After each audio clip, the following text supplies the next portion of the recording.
What kind of performance are you putting on? I'm telling you your salary for this month is cancelled. In a makeshift tent office on a suburban wasteland, Wu Tao, the round-faced stout assistant director of the short video crew, erupted in fury as he glared at Su Yu. Whatever is promised, the crew provides meals. Wu Tao was caught off guard by Su Yu's remarks, staring in astonishment at the handsome young man before him. Are you talking back to me? How could an extra dare retort to an assistant director dispatched by the financiers? So stubborn are you? First, my mouth has no physical contact with yours. Second, is your mouth so heavy that I need to butt it for you? Su Yu replied, his gaze filled with incredulity, as if looking at a fool. Then he turned and walked away, gracefully waving his hand, as if dismissing a trivial matter. All right, I forgive you, but I must go eat. I'm hungry. There was little to retort to an assistant director who upon arrival barked orders without proper expertise. The production was nearing completion and the results had been excellent. The so-called assistant director, merely assigned to check progress, insisted on negating the crew's months of hard work, only to boost his own importance. Yet the main reason behind Su Yu's resoluteness was that he had unexpectedly hit the jackpot with a lottery ticket he bought on a whim. With a fortune at his disposal and financial freedom, there was no need to indulge an unthinking assistant director. Upon hearing Su Yu's reply, Wu Tao's face reddened in an instant, resembling a ripe tomato. I tell you, your role is gone. I'm replacing you. Su Yu paused and turned around just when Wu Tao thought he would submit. A sincere smile spread across Su Yu's face as he remarked, if the pressure isn't enough to affect others, then it's only you breaking down. With a loud bang, Wu Tao, visibly enraged, snatched a thermos from the table and hurled it at him. I'll smash your damn head. Wu Tao roared. Swiftly, Su Yu dodged the thermos, stepped back out of the tent, and then turned coolly to collect his boxed meal. Even if he were fired, wasting free food was unthinkable. At that moment, his phone rang. Fixing his gaze on the phone, a trace of delight played on Su Yu's face as he answered. A gentle female voice immediately spoke. Hello, Mr. Su. Due to an intern's input error, the final digit of the current jackpot lottery number changed from 7 to 6. Thus, we regret to inform you that you are not the winner of Himikayu's 1,415th jackpot. However, rest assured that Himikayu will compensate you with 2 packs of tissues. Additionally, we will dismiss the intern and hope you will understand, Mr. Su. Hey. Su Yu's eyes widened in disbelief. What kind of farce was this? What did an intern's input error even mean? Is this just a way to fool a simpleton? Oh, listen up. What did I just hear? Wu Tao picked up the thermos from the floor, his snide voice echoing from behind Su Yu. So you did win the lottery, hence your arrogance. But it seems your jackpot is lost now. Oh my goodness, don't be disheartened, my friend. At least you got 2 packs of tissues, perfect for those tearful nights in bed. Su Yu turned to face Wu Tao with an impassive expression, then gave a wry smile. I originally intended to interact with you as an ordinary man, but it seems that is no longer possible. Startled, Wu Tao's breath caught, and he instinctively inquired. What do you mean? Wu Tao asked as Su Yu took a deep breath, poised to speak. Suddenly, a grandiose voice resonated within his mind. The Doomsday game has loaded completely, now entering partial data transformation. In that instant, Wu Tao's eyes widened in terror, and recalling Su Yu's earlier words, he stepped back in sheer fright. What is this? Is this you're doing? Are you even human? What in the world is speaking inside my head? Wu Tao stammered while Su Yu's lips curled into a slight smile, offering no explanation as to the uncanny coincidence. He realized that whether he had won the lottery no longer mattered. In the next moment, a cascade of luminous colors filled his vision as his consciousness materialized in a pure white space. The grandiose voice continued. Data uploading. Your player ID is 6721, undergoing job transition. Transition successful. Your profession is the Soul One, Zhen Shirpilu. A pale blue light curtain appeared before Su Yu, displaying player ID 6721 LV. 10100 profession Zhen Shirpilu, only health 58, energy 50, attributes physical, 5 mental, 5 mystery, 4 charm, 7 luck, 9 specialty, none skill 1. Pilu's eye passive only is displayed. Equipment, none. Overall combat power 6. Doomsday ladder ranking, none. The ladder only ranks the top 100 players by overall combat power. Su Yu's gaze fell upon his luck attribute, and his brows arched in mild surprise. I always knew that winning the jackpot on my very first lottery ticket meant I was truly fortunate. Yet immediately, as if struck by another thought, he mumbled, Are you kidding me? My charm is only 7. One might wonder if assets were also counted toward charm, but surely not. For most, the emergence of the Doomsday game would shatter one's worldview entirely. Yet Su Yu only offered a brief quip before calmly accepting it all. He then tapped to examine his profession more closely. Professional trait. This profession cannot acquire any active skills. After slaying monsters, one may permanently pilfer a portion of the monster's attribute points along with a specialty. Professional growth. None. This profession does not gain any attributes, skills, or specialties through leveling up. This doesn't seem promising. The early stages are too weak and the activation sluggish. Su Yu's eyes narrowed slightly before he could ponder further. In the very next moment, his consciousness returned to his body. Wu Tao blinked in a dazed stupor, the past few minutes having shattered his worldview. The sudden appearance of the Doomsday game left the 45-year-old man momentarily at a loss. As his consciousness re-entered reality, the first thought that came to Wu Tao was of his high school-aged son. I must go find him.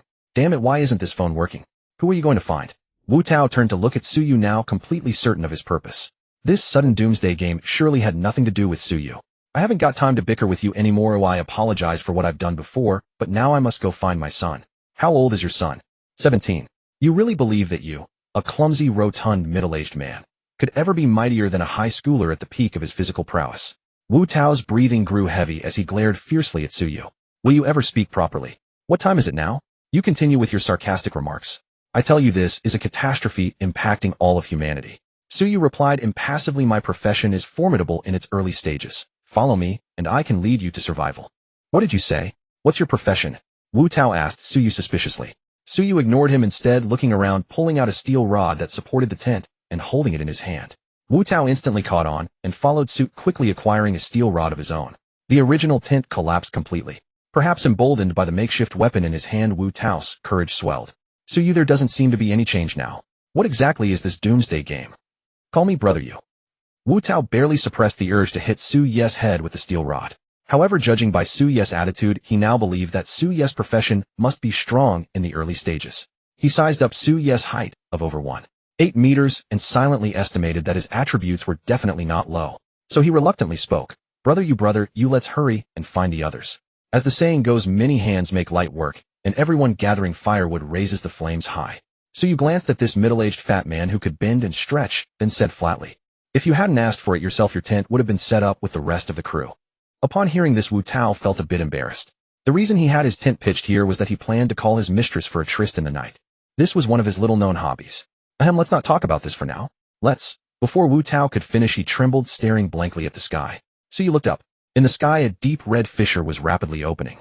Then streaks of white light shot out from the fissure, one of which landed right in front of Suyu. The light dissipated, revealing a creature that looked very cute, about half a meter tall, appearing before the two of them. It resembled a breathing, glutinous rice ball, its round body wrapped in a translucent soft shell of pale purple, floating in midair. What is this thing? Wu Tao was dumbfounded. This was nothing like he had imagined. Suyu licked his lips. It looks pretty tasty. Wu Tao, he now regretted provoking Suyu in the first place, knowing he was a freak. The data panel of the glutinous rice ball appeared before Suyu.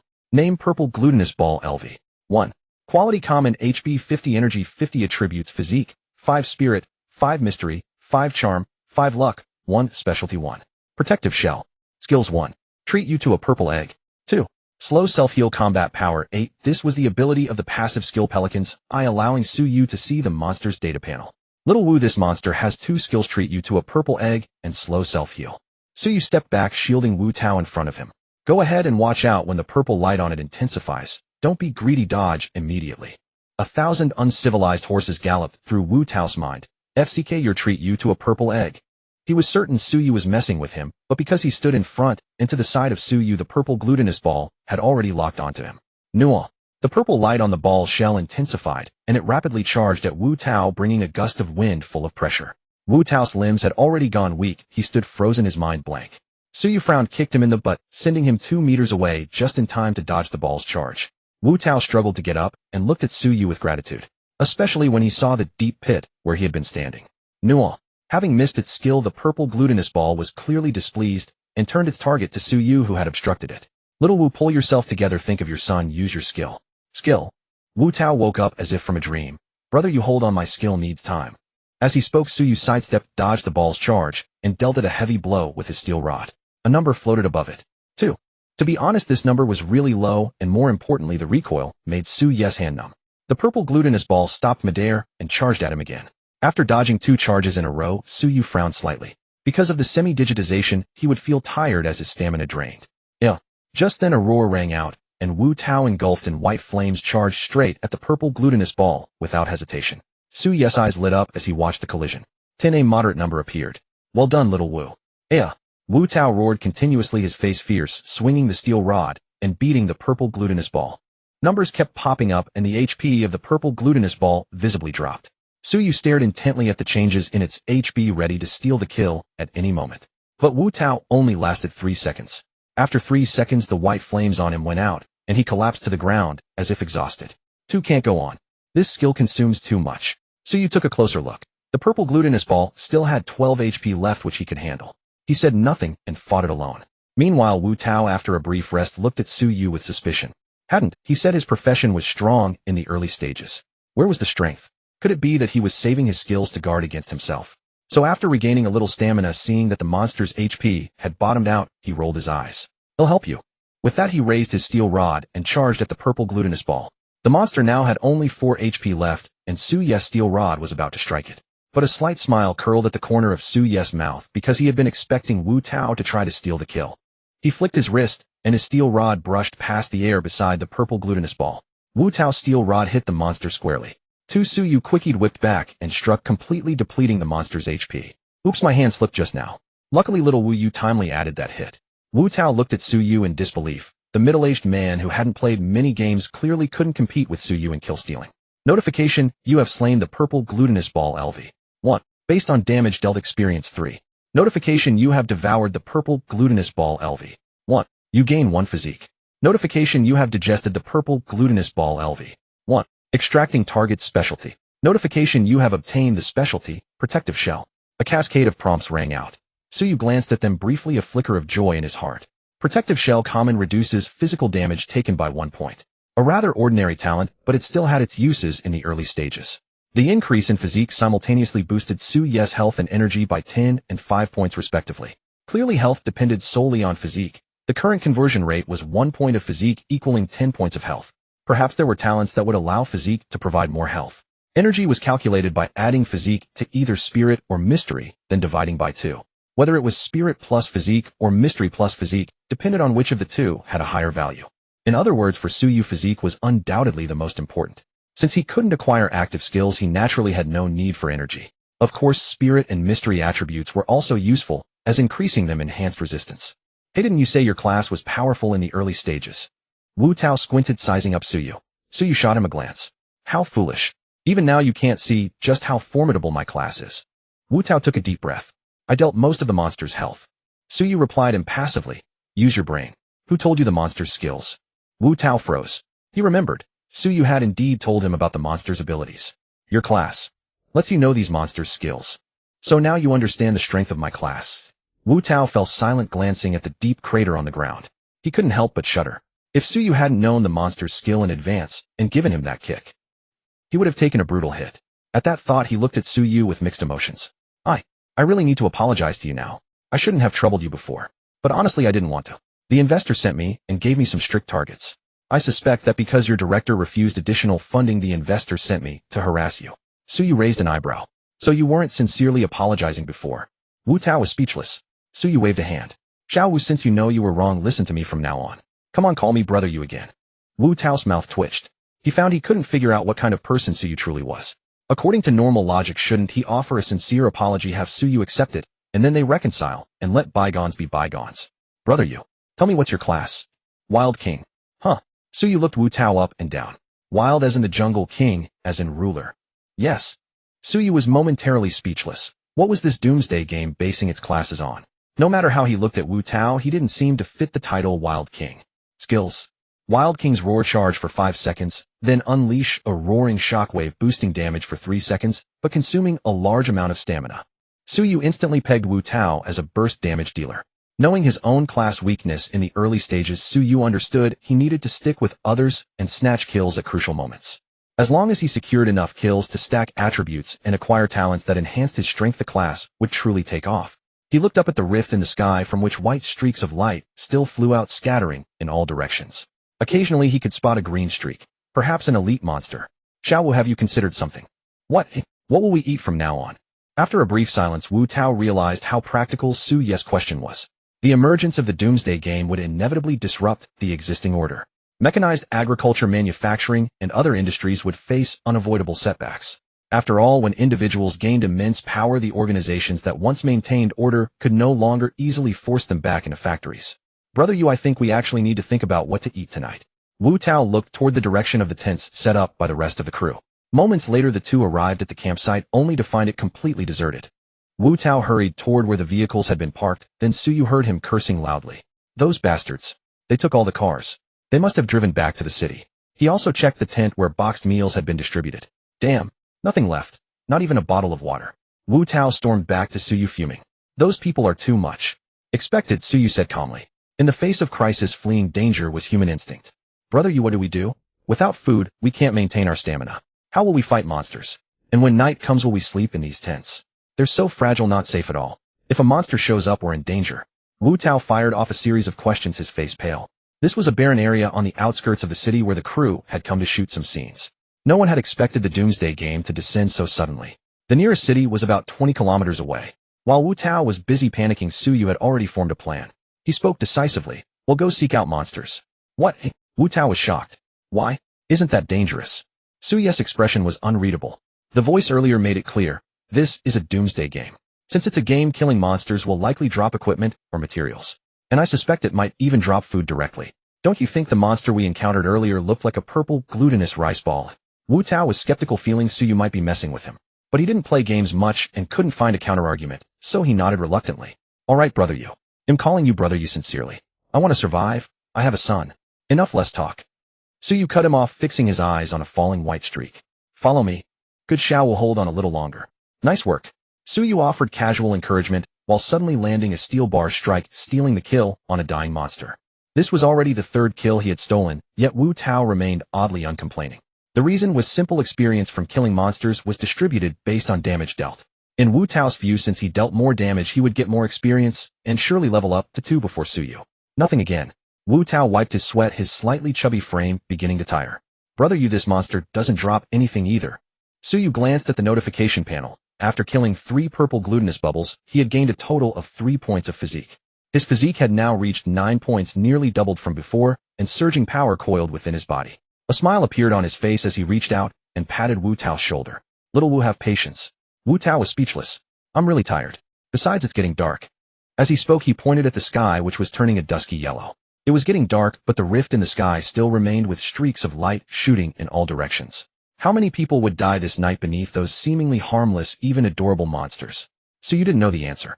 Perhaps the authorities of the Tianxia Kingdom would send troops to maintain order. But as power fell into the hands of individuals, where would human society's order go in the future? He knew well that he had better grow strong, quickly striving to become one of the makers of order. While it's not completely dark, yet we can kill one more. Suyu's expression was calm, but his tone brooked no argument as he pointed to the left front. There's a streak of light heading toward where we set up the tent earlier. It's on the way, so we can kill it. Wait, that doesn't seem like a monster's descending streak. Wu Tao was about to agree, but when the streak came closer, he exclaimed in surprise. Brother Yu, I see clearly now. There seems to be a box inside. Suyu had already seen it, as well, a flicker of surprise in his eyes, but he quickly made a decision. Let's go after that streak. The two sprinted off. Moments later, Wu Tao was astonished to find that Suyu was running so much faster than him. Despite running as hard as he could, he was falling farther and farther behind Suyu. He was certain that Suyu's speed now surpassed that of a sprinter.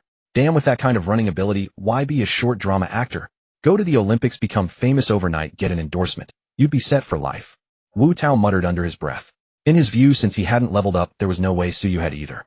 Without leveling up, there would be no attribute points. That meant Suyu's current speed must have been something he had before the Apocalypse game descended.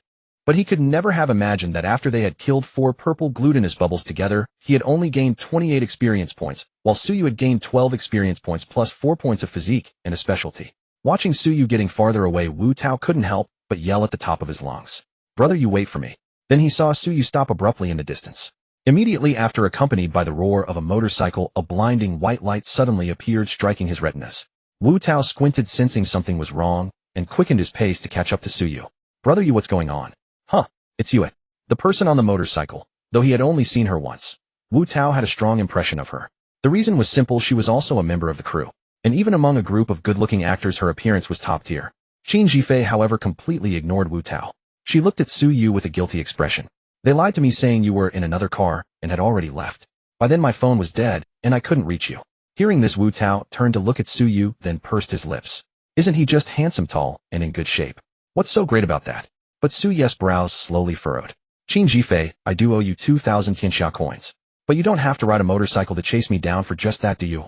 Wu Tao. He looked at Suyu in disbelief, wondering if the other was even human. Qin Jifei showed an embarrassed expression. Sorry, I didn't want to either. But my class is. Suyu raised an eyebrow. What is your class? Qin Jifei said, it's debt collector. If someone owes me something I get a speed boost when moving toward them. The more they owe the greater the speed boost, and the higher the damage I deal to them. Wu Tao blinked and suddenly interjected, wait, I remember our crew didn't have a motorcycle. Only then did Qin Jifei notice the short chubby man beside her. She said casually, I stole this bike. Someone pissed me off so I killed him and took his motorcycle. Wu Tao's eyes widened instantly. Kill. Murder. Suyu however paid no attention to such trivial details. Qin Jifei, don't tell me something is chasing you now. How could that be? Qin Jifei shook her head. We encountered a monster. Everyone else in the crew died, and the cars were all wrecked. I managed to survive, and killed the monster obtaining a piece of equipment. It was only then that I realized you hadn't come with us at all. We were near Fengtai Road at the time, and there was a blonde punk who provoked me, so I killed him. So I got myself a ride, and by tracking the changes in my movement speed, I pinpointed your location, and came to find you. As she spoke, a strange smile crossed Qin Zifei's face as she slowly dismounted the motorcycle. Brother Suyu, do you still remember the promise we once made? Before Suyu could react, Wu Tao was trembling with fear and hurriedly asked Suyu, Brother Yu, what's going on? Is she here for revenge? Suyu glanced at him. Little Wu, Qin Jifei and I are both actors. Wu Tao was stunned. What do you mean? Suyu smiled. I told you long ago that I no longer interact with you as an ordinary person. Everything you've experienced now was designed by my people, including the rift in the sky. The voices you hear in your head were also planted there by my orders. And the monsters you killed, they were robots I created just designed to look cute. Wu Tao was dumbfounded, his mind completely crashed. Huh. Qin Jifei shot Suyu a surprised glance, then played along. I can confirm. Everything Suyu said is true. Wu Tao slumped to the ground, dazed and confused, not knowing up from down. Suyu smiled. Was my acting good? Wu Tao looked up at him with difficulty. Good, too good. Haha, I'm safe and my son is fine too. The corner of Qin Zifei's mouth twitched as she looked at Wu Tao, thinking to herself, this short chubby guy can't actually believe Suyu's nonsense, can he? Suyu blinked. He still had a bit of conscience after all. Fine, I'm not lying to you anymore. Everything I just said was fake. The apocalypse game really did descend. Impossible. You knew the skills of those glutinous rice balls, which means you must have created them. Suyu. Qin Zifei's face showed an intrigued expression. Your class skills and the power you've mastered. Did Suyu just give them to you out of thin air? Wu Tao's face was wooden. I figured it out. It must all be special effects. Or rather, Suyu is actually an alien with advanced technology. Right, he ran too fast. That speed is definitely not something a blue star human could have. He must be an alien. As he spoke, he suddenly looked at Qin Jifei with a terrified expression. Are you also an alien? In the end, through physical means, Wu Tao finally accepted the reality that the Doomsday game had arrived. He grimaced and said, I'd rather you two be aliens. Qin Jifei ignored him, turning instead to look at Suyu with a serious tone and murderous intent in her eyes. On my way back, I encountered an elite monster guarding a treasure chest.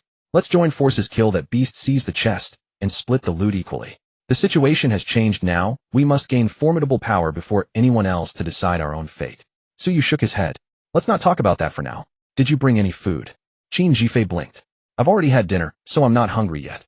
Wu Tao couldn't help but complain. So you didn't bring anything edible either? Qin Jifei frowned. Neither of you had dinner. Suyu shot a glance at Wu Tao, who dared not speak. Forget it. Qin Jifei, give me a ride. I saw a treasure chest in a streak of light earlier. Let's go find it first.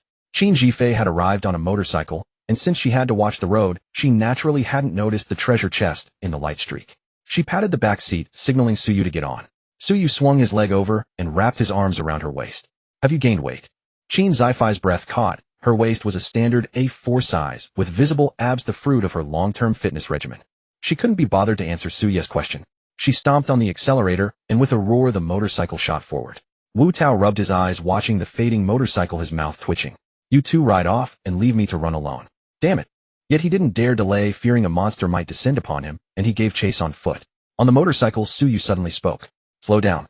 This is the wilderness. No one's going to steal that chest from us. I've been meaning to ask, was that short fat guy the arrogant assistant director from before? Yeah. Why is he so obedient to you? A middle-aged geezer calling you brother you. Because my class is invincible in the early stages. Oh.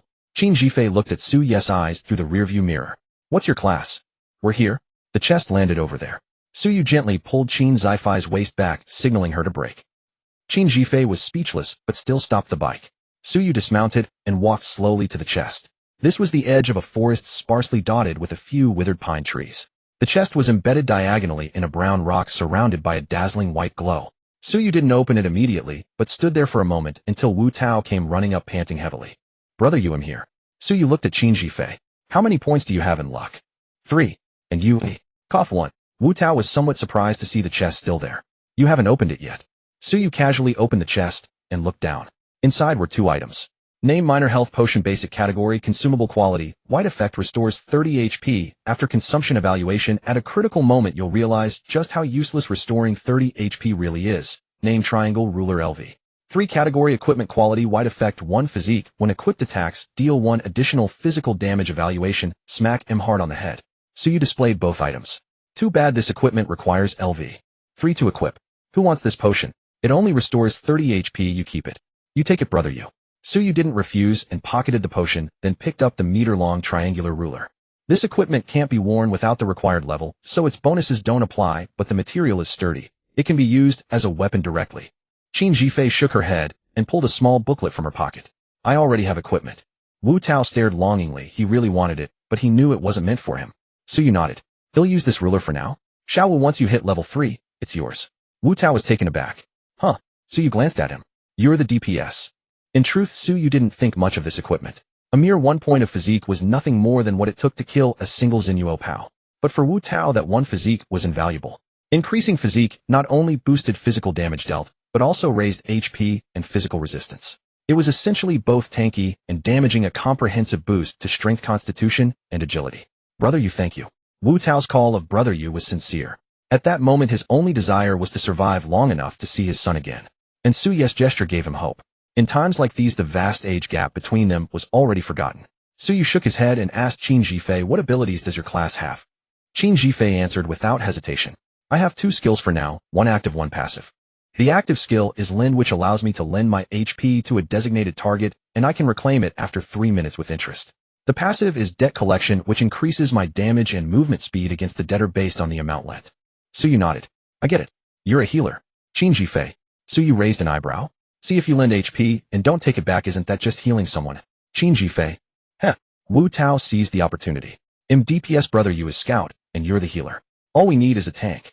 Suyu said quietly. If Jifei lends you her HP, you become the tank. That's killing 2 birds with 1 Tao. Wu Tao. I think we need to figure out what to eat for dinner. Brother you, aren't you hungry? His words highlighted their grim reality. No food, no water, stranded in the wilderness, surrounded by monsters. Qin Jifei walked to the motorcycle, flipped open the seat cover, and pulled out 2 packs of instant noodles and a bottle of water. The crew took everything away. I knew you hadn't eaten, so I brought these for you. Her eyes curved slightly, a hint of restrained pride in her gaze as she lifted her chin. Aren't you going to praise me? Suyu took the noodles and water bottle and tossed one of the packs to Wu Tao. Yeah, praise you. You're so perfunctory. My name is Suyu, not perfunctory. You should say hello, Suyu. Oh, hello, Suyu. Wu Tao held the instant noodles, feeling for a moment that this was actually a pack of dog food. After solving the issue of food and drink, night enveloped the land. The 3 returned to the tent. After some discussion, they decided to take turns keeping watch and at dawn go find the elite monster Qin Jifei had mentioned.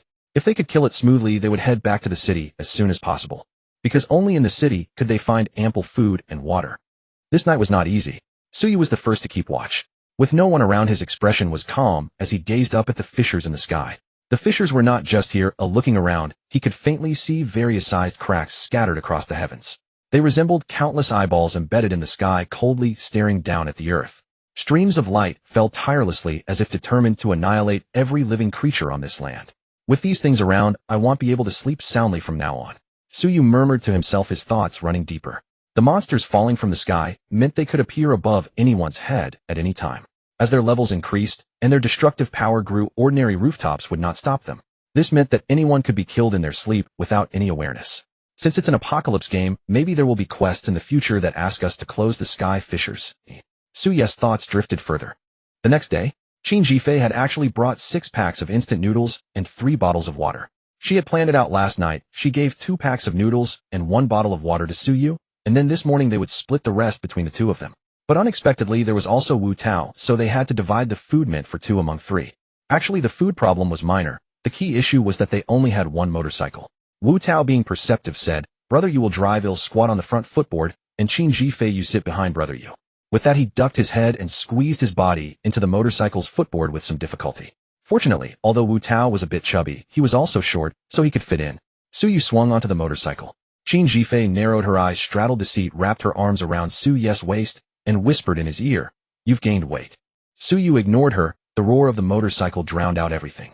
Qin Jifei gave directions. Fengtai Road. Amidst the ruins, a middle-aged man with a resolute face struggled to get up. Cough, cough. Two young men supported him on either side, their faces filled with anger as they glared at the 5 or 6 people in front of them. One of the young men shouted angrily, "You bunch of hyenas. This monster and the treasure chest were discovered by us first." From the opposing crowd, a middle-aged man with a refined face dressed in a suit stepped forward with a sneer. Naive. Still trying to reason at a time like this. He waved his hand, and the people behind him raised various weapons and surged toward the 3. Not far from them lay a monster that looked like a lion covered in earthy yellow scales. The monster was barely alive, its body covered in wounds, its pale red eyes fixed on those who had injured it. With its intelligence, it probably couldn't understand why those people were killing each other. Just then a roar reached its ears, and the ears of everyone present. Zhang Ming, the refined middle-aged man in the suit. He watched the motorcycle speeding toward them from a distance and frowned slightly. Another one looking for death. But the 3 who had been at a disadvantage had a different thought. "Teacher Sun, there's an interference. Let's find an opportunity later." Zhang Wanyuan supported Sun Qiuyang as they stepped back, a hint of joy appearing on his face. Cough. "I'm afraid it won't be that easy." Sun Qiuyang shook his head, glancing at his health points. Only a little over 20. Among these 3, Sun Qiuyang was an associate professor at Fengtai University, and the 2 young men were his students. They were about to go on a business trip for research when the apocalypse game descended. After a rough journey, they happened upon that scale-line monster. Zhang Wangyuan's sharp eyes spotted the treasure chest, so the 3 attempted to kill the monster. But just when things were going well, they encountered Zhang Ming and his group. On the motorcycle, Qin Zhifei rested her chin on Su Ye's shoulder, squinting. "Suyu, it seems someone beat us to it." Screech. Suyu pulled a sharp tailspin, and with a grating sound the motorcycle came to a stop. He looked at the lion-like monster. Name: Sand Scale Beast LV. 1 quality, elite health 1, 80 energy, 85 attributes, physique 9, spirit 8, mystery 5, charisma 8, luck 1, specialties 1. Wilderness Hunter 2. Sand Scale skills 1. Sand Control 2. Rock Spike 3. Bite Comprehensive Combat Power 16, 2 specialties, 3 skills plus elite quality, giving a combat power 8 points higher than Xinyuo Pao. The main advantage of the elite template is that it changes the original 1 point of physique corresponding to 10 health points to 1 point of physique corresponding to 20 health points. Yet even so, it was now barely alive. Suyu slowly swept his gaze over the crowd. Qin Zhifei stood calmly behind him, taking out that small booklet. Only Wu Tao's face was flushed red. He realized he seemed stuck in the motorcycle and his legs had gone numb. "Friend, why not just keep moving?" Zhang Ming said coldly, looking at Suyu. "Why stop?" Behind him, a burly man raised a fire axe, threateningly pointing at Wu Tao. "Look at that fatty, too scared to get off the car. Why don't you two get lost?" As his words fell, a burst of mocking laughter rang out. These men under Zhang Ming, though dressed in suits and ties, had actually been debt collectors before. They were essentially former thugs who had undergone urbanized reemployment. As for Zhang Ming, he was a small manager who had been in charge of them. Because of his strong profession and ruthless nature, he was able to maintain his leadership position. Suyu glanced back at Wu Tao, whose face was still flushed, but his expression remained unchanged. He ignored Zhang Ming and the others and walked on his own toward the sand scale beast. "Stop!" Zhang Ming roared. Lao Zhuang. The burly man Lao Zhuang, holding the fire axe, strode toward Suyu and swung the axe at his neck without hesitation. Clang! A crisp sound rang out as Suyu, holding a triangle ruler in one hand, blocked the fire axe. "You're no good. You look strong, but why is your strength so weak?" Lao Zhuang's eyes widened in disbelief that the man before him could block his attack so easily. His profession currently had only one passive skill, but it was very useful. It increased his physique by 20. His initial physique attribute was 7 points, which was already quite high. The average healthy adult had a physique of only 5 points, which was the case for Suyu. With the additional 20 increase, Lao Zhuang's physique reached 8. 4 points, making him rarely matched. But Suyu had swallowed 4 Xinyuo Pao, and his physique had already reached 9 points.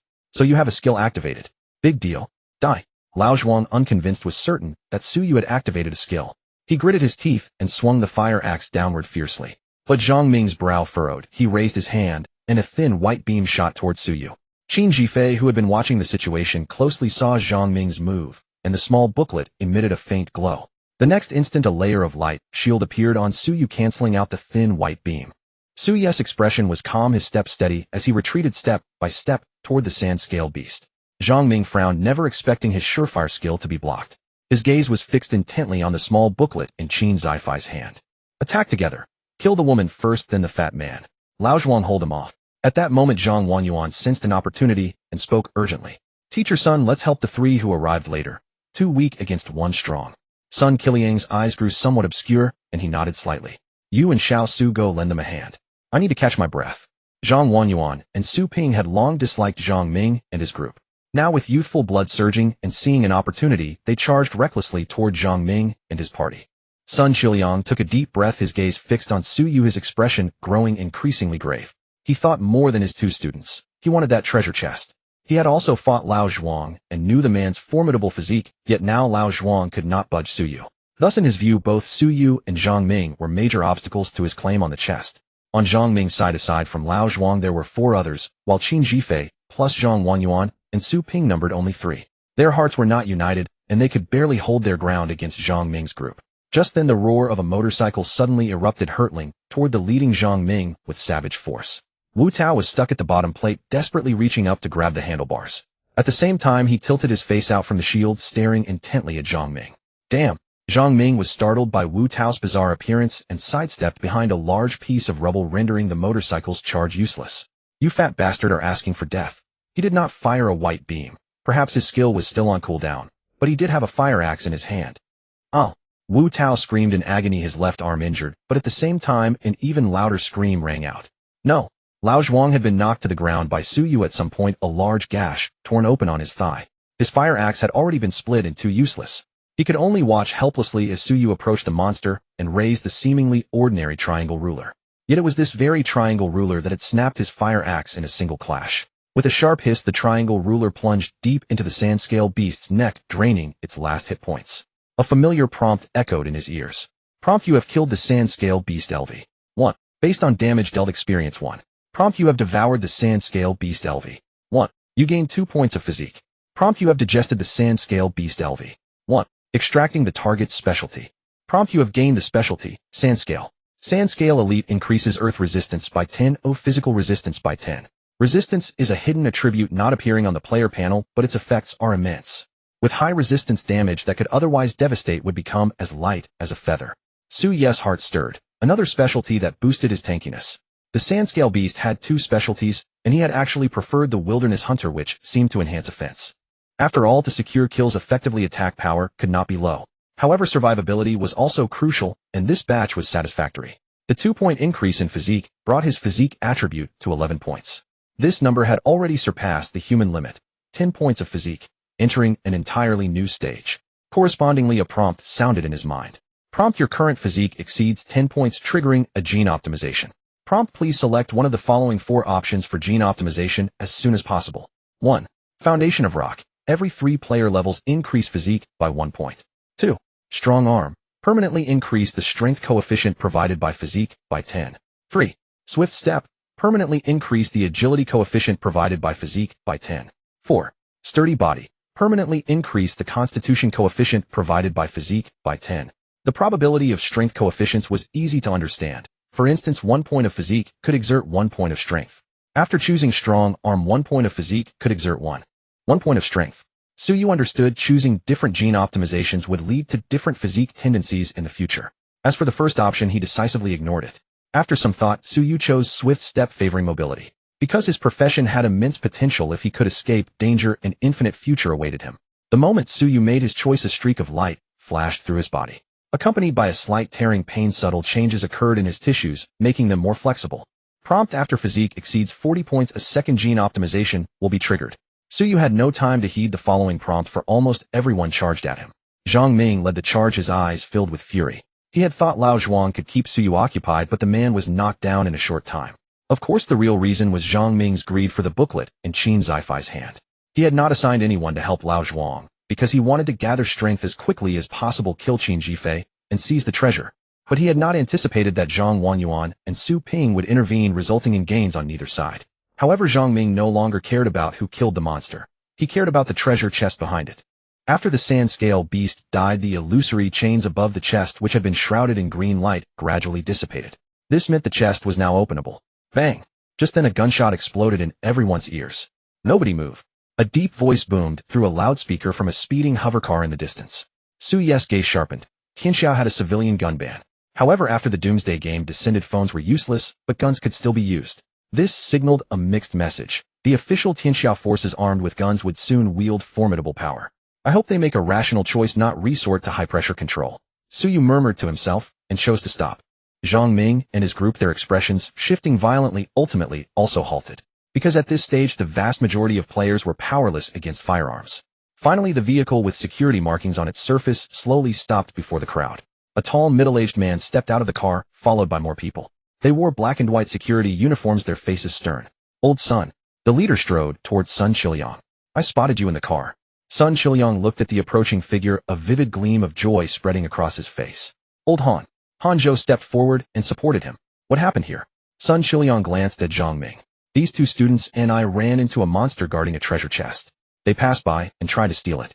Zhang Ming's face flushed crimson. In an instant his expression twisted with rage. He suddenly raised his hand. A thin beam of white light shot toward Hanzhou's neck. In the next moment, however, a guard activated a skill, and a layer of golden light enveloped Hanzhou in protection. Bang! Hanzhou pulled the trigger without mercy, and the other guards opened fire simultaneously. In a short time, Zhang Ming and his 5 companions were wounded. Such was the threat of firearms against low-level players. Hit by bullets, Zhang Ming's courage crumbled. He screamed, "Your guards! How dare you shoot civilians?" Hanzhou supported Sun Qilyong, staring coldly at him. "Naive. At a time like this you still talk about reason." Gunfire erupted. In moments 6 bodies lay on the ground, but the guards were not unscathed. At the very least they had expended a considerable amount of ammunition, and the counterattack from Zhang Ming and his men had left their health points depleted. Seeing that the situation was under control, Hanzhou lowered his gun and finally turned his gaze towards Su Yu, his eyes indifferent. Sun Qilyong noticed this, took a step forward, and pointed at Zhang Ming's corpse. "People who try to steal monsters deserve to die." Hanzhou said, "Stealing monsters or not, I don't understand. But anyone who lays a hand on my friends will die." His tone was filled with chilling, murderous intent, and the guards behind him stood solemn, none daring to object. Hearing this, Sun Qilyong felt a weight lifted from his heart. He asked Old Han, "You're not at the security bureau. Why are you here?" "Naturally, I had a conflict with Zhang Wentao. He wanted to prioritize protecting civilians while I wanted to prioritize making our brothers stronger." Hanzhou spoke calmly, continuing, "Times have changed. The communication system has completely collapsed, rendering strategic weapons like long-range missiles useless. In other words, the only things we can rely on to fight monsters in the future are our own strength and the temporarily effective firearms and heavy weapons.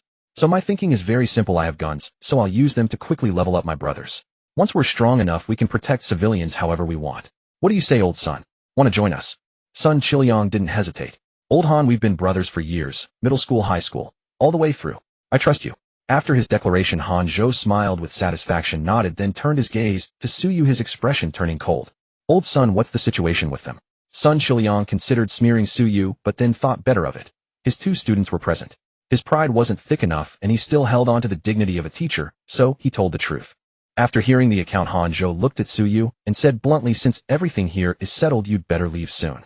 Even as he said this, Hanzhou sighed, inwardly thinking himself a good man after all. Otherwise, with a gun in hand, he could have simply robbed these people. What would stop him?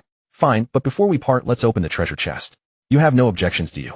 Su Yu smiled and uttered these words, which instantly silenced the entire crowd.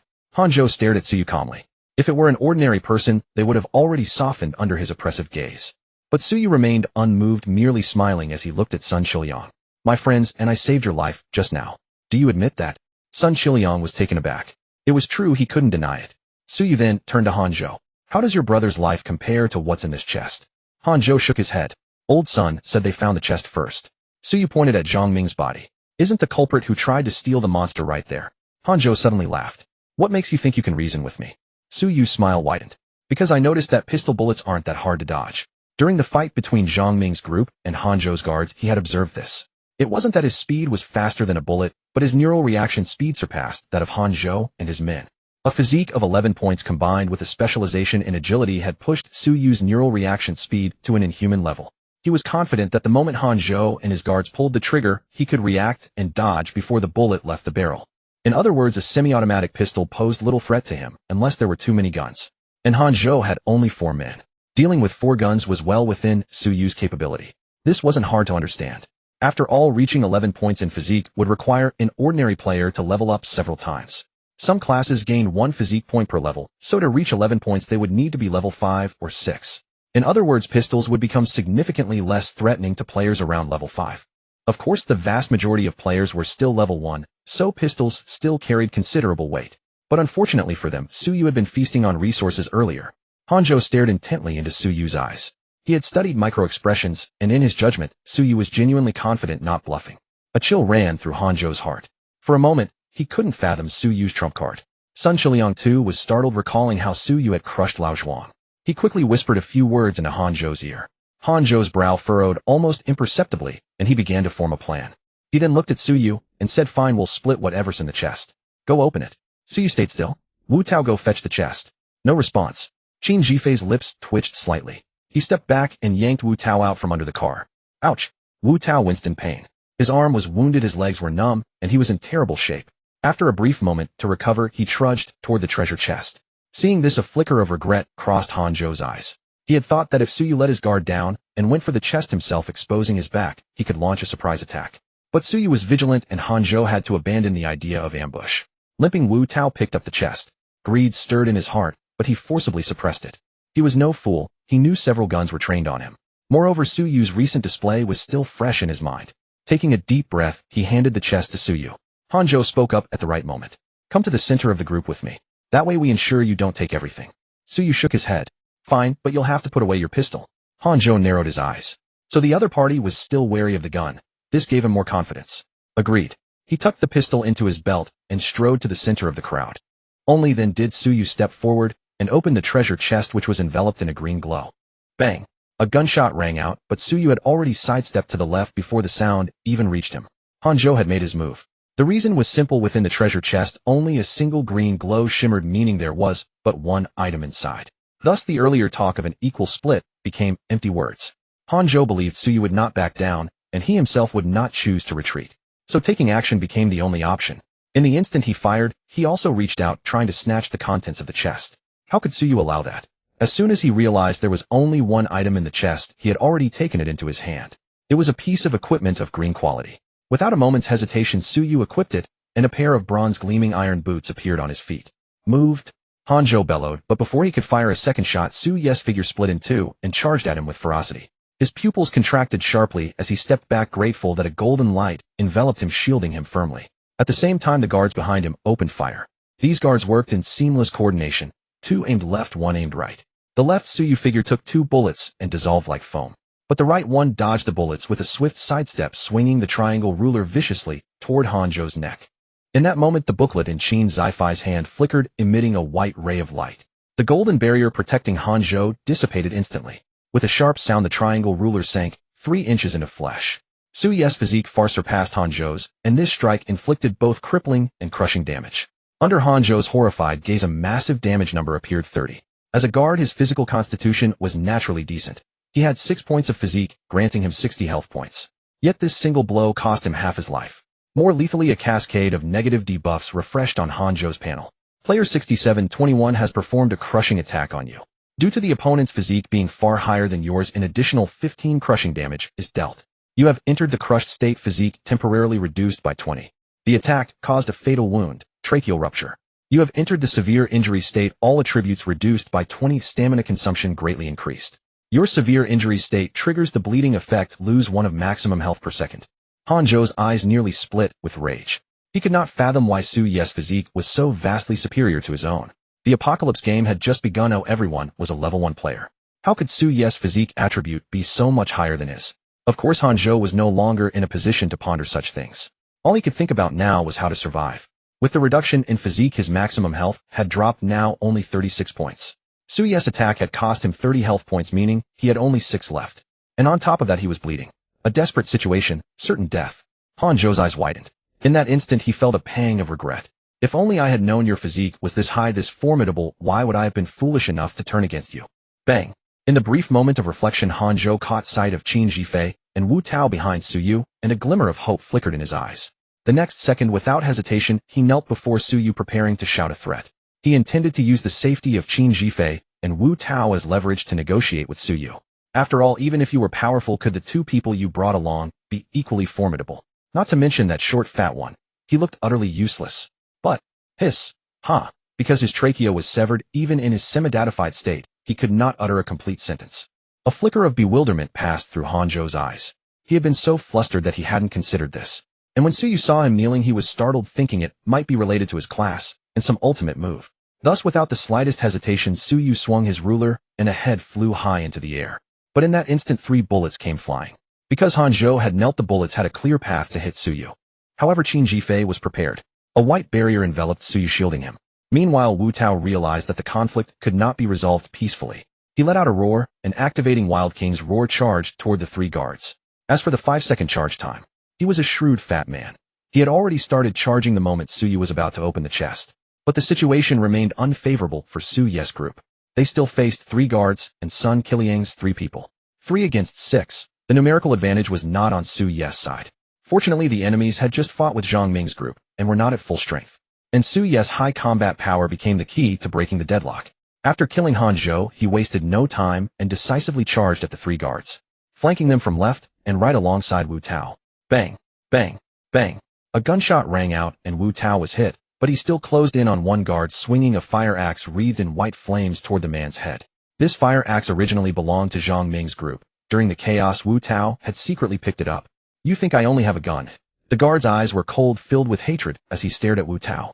He had followed Han Zhou, so he was clearly one of Han Zhou's trusted allies. Their relationship was far from trivial.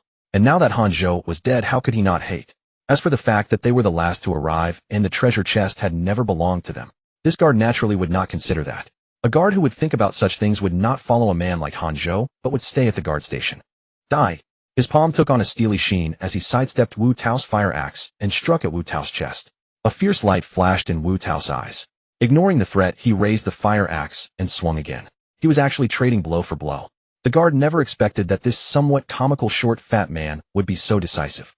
The next second, his steel-like hand smashed into Wu Tao's chest, fracturing his ribs and sending his health plummeting. But his own shoulder was also struck by the fire axe, burning with white flames. The guard calculated in his mind that such a trade was in his favor. He was about to press forward, even if it meant exchanging injuries to finish off the fat man first.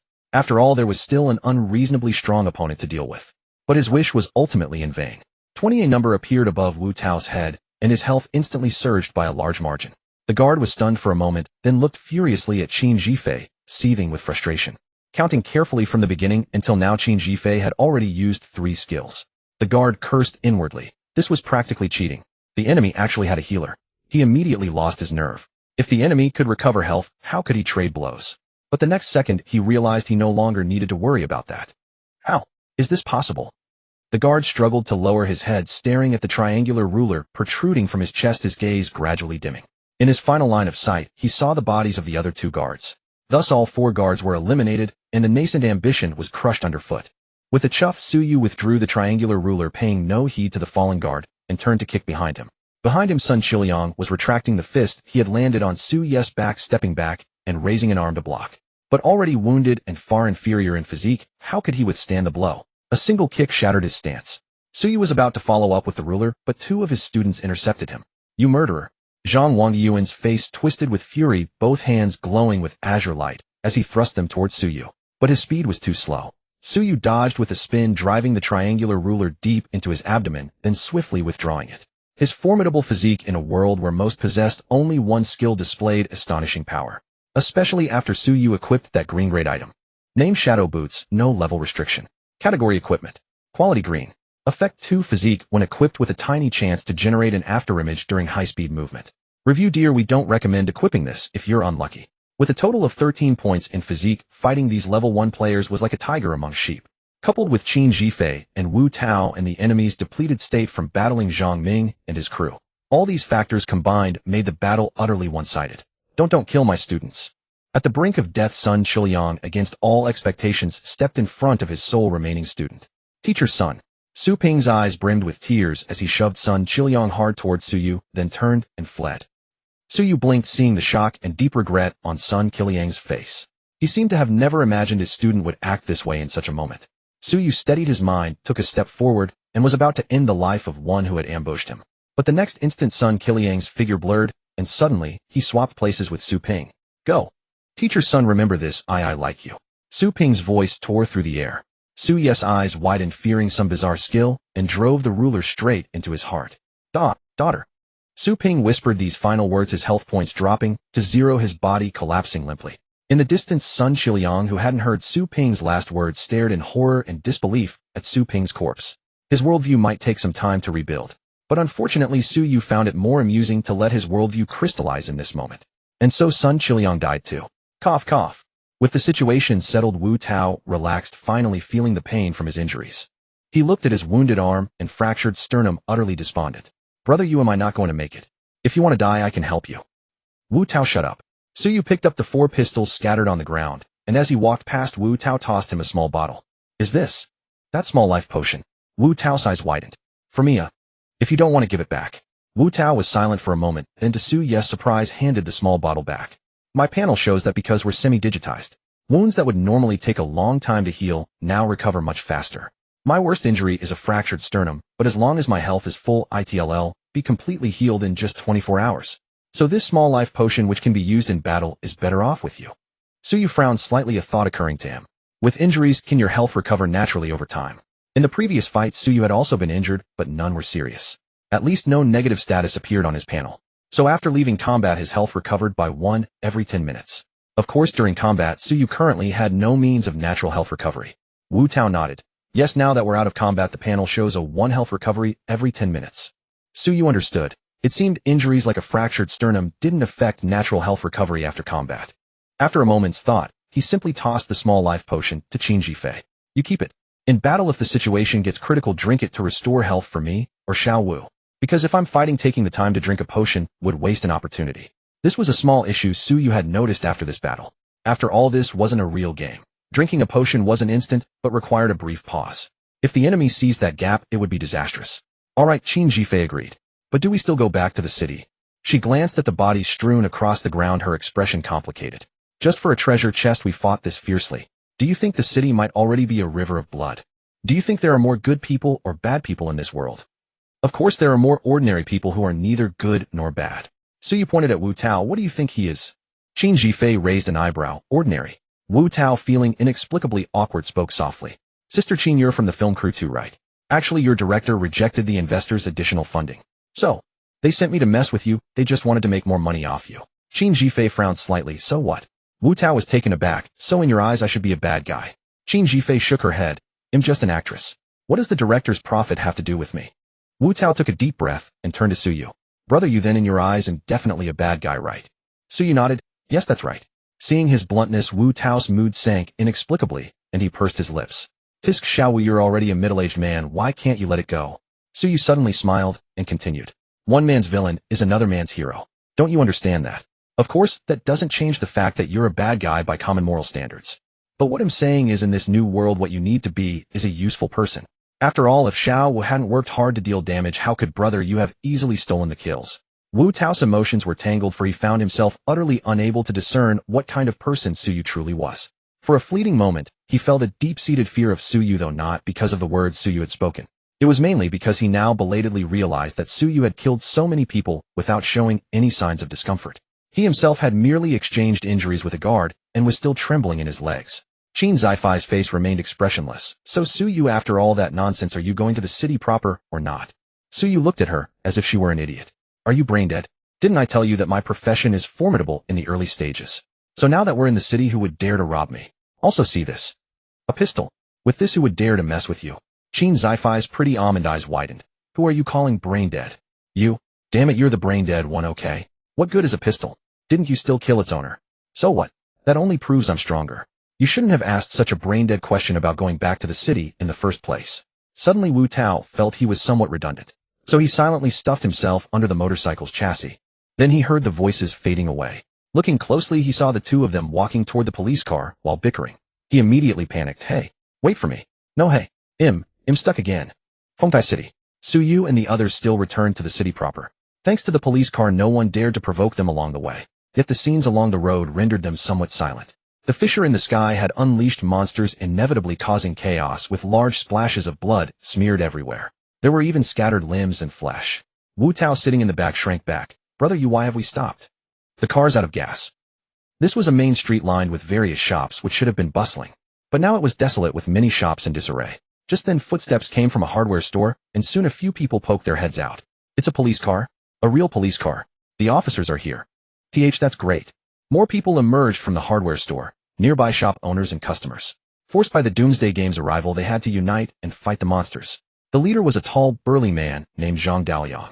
He wore a brown short-sleeved shirt with a tattoo on his exposed arm. Raising his hand, he silenced the others. Inside the police car, Qin Jifei asked Suyu, should we get out? Suyu answered with actions. Opening the door, he stepped out under the suddenly astonished gaze of Zhang Daoyang and the others. You're not an officer. Never seen a plainclothes cop. Su Ye's face was impassive as he flashed the gun in his hand. Zhang Doliang's breath caught, and he forced a flattering smile onto his face. Officer, sorry, but earlier someone impersonated the police and cheated us, costing us a lot of food. At the mention of this, the crowd behind him grew agitated. This young officer, you must look into this. They tricked us and impersonated the police. That's a crime upon a crime. You have to crack down hard. Yes, they're lawless. Officer, you have to help us. Su Yu nodded solemnly. Impersonating the police is a crime, and it must be dealt with according to the law. Seeing this, Zhang Daliang showed a hint of joy, but Su Yu changed the subject. By the way, you still have some food, right? Officer, what do you mean? We've traveled far and need supplies. Please cooperate with official business. The corner of Zhang Doliang's mouth twitched, his eyes met the gun in Su Ye's hand, and he forced a smile. Yes, we have bread. Please come in and sit for a while. What are you saying? Su Yu said sternly. Do I look like a greedy officer? Just give us the bread and some bottled water. I want to enter the house. Zhang Daliang took a deep breath, feeling he had witnessed a new level of shamelessness. Taking food, but not entering the house. The implication was clear: take the benefits, but avoid the trouble. With such corrupt officers in Fengtai City, how could they resist the monsters? Just then a streak of green light shot down from the rift in the sky, landing not far from the group. A green streak, an elite monster. Zhang Daliang immediately went on alert and shouted, on guard. Prepare for battle. Xiao Wang, Xiao Lu, follow me to the front. Because of Su Ye's earlier words, he didn't expect Su Yu to fight the monster at all. It was a goat-like creature, but its body was covered in rough, grayish-brown skin textured like old tree bark. From its back, ribs and rump layers of fresh, slightly curling leaves grew, occasionally twitching. Where its horns should have been two soft, almost translucent vine-gray tentacles protruded. The tentacles writhed, and in an instant it turned gracefully, facing Su Yu and the others. Its deep green eyes reflected a cold light. Mo! Its forehooves crossed as it charged at Zhang Daliang at incredible speed. At that moment, Zhang Daliang produced a half-circle ruler and raised it high. Su Yu was stunned, hearing Zhang Daliang roar a command. Aspire superscript 2-2. The next second, a phantom formula appeared above the half-circle ruler and swiftly merged into it. Under Su Ye's widening eyes, a line of ethereal text emerged above the ruler. Radius, are randomizing complete. This radius are 3M, huh? Lucky. Staring at the number, Zhang Daliang was overjoyed. The half-circle ruler in his hand turned phantom and rapidly expanded into a massive half-circle ruler with a radius of 3 meters. An extremely powerful aura radiated from the ruler. Zhang Daliang raised the enormous half-circle ruler, swung it in a full arc, and smashed it toward the goat monster's head. Mo! The goat monster screeched to a halt and turned to flee. Too late. Zhang Daliang exhilarated chased after it, lifting the massive ruler and slamming it down like swatting a fly. But Su Yu frowned. Don't chase. The monster is tricking you. As his words fell, the goat monster stopped abruptly and whirled around. Its tentacles swelled rapidly, twisting into a shield that firmly blocked the enormous half-circle ruler. Zhang Daliang, jolted by the recoil, stumbled back a few steps, his hand numb. Yet he had no time to dwell on such details, nor to wonder how Su Yu knew the monster's secrets. He could only speak in disbelief. Thigh's monster can understand human speech. It's intelligent. Name: Linshu Goat LV. 3. Quality elite. Health 240. Energy 120. Attributes: physique 12, spirit 6, mystic 12, charm 9, luck 3. Specialties: 1. Walking ancient tree 2. Camouflager. Skills: 1. Tentacle strangle 2. Seasonal shift 3. Deep forest trap. Combat power 30. A level 3 elite monster with a combat power of 30, far surpassing the previous Sandscale beast. Su Yu had warned Zhang Daliang because he noticed the deep forest trap skill. Seeing the monster emerge, Qin Jifei and Wu Tao could no longer stay put, stepping out of the police car. Qin Jifei approached Su Yu. What's the plan? Su Yu licked his lips and pulled out a triangle ruler. We're security guards now, and there are too many people here. Qin Jifei's mouth twitched slightly as she took out a small booklet ready for action. Beside her, Zhang Daliang's heart leaped at Su Yu's words. He hadn't expected that this young guard, who had seemed so shameless moments ago, would actually prove reliable in a crisis. Then he saw the triangle ruler in Su Yu's hand. Your profession is also a brainiac. As he spoke, Zhang Daliang raised a protractor, trying to block the Linshu goat's charge. Su Yu ignored him, stepping forward and slashing horizontally with the triangle ruler. Meanwhile, 2 burly young men stepped out, attacking the monster from the flanks. They were the Xiao Wang and Xiao Lu Zhang Daliang had mentioned. But their strikes landed on the Linshu goat without causing any noticeable effect. The monster didn't even flinch, paltry 2 and 2 floating above its head. Not good. This monster's defense is too high. Zhang Daliang had barely finished speaking when a quite conspicuous number appeared as Su Yu's triangle ruler struck down. 12. To be honest, such damage wasn't actually high, but the problem was that people feared comparison. Especially when Zhang Daliang saw Su Yu was able to match the Linshu goat in strength. Your physique attribute is that high. Did you activate a skill? Are you a chatterbox? Huh. Yeah, they say that, but I think it's fine to talk while working. He spoke rapidly while smashing the protractor against the Lynchu goat's skull. Suyu pursed his lips and took a step back. Are those people just going to watch? Zhang Daliang shook his head. They're afraid of the monster. Suyu said nothing, retreating step by step. Zhang Daliang paused. Huh, officer. If only a few of us fight, the final outcome will be us getting killed by this monster. In that case, I have no choice but to preserve myself. Suyu's expression was cold, and as he withdrew, Xiao Wang and Xiao Lu couldn't withstand the pressure, retreating step by step.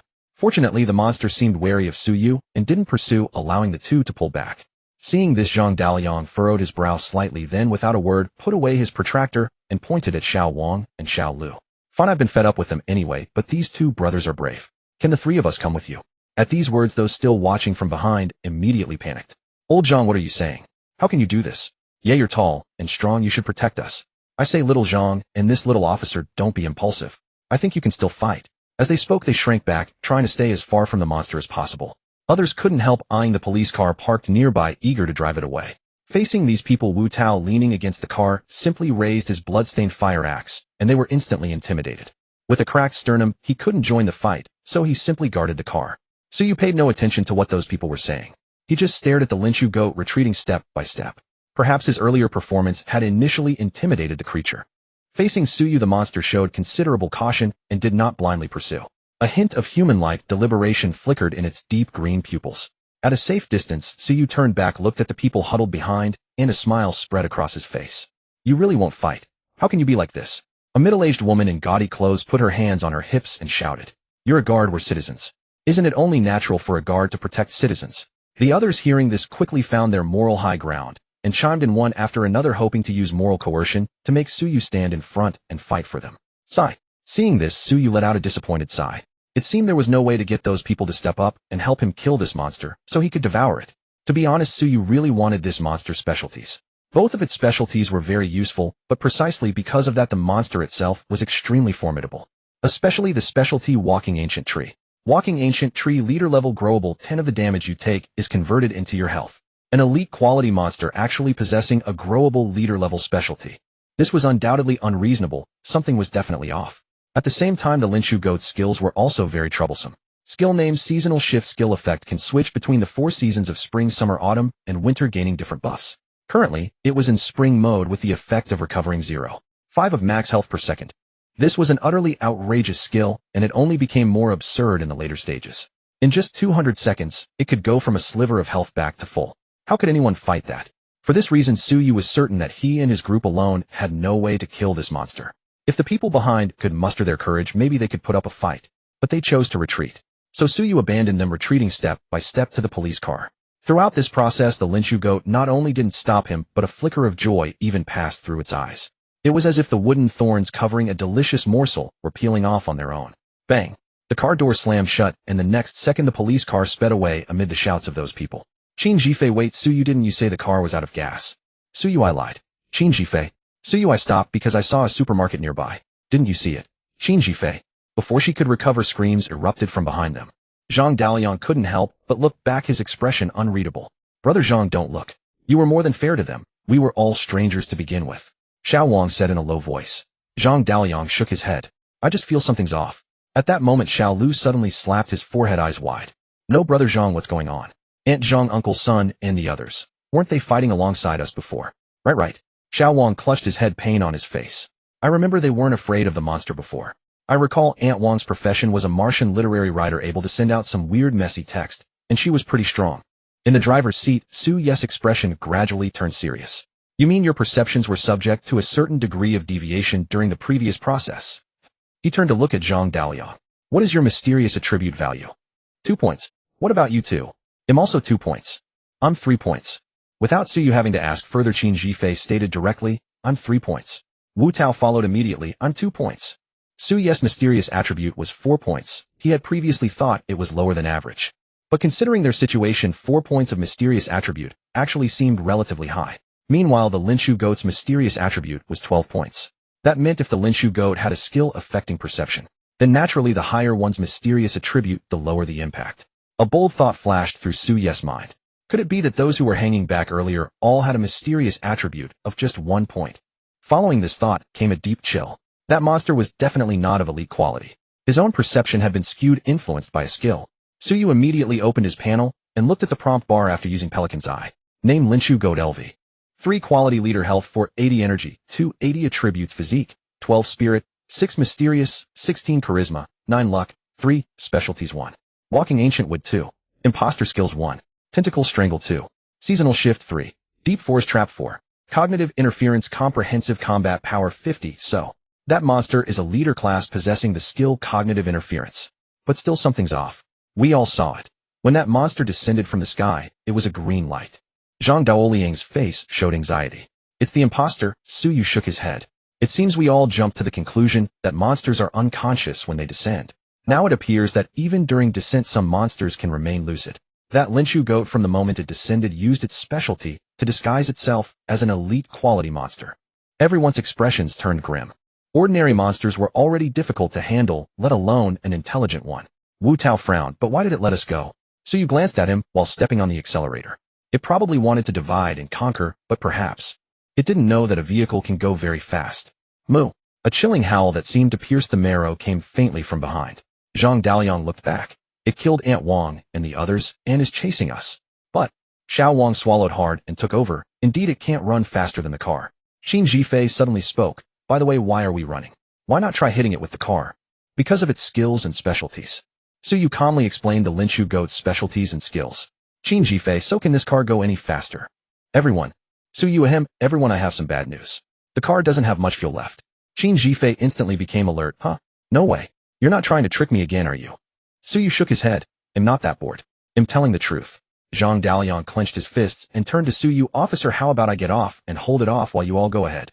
As his words fell, Xiao Wang, who had been watching the rear, said, with a mix of surprise and joy. Qin Zhifei, so can this car go any faster? Everyone. Suyu ahem, everyone, I have some bad news. The car doesn't have much fuel left. Qin Zhifei instantly became alert. Huh? No way. You're not trying to trick me again, are you? That monster realized it can't catch us. It seems to have stopped chasing now. Zhang Daoliang was stunned, realizing he had misunderstood, and quickly turned to look behind. It's true. It's not chasing anymore, but it's heading in another direction. A wave of relief washed over everyone, a feeling of surviving a calamity surging within them. Xiao Lu let out a deep breath. Damn, never thought I'd be chased by a goat one day. But it's fine, we can level up. Once we're stronger, a mere goat won't be able to cause any trouble. Suyu, however, did not agree with this view. Can't monsters level up too? At these words, everyone was shocked, then fell into a long silence. After a while, Wu Tao, sitting by the window, seemed to see something. Incredible excitement spreading across his face. Am I seeing things? Those fissures. They seem to be closing. You're not seeing things. Qin Zhifei from the passenger seat squinted. And not only that. Bronze-colored pillars extended from the gradually closing fissures in the sky, descending to the ground. What are those pillars? Suyu looked up, fixing his gaze on the pillar nearest to them. Suddenly, he sharply turned the steering wheel and said in an unquestioning tone, whatever those pillars are in the current situation, they are a turning point, and we must seize the initiative. Then the police car ran out of fuel entirely. Everyone. Suyu. Let's get out. Fortunately, the bronze pillar that had landed nearby was not too far away. Moments later, Suyu and the others arrived at the landing site of the bronze pillar, only to find people already there. Seeing Suyu and the others approach, a bald, middle-aged man actively waved to them, his expression excited. Friends, come quickly. We have hope. Suyu released his hold on Wu Tao. Wu Tao had a fractured sternum. If he were to run on his own, it would worsen his injury. Among those present, Suyu had the highest physique. So to maintain the overall pace, he had been supporting Wu Tao as they ran, preventing further harm to Wu Tao's condition. What's the deal with this pillar? A good thing. As long as we complete the quest on this pillar, we can establish a player base. Suyu's eyes lit up. A player base. What that meant was crystal clear. The bald man seized the opportunity. Friend, all of us here trust this big brother. So how about you join us, and under this big brother's leadership, we'll build this player base together. As he spoke, he pointed to a young man leaning against the pillar, resting with his eyes closed. The young man slowly opened his eyes, looked at Suyu, and gave a faint smile. What's your name? Suyu, what's your name? Zhang Fan's expression gradually turned cold, mimicking me. Seems like you're a bit. Though he said this, his heart was filled with delight. What he needed now was to establish his authority, and in his eyes, Suyu had delivered himself for that very purpose. With this thought, he stepped forward slowly, and a pair of knuckle dusters abruptly appeared in his hand. Today bro. I was wrong, bro, I was wrong. Zhang Fan raised his hands high, staring in horror at the pistol pressed against his forehead. Bang! Suyu fired a shot into the air, his expression stoic. Zhang Daoliang caught on, and stepped forward, pointing at Zhang Fan. You think you're tough, huh? Did you know this big brother is a guard? That's assaulting an officer, you get that? I really didn't know. If I'd known, I wouldn't have dared to provoke him, no matter how ballsy I was. Zhang Fan chickened out, without hesitation looking at Su Yu with a fawning expression, his earlier arrogance gone. His men seeing this naturally backed down, as well, not daring to utter a word. In an instant the entire situation fell under Su Yu's control. What's your name? Zhang Fan replied meekly, my name is Zhang Fan, officer. You can call me Xiao Zhang. Oh, you said you want to rebel. No officer, you misheard. My name is Zhang Fan, not rebel. What? You dare say I misheard? Then that means you do want to rebel. A faint twitch pulled at the corner of Zhang Fan's mouth. The next second, he suddenly raised his hand and slapped himself hard. Officer, I was wrong. Oh. Su Yu nodded, walked to the bronze pillar, studied it briefly, and placed his hand on it. Notification: you have touched the core of the Stronghold. Bronze notification: after completing all Stronghold quests, you can establish a bronze level Stronghold notification. Completing Stronghold quests grants contribution points. When the Stronghold is successfully established, the one with the highest contribution points can become the leader. Notification: bronze level leaders receive an additional template enhancement. Quest 1: kill 100 normal monsters. Quest 2: kill 10 elite monsters. Quest 3: kill 1 boss monster. Quest 4: submit 10 white quality equipment pieces. Quest 5: submit 1 green quality equipment piece. Tisk, the world will never go back to the way it was. Su Yu's expression was playful, and he gestured for the others to step forward and touch the Stronghold core to accept the quests. Qin Jifei squinted thoughtfully for a moment, then whispered in his ear. Su Yu, do you want to be the leader? Su Yu nodded without hesitation, his gaze sweeping over everyone present. Wu Tao and Zhang Daliang naturally showed their support. Meanwhile, Zhang Fan's 7 men exchanged uneasy glances, clearly waiting for Zhang Fan to make a move. Zhang Fan lowered his head. Officer, how about we split up? Su Yu smiled. I think you want to use your face to slap your hand again. Zhang Fan's throat bobbed as he forced down his emotions, squeezing out a smile. I was just worried we wouldn't coordinate well. Since you're confident, officer, well, I'll follow you. Heh. Su Yu curled his lips. Wu Tao, you stay. These two also stay to watch the Stronghold core. If anyone comes, let them take the quests freely, don't stop them. He pointed at 2 of Zhang Fan's men. They instinctively looked at Zhang Fan, who gave a slight nod. Taking this scene in and storing it in his memory, Su Yu smiled at Zhang Fan. Xiao Zhang, let's go. There are plenty of monsters nearby. We need to work together. Yes, officer, you can count on me. Su Yu turned, and Qin Jifei and the others followed. At the very back of the group, Zhang Fan's face instantly darkened. The bald man slowed his pace, sidled up to him, and shot him a look. Zhang Fan shook his head, made a gun gesture with his hand, and wrote the word endure on his palm. Hey, Xiao Zhang, come over here, walk with me. Su Yu waved back, and Zhang Fan's face twitched before he put on a smile and scurried over to Su Yu's side. Officer, I was afraid I'd be an eyesore. Oh, Xiao Zhang, I have high hopes for you. You'll go first and show us what you've got. Zhang Fan was seething inside, but due to his fear of Su Yu's pistol, he could only force a smile. He resolved in his heart to endure for now and get back at Su Yu once his level was high enough. He was extremely confident about this because his class was formidable. And soon the group encountered monsters, 3 purple glutinous bubbles. They were floating above a shapeless corpse. Sensing Su Yu and the others' presence, they glowed with purple light and launched their skills without hesitation. But everyone present had dealt with them before, so they easily evaded. Zhang Fan dodged 1 purple glutinous bubble's charge, summoned a pair of knuckle dusters, and slammed down hard. A negative debuff appeared. Physical vulnerability status: physical damage taken increases by 10, lasts 10 seconds, stacks up to 4 layers. Bang, bang, bang. Zhang Fan's fists pounded into the monster, imagining its head was Su Yu's, and he struck with relish. Swoosh. Just as he was about to finish the creature, Su Yu's rulers swept in, lightly stealing the kill. A faint twitch tugged at Zhang Fan's mouth, but seeing that most of the experience points had gone to him, he calmed down. This fool only knows how to steal kills, but what's the use? I got the bulk of the experience. Just wait, once my level rises, I won't be afraid of his gun. The future is mine. Meanwhile, Su Yu glanced at the notification panel and smirked. Nice, another 3 physique points. Looks like my snowball is starting to roll. He had taken the kills on all 3 purple glutinous bubbles, so naturally, he had plundered 3 physique points. Now Su Yu's physique had reached 14 points plus the 2 points from the shadow split boots, making it 16. This physique value was without exaggeration far ahead of the vast majority of players. Su Yu smiled. Let's move on. Zhang Fan also smiled. Everyone, let's work hard and kill as many monsters as we can today. On the surface it seemed like a harmonious scene. Qin Jifei frowned slightly, glancing at Su Yu again and again, but she hesitated to speak. In the end she said nothing and chose to trust Su Yu. You're a guard too, right? At the bronze stronghold core, Nia Haibang looked at Wu Tao with a fawning expression. Wu Tao blinked. When was the last time he saw someone look at him like that? Oh, maybe a day or 2 ago, but why did it feel so long? He pondered this while replying, what's the matter? Nia Haibang waved his hands. Nothing. I just wanted to ask, that leader of yours, he seems quite impressive. Wu Tao narrowed his eyes, catching the hidden meaning in Nia Haibang's words. Just then footsteps echoed. A group of students in school uniforms, about 7 or 8 in number judging by their height. They should be high school students. Wu Tao's eyes lit up thinking of his own son. But soon his eyes dimmed because his son did not go to school in Fengtai City. He took a deep breath and looked at the students only to find that the leader was a girl with a fresh and beautiful appearance. The girl was walking quickly towards the bronze pillar with a calm expression, looking at Wu Tao. What is the use of this bronze pillar? You'll know if you touch it. Wu Tao, following Su Ye's instructions, did not stop them. But the girl frowned, instead raised her hand to signal a tall boy behind her to step forward. No way. The boy pursed his lips, looked at Wu Tao with some wariness, and reluctantly placed his hand on the bronze pillar. This is Sister Xue. It's the core of a player base. As long as we complete the task, we can establish a player base.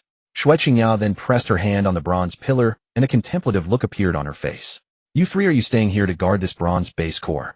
Wu Tao was surprised. How did you figure that out? Xue Qingya, how many of you are there in total? Wu Tao frowned. What do you want to do? Xue Qingya, we can unite, seize the initiative, and maximize the benefits of this base. Wu Tao probed. Your students, you can't be just these few, right? Xue Qingya, a very powerful monster landed in the school. It killed many people. We escaped in different directions. Wu Tao nodded. In that case, wait here for brother Yu to return. Chi. A triangular ruler neatly pierced through the neck of a sand-scale beast, taking away its last bit of health. Prompt: you have devoured the sand-scale beast LV. 1. You gain 2 points of physique. Prompt: you have digested the sand-scale beast LV. 1. Extracting its specialty. Prompt: you have obtained the specialty. Sandscale. Prompt: you already possess this specialty. The specialty is strengthened Sandscale 1. Elite: your earth resistance increases by 15. Physical resistance increases by 15. Suyu was startled. After devouring a specialty he already possessed, the original specialty would be strengthened. But the problem was when he had repeatedly killed purple sticky bubbles before he had also drawn the outer shell specialty multiple times. However, the original outer shell specialty had not been strengthened. This left Suyu somewhat puzzled. Could it be because outer shell was a common grade specialty and thus couldn't be strengthened? Thinking this, he glanced at his current player panel. Player ID 6721 LV. 165,100. Class True Pelican. Unique HP 220, Energy 135, Attributes Physique 242, Spirit 5, Mystery 4, Charisma 7, Luck 9, Specialties 1. Outer Shell 2. Sandscale 1, 3. Swift Step. Skills 1. Pelican's Eye. Passive. Unique Equipment: Triangular Ruler, Shadow Split Boots. Combat Power 40, a Bare Body Physique of 24 points. Truly luxurious. Nearly half a day's hunting results: 8 purple sticky bubbles plus 1 Sandscale beast. They provided him with a full 10 points of physique attribute. At this moment, Suyu was fully confident that he could easily suppress Zhang Fan and the others. However, Zhang Fan was completely ignorant of this. In fact, he was in a very happy mood with joy in his eyes. Great, I leveled up. Haha, that idiot didn't work hard, so he definitely hasn't leveled up. This level up, my physique increased by 1 point, spirit increased by 1 point, and I have 2 free attribute points. Zhang Fan tried adding all the free attribute points to physique, and his mind was invigorated. Looking at the panel with physique as high as 9 points, his confidence was unprecedented. At this moment, he felt as if he had the illusion that bullets were not so hard to dodge. No, I'll hold on a bit longer, wait until I reach level 3. That's the safest. Zhang Fan forcibly suppressed all kinds of emotions, looked at Suyu, and showed a sincere smile on his face. Brother Yu, it's getting dark. Should we continue or go back? Suyu looked at him with a half smile. Oh, then let's go back. Zhang Fan nodded and bowed sure. When Suyu and his group returned to the base core, the sky had completely darkened. A bright moon hung high, pouring cold silver light, illuminating the earth. If one looked down from a high altitude, one could see bronze pillars inserted into the ground, without any pattern. Each bronze pillar was separated by a certain distance, each marking its own territory. It was foreseeable that in the future conflicts would inevitably arise between different bases. The reason was simple: some bases were located in industrial areas severely lacking food sources. What to do without food?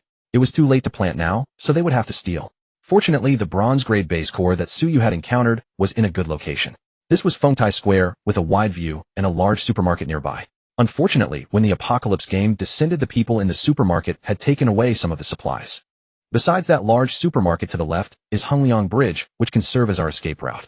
At the same time, we can use the water resources under the bridge to ensure the base doesn't run out of water.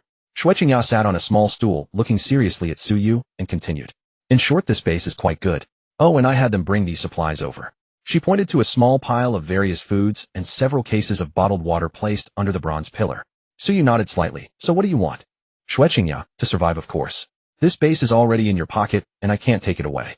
If I leave this base, you'll also have difficulty occupying another base quickly. So I want to join you and become a beneficiary of this base. Her expression was very serious and her words were blunt, but her eyes showed no fluctuation as she continued. Right now many people are too scared to come out afraid of running into monsters. So the competition for base cores is relatively mild. But after a while those people will gather courage and step out of their homes. I don't want to end up in the same situation as those people. I want to take the initiative, so I brought them to look for the bronze pillar. Now I've told you all my thoughts. Can you give me an answer? Suyu gazed at Xue Qingya and read sincerity from her face. You can, as long as you follow my arrangements and work for me, I will naturally grant you the corresponding authority. After careful consideration, he now had quite a few people under his command, but they each belonged to different factions. The 3 led by Zhang Daliang, the 7 led by Zhang Fan, and the 7 led by Xue Qingya. These were all newcomers. As for Wu Tao, he was not worth mentioning for now. The only one Suyu could truly trust was Qin Jifei. Fortunately, his own martial prowess was gradually expanding enough to control the situation. Xue Qingya, having received Su Ye's assurance, revealed a beautiful smile on her slightly chubby face. Then I'll call you brother, you just like that, uncle. You can call me uncle, you too. Xue Qingya was clearly stunned for a moment. Huh? Suyu, where are we staying tonight? Qin Jifei with a stern face walked over from not far away and placed her hand on Su Ye's shoulder, giving it a light squeeze. Also, there are monsters roaming outside now, so we must arrange for night watch shifts. Sister Qin. Xue Qingya stood up looking obedient. We are students, we usually sleep late and wake up early, so we can take the night watch. But Qin Jifei only smiled at her, then turned to Suyu. By the way, some scattered people saw our large group gathered here and were drawn over. How should we arrange them? Should we allow them to touch this bronze pillar? Suyu casually glanced at those people, about 6 or 7 of them currently being blocked by Zhang Fan outside the bronze pillar. He waved his hand indifferently. Let them touch it. The more people touch it, the better. The reasoning was simple. The more people who accepted the outpost quest, the more each person's contribution share would be diluted. For example, if only 10 people accepted the quest, the total contribution points would be competed for among those 10. Thus those who gained an early advantage might not necessarily laugh last. But if 100 people accepted the quest, each of them would take up a certain share of the contribution points. This would cause those pursuing from behind to have fewer contribution points to grab. Now Suyu was the one who had seized the early advantage, so he naturally wanted the overall contribution share to be as small as possible. The smaller it was, the faster he could solidify his victory and secure the position of outpost leader. Zhang Fan had also realized this. That was why he had stopped those people from touching the bronze pillar to accept the quest. In his view, the contributions those people would have earned from killing monsters should have been his. He had already planned to confront Suyu once he reached level 3. Thus he did not want to see the contribution points that rightfully belonged to him being taken away by others. Zhang Fan even felt a bit smug. That fool probably hasn't thought this through. Does he think I'm stopping these people to show goodwill? Then he saw Suyu stand up and walk over.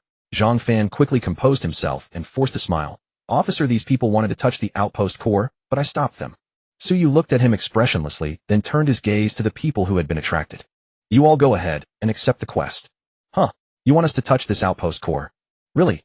Zhang Fan was stunned, and so were those people. The next second they joyfully touched the outpost core and accepted the quest.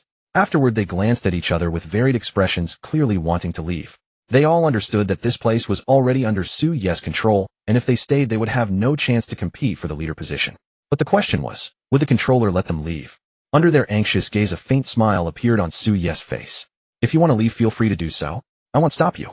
Zhang Fan upon hearing this couldn't help but clench his fists. He wanted to leave too. But unfortunately, damn it, why could these latecomers come and go as they pleased while he was stuck here? This Su guy was truly a beast. Under his resentful gaze most of the people left, with only one staying behind. It was a young man wearing black-rimmed glasses of average height, dressed in casual clothes and loose trousers. Suyu looked at him curiously. Why aren't you leaving? Sun Bowen sighed. They have wishful thinking, but I don't. He called you officer, so you must be a security guard, right? Can I follow you? Suyu, since you want to stay you need to understand that I need people who obey. Sun Bowen smiled bitterly. Officer, I have no ambition. I just want to survive. As long as you don't send me to my death, that's fine. Seeing this, Suyu couldn't help but think how useful the security guard identity was. Without it, Sun Bowen would probably not have stayed. With this thought, he pointed behind him. Go help out. Set up the tents first, then get some food. Seeing that Suyu had accepted him, Sun Bowen breathed a sigh of relief. Okay, they'll get to work right away. These tents were scavenged from a nearby supermarket.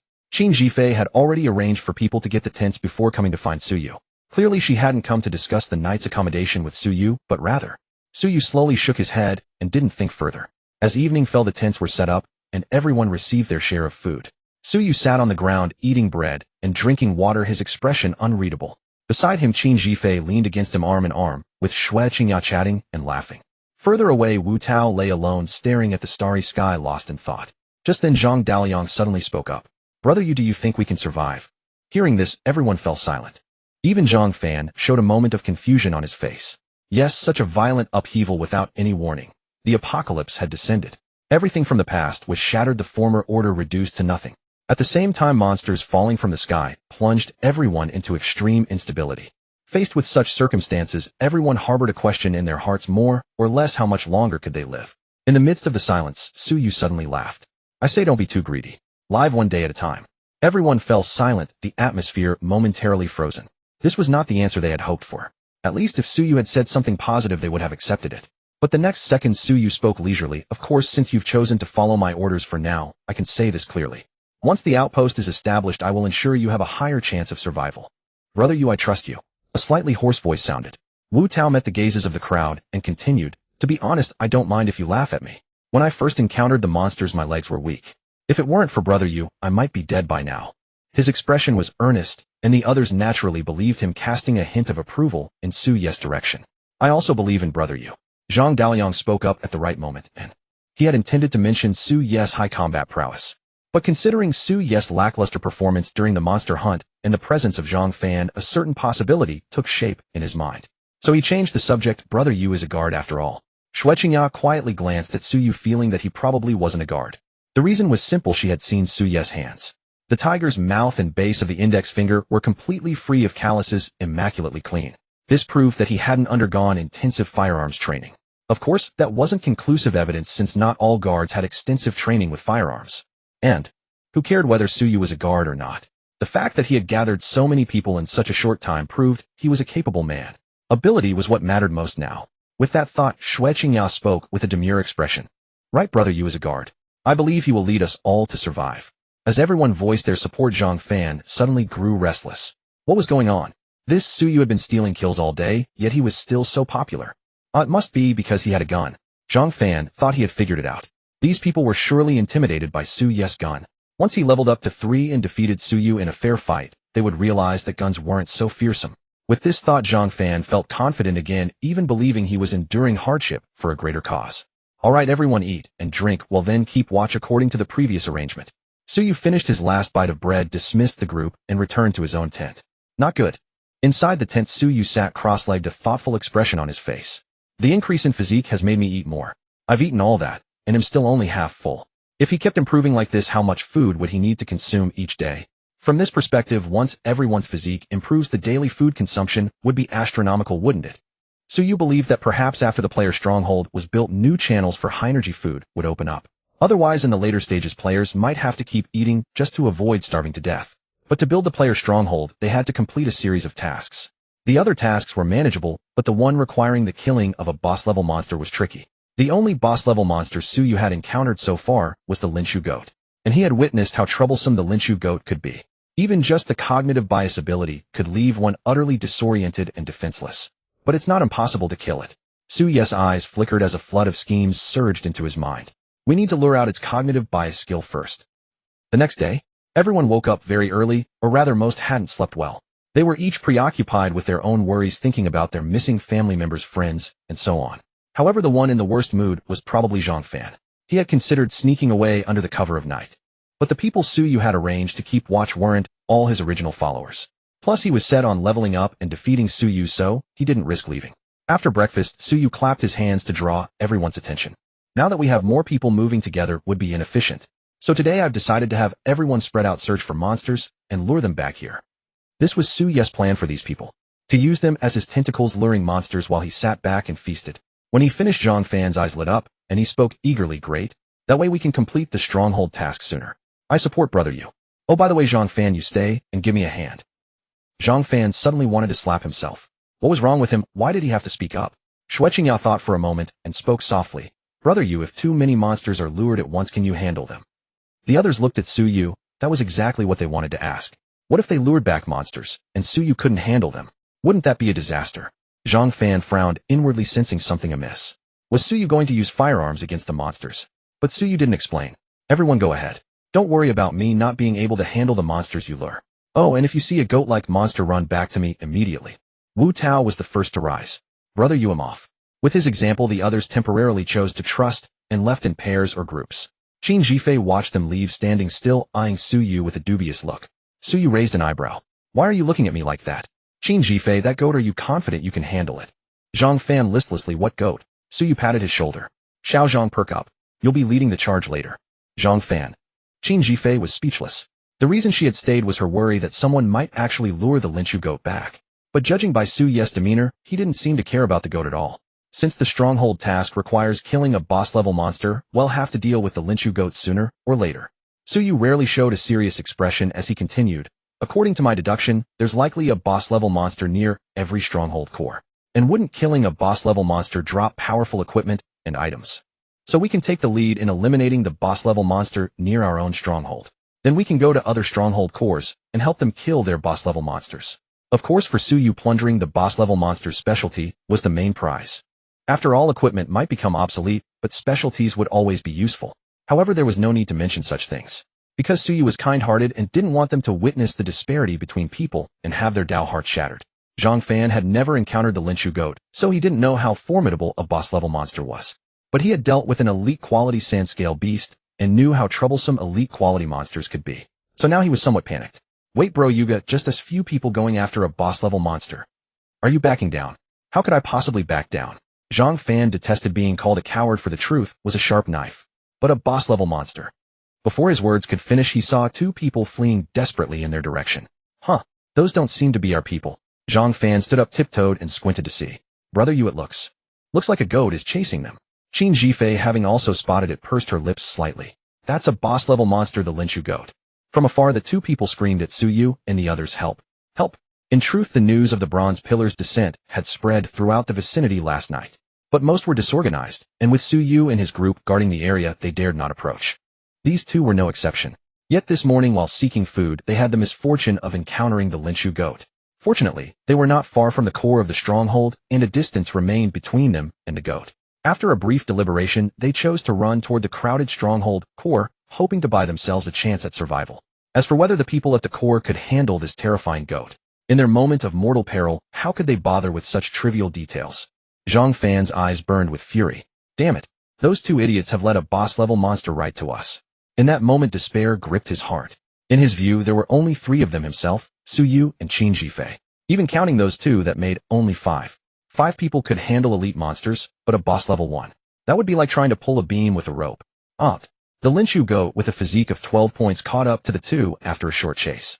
Then under Zhang Fan's suddenly widened eyes, the tentacle-like horns on its head extended, swiftly coiling around the necks of the two ahead like pythons. Crunch. Accompanied by the sickening crack of breaking bones, it twisted off both heads. Damn it. Zhang Fan's teeth chattered, his legs trembled, and he nearly fled. Yet he clung to a faint hope. Brother Yu, we have guns. In the face of life and death, his address of Brother Yu was genuine. Then he saw Su Yu, triangle ruler in hand, charging toward the Lin Chu goat. Su Yu was calm now. His reliance was on his exceptionally high physique attribute. The substantial increase in physique had boosted his attacking power, making the situation vastly different from yesterday. Moo. The Lin Chu goat growled low, a hint of caution flickering in its cunning dark green pupils. Evidently, it remembered Su Yu. In its perception, this human had a high physique and could contend with it, causing some trouble. But that was all, merely a nuisance.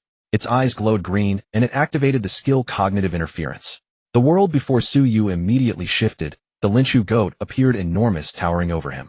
An intangible fear bound his mind, nearly making him forget to breathe. He fell into a cognitive distortion. But that's all. My mystic attribute is higher than most, so its interference isn't strong. Su Yu took a deep breath, forcing himself to steady his mind. He knew Wu Tao and the others hadn't gone far and could hear the sounds from here. He only needed to spar with the Lin Chu goat for a while to await reinforcements. But was the cognitive interference of this Lin Chu goat really just that? Su Yu blocked its descending front hoof, exerted force, and lifted the entire goat. Boom. Torrential power erupted as Su Yu, gripping the goat's hoof, thrust the triangle ruler fiercely toward its eye. Moo. Terror flashed in the Lin Chu goat's eyes.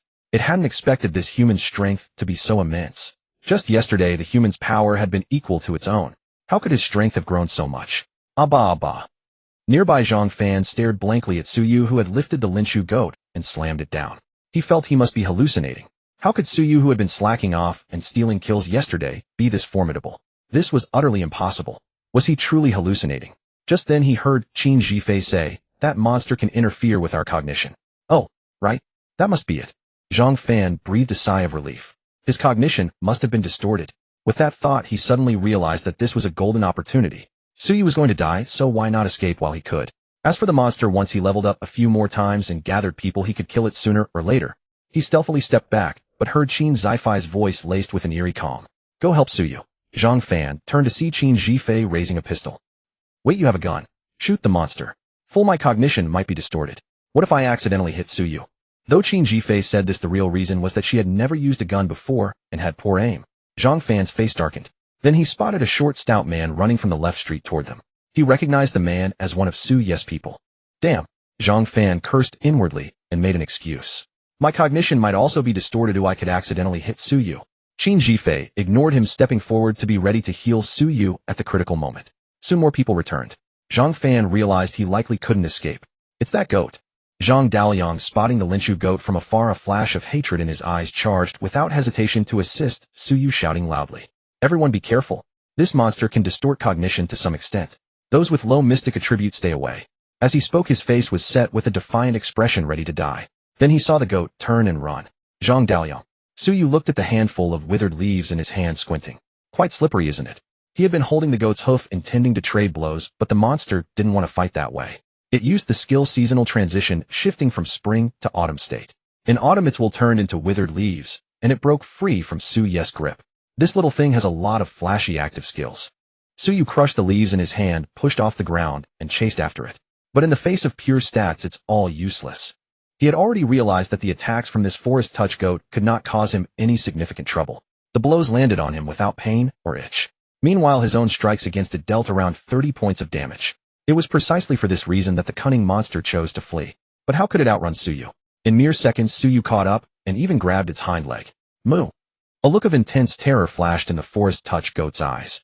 This time, Suyu learned from his mistake and held on tightly, refusing to give it a chance to break free. At the same moment, Zhang Daliang arrived in time and shouted, Aspire Superscript 22. Radius R randomly selected, selection complete. This radius R1M, ha. Zhang Daliang swung his half-circle ruler, striking the side, but only managed to cut off a few withered leaves. His attack power was insufficient. Moreover, in the autumn state, the forest touch goat reduced incoming damage by 15. As a result, the damage was only in the single digits. But it was precisely this obstruction that allowed Suyu to seize the opportunity, completely restraining it and pinning it down. Gee. The triangular ruler, in an extremely brutal manner, plunged deep into the left front chest of the forest touch goat. At this moment, the monster that had once forced Suyu into a strategic retreat was sliding step by step into the abyss of death. Seeing itself trapped in a desperate situation, the forest touch goat activated its skill seasonal change, once more transforming the original autumn state into winter state. In an instant, its body became stiff and immobile, but at the same time a layer of ice formed on its surface, rapidly spreading and covering its entire body. Zhang Daoliang's attack landed on the ice, leaving only a white mark before failing. Brother, you. He looked at Suyu, who remained silent, merely striking down with his ruler again and again. Soon a fine crack appeared on the ice. Wu Tao's roar suddenly erupted as he had finished charging, surrounded by white flames. The white flames spread, coating the fire axe in his hand with a layer of white fire. Take this axe. He raised the axe high and struck down with all his might, as if to release all the fear and anxiety of this period. Crack. Perhaps the flames truly had a restraining effect on the ice. The ice shell on the forest touch goat showed signs of melting. Well done. Zhang Daliang was delighted, swinging his half-circle ruler even more vigorously. But Suyu did not think the situation was that favorable. This forest touch goat was extremely cunning. Why would it use a mere time-delaying skill when in dire straits? That is to say, its delay must be for some purpose. What purpose? Suyu suddenly looked up, abandoning the ice-encased forest touch goat, and dashed forward to the left. Huh. Zhang Daliang was startled, not understanding what madness had possessed Suyu. Had his perception been tampered with? But soon he realized he was wrong. How is that possible? Wu Tao's surprised voice rang out. On the ground, the ice gradually melted under the flames, and the forest touch goat inside flickered and disappeared like a bubble. Wu Tao instantly understood the thing inside the ice isn't the monster it escaped. Bang! A dull sound echoed as Suyu clamped the forest touch goat's neck with his left hand and pinned it to the ground. The impostor, this talent combined with cognitive interference, is truly formidable. A cold gleam shone in his eyes as he spoke in a low voice. Unfortunately, I have the Pelican's eye, and I can see your data. In Su Ye's field of vision above the forest touch goat, which had disguised itself as air, columns of data floated. To be precise, he saw columns of data floating in the air. Without a doubt, beneath the data was the forest touch goat, which had disguised itself as air. So after realizing that the goat's transformation into ice was merely to buy time, Suyu scanned the surroundings with the Pelican's eye and discovered its true location. From this perspective, the Pelican's eye skill was extremely domineering. He wondered if this skill could also see through invisible units. Moo. Terror filled the forest touch goat's eyes. It couldn't understand how this human could see through its disguise, but it knew it was truly in a desperate situation. Its horns extended like vines trying to wrap around Suyu's neck, but Suyu grabbed them firmly. Is that all the strength you have? Suyu grinned, pressing his knee onto its body, his triangular ruler falling again and again. At first the forest touch goat struggled, but gradually its struggles weakened, until finally its deep green pupils lost all luster and its last health points were depleted. It was dead. Notification: you have killed the forest touch goat LV. 3. Based on the damage you dealt, experience points 150. Notification: you have devoured the forest touch goat LV. 3. You gained 4 mystery. Notification: you have digested the forest touch goat LV. 3. Extracting its talent. Notification: you have obtained the talent Walking Ancient Tree. Walking Ancient Tree. Boss level 10 of the damage you take is converted into your health. Suyu slowly rose. The corpse of the forest touch goat gradually dissipated, leaving behind a sapphire blue treasure chest. This was the first time a monster had dropped a treasure chest after he killed it, and this time no one dared to covet the chest. Zhang Daoliang Wu Tao Shueqingya. All those who had returned, including Zhang Fan, stared at him in a daze, unable to snap out of it for a long time. The process of Suyu killing the forest touch goat was simply too violent. A formidable boss-level monster had been completely ravaged by him from start to finish. How did he achieve such terrifying combat power?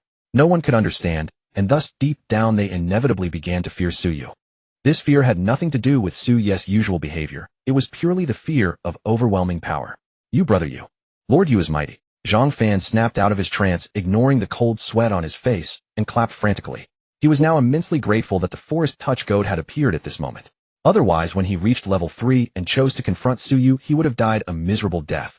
The more he thought about it, the more afraid Zhang Fan became, and the harder he clapped. His former subordinates now looked at Suyu with awe, and even gradually with fervor. After all, compared to Suyu, what was Zhang Fan's meager combat power? The only reason they had followed Zhang Fan was that he could provide them with safety. But now, having witnessed Suyu's combat prowess, they felt that Suyu was more capable of ensuring their survival. Moreover, Zhang Fan himself was still clapping. So without any hesitation, Nya Haibong, who had previously tried to extract information from Wu Tao, shouted loudly, Lord Yu is the one who truly deserves the people's support. To be honest, seeing his underling flatter Suyu, Zhang Fan felt a bit uneasy deep down. It was as if he had been cuckolded, an unpleasant feeling overall. But alas, his own hands were almost numb from clapping. Alright, stop applauding. It's a bit noisy. Suyu took the treasure chest in his hand and glanced casually at Zhang Fan. Yes. Zhang Fan immediately stood at attention, arms pressed against his trouser, seems his posture perfectly standard. Suyu looked around at everyone. Who among you has high luck? Shueqingjia's heart stirred, and she quickly raised her little hand. Brother Yu, my luck is 4 points. She had previously calculated that ordinary people's luck attribute was 1 point, and only a few had 2 points. Compared to them, her luck attribute was undoubtedly high enough, a full 4 points. In this way, she could use her luck to further highlight her importance.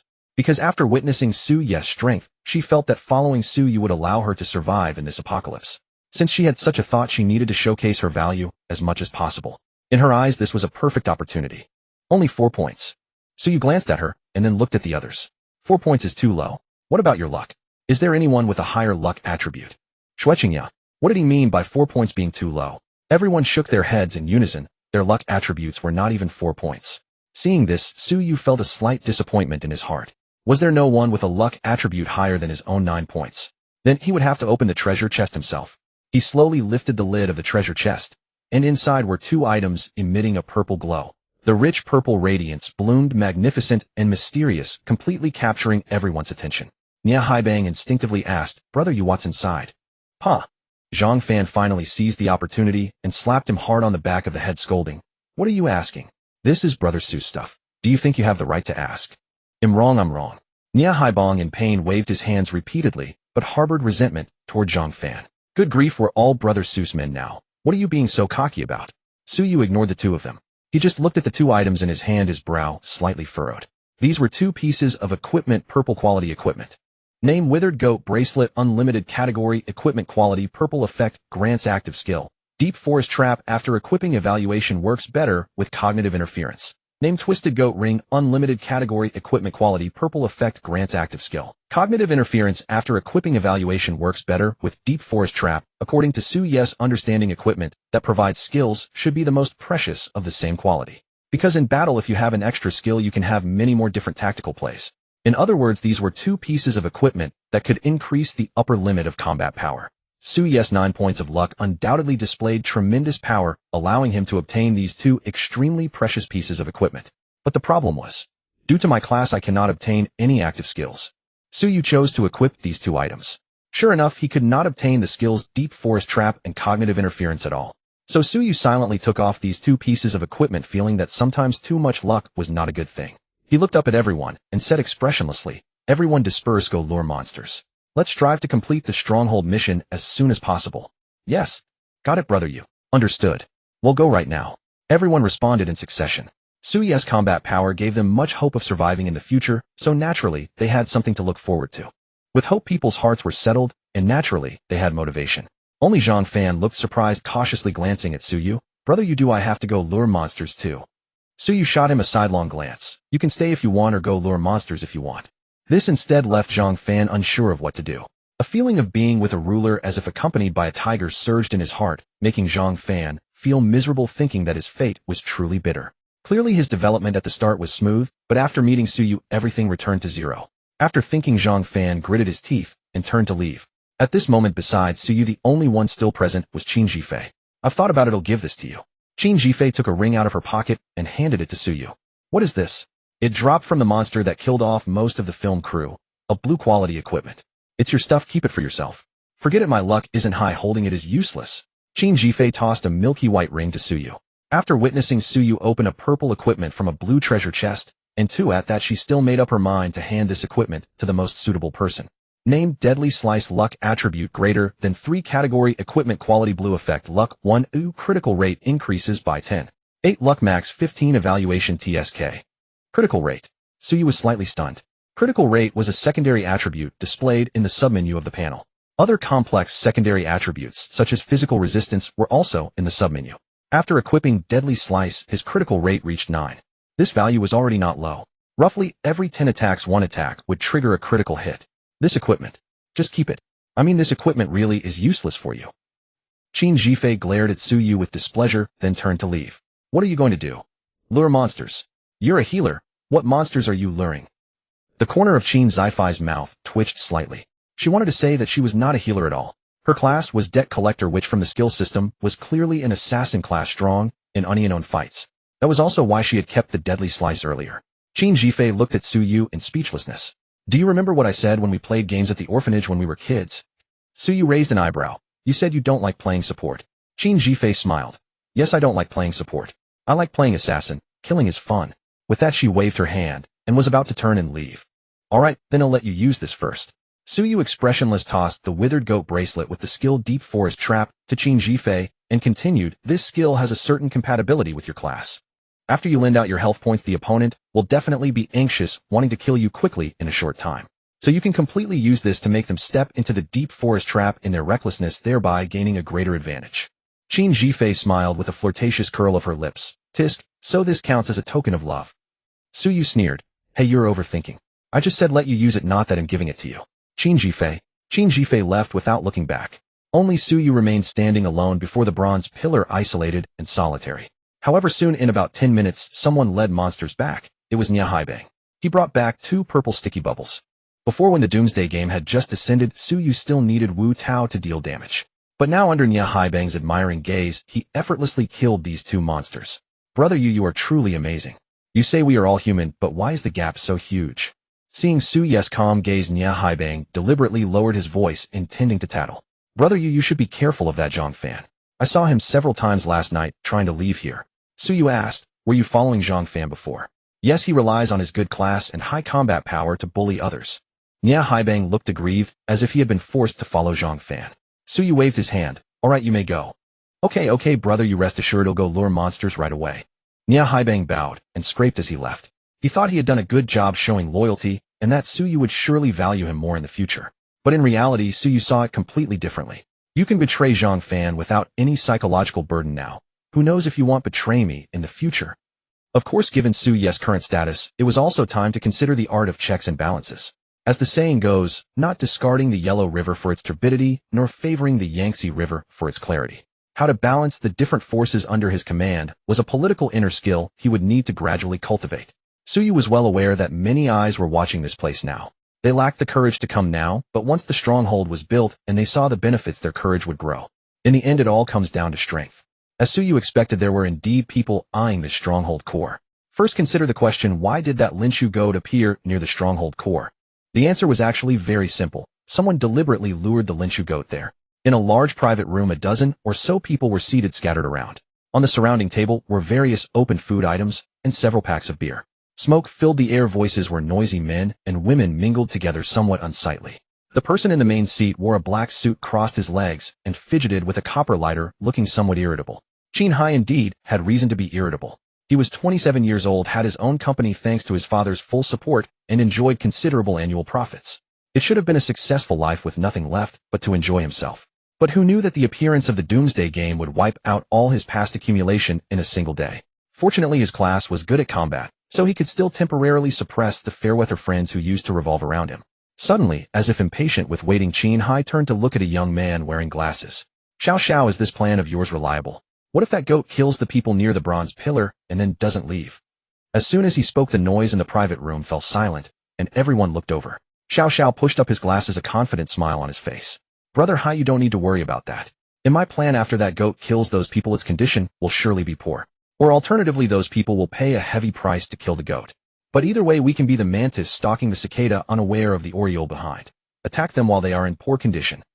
As if to confirm his words, hurried footsteps sounded. Then a thin figure rushed in with a panicked expression.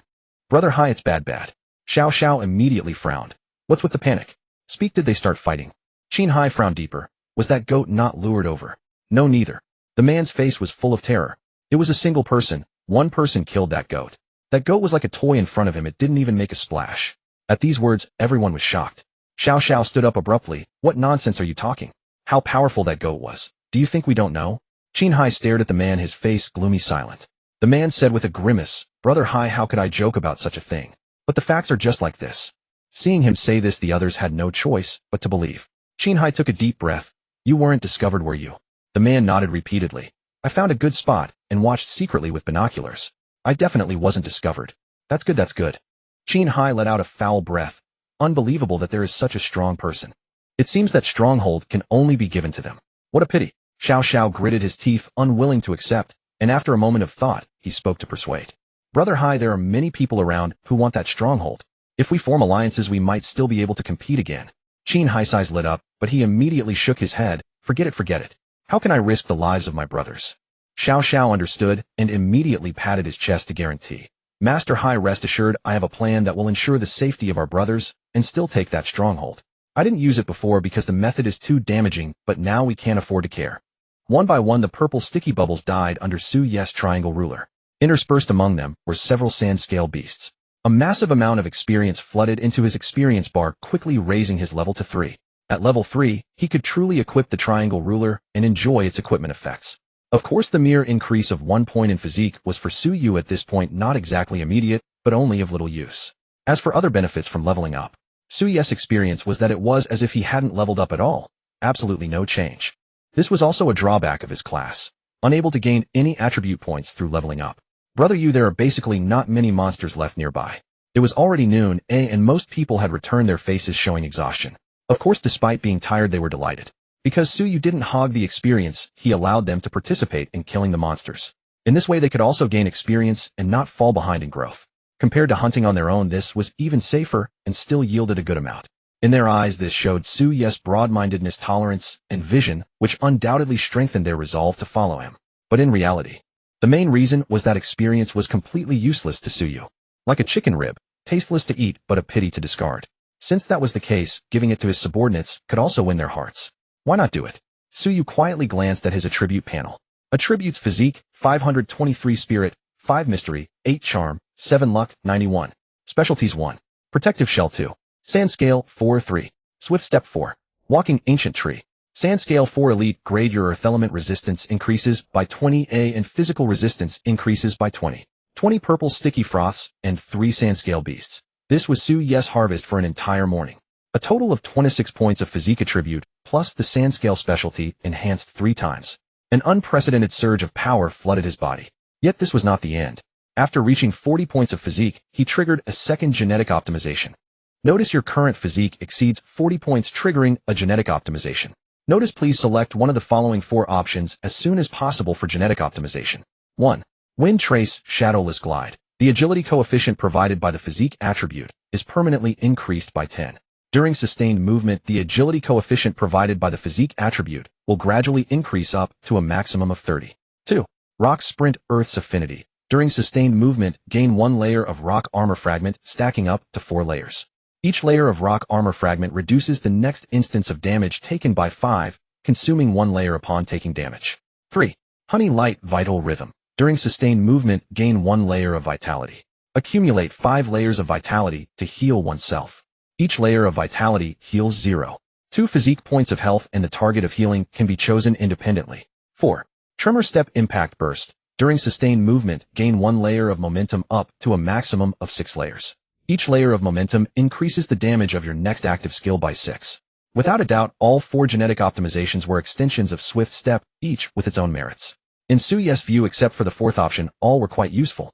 Why was the 4th option useless? Because Su Ye's class prevented him from acquiring any active skills. The 2nd and 3rd options are also flashy. Damage reduction and healing. They seemed decent, but that was all. After all, the prerequisite for needing damage reduction or healing was that you had already been hit. In that case, why not just ensure no one could touch you?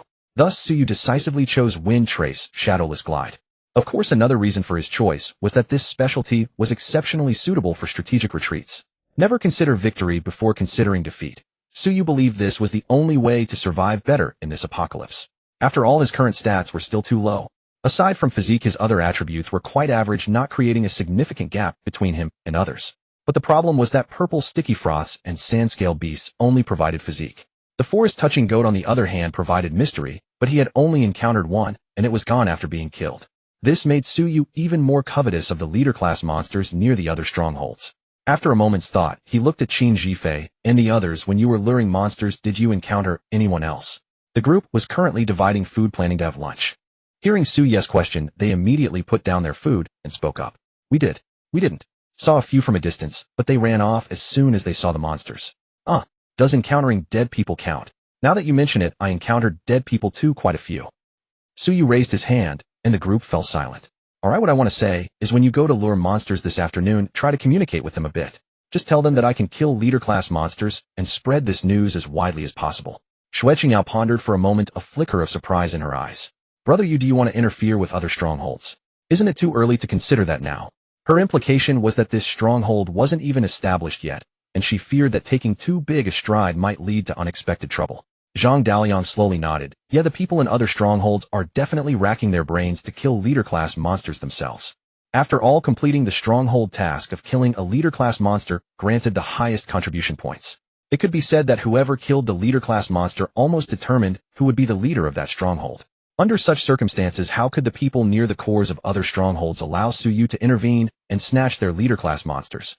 Wu Tao walked over and sat down beside Su, speaking sincerely. Brother, let's play it safe. Su knew their advice made some sense, but that was based on their lack of knowledge about his true strength. Come on, with a naked physique of 52 plus 2 genetic optimizations, Su was terrifyingly powerful now. Old Wu, rest assured and do it. Su patted Wu Tao on the shoulder and smiled at the others. Remember, you're my people. If something goes wrong, I'll handle it, and I definitely can handle it. These words were undeniably domineering, but the image of Su single-handedly killing the forest-touching goat was still fresh in their minds, lending weight to his words. Qin Jifei looked at Su with some surprise. In the past, she had never seen such dominance in Su. Tisk, indeed, men are as changeable as eels. Unlike herself, who remained consistently ruthless and merciless. Back then, with so many people in the crew, she was the one who survived to the end and reaped the greatest benefits. That alone spoke volumes. Just as Qin Jifei was lost in thought, Su suddenly changed his tone. Of course, if you end up dead because of your own reckless behavior, I won't intervene. Everyone was an adult, and to some extent, they should be responsible for their own choices. Otherwise, could they expect Su to be their babysitter? Wu Tao, Zhang Daliang, Xue Qingyao, Zhang Fan, and the others all understood this principle. Moreover, if they wanted Su's protection and to become beneficiaries of this stronghold, they also needed to demonstrate their own value as much as possible. Thus after lunch they dispersed and continued luring monsters for Suyu, so that Suyu could maintain a high efficiency in killing. But the problem was that there were indeed few monsters nearby. To lure monsters they had to venture farther away. As a result, efficiency inevitably declined. Throughout the entire afternoon they only lured 13 purple sticky froths and 1 sand scale beast. Moreover, as time went on the number of monsters lured decreased and efficiency dropped even further. Suyu realized that the golden period of rapid stat growth had passed. From now on, to maintain a rapid increase in strength, he would have to explore and expand on his own. Although the others were unaware of this, the decline in luring efficiency also unsettled their minds. So during dinner, Suyu proactively called a halt, telling them there was no need to lure monsters tomorrow. In other words, tomorrow, he'll leave here and sweep through a larger area around the stronghold core, clearing out monsters. Wu Tao took over. Then, brother, what about us? Yes, what about us? Should we still follow you? To this, Suyu replied, you may form your own teams and act as you see fit, as long as you ensure your own safety. Had this been before, Zhang Fan would have been overjoyed at these words, for they meant he had an opportunity to escape Su Ye's watchful eye. Yet after witnessing Su Ye's utterly unreasonable strength, Zhang Fan had no desire to compete with him. It wasn't that Zhang Fan lacked resolve, but rather that Su Ye's power was simply too overwhelming. Pondering this, Zhang Fan felt that sometimes being subordinate was not so bad. After all, a true man knows when to bend and when to stand tall. But some did not think so. Several miles from the core of the stronghold, within a private room in a tall building, Xiao Guang said with excitement, this is gasoline, and this is laundry detergent. He directed some people to mix buckets of gasoline with the prepared detergent. Haha, that's all set. Qin Hai watched with a furrowed brow throughout. The mixture of gasoline and detergent turned into a murky, milky white liquid. He turned to Xiao Guang. Xiao, how do we use this stuff? Xiao Guang's face was filled with uncontrollable glee. Brother Hai, you might not know. When gasoline and detergent are mixed, the surfactants significantly lower the gasoline's volatility and ignition point. This allows it to form a highly concentrated mist of combustible particles. Qin Hai replied expressionlessly, in plain English. Xiao Guang paused. We bottle this mixture and splash it during combat. Once it hits, we follow up with an open flame and burn them alive. Qin Hai frowned. How can you guarantee it will hit? Xiao Guang grinned. Under the cover of night, we sneak over, surround them, and hurl this from a distance. If we move quickly before they wake, we can toss a large amount of the mixture. Then from afar we ignite it with flaming arrows, ensuring they are blown to bits. A bald man grinned, speaking in a deep voice. Brother Hai, I've practiced archery, leave the arrows to me. Xiao Guang pointed outside the room. Brother Hai, besides us we've contacted 3 other groups. I've calculated the total number adds up to over 60 people. These are all daring and ruthless, mostly level 2 players with assured combat capability. With our numerical advantage and this tool as a vanguard, we can surely capture that stronghold. Qin Hai listened, his expression calm, but turmoil surged within him. All these matters had been handled by Xiao Guang and the others without his involvement. He vaguely sensed he was being sidelined. Or perhaps it was a test from Xiao Guang and the others. With this thought, Qin Hai suddenly smiled. We want use flaming arrows. What arrow is this? Well, use this instead. He pulled out a sleek metallic pistol from his coat. Xiao Guang's pupils constricted. He knew it. Although Tianxia banned civilian firearms, Qin Hai's past social status was far from ordinary, not to mention his father a truly influential figure. So Xiao Guang and the others had long suspected that Qin Hai carried a gun, because they had witnessed it. 2 years ago, during a hunting trip in the woods, Qin Hai had shot a man dead right before their eyes. Xiao Guang still remembered the incredulity in that man's eyes before death. He snapped back to reality. Brother Hai, excellent. If we can use a gun, the effect will be optimal. Beside the bronze pillar, Suyu noticed that as his physique improved, so did his night vision. This was undoubtedly a good thing.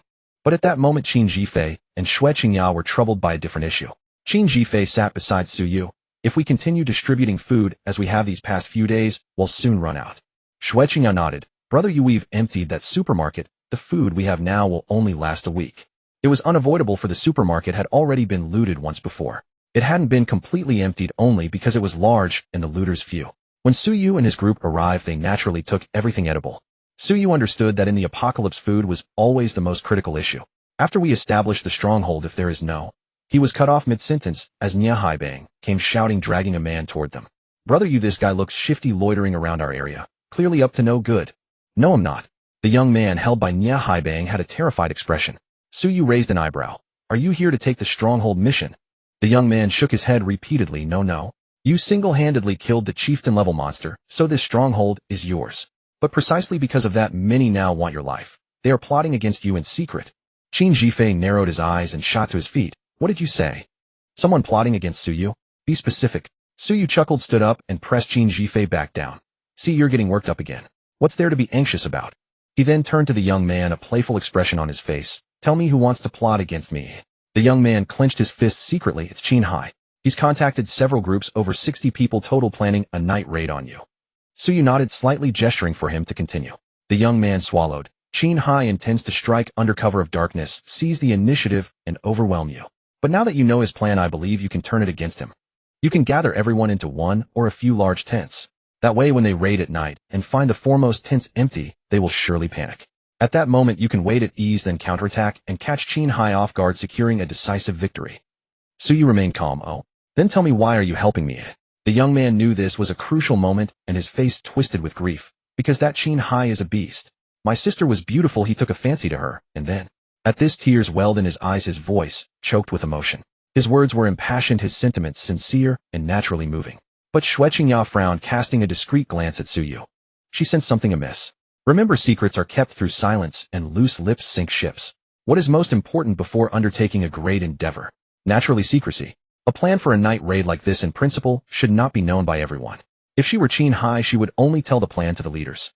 The underlings would simply follow orders and do their part. Why would they need to know the full plan? Of course, Xue Qingya thought to herself, what if this Qin Hai was a fool? No, that couldn't be possible.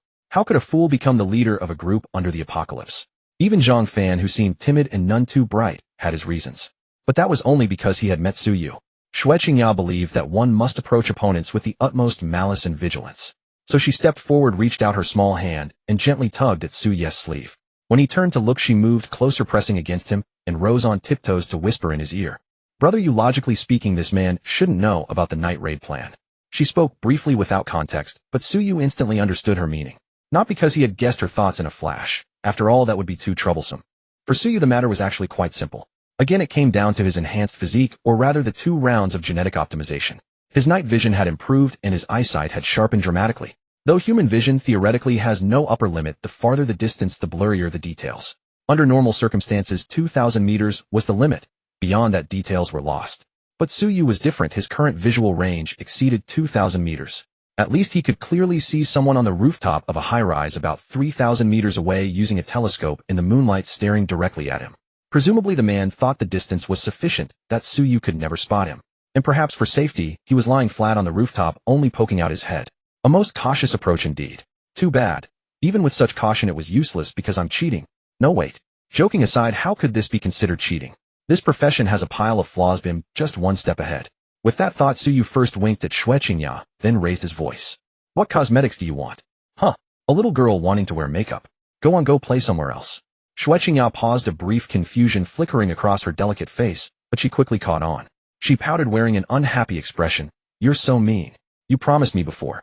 This little performance left Wu Tao and the others baffled, question marks written all over their faces.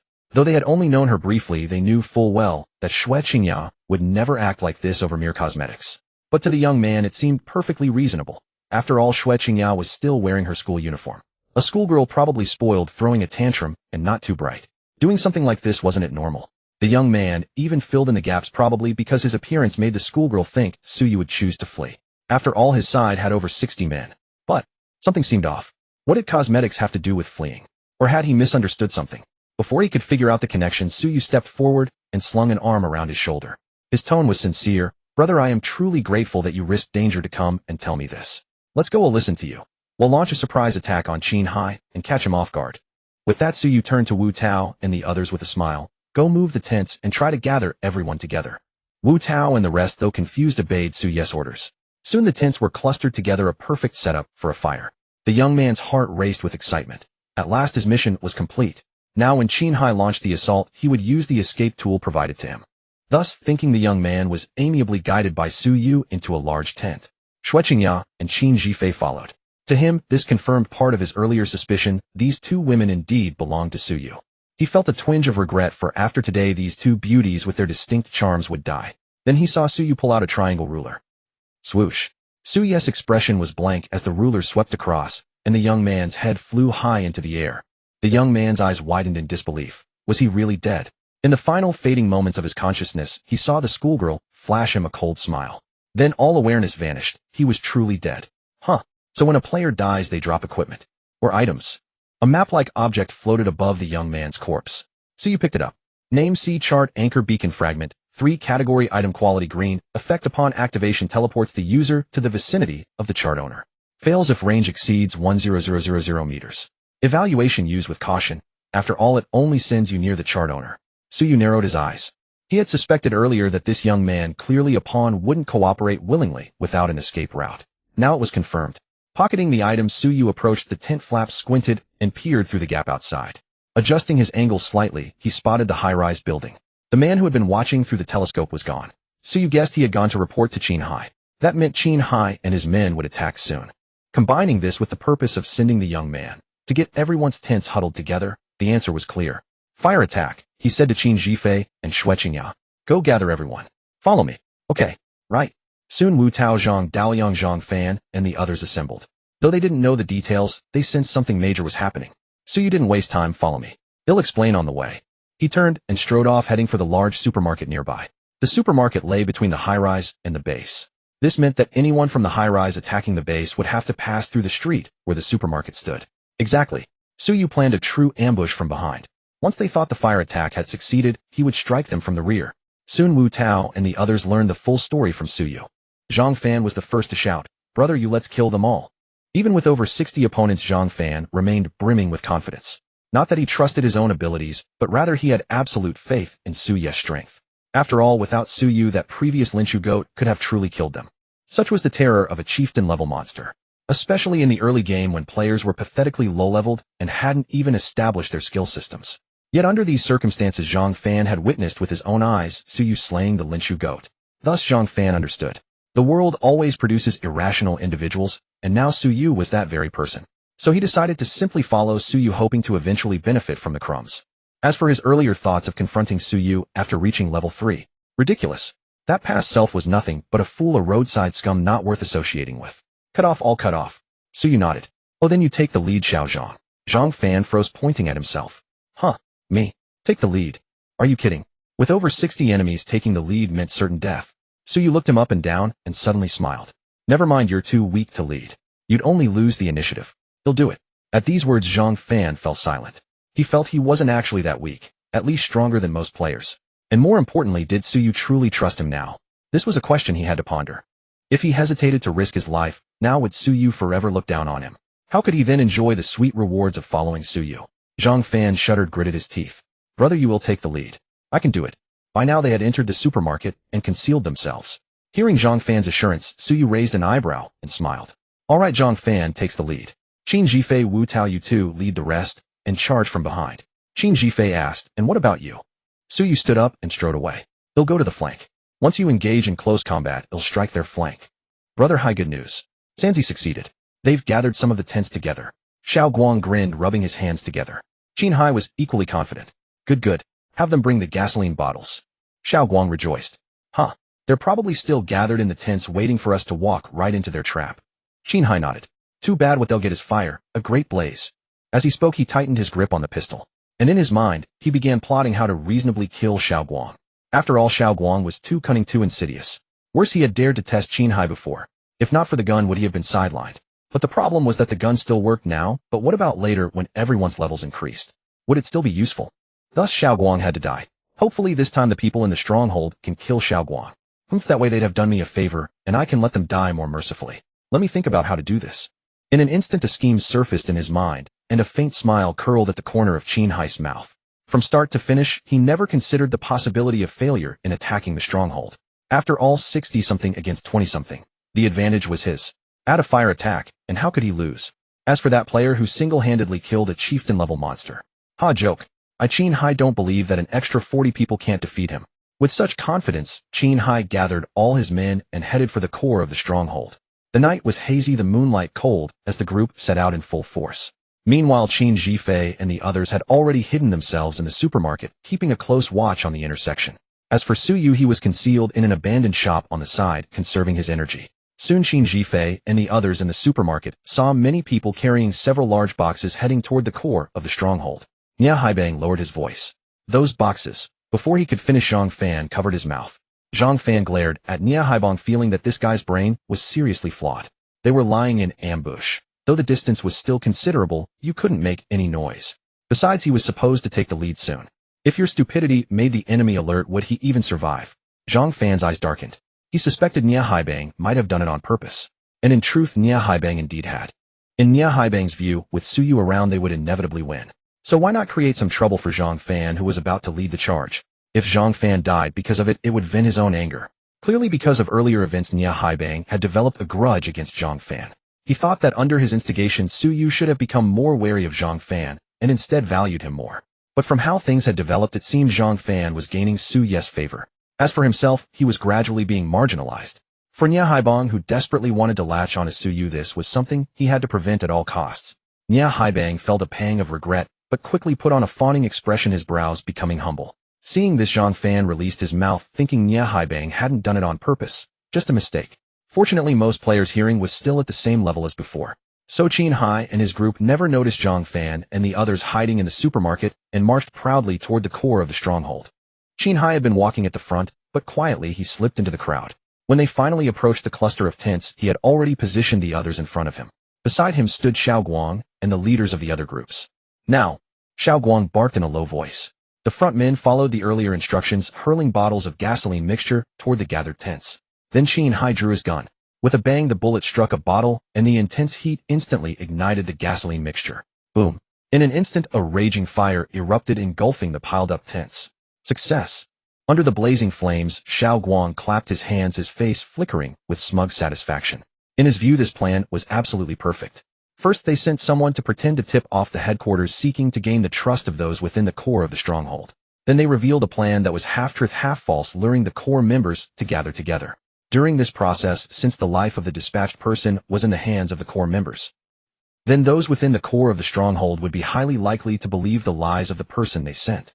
After all, if the dispatched person knew they were doing something that would surely lead to death, what reason would they have to do it? How could they ensure that the dispatched person would not betray them? Thus, Xiao Guang perfectly solved this problem with a single item. The beauty of it was that the Doomsday game had just arrived, and everyone was a novice with little understanding of items. Then under the objective information gap between the two sides, the scheme was flawlessly executed. And if the person they sent was exposed, they could simply use the item to escape unscathed, and let their side know the plan had failed. Unless the dispatched person didn't even have the chance to use the item. But was that possible? No matter how powerful you are, there must be a sign when you make a move. Besides, could you really kill someone in an instant with zero delay? The person he sent was a level 2 player, and one who had allocated 9 points to physique. With such toughness, in Xiao Guang's view, it was impossible for any player to kill them in one blow. But the information gap was a double-edged sword. Xiao Guang thought his plan was seamless, but the problem was that he had no idea how terrifying Suyu had become. You may have 1,000 schemes, but you don't know that my stats are high enough. With just one glance I can see through everything. As for your belief that one blow couldn't kill a level 2 player with 9 physique, that's because you don't understand how overwhelming pure numbers can be. No, something's wrong. Under the flickering firelight, Xiao Guang's heart began to race, his mouth dry, a sense of panic creeping in. The reason was simple. He didn't hear any screams. Logically, faced with such a fierce blaze, how could the people caught in the fire not scream? Were they robots immune to pain? Or was it that the tents where they were gathered held no one at all? Xiao Guang's expression changed, and he was about to shout an ambush, but at that moment, kill! A sharp cry erupted from behind, like a silver bottle shattering the clash of blades and spears. Qin Hai and the others, who had been immersed in the triumph of the fire attack, turned pale in alarm and whirled around. Qin Hai roared in shock. No good, it's an ambush. In the darkness, compounded by panic, he couldn't tell how many people were charging from behind. In an instant their formation crumbled, morale plummeted. Yet Xiao Guang clearly realized that they still held the numerical advantage. So he shouted fiercely, "Don't panic. They're just the people from the stronghold. There are few of them." With that he stepped forward, gripping his steel machete tightly, and led by example. At this moment Xiao Guang thought clearly it was time to take a gamble. If under his leadership they could counterattack and emerge victorious, his contribution would be the greatest. Then if Qin Hai's gun ran out of bullets, he could truly take over, devouring the 60+ people in one go, and laying the foundation for future development. Indeed, with him as a role model, more people mustered courage and followed his lead. Zhang Fan, however, had no time to think so much. His adrenaline was surging, the white-blue flames on his knuckle dusters ignited clearly as skill activated. In the next instant he threw a punch, deflecting Xiao Guang's steel blade, and the next was a black tiger's heart strike. But Xiao Guang's ambition was matched by his confidence, his profession. Liquidator. Your physique balance is abnormal, oh I shall liquidate it. A white light flashed in Xiao Guang's left hand, and he sent it flying toward Zhang Fan. Zhang Fan's heart jumped, he tried to dodge, but couldn't, watching helplessly as the white light struck him. A notification appeared on his player panel. Notification: you have entered a liquidated state. Based on the difference in spirit attributes between both parties, this liquidation will last for 3 seconds. Notification: your physique is 9 points, of which 2 points are free attribute additions, considered abnormal income. Notification: your physique is reduced by 2 points for 3 seconds. The once abundant strength suddenly waned, and Zhang Fan stumbled, losing control, allowing Xiao Guang to seize the opening. Xiao Guang's steel machete slashed down mercilessly, intending to deal a heavy blow. Seeing this, Zhang Fan steeled himself, ready to trade mutual destruction. Yet Xiao Guang, unwilling to be injured, was forced back, and the two fell into a stalemate once more. Meanwhile, Wu Tao, Qin Zhifei, and the others had already engaged Qin Hai's group. The two forces collided, and initially Qin Zhifei's side held the advantage due to the surprise attack. But soon they began to fall behind, due to numerical inferiority. Yet, just as Xiao Guang and Qin Hai were beginning to relax, believing the outcome was certain, a flash of white light suddenly appeared beside Qin Hai. This sudden change left everyone startled and uncertain. Then, as if realizing something, Qin Hai's expression shifted, and he fled without a backward glance. The next moment, Su Ye's form tore through the white light, appearing ferociously. With a calm expression, he swung his triangular ruler through the air, and Qin Hai's head soared upward. With a single, seemingly effortless strike, Qin Hai was decapitated. The scene was so shocking that some on Qin Hai's side stood frozen in place. We lost. Xiao Guang watched Su Yu, who charged into their ranks like a tiger among sheep, possessing unmatched valor, and his very soul trembled. He had always known that the item had fallen into enemy hands. But the C chart was with Qin Hai, so Qin Hai would be the one to suffer. Moreover, Qin Hai had a gun. Couldn't he put up a fight? But now Xiao Guang realized he was wrong, terribly wrong. He should have warned Qin Hai to throw that item far away. Because, watching the heads flying up one after another, Xiao Guang's body trembled uncontrollably. Too terrifying, too terrifying. How could there be such a player at this time? Impossible, impossible. An illusion. Is it an illusion? Then Zhang Fan took the opportunity to land a punch on his chest, and Xiao Guang's face turned pale as he collapsed to the ground. Thud! Zhang Fan's knuckle duster came down, striking Xiao Guang's temple and knocking him unconscious. We surrender, we surrender. Zhang Fan looked toward the source. At the center was Su Yu, with everyone else retreating, afraid to approach. The one shouting for surrender was a middle-aged man with glasses, his face full of terror. And as if a switch had been flipped, more people dropped their weapons like they were burning, shouting surrender. They had been completely demoralized by Su Ye's killings. Surrender? Heh. Su Yu smiled. When you devised such a cruel fire attack, did you ever consider that if we had lost, would you have given us any room? The answer was self-evident. The acrid smell of burning tents lingered at the tip of his nose, and the towering flames cast their light upon Su Ye's face. Had it not been for his high stats and Shui Qingjia's vague awareness that something was wrong, this fire would have burned everyone else to death long ago. Even if they were not burned to death, they would be in immense agony for how unbearable the pain of burns could be. Perhaps after players' levels generally increased, they would no longer mind such burns. But currently, although there was a gap between most players and their former selves as ordinary people, it was truly not that large. Zhang Daliang strode over to Su Yu, a fierce glint in his eyes, and shouted, "Brother Yu, you can't be soft at a time like this. They want to burn us to death." The people on the opposite side heard his words and immediately bore a grudge against him, yet they still put on fawning smiles. "Big brother, you can't say that. It was that Xiao who came up with the plan. We were just accessories." Yes, accessories, we were accessories. Accessories should be dealt with leniently. That's right, we were just following orders, you can't blame us. Su Yu listened expressionlessly to their clamorous words, finding it somewhat ironic. Earlier, when he hadn't appeared and the two sides were deadlocked, why hadn't they jumped out to claim they were accessories? Weren't they only saying this now because they saw their side had suffered a crushing defeat and wanted to save their own skins? Su Yu raised his hand, pointed at the tents that had turned into a sea of fire, and spoke slowly. "This fire is fierce. If your scheme had succeeded, my people would not have survived. That being the case, since you employed such a ruthless plan, do not expect us to show even a shred of mercy toward you. Remember, I kill you for the sake of my people, because they would truly have died under this fire." As his words fell, he had already rushed forward, his triangular ruler either thrusting or slashing, and one head after another rolled to the ground. "Kill!" Zhang Fan shouted fiercely, following closely behind. Wu Tao and the others also joined in without any hesitation. Just as Su Yu had said, this fire would truly have burned them to death. Under such circumstances, how could they not harbor resentment toward those arsonists? If Su Yu had allowed them to surrender, Wu Tao and the others would not have said anything, but they would not have been pleased in their hearts. Now, however, Su Ye's words had struck exactly the chord in their hearts. As a result, they recognized Su Yu all the more. Because Su Yu had taken their situation into account, it proved that he truly cared about them. As for those people, seeing that surrender was not an option, some were filled with hatred, while others felt a mix of fear and dread. Some wanted to trade one for one with Su Yu and his group, while others were determined to flee at all costs. For a moment, chaos ensued. They were completely routed and no longer a threat. In the end, Suyu stopped and let Zhang Fan and the others handle it, allowing them to vent their anger. However, most of the people here were killing for the first time, especially the students brought by Shui Qingya. Only a crew-cut guy after killing 2 people didn't flinch at all and remained expressionless. The rest of the students, after the adrenaline wore off, all looked somewhat disheveled. Of course, it wasn't just them. On the scene, apart from Qin Jifei, who was excited and slightly flushed, even Zhang Fan, Zhang Daoliang, and the others had somewhat unnatural expressions. Wu Tao, however, that short, fat, middle-aged man, was breathing steadily. Perhaps it was because he had witnessed Suyu killing the guards and had even participated getting injured in the process. Brother you. Nia Haibang said, holding a large box as he trotted over to Suyu. We need to find a way to put out the fire, but I discovered. Suyu flicked the blood off his triangular ruler. What did you discover? Nia Haibang pointed at the liquid traces inside the large box, his expression turning grim. This should be a gasoline mixture. Water won't be good for putting out this fire. Suyu pointed toward the supermarket. There are foam fire extinguishers in the supermarket. Nia Haibang's lips twitched slightly. That's the problem. The fire extinguishers in that supermarket are gone. I was just moving supplies from that supermarket earlier. When I was looking for food, I didn't find any fire extinguishers. At that moment, Shui Qingya, having calmed down, walked over to Suyu. The fire extinguishers must have been taken away by these arsonists in advance. We can only use a large amount of sand and mud to put out the fire. Suyu nodded. Shui Qingya, have them stay away from the fire source and calm down. They'll go put out the fire. Shui Qingya took a deep breath and relayed Suyu's orders. Unexpectedly, although most of them were in poor condition, they still forced themselves to get up and mobilize to fight the fire. The reason they did so was clearly because they recognized Suyu.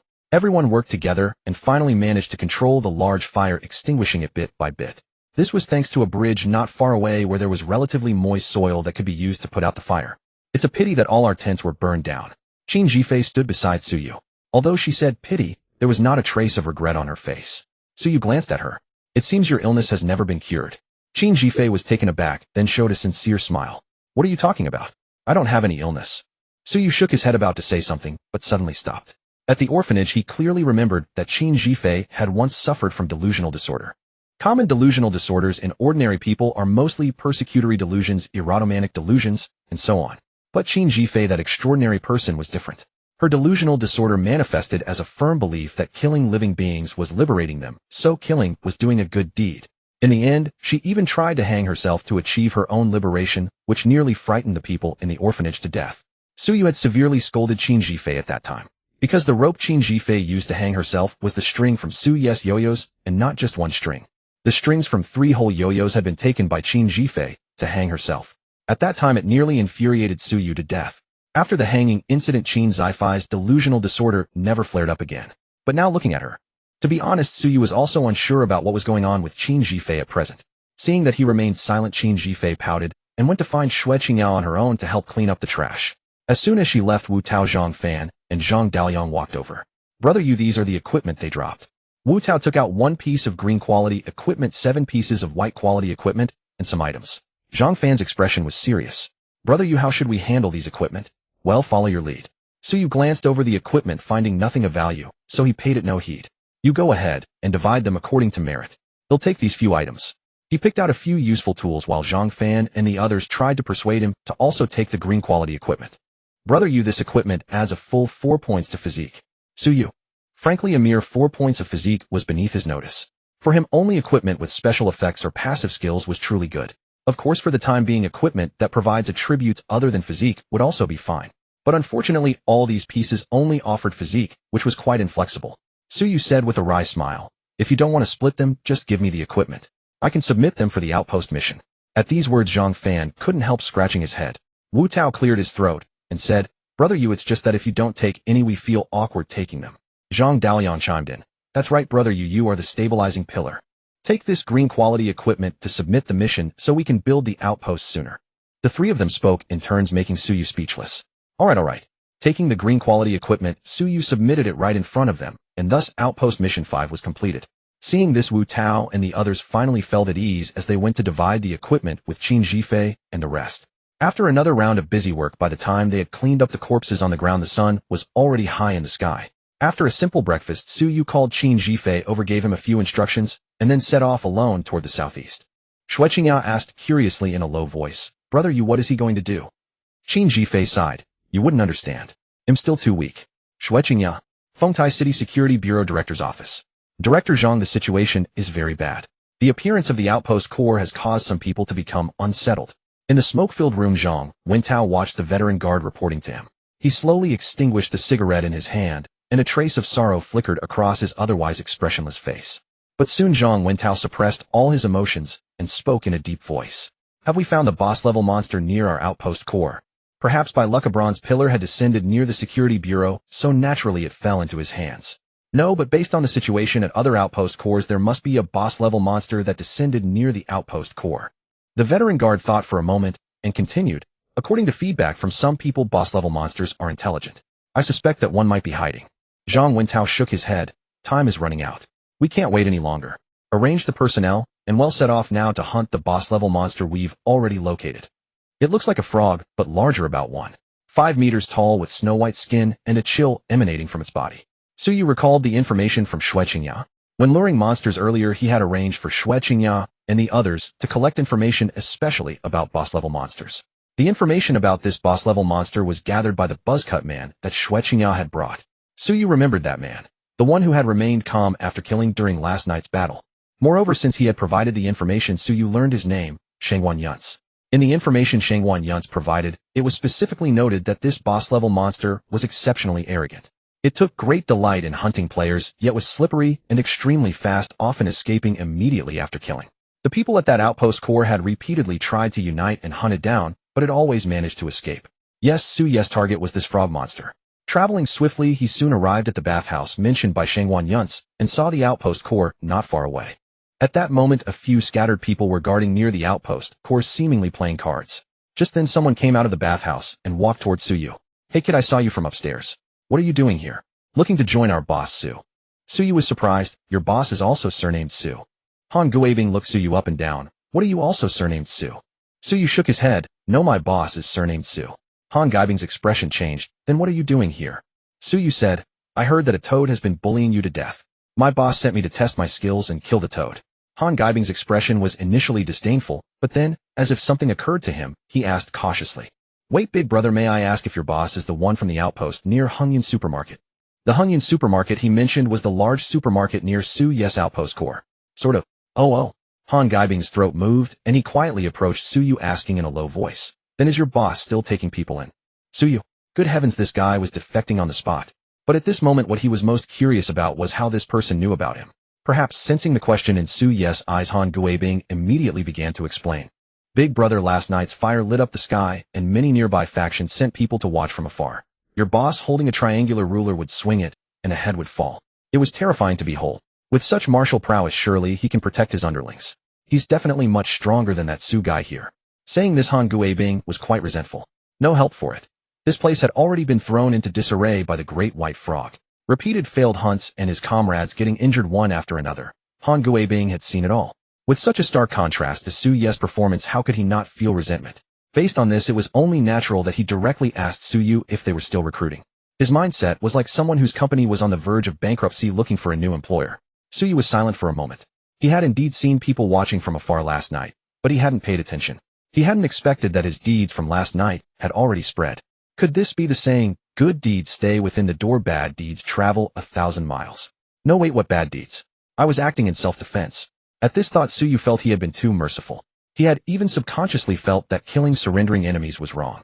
It must be known that compassion does not lead an army. Suyu resolved to immediately reflect on his mistake and not let the subconscious of the old era hold back the new era's self. He looked at Han Guibing and said, take me to see your boss. Han Guibing was bewildered by Suyu's unexpected remark and blurted out, no, big brother, you can't tell my boss what I just said. Suyu replied, lead the way. I need to see your boss about something. It has nothing to do with you. Han Guibing blinked, his mind racing, and realized he had indeed overreacted. So he turned around and said, then follow me.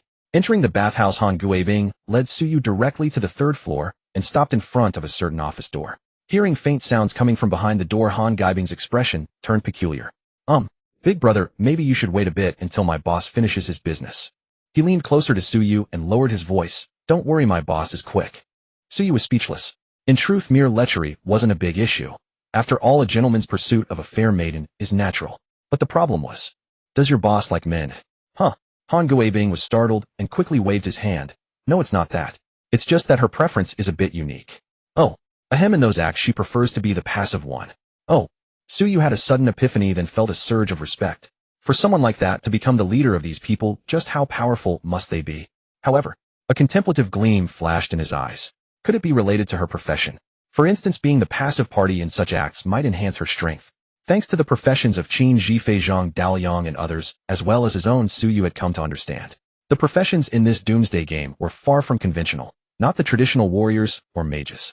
To some extent, they seemed to fuse and distort one or more concepts from reality, crafting bizarre and varied professions. And Suyu's profession had a prefix called real. Previously he hadn't thought much about it, but now he was eager to know, did others have professions with the real prefix? In other words, were there Pelican professions without the real prefix? Suyu felt that even if other professions with the real prefix existed, they couldn't possibly be as twisted as his own. He speculated that under the non-real prefix, the attributes or specialties gained from devouring monsters might be temporary. That would create a chasm-like gap compared to his own profession. And if the Pelican profession with the addition of the real prefix produced such a marvelous chemical reaction, could other professions achieve the same? Probably not. After all, this was permanent growth. Leaving aside the storm raging in Suyu's mind, in reality the sounds from behind the door gradually faded. Then the door opened and a tall, voluptuous woman with a seductive face and dressed in lingerie walked out.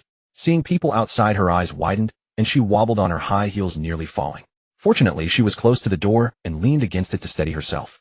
She glared at Han Guabing. "What are you doing scaring people here? What's wrong?" A deep, resonant voice sounded from inside the room. Then a woman with a clear, beautiful face, a slender figure, and wearing a white dress walked out. Suyu's eyes widened gradually. Han Guabing, however, was already bowing and scraping to the woman. "Boss Su, he said he wants to see you. By the way, boss, he's from Hungyan Supermarket." Su Xiongbai then looked at Suyu, raised an eyebrow, and still with that deep voice asked, "What do you want from me?" "No, nothing. Never mind." Suyu suppressed the dissonance in his heart and said expressionlessly, "I heard that you've been badly bullied by a toad, so I thought I'd lend a hand. By the way, do you know where that toad is now?" Su Xiangbei's expression shifted slightly. She patted the bowtie's backside, signaling her to leave, then glared at Han Guabing. After Han Guabing and the beauty had departed, she pointed to the room. "Come in and talk." With that, she turned and walked inside. Suyu followed, closing the door behind him. Once seated, Su Xiongbai got straight to the point. "Does your boss have his eye on this stronghold?" Suyu shook his head. "Just that leader-class monster." After a moment's thought, he continued, "We won't take the stronghold mission here. We can each get what we need. Besides, you can't handle that leader-class monster anyway, can you?" Su Xiongbai snorted. "Ha, of course not. Your boss is powerful. If he forced his way, I know I couldn't stop him. But just a mere leader-class monster. With all my men, we could swarm it. How could we not kill it? To be honest, I'm keeping that leader-class monster for a reason. Please tell your boss to forget about it." Despite her confident tone, she was only putting up a front because she didn't know Suyu was sitting right across from her. "Can you tell me why? What use do you have for that leader-class monster?" "Why should I tell you? If that Suyu were here, I might speak, because I'm outmatched. As for you, I advise you not to be too curious." Su Xiongbai knew the name Suyu as Xue Qingya, and others naturally mentioned it when interacting with outsiders. "Oh, then go ahead. I am Suyu." Su Xiongbai was stunned and blurted out, You're Suyu." She cursed inwardly. What a joke. In this day and age, you're pulling an incognito act. Would it have killed you to say who you were from the start? So frustrating. Suyu frowned, sensing something was off. "Wait, you can speak with a female voice, can't you?" Just now Su Xiangbei's voice had been a standard, pleasant female tone. I accidentally used my real voice. This is such a loss." Su Xiongbai let out a battle cry and crushed the teacup in her hand, spilling tea everywhere. She looked at Suyu with a pained expression, as if she had missed out on a fortune. Suyu was speechless. After she calmed down, she still looked utterly dejected and spoke softly. "It's all because of this damn profession of mine. Anyway, I'm not a pervert. Don't misunderstand." Suyu had already guessed this explanation, but he wasn't too concerned about it. Instead, he focused on two more important questions. "So you're keeping that leader-class monster because of your profession. And what did you mean by saying you took a huge loss?" Su Xiongbai sighed. "Alas, my strength is far inferior to yours, so naturally, I have no confidence to hide anything." "Then I'll just say it directly. My profession is bad review collector." Suyu was taken aback. "Bad review collector? What the hell is that?" Su Xiongbai said with a straight face, "The words you just said, what the hell is that? I consider a mild negative review. So I can consume 10 energy points to temporarily lock that sentence." As she spoke, she raised her hand and pointed to a stone ornament in the room. 5 large, 3-dimensional black characters materialized out of thin air and shot toward the stone ornament at an incredible speed. Suyu saw clearly that the 5 characters were, "What the hell is that?" Boom. The characters collided with the stone, and in an instant the ornament was blown to pieces with stone fragments scattering everywhere. Suyu's eyes lit up.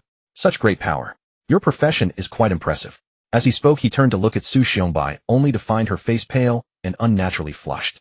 Cough, cough. Su Xiongbai suddenly coughed violently, and even a trace of blood trickled from the corner of her mouth, which she quickly wiped away with her sleeve. Your highest attribute. How high is it really? Su understood now. It seemed that when using this skill, Su Xiangbei's consumption was determined by the source of the negative review. Obviously, Su being the source of the negative review was still too overwhelming for Su Xiongbai at this moment. And indeed it was the case. Su Xiongbai originally intended to show off her strength a bit to vie for the right to speak in the upcoming conversation. But unexpectedly she did display strength. Only it wasn't her own, but Su-yes. With just this one move she had exhausted her energy points, and even lost 20 health points. Su Xiongbai felt a lingering fear. If Su had been even stronger, wouldn't she have just committed suicide?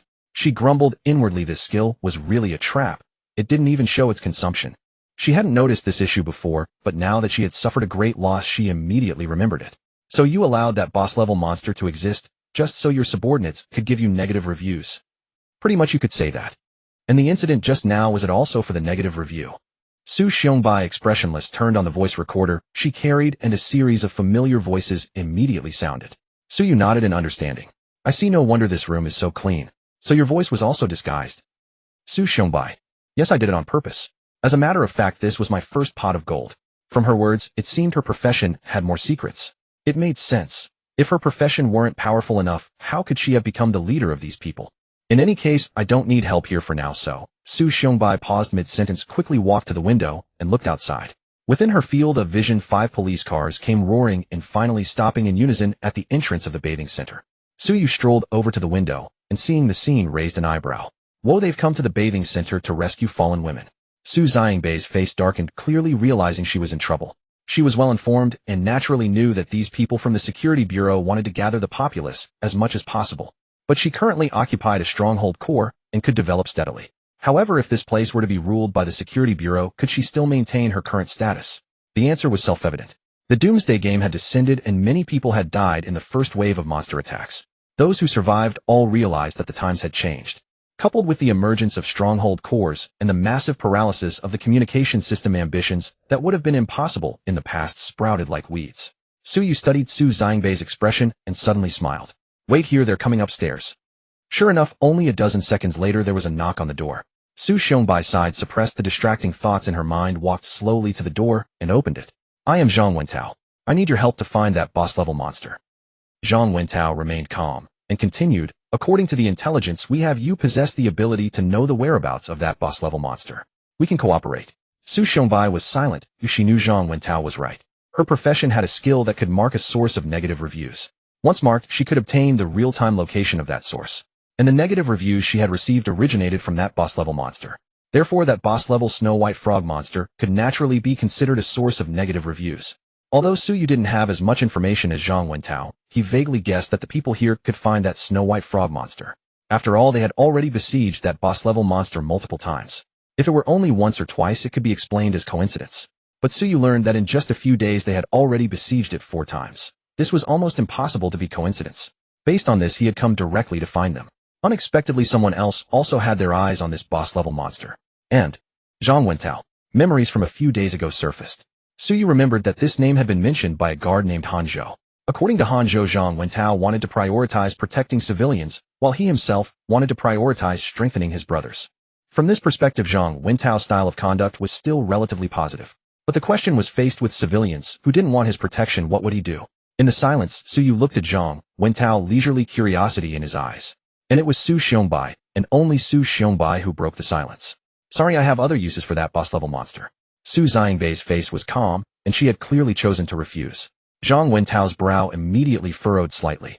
As far as we know, you are no match for that boss-level monster. Su Xiongbai, I have other plans. I don't need your help for now, thank you. The progress of events was completely different from what Zhang Wentao had imagined. In his mind, since the people here were temporarily no match for the boss-level monster and were troubled by it, then they should welcome his arrival. As for the boss-level monster required by the Stronghold Core mission, Zhang Wentao believed that since they lacked the ability, they should not hope to grasp what was beyond their capabilities. They should just recognize their own strength and then accept his protection. So what caused the deviation from his expectations? His gaze swept over the broken stone ornament and the stone debris on the floor. Finally, it fell on the other person in the room. Excuse me, who are you? Seeing Zhang Wentao looking at him, Su smiled. If you ask me, your thinking is still too narrow. Oh, Zhang Wentao keenly caught the word you and fell into thought. It seems you two really aren't on the same side. Su Xiongbai instinctively looked at Su Yu, then saw him nodding with a smile.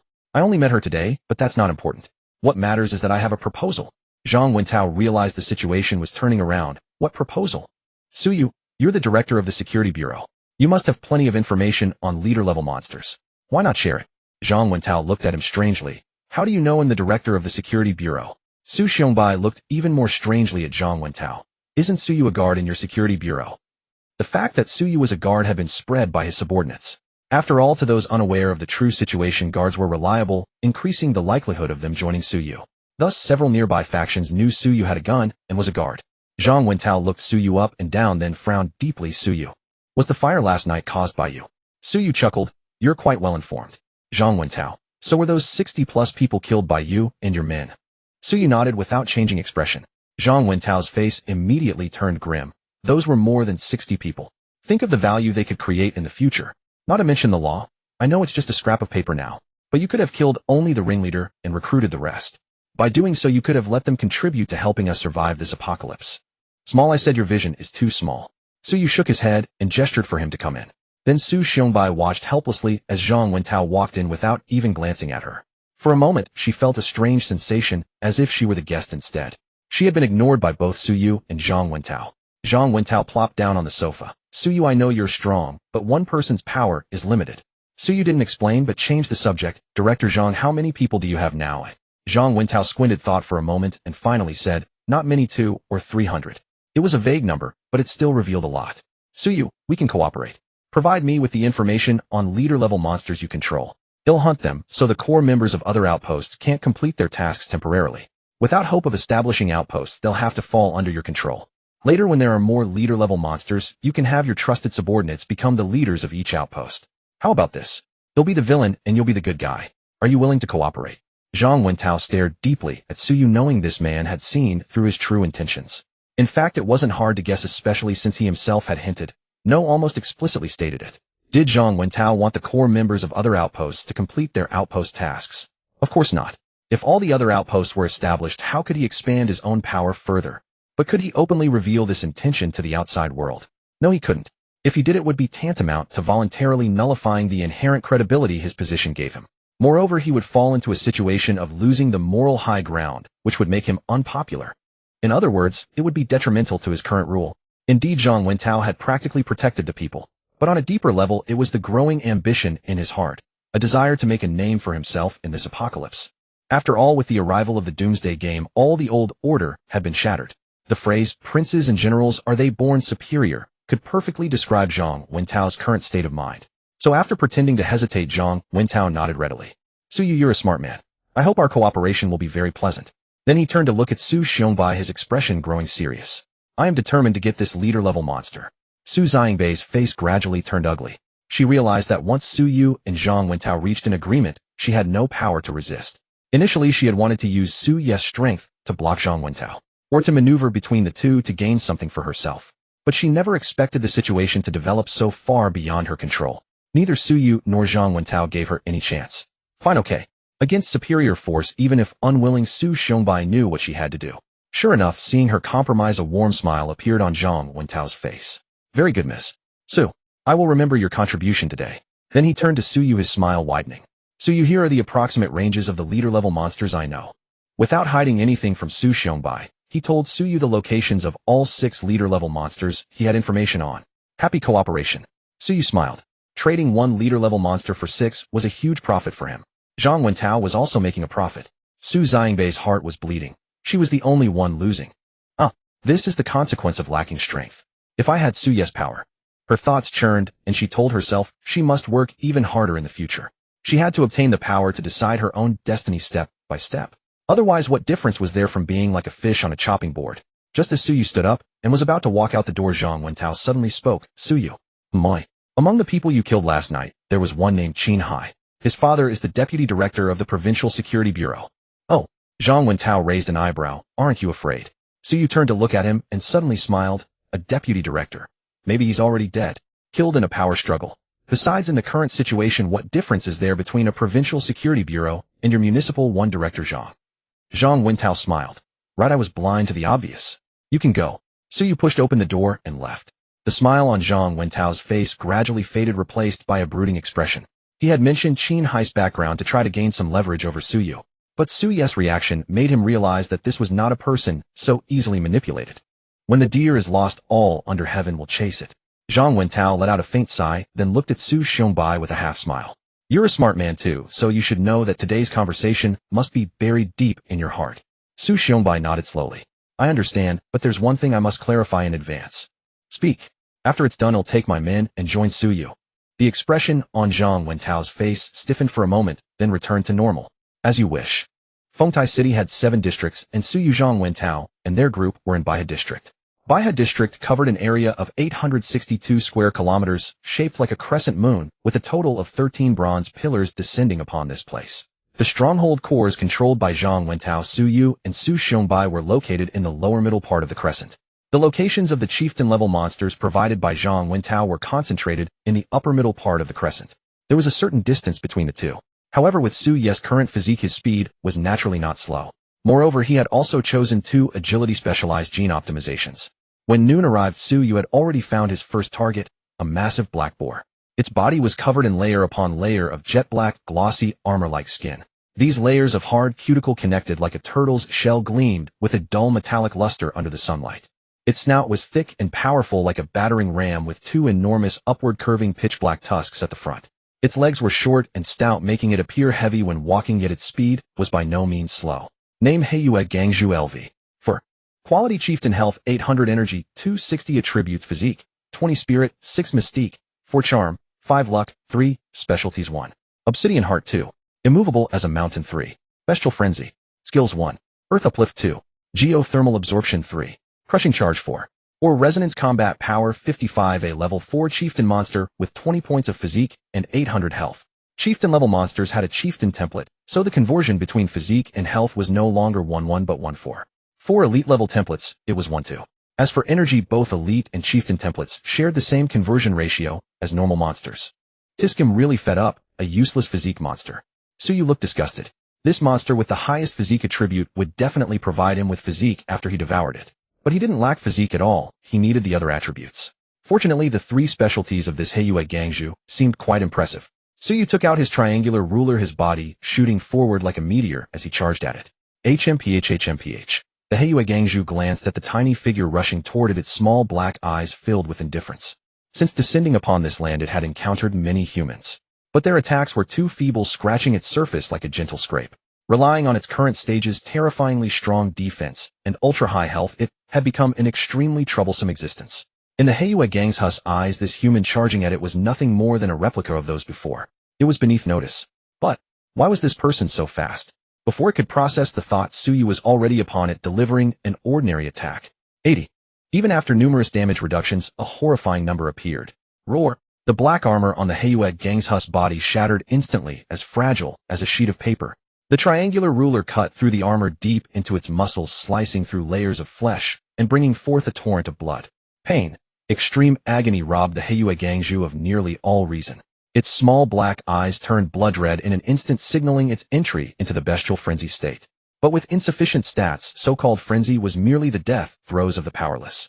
Suyu kicked it to the ground, leaped onto its back, and struck again with his ruler. This blow happened to trigger a critical hit. 160. The damage doubled upon critical, reducing the Heiyue Gangzhu's health by another 5. This highly impactful scene caught the eyes of a group that had just arrived. They were the force controlling the nearby stronghold core, ready to hunt this Heiyue Gangzhu. At this moment, the leader's face turned somewhat grim. His name was Gohung, a tall, middle-aged man with bulging muscles clutching a large blade. Strangely, aside from him, most of the crowd showed varying degrees of relief. Why was that? The answer was simple. Suyu had told Zhang Wentao that he would play the villain, allowing Zhang Wentao to be the hero. But in truth, the villain he played was only aimed at those who aspired to become the stronghold leader. As for the rest, they couldn't become the stronghold leader anyway, and they had to risk their lives hunting chieftain monsters. If not for being forced by circumstances, unable to find a better alternative, they would have quit long ago. Of course, those who wanted to become the stronghold leader would also paint a rosy picture. For instance, once I become the leader, all of us brothers who hunt chieftain monsters will reap benefits in the future. But that was a hollow promise. If there were no other choice, one had to accept it. But now the situation had changed. The target of their hunt was being beaten to a pulp by a single person. This meant they no longer had to fight, so they wouldn't face life-threatening danger. So how could most people here consider Suyu a villain? Instead, they saw Suyu as a benefactor, a savior. Only Gohong and his true loyalists harbored deep hatred for Suyu, seeing him as an irredeemable beast. "Friend, please hold your hand," Gohong shouted loudly, still clinging to the hope of becoming the stronghold leader. In his view, he still had a chance. The reason was simple. First, the monster's experience was not awarded solely to the last player who killed it. Instead, it was precisely distributed based on the damage dealt, or more accurately, the role played in the battle. Thus, if he only landed the final blow, how much experience could he take? Furthermore, he planned to forego the loot chest that might drop after killing this chieftain monster. In this way, he was only seeking to complete the mission, so there should be room for negotiation. Suyu precisely drove the triangular ruler into the Heiyue gang's cerebellum, completely paralyzing it. Then he turned his head to look toward the source of the voice. Seeing a group of unfamiliar faces, he withdrew his gaze, and with a casual swing of his ruler ended the beast's life entirely. Notification: you have slain the Heiyue Gangju LV. 4. Based on the damage you dealt, 150 experience points. Notification: you have devoured the Heiyue Gangju LV. 4. You gain 8 points of physique. Notification: you have digested the Heiyue Gangju LV. 4. Extracting the target's specialty. Concluding extraction of the Heiyue Gangju LV. 4. Notification: you have acquired the specialty, immovable as a mountain. Immovable as a mountain boss level. Your tenacity permanently increases by 30. Any enemy whose physique is lower than yours will have their physical attacks unable to cause any displacement or stagger effect on you. A very nice specialty, but why is it that all the specialties I've plundered are making me tankier? Suyu was speechless. So far he hadn't plundered a single offensive specialty. However, in the current environment, being tankier meant being safer. So, this is actually a good thing. Thinking this, Suyu casually picked up the treasure chest dropped by the Shangyue Gangju and opened it nonchalantly. Then his eyes lit up slightly, because inside the chest was a purple quality equipment, and it was a weapon. This was a greatsword that looked extremely heavy. Its entire body was dark black, its surface covered with crisscrossing patterns of armor scales. The guard was made of the same material as the back armor of the Heiyue Gangju, curved and almost completely enclosing the hilt. As for the blade, this sword had no edge. Of both sides of the blade were rough black bone plates exuding a primitive, violent beauty. Name: Shanhai. Physique attribute greater than 20 points. Category: equipment. Quality: purple. Effect: upon attack, deal additional physical damage equal to 10-2 of maximum health. The threshold for triggering the crushing effect is reduced by 10. Evaluation: don't ask why there's no edge, it just smash it down and you'll know. What a fine sword. Suyu was overjoyed, and for a moment his hands itched with excitement. This sword was simply too perfect, exactly what he wanted. Both effects perfectly suited his high physique, elevating his offensive capabilities to the next level. Most importantly, he no longer had to carry a ruler around. Meanwhile, Gohong, who had witnessed the death of the Heiyue Gangju and the appearance of the treasure chest, had his expression changed several times. But in the end, he suppressed all his emotions, squeezed out a smile on his face, and said loudly, "My friend, thank you. This beast wounded many of my brothers. Now that you have eliminated it, it is truly satisfying." Though he said that, Goheng's heart was bleeding, especially after he saw the majestic greatsword in Suyu's hand. Mind, that greatsword should be mine. But then he remembered how Suyu had just killed such a large boss-level monster in just a few quick moves. He didn't dare think any further. Suyu glanced at him again, but had no interest in replying, for time was pressing. There were still 5 boss-level monsters waiting for him to hunt. So he turned and left. Gohong's expression stiffened, not expecting that even after he had backed down, the other party would still be so arrogant. He didn't even bother to say a word. He felt extremely uncomfortable, and his face grew even uglier. Hunga, why was that guy so strong just now? Gohong looked impatient. How would I know? Could that guy be the legendary? That's Suyu.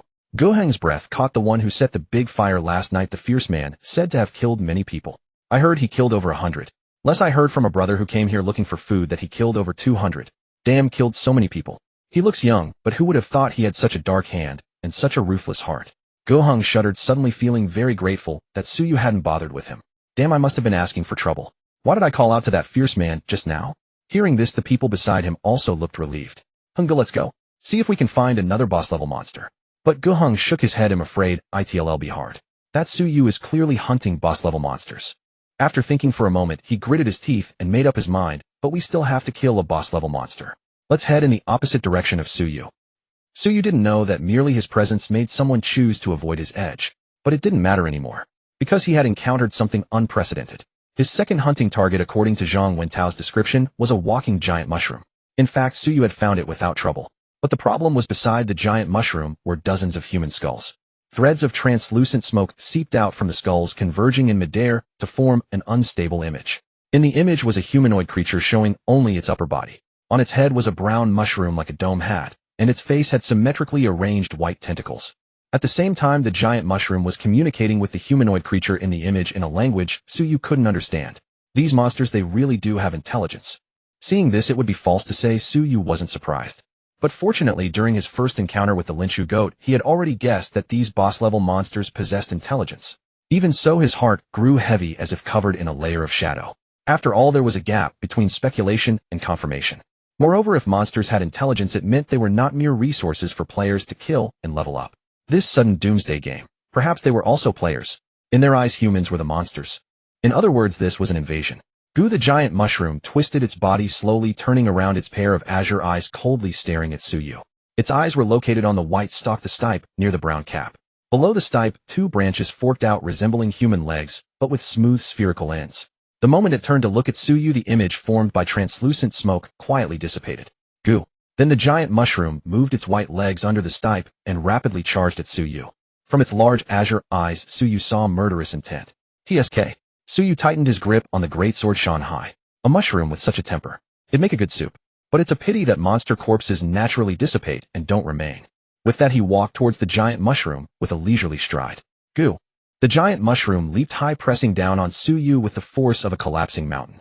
It was 2 meters tall with a cap radius of 2 meters. Such a leap truly blotted out the sky. Then it was slammed to the ground by Suyu's sword, mushroom juice splattering out.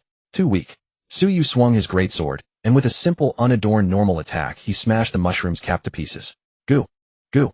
The giant mushroom felt pain, its azure eyes filled with disbelief. Then the disbelief in its eyes turned to terror, and it struggled to turn around and flee.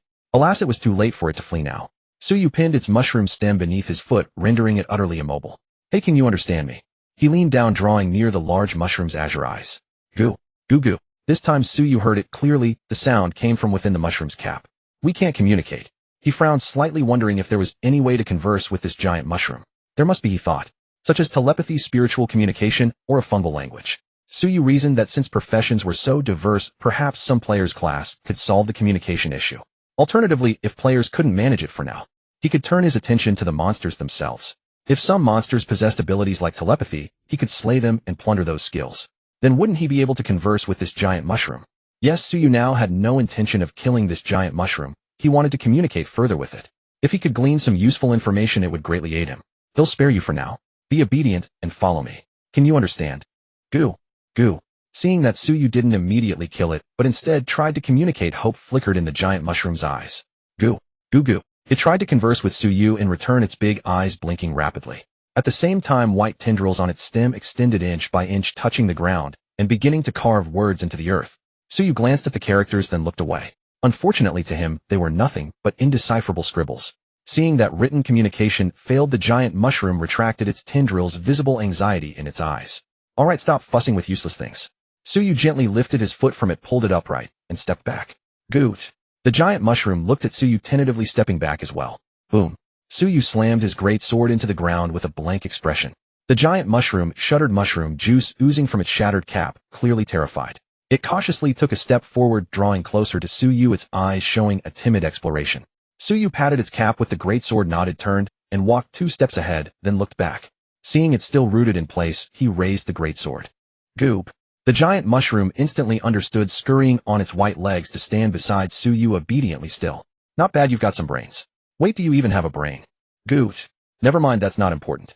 Suyu repeated the process to ensure the giant mushroom truly grasped his intent.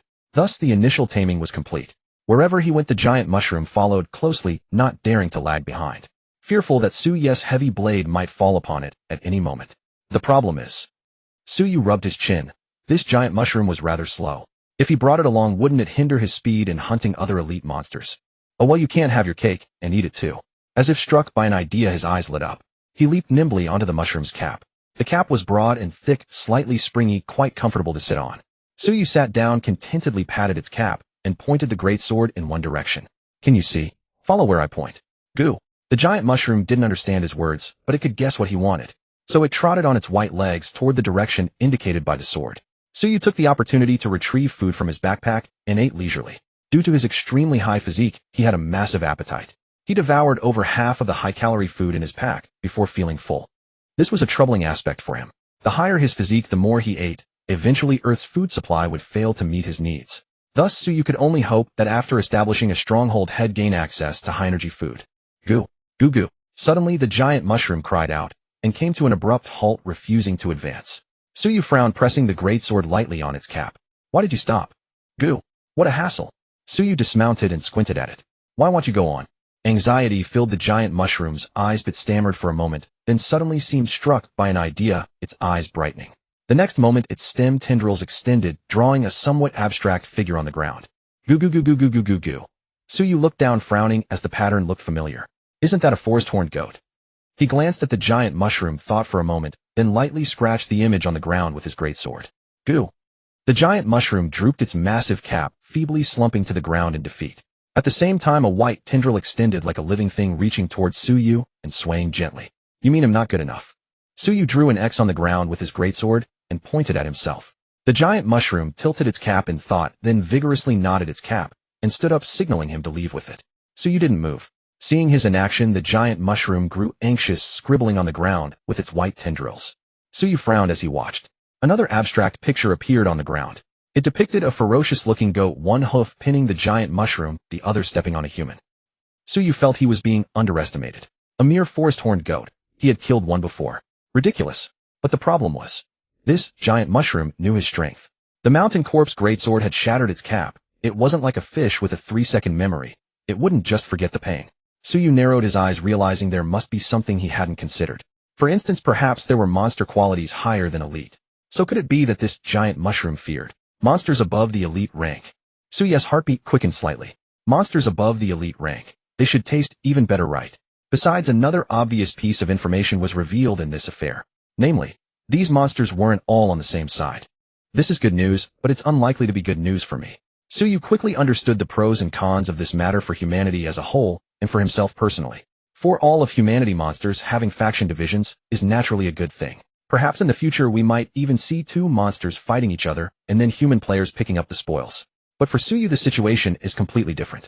If two leader-level monsters from different factions fight, eventually leading to one being killed by the other, doesn't that mean there will be one fewer leader-level monster for Suyu to hunt? Of course, if the number of monsters becomes very large in the future, it's no big deal. Moreover, maybe these monsters can even give birth. Suyu suddenly paused. Give birth. If he built a monster farm, wouldn't he be able to grow stronger just by lying down? But the prerequisite is that these monsters can reproduce, and they must also be tamed by him. The former is unknown, and the latter is extremely difficult to achieve. So Suyu just thought about it for a moment. Then, if he built a monster farm, wouldn't he be able to grow stronger just by lying down? But the prerequisite is that these monsters can reproduce, and they must also be tamed by him. The former is unknown, and the latter is extremely difficult to achieve. So Suyu just thought about it for a moment, then temporarily shelved the idea, turning to look at the giant mushroom that was still lying around. Lift your cap. He used his greatsword to lift the giant mushroom's cap, then struck hard at the ferocious goat pattern on it. The giant mushroom blinked, shook its cap extremely decisively, and even shrank back a little. Goo goo goo goo. While calling out, it also lay down accordingly. It put on an appearance of refusing to move forward, even if Suyu killed it. But suddenly its body trembled, and with a mushroom flip it leaped up and turned to run.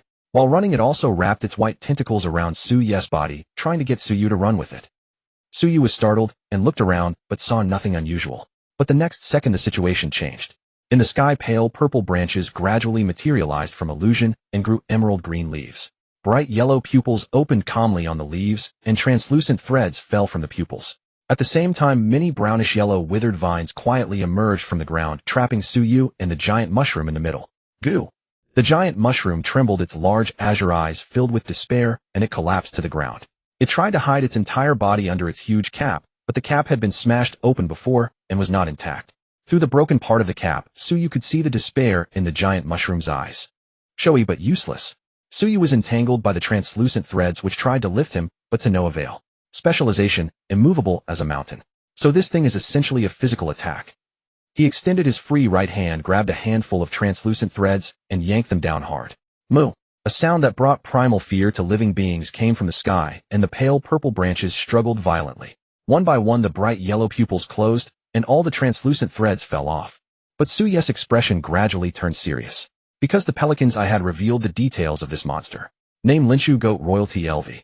For quality Lord health 1440 energy, 460 attributes physique, 18 spirit, 10 mystery, 28 charm, 15 luck, 5, specializations 1. Walking ancient tree 2. Imposter 3. Crown of 1,000 eyes skills 1. Tentacle strangle 2. Seasonal change 3. Force trap 4. Cognitive interference 5. Dark Knight descends comprehensive combat power 80, a monster, a true monster. The quality is Lord level as expected above the leader level with 1440 health points and 460 energy points. For Lord level monsters, the conversion ratio between health and physique is a terrifying 1:8. The conversion ratio for energy points has changed for the first time compared to leader level and others. Compared to the leader level Lynchu Goat, the royalty has 1 extra specialization and 1 extra skill. The skill it just used was Dark Knight Descends. Or rather just a part of Dark Knight Descends. Buzz. In the sky with a buzzing sound, pupils opened again on the emerald green leaves. This time instead of translucent threads falling there were beams of dark black rays. Dense and thick, giving no chance to dodge. But Tsuyu was not foolish enough to stand still and let the enemy freely activate its skills. As early as when the translucent threads began to fall off, he grabbed the giant mushroom's white leg and ran outward. What blocked him were withered vines. The withered vines were like a sea layered and intertwined, surrounding and entangling him, trying to keep him there completely. Seeing this, the giant mushroom felt utter despair in its heart. It didn't think that it and the person holding its stipe could survive, because it knew how terrifying the royalty Lynchu Goat was. Showy but useless. Tsuyu held the mountain bone greatsword horizontally and charged forward recklessly. Crack, crackle. Under his extremely high physique, those seemingly fierce withered vines were nothing but rotten wood. A withered vine had just wrapped around Tsuyu's calf when it was broken free by brute force, achieving nothing. The giant mushroom, being dragged on the ground, gradually widened its eyes. At this moment, it was strangely a bit relieved. Previously, it was beaten so badly by Tsuyu, and it felt a bit upset thinking it was its own weakness. But now seeing Tsuyu forcefully withstand such a vast wave of withered vines just about to break through. The giant mushroom understood it wasn't that it was weak, but that this upright ape was simply not human. Moo.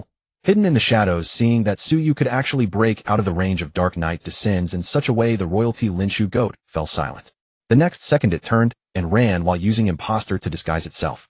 Obviously, it was self-aware and knew it was no match for that terrifying upright ape. Goo goo goo goo goo goo. The giant mushroom saw the withered vines disappear and the pale purple branches in the sky turned to nothing, and the whole mushroom became excited. If Tsuyu wasn't still holding its white leg, it would probably have jumped a few times to celebrate properly. Where's the goat? Tsuyu rushed out of the withered vine circle and looked around, but couldn't find the figure of that royalty Lynchu Goat. This made him realize that he still lacked quite a few things. For example, reconnaissance methods, or means of sensing monsters. Tsuyu currently has none, only relying on his 2 eyes to see, which is undoubtedly a very inefficient method. For instance, at this moment, he didn't even know where that royal Lynchu Goat was. He had all these stats, but was frustrated with nowhere to apply them. Why are these monsters all so cowardly? Running away like this, how disappointing. Tsuyu was discontented. The monster had actively attacked him as serious provocation. Was he going to let it escape? Cowardly. He looked at the big mushroom, still lying on the ground, its white leg grasped in his hand, and squinted. Hey, stand up first.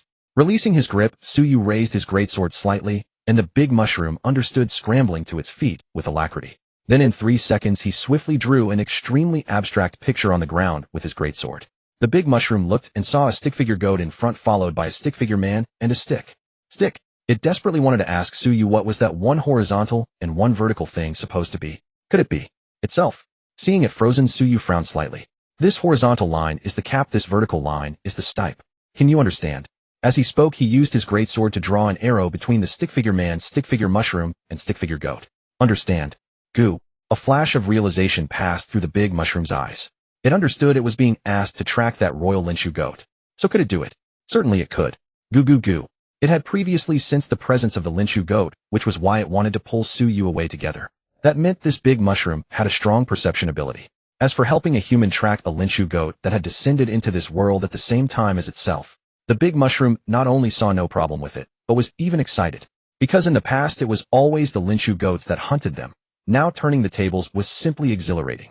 Not only chase, but chase with a vengeance. Without a moment's hesitation, the big mushroom started running, only to be caught by Tsuyu, who looked at it with a helpless expression. Why are you running? Your speed is as slow as a mushroom. When will you ever catch up? It'll carry you, and you'll be responsible for pointing the way with these white tendrils. Got it. As he spoke, he pointed at the white tendrils on the big mushroom's stipe. Goo. The big mushroom understood instantly and eagerly extended a white tendril to show Tsuyu the way. It was determined to be the guiding mushroom. As it turned out, this big mushroom did have something. Under its guidance combined with Su Ye's incredible speed, they soon caught up with the royal Lenshu goat. Moo. Seeing a terrifying upright ape charging toward it from afar, holding a giant mushroom, the royal Lenshu goat's pupils dilated for a moment. It ran desperately into the distance non-stop, but the more it ran, the more desperate it became. Because Suyu was getting closer and closer. Run, I'll let you run. The distance between them quickly closed to within 10 meters. Suyu casually set down the big mushroom, and then executed a flying kick. Bang! A dull drum-like heavy sound erupted from the impact of Su Ye's foot and the Lenshu goat's rear. Woo woo! The royal Lenshu goat, its eyes filled with terror, was kicked to the ground, and Suyu grabbed its leg. An irresistible brute force pinned it firmly to the ground. But it would still fight back. Its coiled horns suddenly shot out, winding towards Su Ye's neck. At the same time, a dense array of eyes appeared on the horns. This was its specialty, the crown of 1,000 eyes. If the check succeeded, it could hallucinate the enemy and put them into a state of slumber. The attribute required for the check was the mystery attribute. Moo. Then a scene that made the royal Lenshu goat overjoyed occurred. Suyu failed the mystery attribute check and fell into a slumber. The royal Lenshu goat stared in disbelief. It hadn't expected this terrifying upright ape's mystery attribute to be so low. Logically, it shouldn't be. With such a high physique attribute, if he had leveled up normally, his mystery attribute wouldn't be that low. But it didn't know that Su Ye's leveling didn't increase his attributes, nor did he receive free attribute points. The reason his physique was high was simply because he ate a lot of pelicans. Of course, whether the royal Lenshu goat knew this didn't matter now. What mattered was that it had an opportunity. Moo. A cruel gleam appeared in its eyes, and it was about to use its horns to strangle Suyu. At the same time, it used Nightfall again. A two-pronged attack. Goo. The big mushroom was now dumbfounded. It hadn't expected that Suyu, who had seemed so powerful earlier, would collapse at the first touch. This was unscientific. Watching the sea of withered vines that had once again surrounded it, it felt that its decision to be the guiding mushroom was an unprecedented mistake. Indeed, the royal Lenshu goat was unstoppable. Disheartened, it felt that it was about to die. Goo. Then it saw Suyu slowly open his eyes. Have you had enough? He tightened his grip on the goat's leg, took the black ray falling from the sky, Hedon, and swung his sword fiercely onto the royal Lenshu goat's horns. Indeed, his mystery attribute was too low, so he failed the check and fell into a slumber. But the problem was the duration of the slumber was determined jointly by both the mystery attribute and the physique attribute. Su Ye's mystery attribute was indeed very low, but his physique attribute compensated for it. So he was only in slumber for less than a second before waking up. Die! The great sword fell mercilessly, smashing the royal Lenshu goat's skull flat. Moo! A shrill scream echoed. The Lenshu goat tried to put Suyu in his slumber again. But Su Ye's movements were faster. His greatsword, whistling through the air, fell a step ahead of it, completely smashing the two horns on its head. This scene was extremely violent, yet Suyu went even further, his greatsword descending like a meteor. Crack, crack. The sound of shattering bones rang out continuously. The royal Lenshu goat's health points had quietly bottomed out. Die. With the final sword stroke, Suyu completed his first Lord-level monster hunt. His clothes were stained with shattered bones and blood. Blood also lingered in the crevices of the mountain remains greatsword's blade. But a genuine smile appeared on his face, for the harvest far exceeded his expectations. Hint: you have killed Lenshu goat royal LV. For based on the damage you dealt, experience points 600. Hint: you have devoured Lenshu goat royal LV. For you gain 6 mystery. Hint: you have digested Lenshu goat royal LV. For currently extracting the target's specialty. Hint: you have gained the specialty Crown of 1,000 Eyes. Crown of 1,000 Eyes. Lord level perception range permanently increased by 30. Can see through the invisibility of creatures below Lord level. Every 10 seconds, your next attack will have a slumber effect. But at this point, the prompt sound was not yet over. Hint: you have killed a Lord level monster. Lord level template fragment 1. Lord tier template fragments, as the name implies. Once collected, they grant a template similar to that of a Lord tier monster. And just how powerful is a Lord tier monster template? From the mere 1/8 conversion ratio of physique to health points, one can grasp the sheer terror of this template. An 8-fold increase in health points grants immense error tolerance and vastly enhanced survival capabilities. Let me see. Collecting 20 Lord tier template fragments grants the Lord tier template. To be honest, this requirement isn't too excessive. But the problem is defeating a Lord tier monster doesn't guarantee a drop of Lord tier template fragments. In reality, slaying a Lord tier monster may yield elite chieftain or Lord tier template fragments. It's only because Su Ye's luck attribute is high that he got lucky. Thus, he managed to obtain a Lord tier template fragment after his first Lord tier monster kill. According to the information in the prompt bar, Suyu learned that the drop rate for Lord tier template fragments is 1, for chieftain tier is 10, and for elite tier is the highest at 30. Clearly, this is something difficult to acquire. But the harder it is, the more one must strive to obtain it. Because templates will be one of the decisive factors that widen the gap in combat power among players in the future. Just look at how terrified the giant mushroom was of the royal forest touch goat earlier. Thinking this, Suyu lowered his head to glance at the giant mushroom, still lying on the ground, a contemplative gleam in his eyes. The giant mushroom possessed strong sensory abilities. If he brought it along, he could surely quickly locate other chieftain-tier monsters. But the question was, what would happen if he brought it back to the stronghold core? Would he claim he had tamed it? Of course, this question wasn't that important, as Suyu's prestige was relatively high. Even if others objected, they likely wouldn't dare voice their opinions. But when he was asleep, wouldn't this giant mushroom take the chance to bolt? Moreover, regardless, this was a chieftain-tier monster. In his presence, it cowered like a puppy. But that was because his stats were high enough to intimidate it. But Qin Jifei and the others lacked such capability. If it went berserk recklessly, it could cause massive casualties in a short time.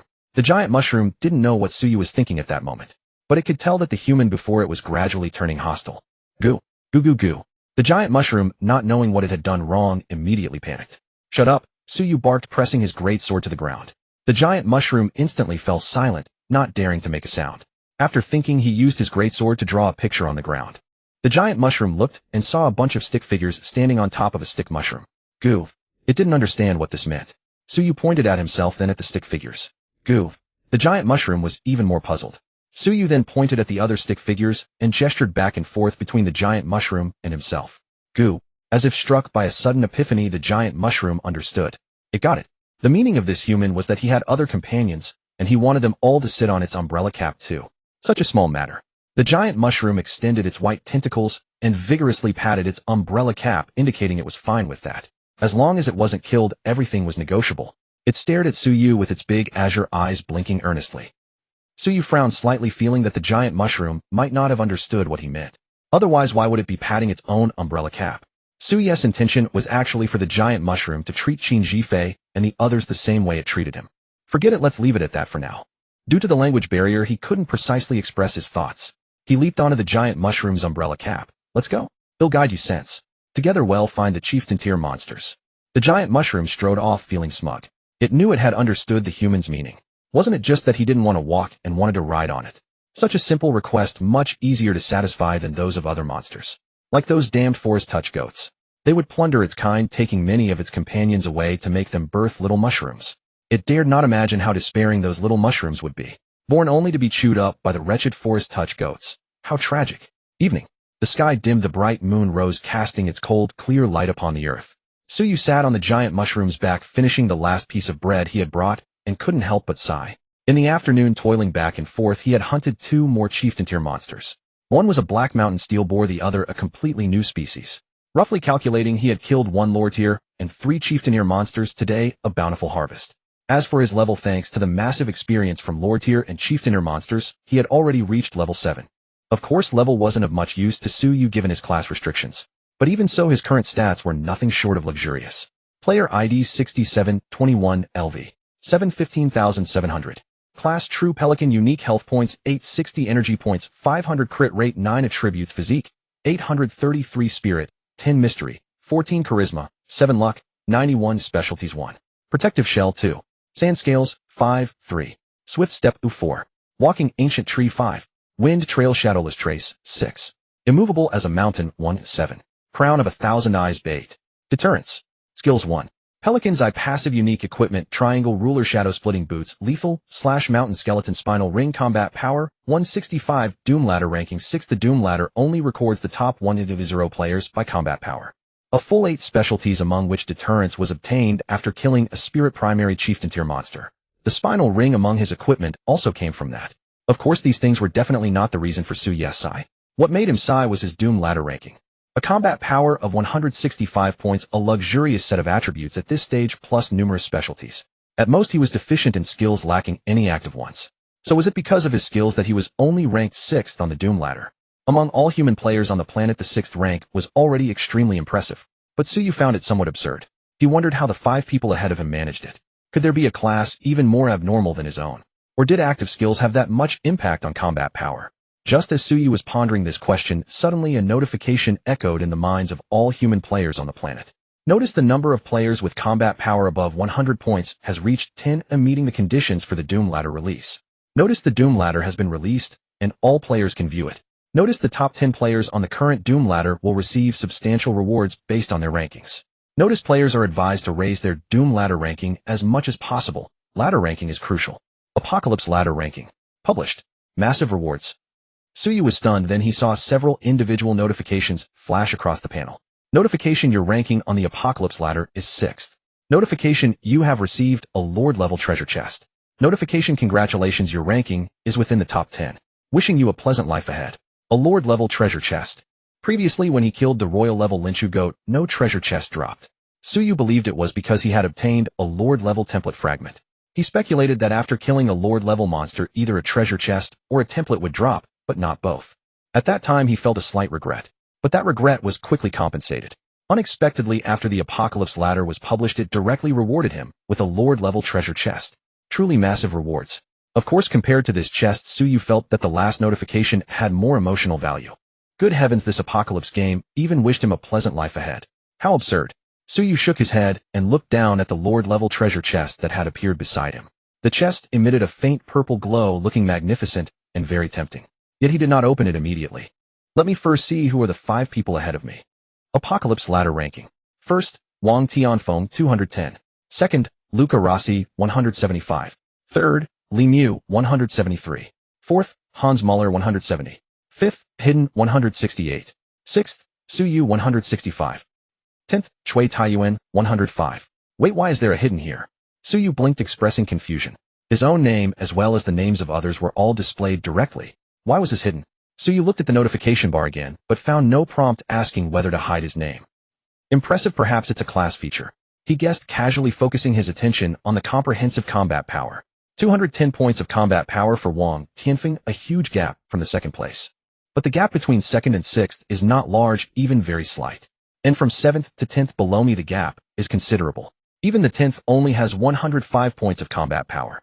After glancing at the ladder a few times, Suyu had a rough idea and stopped paying attention, preparing to return to the base. But apart from him, almost everyone else was frantically discussing the ladder with those around them. After all, most players' comprehensive combat power was still only between 10 and 20. For them, even the last of the top 10, Chui Taiyuan, was an insurmountable mountain. In Fengtai City, inside the security bureau, before the ladder was published, Zhang Wentao was contentedly drinking tea and looking at the base mission panel. He believed his situation was very favorable. Under the guidance of Su Xiongbai, he led his team to successfully hunt a boss-level monster. Not only did they complete the most difficult base mission, but they also obtained a treasure chest and a large amount of experience, raising his level to 4. However, when he heard the notification sound of the Apocalypse ladder being published, his heart inexplicably missed a beat. What did it mean that the number of players with comprehensive combat power above 100 had reached 10? Zhang Wentao glanced at his own combat power, 28 points. Compared to most players, this was actually quite high. What is happening? How could someone raise their combat power to over 100 in such a short time? With such doubts, he opened the Apocalypse ladder. Then he saw Wang Tianfeng at the top with 210 points of combat power, leaving him speechless. But at least Zhang Wentao had never interacted with Wang Tianfeng, so the impact wasn't too great. However, when his gaze moved down and saw a certain name, his entire body stiffened. 6th, Suyu, 165. Suyu. Zhang Wentao instinctively sat up straight, the image of the young man he had met today appearing in his mind. Impossible, absolutely impossible. Same name, it must be a coincidence. His voice trembled, unable to believe that this Suyu was truly that Suyu. Because if that were the case, a person with such high combat power was adjacent to his own location. How could he expand his territory then? And if this Suyu also had ambitions to expand, then he would be. Zhang Wentao's face turned pale, and he accidentally knocked over his teacup, spilling hot tea across the table. He awkwardly picked up the cup and wiped the table vigorously. Test, I must find a way to test him. Meanwhile, at the core of Suyu's base, after a day of hunting, everyone had just finished dinner and were gathered together chatting. Hearing the news of the Apocalypse ladder's release, they naturally checked it immediately. Seeing the list, Zhang Fan was startled. Suyu. There's actually someone with the same name as our boss on the list. Wu Tao blinked. Same name. Indeed, this Suyu has 165 points of combat power. How did he do it? Zhang Daliang frowned. My current combat power is only 22 points. I can't imagine how strong 165 points is. Nia Haibang rolled his eyes. Is it possible that the one on the list is our boss? Shui Qingya shook her head. Brother Yu is indeed strong, but in my estimation, he shouldn't be that strong. Qin Zhifei suddenly spoke. I say not necessarily. Everyone looked at her in unison. Huh? Qin Zhifei pointed into the distance, sighing. Look, Suyu is back. Everyone looked in the direction she pointed. Hiss. With a synchronized intake of breath, they all stood up, unconsciously staring blankly at Suyu. More precisely, they stared in shock at Suyu sitting on the cap of a giant mushroom. The giant mushroom was moving its two white legs running toward the base core at a fairly fast speed. Zhang Fan was shocked. What did brother you bring back? A mushroom.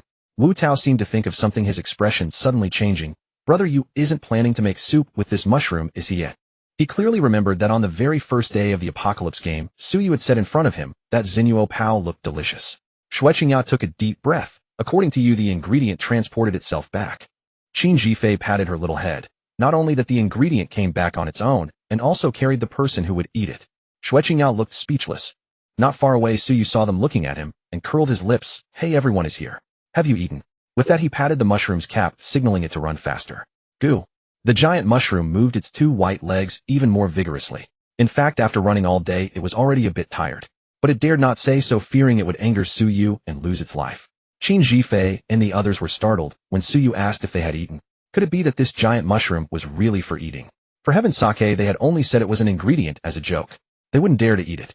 Who knew if this giant mushroom was poisonous? With such mixed feelings, they quickened their steps to greet Suyu as he dismounted from the mushroom. Xue Qingya asked cautiously, Brother you're not going to make us eat this thing, are you? Suyu. He looked speechless. If not for the language barrier, the giant mushroom would probably be thinking about running away by now. At this moment, the giant mushroom was scrutinizing the people in front of it. Was it an illusion? Why did it feel these people were so weak? But that shouldn't be. The upright ape that brought it back was so terrifying. How could his companions be weak? The giant mushroom couldn't understand. Besides, why were these people looking at it strangely? Goo. It cautiously stepped back, trying to put Suyu in front of it. Everyone. Suyu. Ahem, anyway, this is not food. It's actually a boss-level monster. Everyone. Zhang Fan's eyes widened. Brother you, what did you say? This mushroom is a boss-level monster. The Linshu goat, also a boss-level monster, had left a very strong impression on him. Looking at this obedient giant mushroom, he simply couldn't imagine it being a boss level. Qin Jifei, Suyu. You brought back a boss-level monster, do you want us to kill it? That was the only reason she could think of, otherwise she really didn't know what Suyu was up to. Suyu looked at her disdainfully. Qin Jifei, can you stop always thinking about fighting and killing? With that he casually patted the mushroom's stem and continued. It has intelligence and can communicate. If we can solve the language problem, we can obtain a lot of information from it. The crowd exchanged bewildered glances. To be honest, they struggled to keep up with Suyu's line of thought. Thus Suyu had no choice but to recount everything he had witnessed that day. Qin Zifei's face lit up with curiosity. So you're saying it can communicate with monsters from another world? Suyu nodded. Yes, that's right. Xue Qingya pondered thoughtfully. If that's the case, then what is the true nature of this Doomsday game? Qin Jifei looked at her in mild surprise. Nature? Why bring up such a profound question all of a sudden? Wu Tao nodded in agreement. Yeah, I think we should focus on how to survive. Speaking of which, our food supply is running low. Zhang Fan chimed in enthusiastically. Brother Tao is right. Especially after I leveled up, my physique attributes increased. As a result, my appetite grew too, and our food reserves are about to run out. Qin Jifei looked at the two with a helpless expression. You two gluttons, why are you always thinking about food? Meanwhile, Zhang Daliang, who had been silent all this time, instinctively glanced at Suyu. He wanted to say that among them all, Suyu was the biggest glutton. When they set out this morning, his backpack was stuffed with high-calorie food, yet by the time they returned in the evening, it was completely empty. Of course, he only thought this. He dared not say it aloud. Xue Qingya, however, paid no attention to the others. Lost in her own thoughts, she furrowed her delicate brows. Suddenly, she turned to Suyu. Brother Yu, is it possible that in the future we might go to the monster's world? Suyu raised an eyebrow. Oh, would that really be such a good thing? For him, being able to enter the monster's world would be akin to stepping into an Aleokiniat buffet. What was the current bottleneck restricting Suyu from rapidly increasing his strength? The answer was simple: there weren't enough monsters. Ever since the rift in the sky closed, no new monsters had descended. For most people who dared not fight monsters, this was naturally a great blessing. But for Suyu, if there were no monsters, what would he eat? Of course, Xue Qingya couldn't grasp this logic, so she stared at him in bewilderment. Why would it be a good thing? You're still young, you wouldn't understand. Xue Qingya fell silent. Qin Jifei smiled faintly and tugged at her school uniform. Qingya, this uniform really suits you. I almost forgot you're still a high school student. I'm an adult. Xue Qingya pulled her uniform back from Qin Zifei's hand and continued. Brother Yu, I think our situation will only become more brutal. This is just the appetizer. As her words trailed off, the expressions of most people darkened. Even Suyu, who was rarely serious, wore an unusually solemn look. He couldn't laugh now. After all, people's joys and sorrows are not the same. He turned to Xue Qingya, keeping his expression unchanged, his face earnest. Yes, you're right. I realized that when I saw the giant mushroom communicating with another world. That's why we need to seize the initiative, for instance by getting some information from it. He glanced at the giant mushroom, then back at the others. Is any of you able to communicate with it? Everyone fell silent, admitting they were helpless. Though he had anticipated this, Suyu still felt a twinge of disappointment. Alright then, another question. How did the tasks I assigned to you go? They're done, Qin Jifei said. Here. She handed Suyu a piece of white quality equipment. All the other outpost tasks had been completed, leaving only the submission of the final piece of white equipment. This was the task Suyu had given them before he left. And naturally he had to submit that last white quality item himself. Excellent. Though they still couldn't communicate deeply with the giant mushroom, establishing the outpost was a significant breakthrough. Suyu took the equipment and walked to the bronze pillar. Under everyone's watchful eyes, he chose to submit the equipment in his hand. Notification: you have completed outpost task 4. Submit 10 white quality equipment. Notification: all tasks for this bronze level outpost core have been completed, meeting the conditions for establishing an outpost. Notification: your contribution points are 9,200, the highest among all. Notification: you have become the leader of this outpost core. You have received a bronze level leader template. Notification: please name this outpost name. So you looked at them. What do you think we should call our outpost? You decide. Brother Yu, it's up to you. I have no opinion. Anything works. Agreed. Suyu. Then let's call it restaurant. The crowd. Zhang Daoliang nodded furiously in his mind. What had he said? Suyu was the biggest glutton of them all. Look, even naming an outpost he couldn't help but associate it with food. Without waiting for the others to voice their opinions, Suyu submitted the name he had placed such high hopes on. He hoped humanity could once again stand at the top of the food chain and bring monsters to the dinner table. Thus the entire planet could become a dining hall for humanity. Qin Jifei and the others clearly failed to grasp the lofty golden spirit behind Suyu's vision. They looked like wilted eggplants, their expressions dazed. Imagine someone asking you, what's the name of your outpost? Restaurant. The mere thought of that scene filled them with a faint sense of social death that clung stubbornly. Ahem, can we still change the name? No. Suyu decisively confirmed, and everyone who had accepted tasks at this outpost core heard a notification.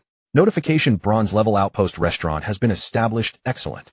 Suyu nodded with satisfaction, then checked the bronze level leader template.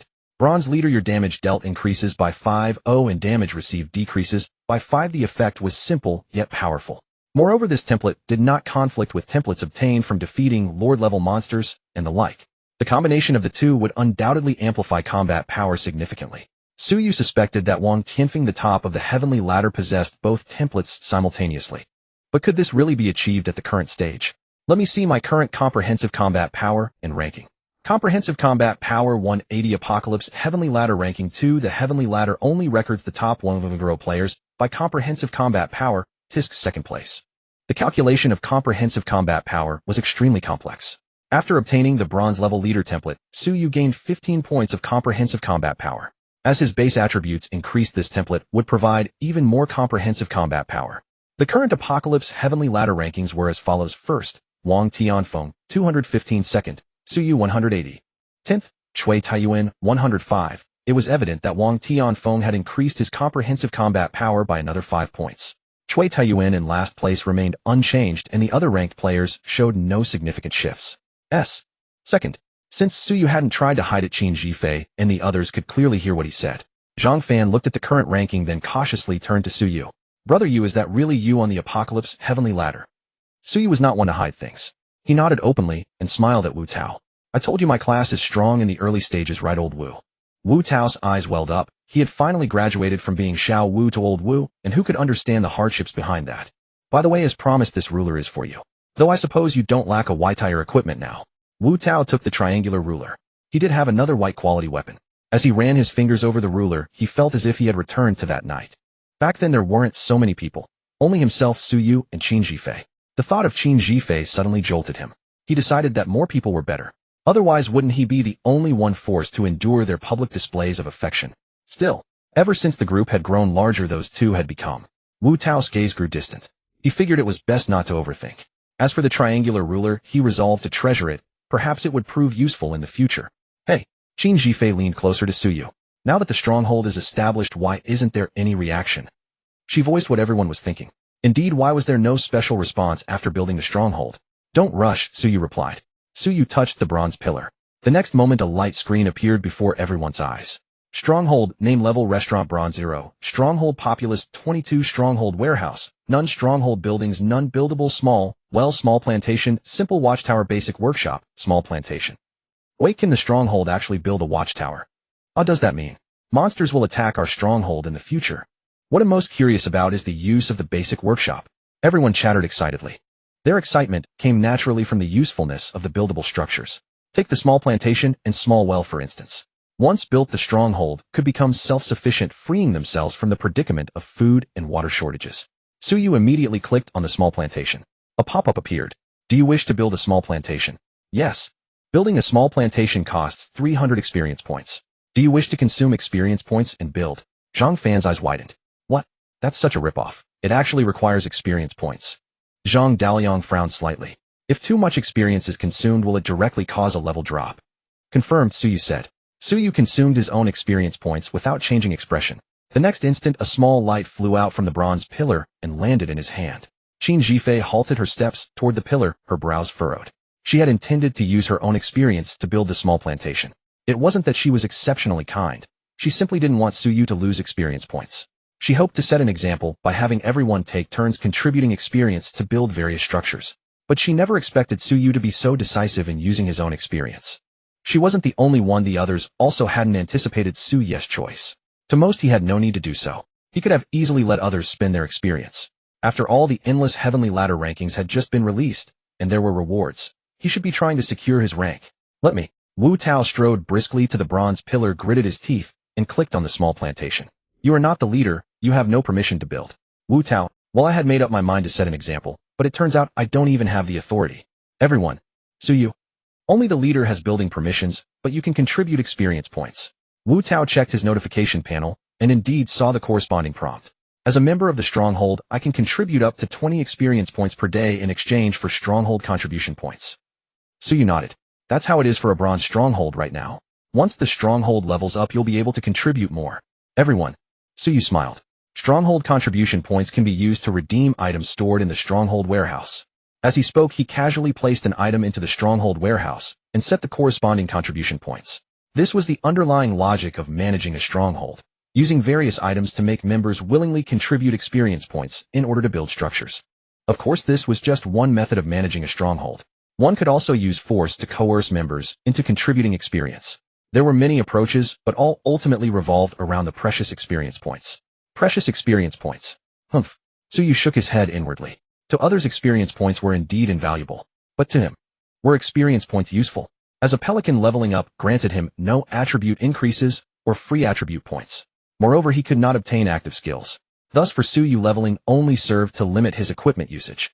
But that didn't mean he would burn through his experience points recklessly. He looked at everyone. Now that the stronghold is newly established, we don't have many good things yet. But as we develop step by step, good things won't be scarce. They'll put them in the warehouse. If you want something, exchange it with contribution points.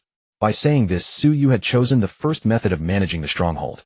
Everyone was convinced, especially those who weren't familiar with Suyu. They had worried he might force them to contribute experience. Hearing his words, they relaxed and began to praise him. Since contributing 20 experience points was a trivial loss, they all chose to contribute, each earning 1 contribution point. Thus, the stronghold's stored experience reached 340 points. This was because 4 people had previously taken quests here, but chose not to stay. Excluding Suyu, there were 17 people each contributing 20 experience points, totaling 340. Suyu nodded inwardly, then set down the small light in his hand. A small field 15 meters in both length and width materialized from illusion to reality in an instant. Everyone looked on. The soil in the field was a rich brown, appearing exceptionally fertile. Qin Zhifei tilted her head at Suyu. So where are the seeds? Suyu shook his head. None. Go find them yourself. Qin Zhifei rolled her eyes. Shueqingya spoke up at the right moment. I just checked the panel info. After the stronghold is established, members have a chance to obtain food seeds from killing monsters. And the higher the monster's quality, the better the seed quality. She suddenly paused, instinctively looking at the large mushroom that had been following Suyu. Not just her, but Qin Zhifei and the others also shifted their gazes involuntarily. The large mushroom. In summary, the direction for the stronghold's next phase is now clear. Suyu clapped his hands, drawing everyone's attention, and continued. Kill monsters, obtain seeds, plant them, and wait for the harvest, thus forming a sustainable food cycle. At the same time, for the stronghold to develop better, we need to recruit new members to gain more experience points. Saying this, Suyu looked at the people around him. They were all pioneers of this stronghold, so naturally ranks needed to be established. It wouldn't do for newcomers to enjoy the same treatment as them. If that happened, discontent would brew among the people, leading to a disastrous outcome. Our stronghold is called the restaurant, so the member ranking system will be based on diners. From 1-star diner to 5-star diner, the higher the star rating, the higher the status. Of course, the stronghold is newly established, so the corresponding benefits are limited. But once it develops, I can assure you all that everyone will get what they desire. These words sounded like empty promises. Indeed they were.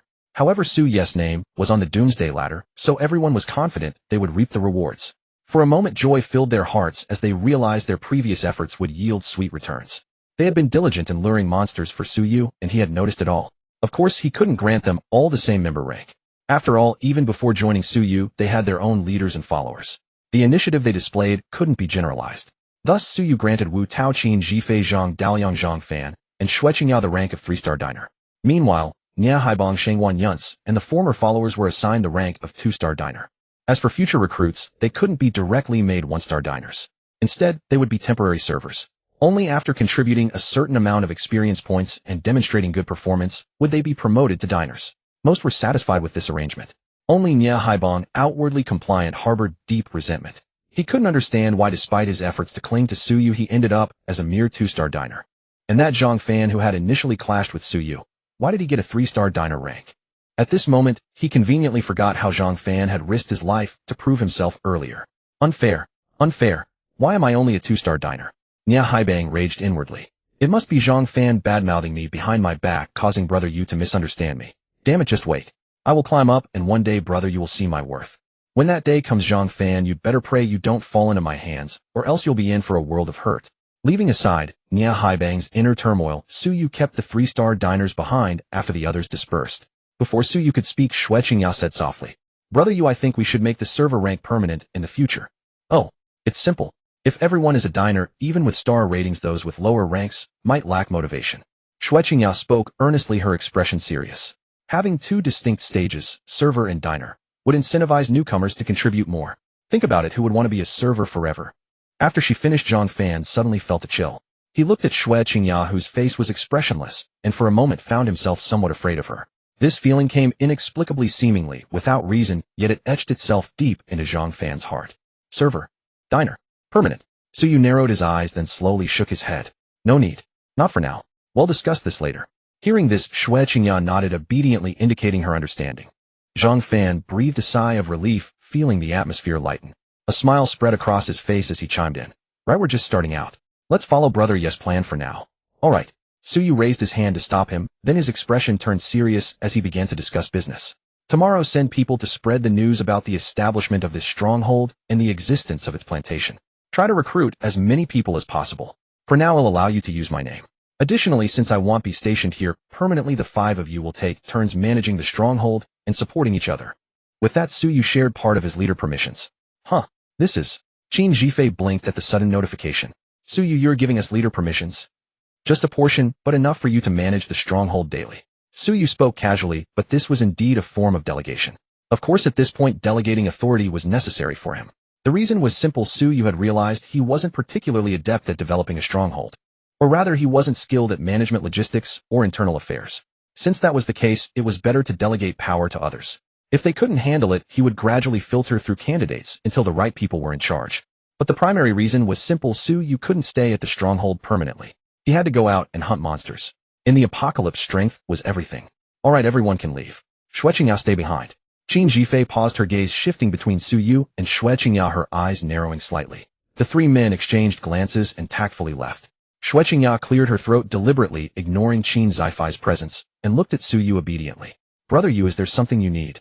I've never asked you this before, Qingya. What does your family do? They are in politics. Oh, Su Yu nodded. When you go out, ask your classmates about their family locations. Then also compile the locations of the other families. Xue Qingya. She was suddenly bewildered as the questions Su Yu asked had nothing to do with the request he made. Puffed. Qin Jifei couldn't help but laugh out loud. Knowing Su Yu, she understood this was just how his mind worked. Probably. He thought starting with small talk would make him seem more mature. In Su Yu's eyes, Xue Qingya in her school uniform was still just a child. The next day, dawn broke and the morning light, tinged with warmth, fell upon those who rose early. Oh, and upon the mushroom who had not slept all night. Goo. The giant mushroom dragged its pale legs listlessly, while Su Yu lay relaxed on its cap. Last night, to prevent it from escaping, Su Yu had simply slept on its cap. And indeed the cap was soft and warm, quite comfortable. Goo. The giant mushroom's azure eyes were filled with utter despair. Dear mushrooms, who would understand? Staying still all night in one position was exhausting. What? The mushrooms native to this planet couldn't move anyway. Then it's fine. After temporarily entrusting the development of the base to Qin Jifei and others, Suyu felt carefree and set out early to hunt monsters. I almost forgot. He took out a pale purple treasure chest, the reward from the Doomsday ladder. Opening it casually, 2 beams of purple light met his eyes. Name: letter tree, circlet level 10, spirit 15, charm 20. Category: equipment. Quality: purple. Effect: grants the active skill, digital roller coaster upon equipping. Evaluation: legend says there is a magical tree in the world called the letter tree. Name: arithmetic progression intermediate. Category: item. Quality: purple. Effect: upon use randomly generates an arithmetic progression. The next 10 attacks will deal additional true damage equal to the common difference of the progression. The minimum common difference is 1, and the maximum is 99. When the class is problem solver, 1 attack can be forced to deal true damage with the maximum common difference. Evaluation: not recommended for those with poor luck unless your class is problem solver. Hiss. Looking at these 2 items, Suyu couldn't help but draw a sharp breath. Especially the item. Its appearance was a palm-sized gray stone tablet with some random scribbles on it. But its effect was terrifying. Up to 99 points of true damage. At this stage it can one-shot anyone. Of course that was the ideal scenario. Suyu put it away. He felt that with his luck this item was perfectly usable.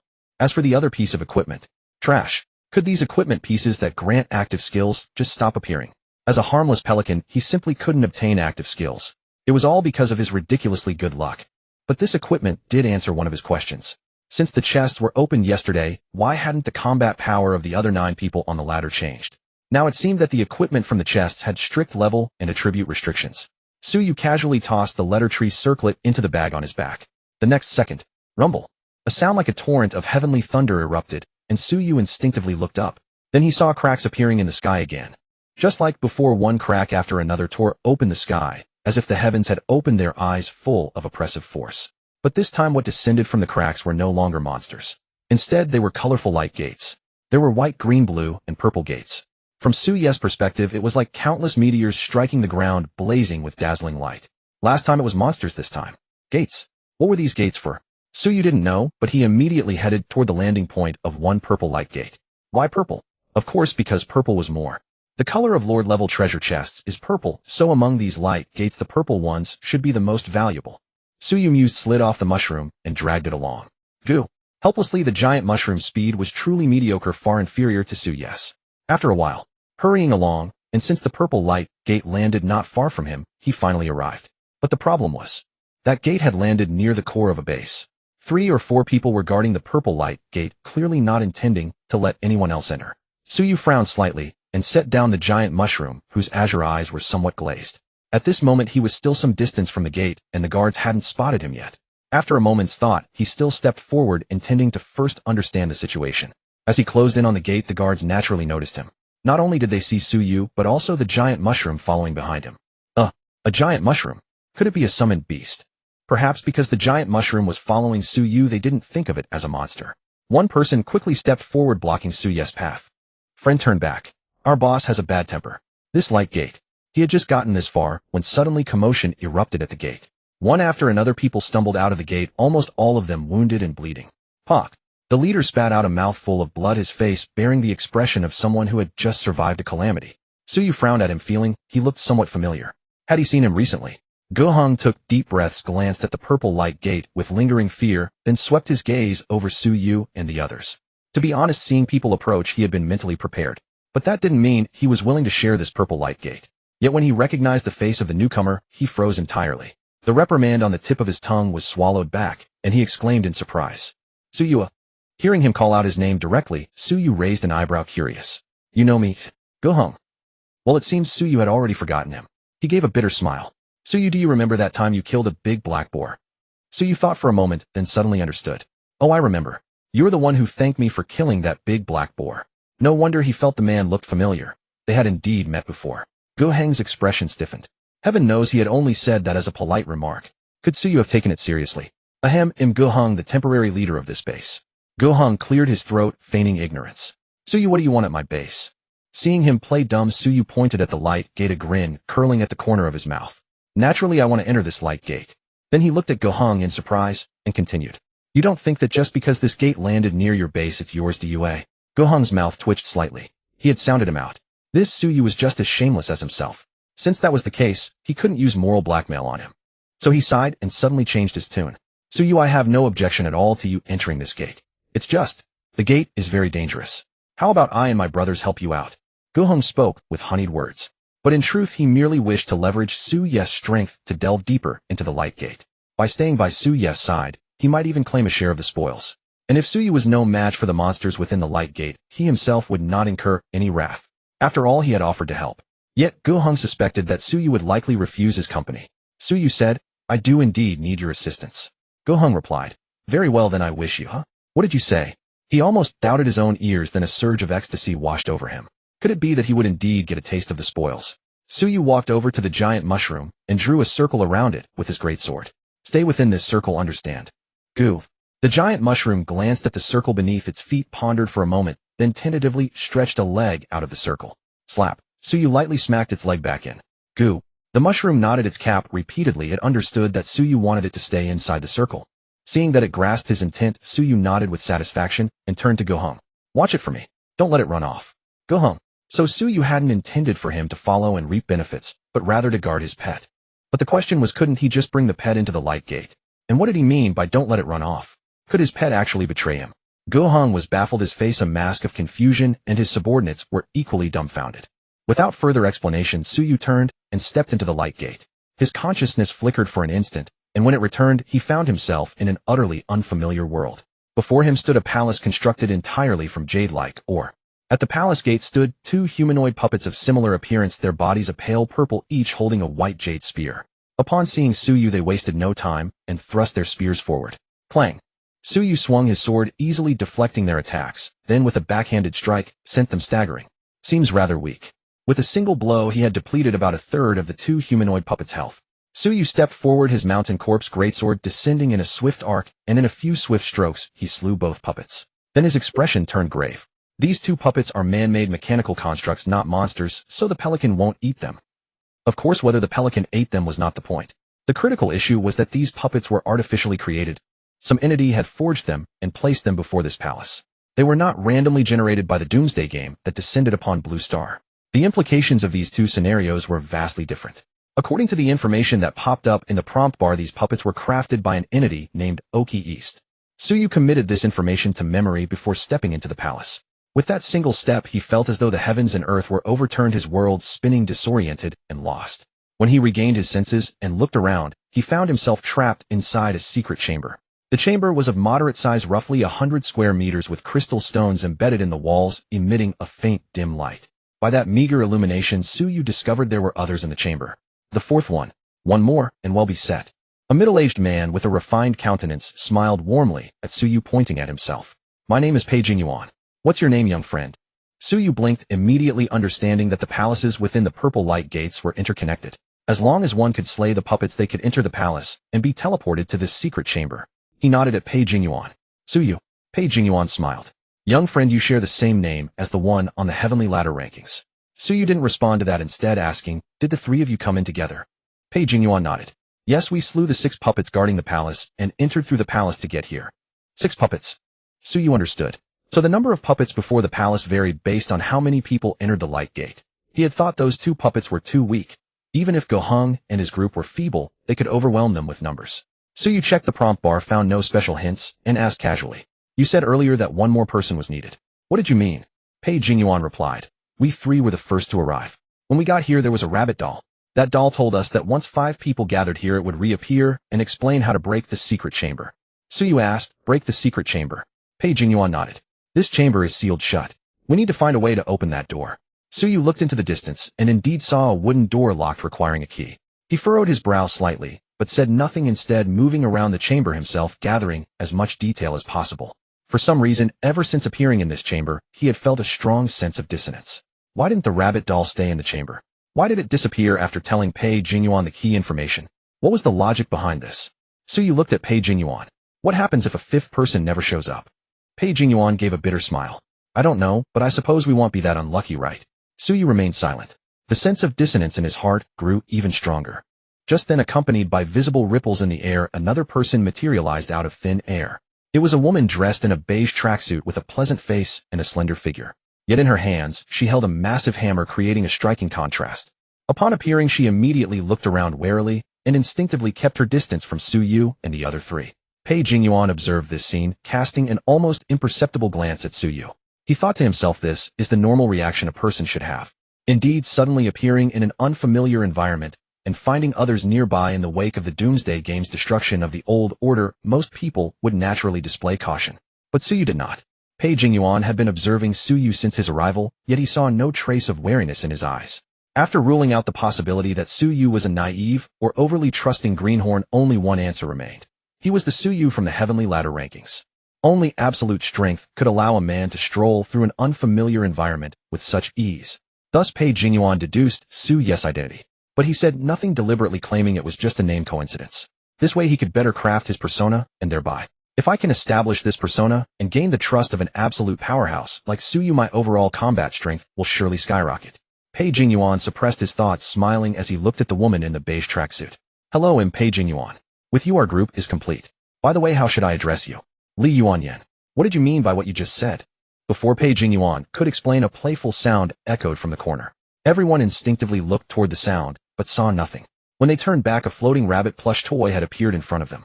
It was a rather worn rabbit plush, yellowish and faded, with a patch on its belly. In its hand was a carrot, which it pointed at Suyu and the others. Wow, everyone's finally here. Then our game can begin. This key can open that door. Go play your game. Have fun and enjoy yourselves. With that, it pulled open the patch on its belly and took out a bronze-colored key. Pei Jingyuan was startled. Wait, didn't you say we needed to wait for everyone to arrive before solving the secret room? The rabbit plush laughed loudly. Haha, I was lying. You're so dumb falling for that. Pei Jingyuan. Suyu. Anyway, just give me the key. Pei Jingyuan took a deep breath, suppressing his anger at being tricked, and was about to nod for Suyu to take the key. But at that moment, Li Yuanyan suddenly spoke. I think I should keep this key. Pei Jingyuan's heart stirred. He decisively remained silent and looked at Suyu. He wanted to see how Suyu would react, thereby judging what kind of person Suyu was. Then he could adjust his approach to building his persona. Then he saw Suyu completely ignore Li Yuanyan and take the key from the rabbit plush's hand. Name unknown, category item quality unknown, effect unknown, unlocks after revealing name, rating unknown, unlocks after revealing name. Li Yuanyan narrowed her eyes, but didn't flare up as if she hadn't said anything. She even smiled and asked Suyu, little brother, can you share the information on this key? Suyu nodded and shared the key's information. Seeing this, Pei Jingyuan sighed, inwardly realizing that neither of these two people was easily swayed by emotions. Indeed, those who could seize a purple light door, defeat those powerful puppets, and make it here, were no ordinary people. Thinking this, he looked at the key information Suyu had shared. This, almost all unknown. No wonder Suyu shared so readily. There was basically no information. Li Yuanyan found no useful info, and directly said, then let's open the door. But Suyu didn't move. Instead, he looked at the rabbit plush. Why are you still here? The rabbit plush, its bright red round crystals embedded in its face representing eyes, flickered rapidly. None of your business. Suyu, oh. With that, he walked step by step toward the wooden door. The rabbit plush stared at him intently. Suyu quickly reached the wooden door, but suddenly stopped moving. Pei Jingyuan and the others who had been following him also stopped when they saw him halt. Li Yuanyan asked in confusion, what's wrong? Why aren't you opening the door? Suyu remained motionless. Pei Jingyuan and Li Yuanyan both frowned, unsure what Suyu was up to. But they both sensed something was off. So they tacitly remained silent, choosing to trust Suyu. Pei Jingyuan trusted Suyu because he deduced that Suyu was one of the top players on the ladder.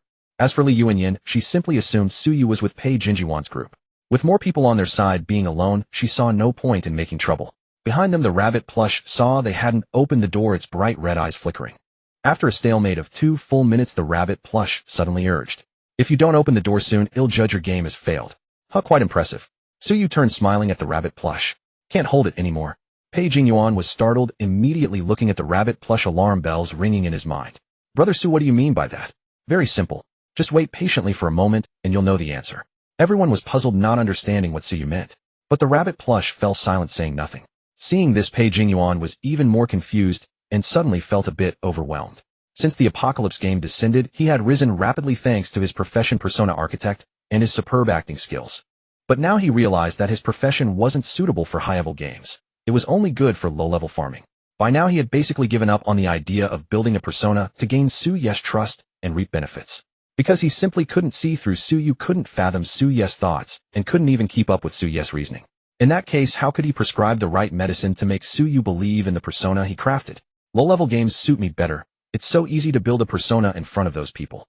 Pei Jingyuan glanced at the 2 people behind him who had remained silent.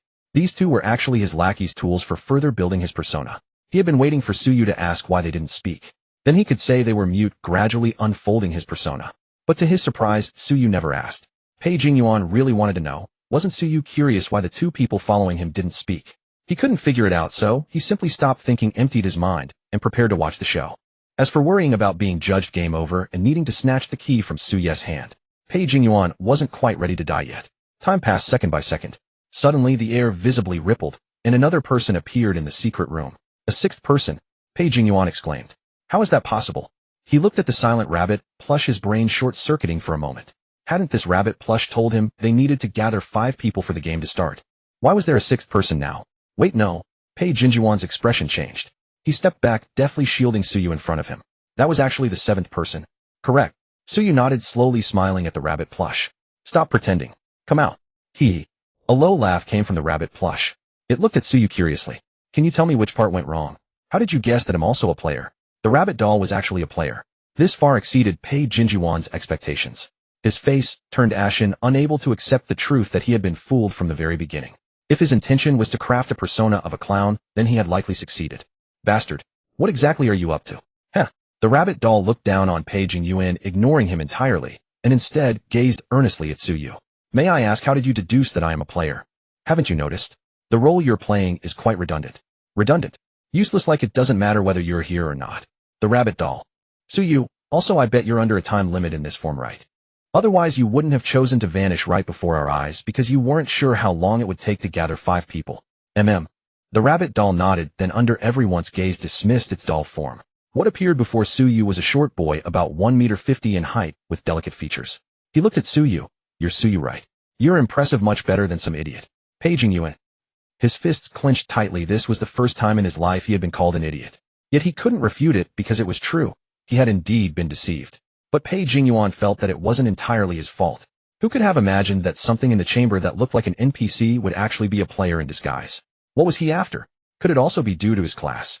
Pei Jingyuan's eyes shifted, and he decisively approached Suyu, whispering in his ear. Brother Su, some classes gain benefits from certain actions. He chose to pass the information to Suyu without hesitation. His purpose was naturally to prevent that damned brat from gaining any advantage from Suyu. After all, he himself had given up on building a persona in front of Suyu. Since he couldn't gain anything from the absolute powerhouse that was Suyu, then no one else should either. But he didn't know that Suyu was already aware of this. When he was with Su Shonbai earlier, he had already guessed that certain classes could gain benefits from certain actions. It was precisely for this reason that Suyu found the presence of such a rabbit doll in the chamber unusual. Of course, that wasn't the decisive factor in his judgment that the rabbit doll was a player. The real reason was actually quite mundane. It was that Suyu's stats were too high. So high that during the brief process when the rabbit doll deliberately made a sound in the corner and used some skill to appear behind the group, Suyu caught a glimpse of a blurry black shadow flashing by. This was quite awkward. The rabbit doll must have been confident that its skill wouldn't be seen given that everyone's stats were still low at this stage. But Suyu was an exception. He didn't have such flashy active skills like the rabbit doll, but his stats were simply high enough. No, not just high enough. At this stage they were off the charts. So in the face of sheer stats, all actions lost their meaning. Perhaps that was the charm of stats.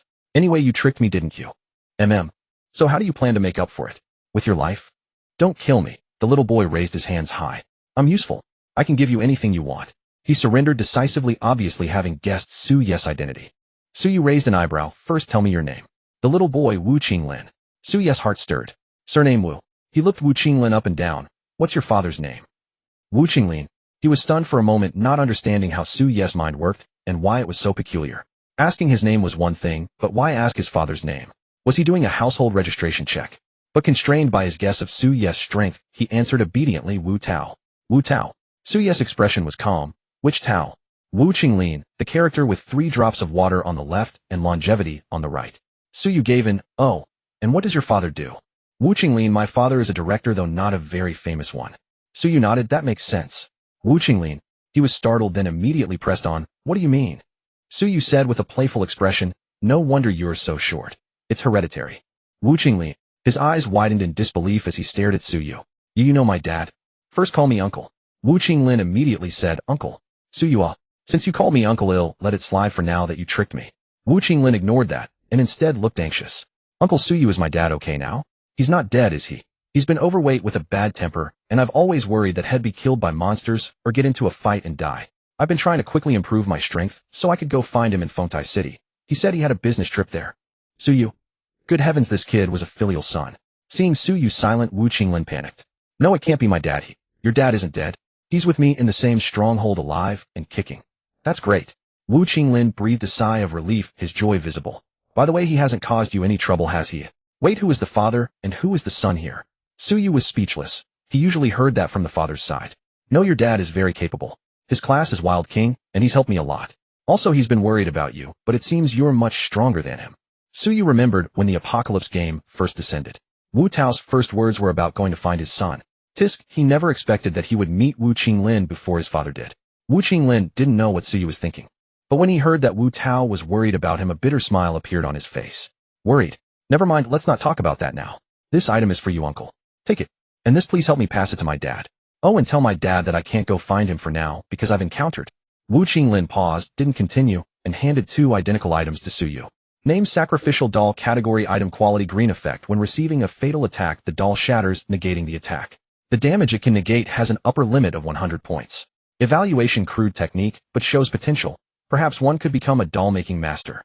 Suyu took the sacrificial doll, didn't mind it, and casually put it away, but asked curiously, what did you encounter? I encountered. Wu Qinglin's face was twisted with hesitation, but he finally spoke. Uncle Suyu, you know what? Some monsters can actually communicate, and you can even learn skills from them. No, wait, maybe those beings aren't monsters. They should be called neutral creatures. Neutral creatures?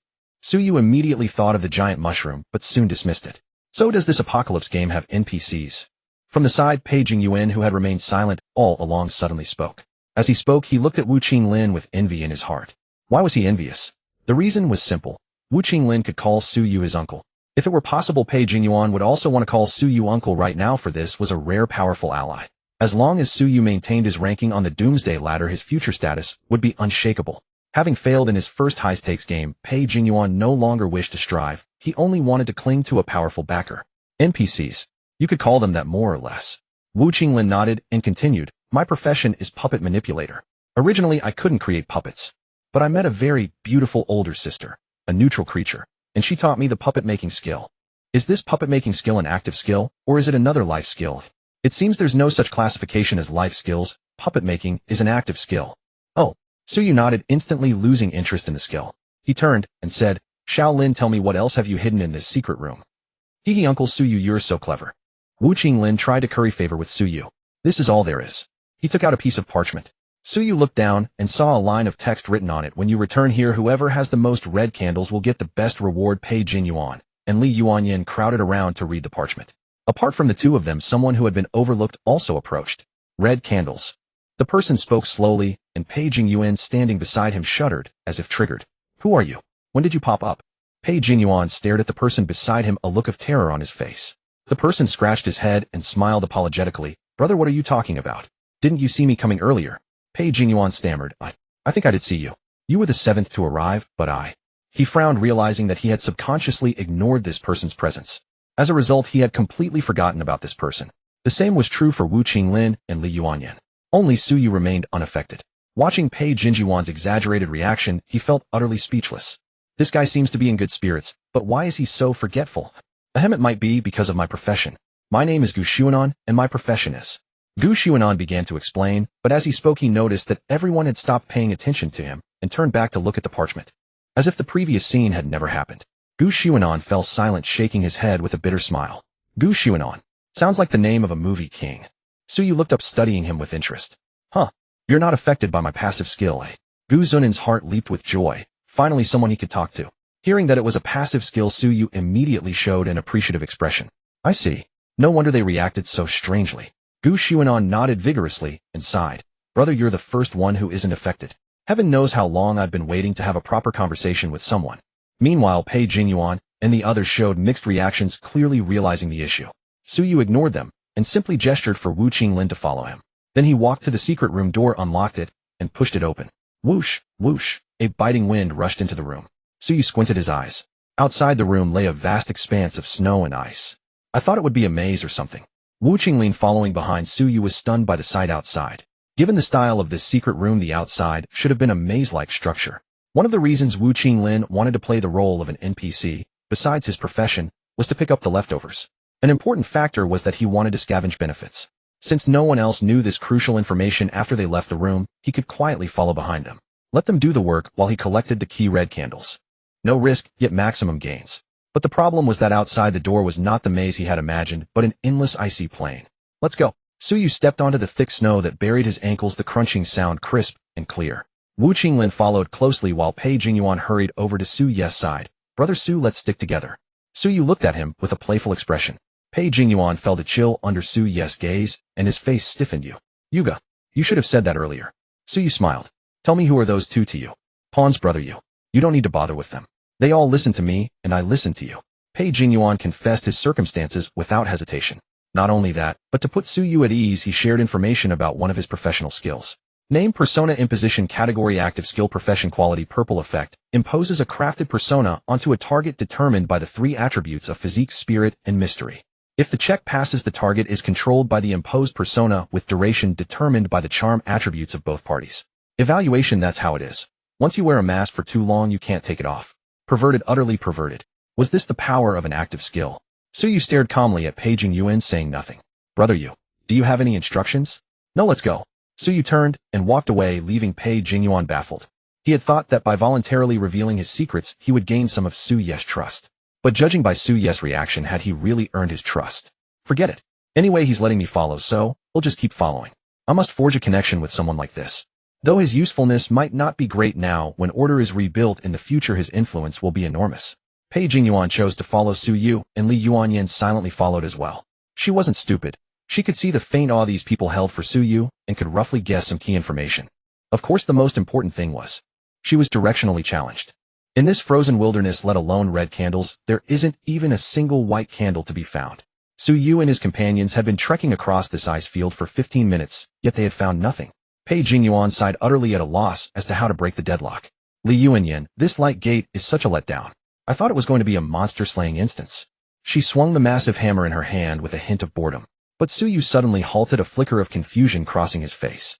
He spotted a house that looked strikingly familiar standing in the distance. Upon closer inspection, the house bore an uncanny resemblance to the one he had previously been in. Could it be a ghostly maze? Suyu quickly dismissed that possibility, for he saw several people walking out of that house together. Uncle Suyu, what's wrong? Wu Qinglin, noticing Su Ye's pause, asked in confusion. His physique was far inferior to Su Ye's, and consequently his eyesight as well. The scene Suyu could perceive was beyond his vision. We are not alone on this ice field. As Su Ye's words fell, Pei Jingyuan's heart skipped a beat, and he promptly inquired. Brother Yu, do you mean we have many more competitors? Li Yuanyan mused. If that's the case, it's likely that all the purple light gates lead to the same place. Pei Jingyuan's expression shifted. If so, doesn't that mean we might encounter the top of the heavenly ladder ranking here? Suyu shook his head and strode forward, gradually quickening his pace.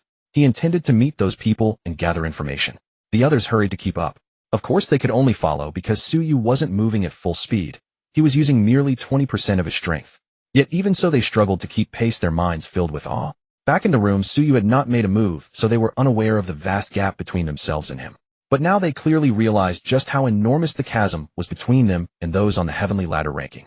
Moments later, the two groups met, and Suyu noticed that the others were all wearing school uniforms, likely high school students.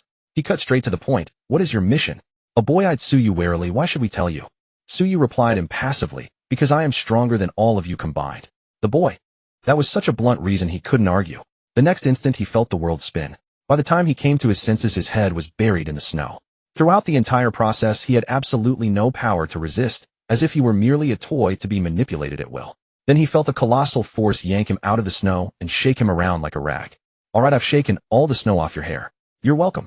The boy staggered and collapsed to the ground, feeling nauseous, but more than that, terrified. His comprehensive combat power was as high as 65, surpassing even the elite monsters of his level.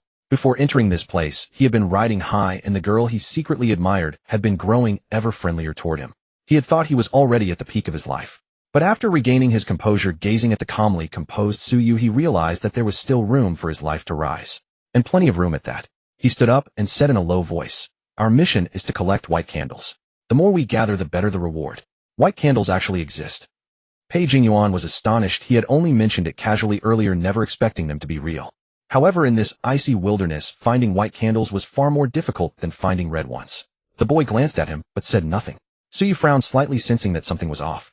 After a moment of thought, he looked at the students. "You'll come with us from now on."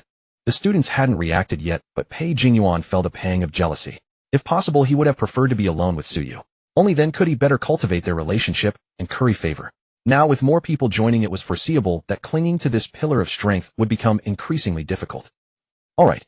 Intimidated by Su Yes might, the boy had no choice but to agree. Han Baron. What should I call you? Suyu.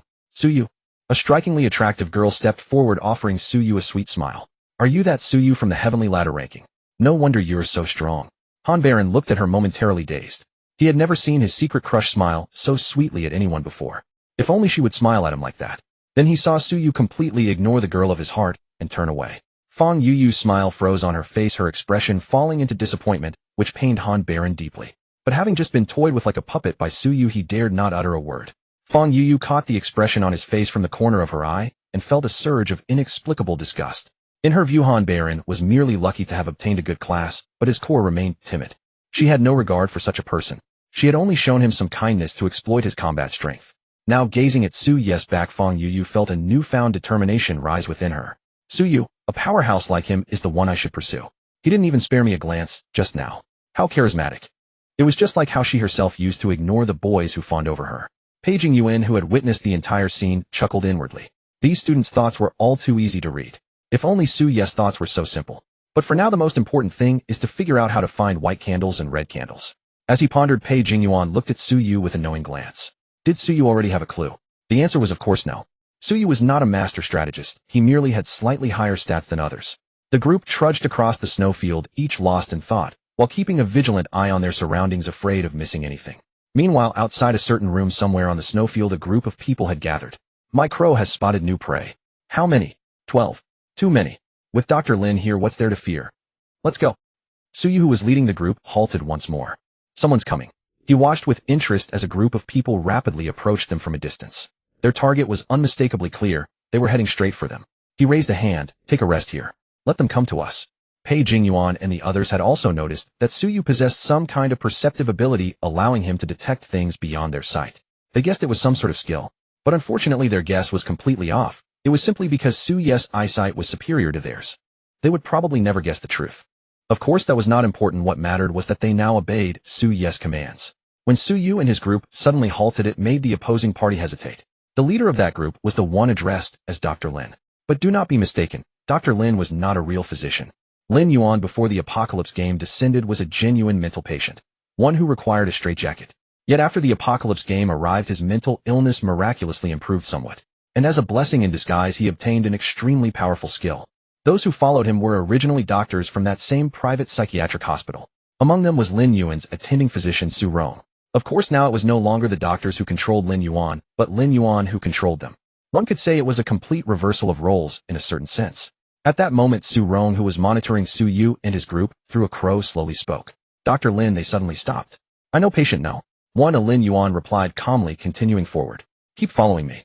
When Su Rong heard Lin Yuan call him patient no, one of the corner of his mouth twitched slightly. He actually felt that Lin Yuan's mental illness had never truly healed. He was merely able to think like a normal person. Soon Lin Yuan led the group of doctors to a spot tens of meters ahead of Suyu and his companions. He tilted his head, looking at Suyu standing before the crowd, and suddenly smiled. Why are you waiting for me here? What is your mission? Hee hee. Lin Yuan grinned, his eyes wild, and in a flash he appeared in front of Suyu. Without a word, his fingernails suddenly elongated, glinting coldly as he aimed for Su Yes' heart. His movements were so swift that even Pei Jingyuan and the others could not react. Slap. Suyu casually slapped Lin Yuan across the face, sending him spinning through the air before he thudded onto the snowy ground. Seeing this, Pei Jingyuan and the rest fell silent, gaining a deeper understanding of Su Yes' strength. Lin Yuan covered half his face, struggling to get up from the snow, his gaze towards Suyu now clear. The main reason was that the slap was terrifying. It had taken away a third of his health. As Lin Yuan stood up, Suyu stepped forward, aiming the Shanghai greatsword at his head. Lin Yuan's pupils contracted. Without a second thought, he closed his eyes. It's all fake. The next instant, Su Yes' greatsword passed through his body without causing any harm. Lin Yuan's face turned pale. He quickly retreated and activated another skill. His body became distorted as if he had entered another world. Then he vanished completely before Suyu. A space-type teleportation skill, or some other kind of teleportation skill. Suyu frowned, straining his eyes to see, but Lin Yuan was nowhere to be found. He then turned his gaze to those who had been accompanying Lin Yuan, curiosity flickering in his eyes. They were all wearing identical patient uniforms with numbers written on their foreheads from 1 to 9. Thud. Lin Yuan's attending physician Su Rong immediately knelt before Su Yu, tears glistening in his eyes. Big brother, thank you for rescuing us from this misery. Soon the others in patient uniforms caught on and followed suit, leaving Pei Jingyuan and the rest utterly bewildered. Su Rong began to bitterly denounce Lin Yuan through tears. That man is a lunatic. We were originally doctors at the psychiatric hospital.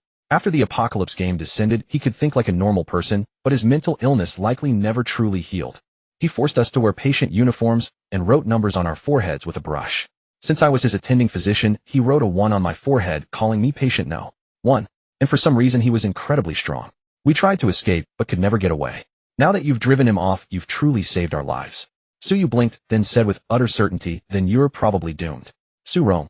Su Yu looked at him with pity. Once you leave here, you'll still encounter him in reality. Su Rong. That's right. Especially since he had knelt before this man, just to save his own skin. Who knew if Lin Yuan had a way to see what he was doing now? What if he hadn't actually left, but was hiding nearby using some method? At this thought, Su Rong's face turned ashen, and he was filled with despair. Unless I kill Lin Yuan right here. Su Rong murmured to himself, a ruthless glint appearing in his eyes. Su Yu, what is your mission? Su Rong suddenly looked up at Su Yu. Lin Yuan has red candles and white candles. Su Yu, where did you find them? Su Rong, well, he led us to kill several monsters, and the candles dropped from them. Su Yu, then why did he want to kill me? Su Rong, because he thought you must have killed monsters too, and had candles. Su Yu, you're lying. Su Rong's heart skipped a beat, unsure of where he had slipped up, but he forced himself to continue. I'm not lying. Everything I said is true. Heh. Su Yu slowly raised his head to look at the sky, but the crow that had been following them from a distance was now gone. The moment he realized Lin Yuan and his group were heading straight for him, he knew they had been located. So how had they been discovered? The answer was obvious. Moreover, Su Yu remembered that the crow had been following them from the very beginning. That meant their every move had been monitored. Su Yu guessed that the crow's owner had been using it to keep watch on the rooms. Once a room opened and someone emerged, they would be detected and subsequently hunted. If that were the case, wouldn't they have known whether Su Yu's group had encountered monsters? That was completely illogical. And now the crow was gone. Was he gambling that Su Yu had never noticed the crow? When Su Yu looked up, Su Rong's face turned deathly pale and his body swayed. Heh. What a pity that Lin Yuan has an escape skill and didn't die here. Su Rong muttered to himself, then closed his eyes in resignation. In truth, he had not notified Lin Yuan the moment Lin Chong and his group left the room. He could actually control 7 crows, but many times he did not report the real situation to Lin Yuan. Instead, he would wait until he spotted someone displaying formidable combat power before informing Lin Yuan that the crow had found an enemy. The reason was that he wanted Lin Yuan to encounter a powerful foe, get injured, or even die. When he saw Su Yu's strength through the crow, who knew how delighted he was. He saw hope for Lin Yuan's death. At that moment, he had already figured out how to exonerate himself. Though there was no guarantee of victory, he gambled on the chance. Unfortunately, he lost. Su Yu saw through his lies. Equally unfortunate was that he had no idea Lin Yuan possessed such a powerful survival skill. Because before this, no one had ever forced Lin Yuan to flee in disgrace. Tell me, how do we find the white and red candles? Su Rong did not meet the expected death. He opened his eyes and saw Su Yu looking at him with an indifferent expression. After a moment of thought, he spoke in a low, probing tone. I think you've already guessed.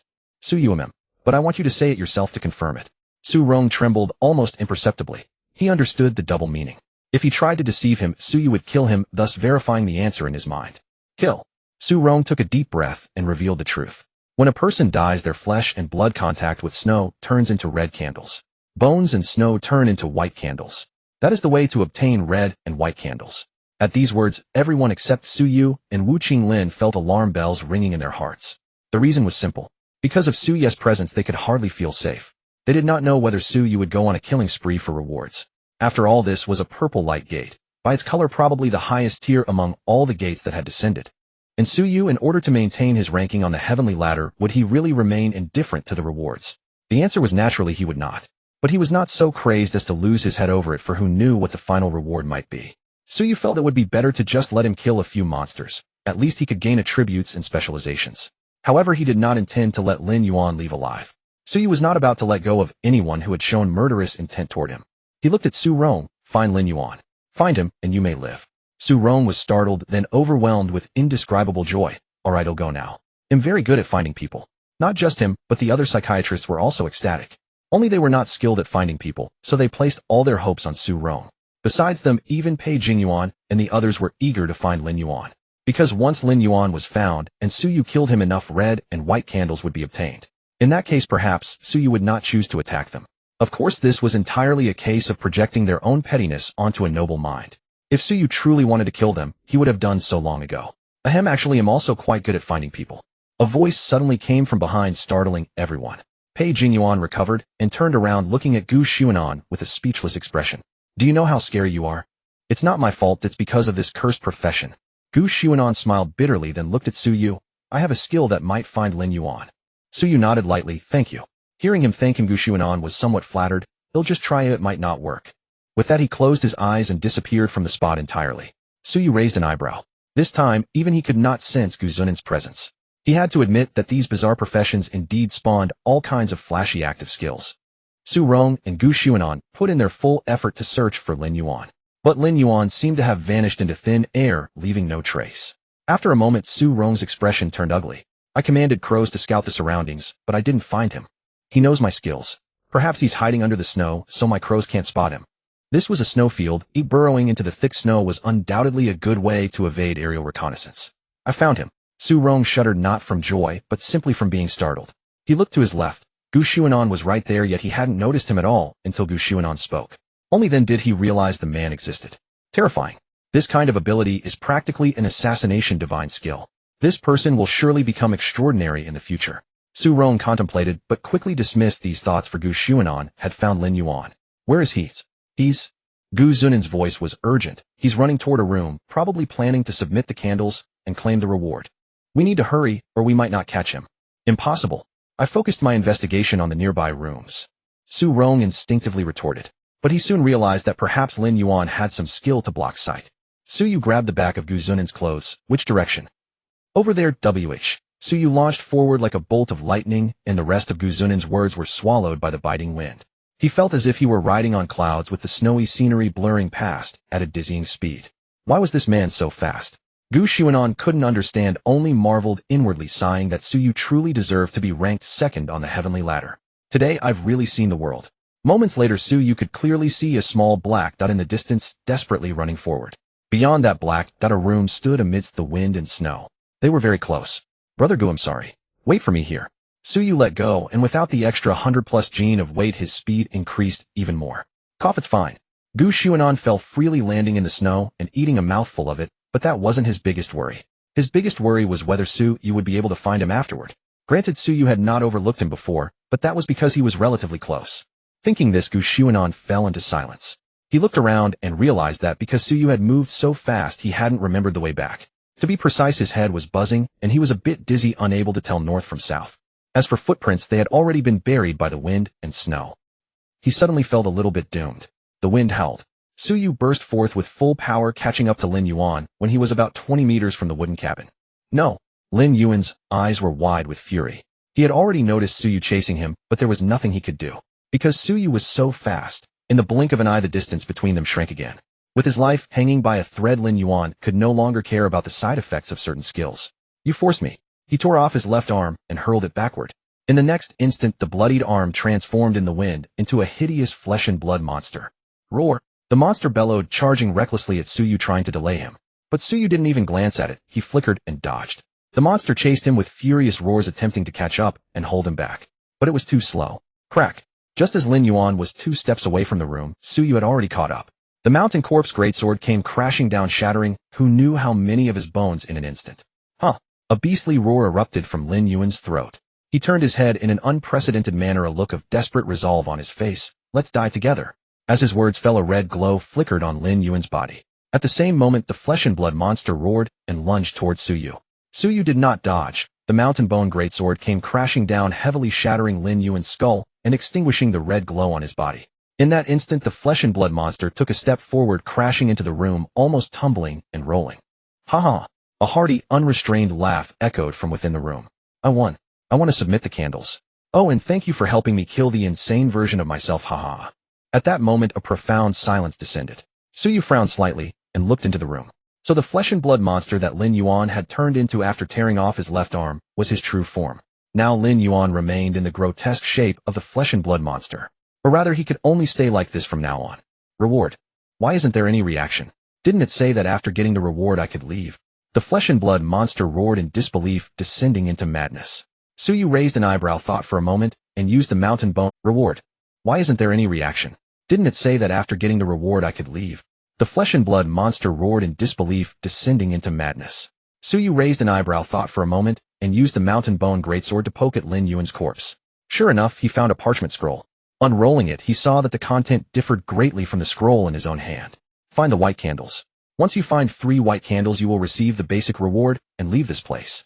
If you obtain more white candles, you will receive even better rewards. This. Suyu's mouth twitched slightly as he looked toward the room before him. I see. From the very beginning this had been a deception. The parchment scroll was fake, or rather it had been written by some unknown entity and placed in the room. The words on these 2 parchment scrolls are not even my native language. Suyu rubbed his temples, feeling somewhat troubled. The moment he realized the scroll was problematic, a certain suggestion on it lost its effect. The scroll revealed its true text, characters that Suyu had never seen before. Comparing the 2 scrolls, one could see that the strange characters on them were different. This is the clue, and also what felt off to me from the start. How could it be possible for different people to collect red and white candles separately? It simply didn't make sense. You collect red candles, I collect white candles, yet both types drop when someone is killed. That was the biggest hint. The parchment scrolls are luring us into killing each other, so killing here is wrong. A flicker of light passed through Suyu's eyes as he looked up at Lin Yuan, who had turned into a flesh and blood monster inside the room. The next second, he stepped forward, the mountain bone crushing down. One more doesn't matter. No. With no power to resist, Lin Yuan let out a despairing wail, but could not escape the fate of dying under Suyu's blade. This time he was truly dead, utterly and completely. Flesh and shattered bones flowed out of the room's door, mixing with the snow and transformed into 2 candles, 1 crystalline white candle and 1 warm red candle. Suyu weighed the 2 candles in his hand, his expression unreadable. Lin Yuan should have had more candles, but he had already submitted them, and those candles had disappeared. Instead, because he died, several pieces of equipment and items dropped. Suyu glanced at them briefly, found nothing valuable, and dismissed them. What was the purpose of these 2 candles? When Lin Yuan submitted his candles, Suyu had clearly seen a strange ritual pattern appear. Lin Yuan had thrown the candles into that ritual pattern. Submitting is out of the question. They'll keep them for now. He stored the 2 candles and turned to leave. After taking a few steps, he suddenly stopped, feeling that he had forgotten something. Oh, never mind. I must be mistaken. I don't have amnesia. After walking a few hundred meters, Suyu blinked, vaguely remembering. Gu Xuanan. He remembered. It was Gu Xuanan who had found Lin Yuan and pointed him in the right direction. What a powerful effect. My stats are still not high enough. Aside from physique, everything else is mediocre. The passive skill of Gu Xunan's that reduced presence was tied to the mystery attribute. Suyu's mystery attribute was 14 points thanks to Lin Chu Mountain Goat. Although this mystery attribute was already higher than most people's, it still wasn't high enough. Gu Xuanan had focused on the mystery attribute, was level 4, and had a mystery attribute of 15 points, 1 point higher than Suyu's. It was this 1 point gap that caused Suyu to not immediately remember Gu Xuanan. A moment later, Gu Xuanan looked at Suyu, who had returned the way he came, with a face full of surprise. I knew you were amazing, Brother Su. You wouldn't forget me. Suyu nodded without changing expression. That's only natural. He didn't mention that he had almost forgotten him and decisively changed the subject. Let's go back and find them. All right. Gu Xuanan let out a long breath, not mentioning at all that his skill had sensed Suyu straying off the path for a while. The 2 walked one after the other in a quite harmonious atmosphere. By the way, what exactly is the effect of your perception skill? It's a bit abstract to explain. In short, it's related to presence. Oh, Suyu nodded. Can you sense how many people are in this snowy plain? No, because I haven't seen them, so I can't anchor their presence. And the cooldown of this skill is quite long. As Gu Xuanan said this, he suddenly froze. Brother Su, is it my imagination, or is the wind getting stronger here? Maybe enough people have died. Gu Xuanan was stunned for a moment, completely unable to understand what Suyu was talking about. What did he mean by enough people have died? Suyu quickened his pace, and Gu Xuanan hurried to follow. As time passed, the wind grew increasingly fierce, stirring up a blizzard that rose like pear blossoms. By the time they found Pei Jingyuan and the others, tornadoes were even faintly forming in all directions. Amid the roaring gale, an orange pillar of light shot up from the northwest. The long-awaited panel prompt sounded. Tip, the destined moment has arrived. The Windbone Snow Lord awakens. Awakening ritual completeness 89. Tip, survive as long as possible. After surviving for 30 minutes, you will receive the basic reward and leave. Tip, you may choose to hunt the Windbone Snow Lord to obtain the perfect reward. Warning, the Windbone Snow Lord is a monarch-level creature, extremely powerful. Suyu received the prompt, and naturally the others were alerted as well. Wait, isn't this game supposed to have us find the red candle? Wu Qinglin's eyes widened, the sudden turn of events plunging him into bewilderment. Pei Jingyuan, however, remained relatively composed. Hell, when you deceived us, did you ever consider that you yourself had been deceived from the very start? This was his chance to finally mock Wu Qinglin. Let's run, Su Ron whispered, a monarch-level monster. must be a rank above chieftain. With Lin Yuan dead, he had nothing left to desire. Su Yu shook his head. Above chieftain is lord level, monarch level is likely above that. Su Rong's expression shifted. Hearing Su Yes' words only made him more eager to flee. Then he saw Su Yu walking toward the orange pillar of light. An unbelievable thought surfaced in his mind. Could Su Yu be planning to hunt the Wind Skeleton Snow Lord? It's not impossible. He's rank 2 on the ladder after all. Su Rong gritted his teeth and chose to follow. The reason was simple. Su Yu had spared him earlier and even slain Lin Yuan, so he intended to repay the favor. Of course, he also harbored a gamble that Su Yu would succeed and he could share the spoils, but that no longer mattered. Because his wager was his own life. Aside from him, the other psychiatrists all chose to flee. Among the rest, Wu Qinglin naturally stuck close to Su Yu. Pei Jingyuan and Gu Xuanan also opted to hunt the Wind Skeleton Snow Lord, while the high school students and Li Yuanyin all departed. Su Yu was indifferent to this. Everyone had their own choices, and that was only natural. Right now, he only wanted to devour that Wind Skeleton Snow Lord. What kind of formidable trait would a monarch-level monster possess? He hadn't had a single kill since entering the Light Gate. Now that a monarch-level monster had come knocking, how could he let it escape? Meanwhile, the orange pillar of light slowly dissipated, revealing a figure. It was a 2-meter-tall humanoid creature clad in pale blue ornate armor, wielding a sharp, white-boned sword. Its skin was pallid, its face human-like, except for a water-blue ice crystal embedded in its forehead. Snow and wind swirled around it, as if acknowledging its sovereignty. No release. It murmured, taking a step forward, as if merging into the blizzard, its figure almost invisible. In just half a minute, it locked onto its first target with its unique perception. 3 people in total, 2 men and 1 woman. The moment they saw the Wind Skeleton Snow Lord, they turned and fled without a shred of resistance. But they were too slow. So slow that the Wind Skeleton Snow Lord even had time to raise a hand, gather a wisp of wind and snow, and leisurely wipe its bone sword. Meaningless. It flashed, and the next instant a smear of blood appeared on the bone sword, and 3 heads lay in the snow. Then the corpses of the 3 transformed into red and white candles lying quietly in the snow. The Wind Skeleton Snow Lord raised its hand, and thick snow surged, wrapping the red and white candles into its grasp. Crunch, crunch. It savored them like a rare delicacy, chewing slowly and devouring every candle. The taste this time is just average. It stood still for a moment, savoring the flavor before stepping forward to hunt its second target. Edge. Suddenly it paused for a moment, turning its head to look back left. The wind and snow in that direction told it that several people were approaching together. So it stopped and waited patiently. Then it sensed that 5 of those people had halted. Only 1 continued forward, walking step by step until he stood before it. It looked at the arrival. The other 5. Why didn't they come with you? Did they abandon you? Su Ye's expression was calm. You speak our language. The Wind Skeleton Snow Lord. Consider it a kind of perverse amusement. Su Yu frowned. He couldn't quite understand that phrase for now. Can we communicate? No. Oh. Su Yu gripped the Mountain Skeleton Great Sword and the Pelican's eye partially revealed its stats. Name: Wind Skeleton Snow Lord LV. 5 original LV. 40 sealed. Quality Monarch. HP 8000. Energy 1800. Attributes: greatly weakened physique, 50 spirit, 40 mystery, 20 charm, 20 luck, 5. Traits: 1. Winter's Sovereignty 2. Monarch's Will 3. Eternal Winter Body 4. Eternal Frozen Heart, sealed 5. Sealed 6. Sealed. Skills: 1. Frost Domain 2. Snow Lord's Shadow 3. Permafrost Storm 4. Breath of Eternal Silence 5. Sword Art. Mastery, sealed 6. Sealed 7. Sealed. Overall combat power 200, original 5500, sealed. This was the first time the Pelican's eye had failed to fully discern a monster's stats. The reason was that the Wind Skeleton Snow Lord's original level was too high. Before being sealed, it was a terrifying LV. 40 Monarch level monster. Its original combat power of 5500 was a despair-inducing number. But fortunately, it was now sealed, its level merely LV. 50, and some traits and skills were unusable. Yet even so, its combat power exceeded Su Yes by 20 points. The sealed traits must be even more powerful. Can I obtain them? Su Yu did not retreat. As they say, the greater the risk, the greater the reward. Clang. In an instant, the Mountain Skeleton Great Sword clashed with the Bone Sword. The Wind Skeleton Snow Lord staggered, its gaze towards Su Yu shifting. It hadn't expected this human strength to be so immense. If only my sword art, mastery skill weren't sealed. The Wind Skeleton Snow Lord felt the pressure. It flickered, and 3 identical copies appeared before Su Yu, attacking from different directions. Su Yu took a step back, shifting his form, and burst forth with speed surpassing the Wind Skeleton Snow Lord's. Trait: Wind Trace Shadowless Step. When moving continuously, the agility coefficient provided by the physique attribute will gradually increase up to a maximum of 30. The agility coefficient is not merely about physical flexibility. What truly matters is that it grants neural reflex speed and dynamic vision, far beyond human limits. Thus, Su Ye's true forte was not Heaton clashes, but nimble evasion and Hitandran tactics. The reason he had fought Heaton before was simply that his stats were overwhelming. Whoosh, whoosh, whoosh.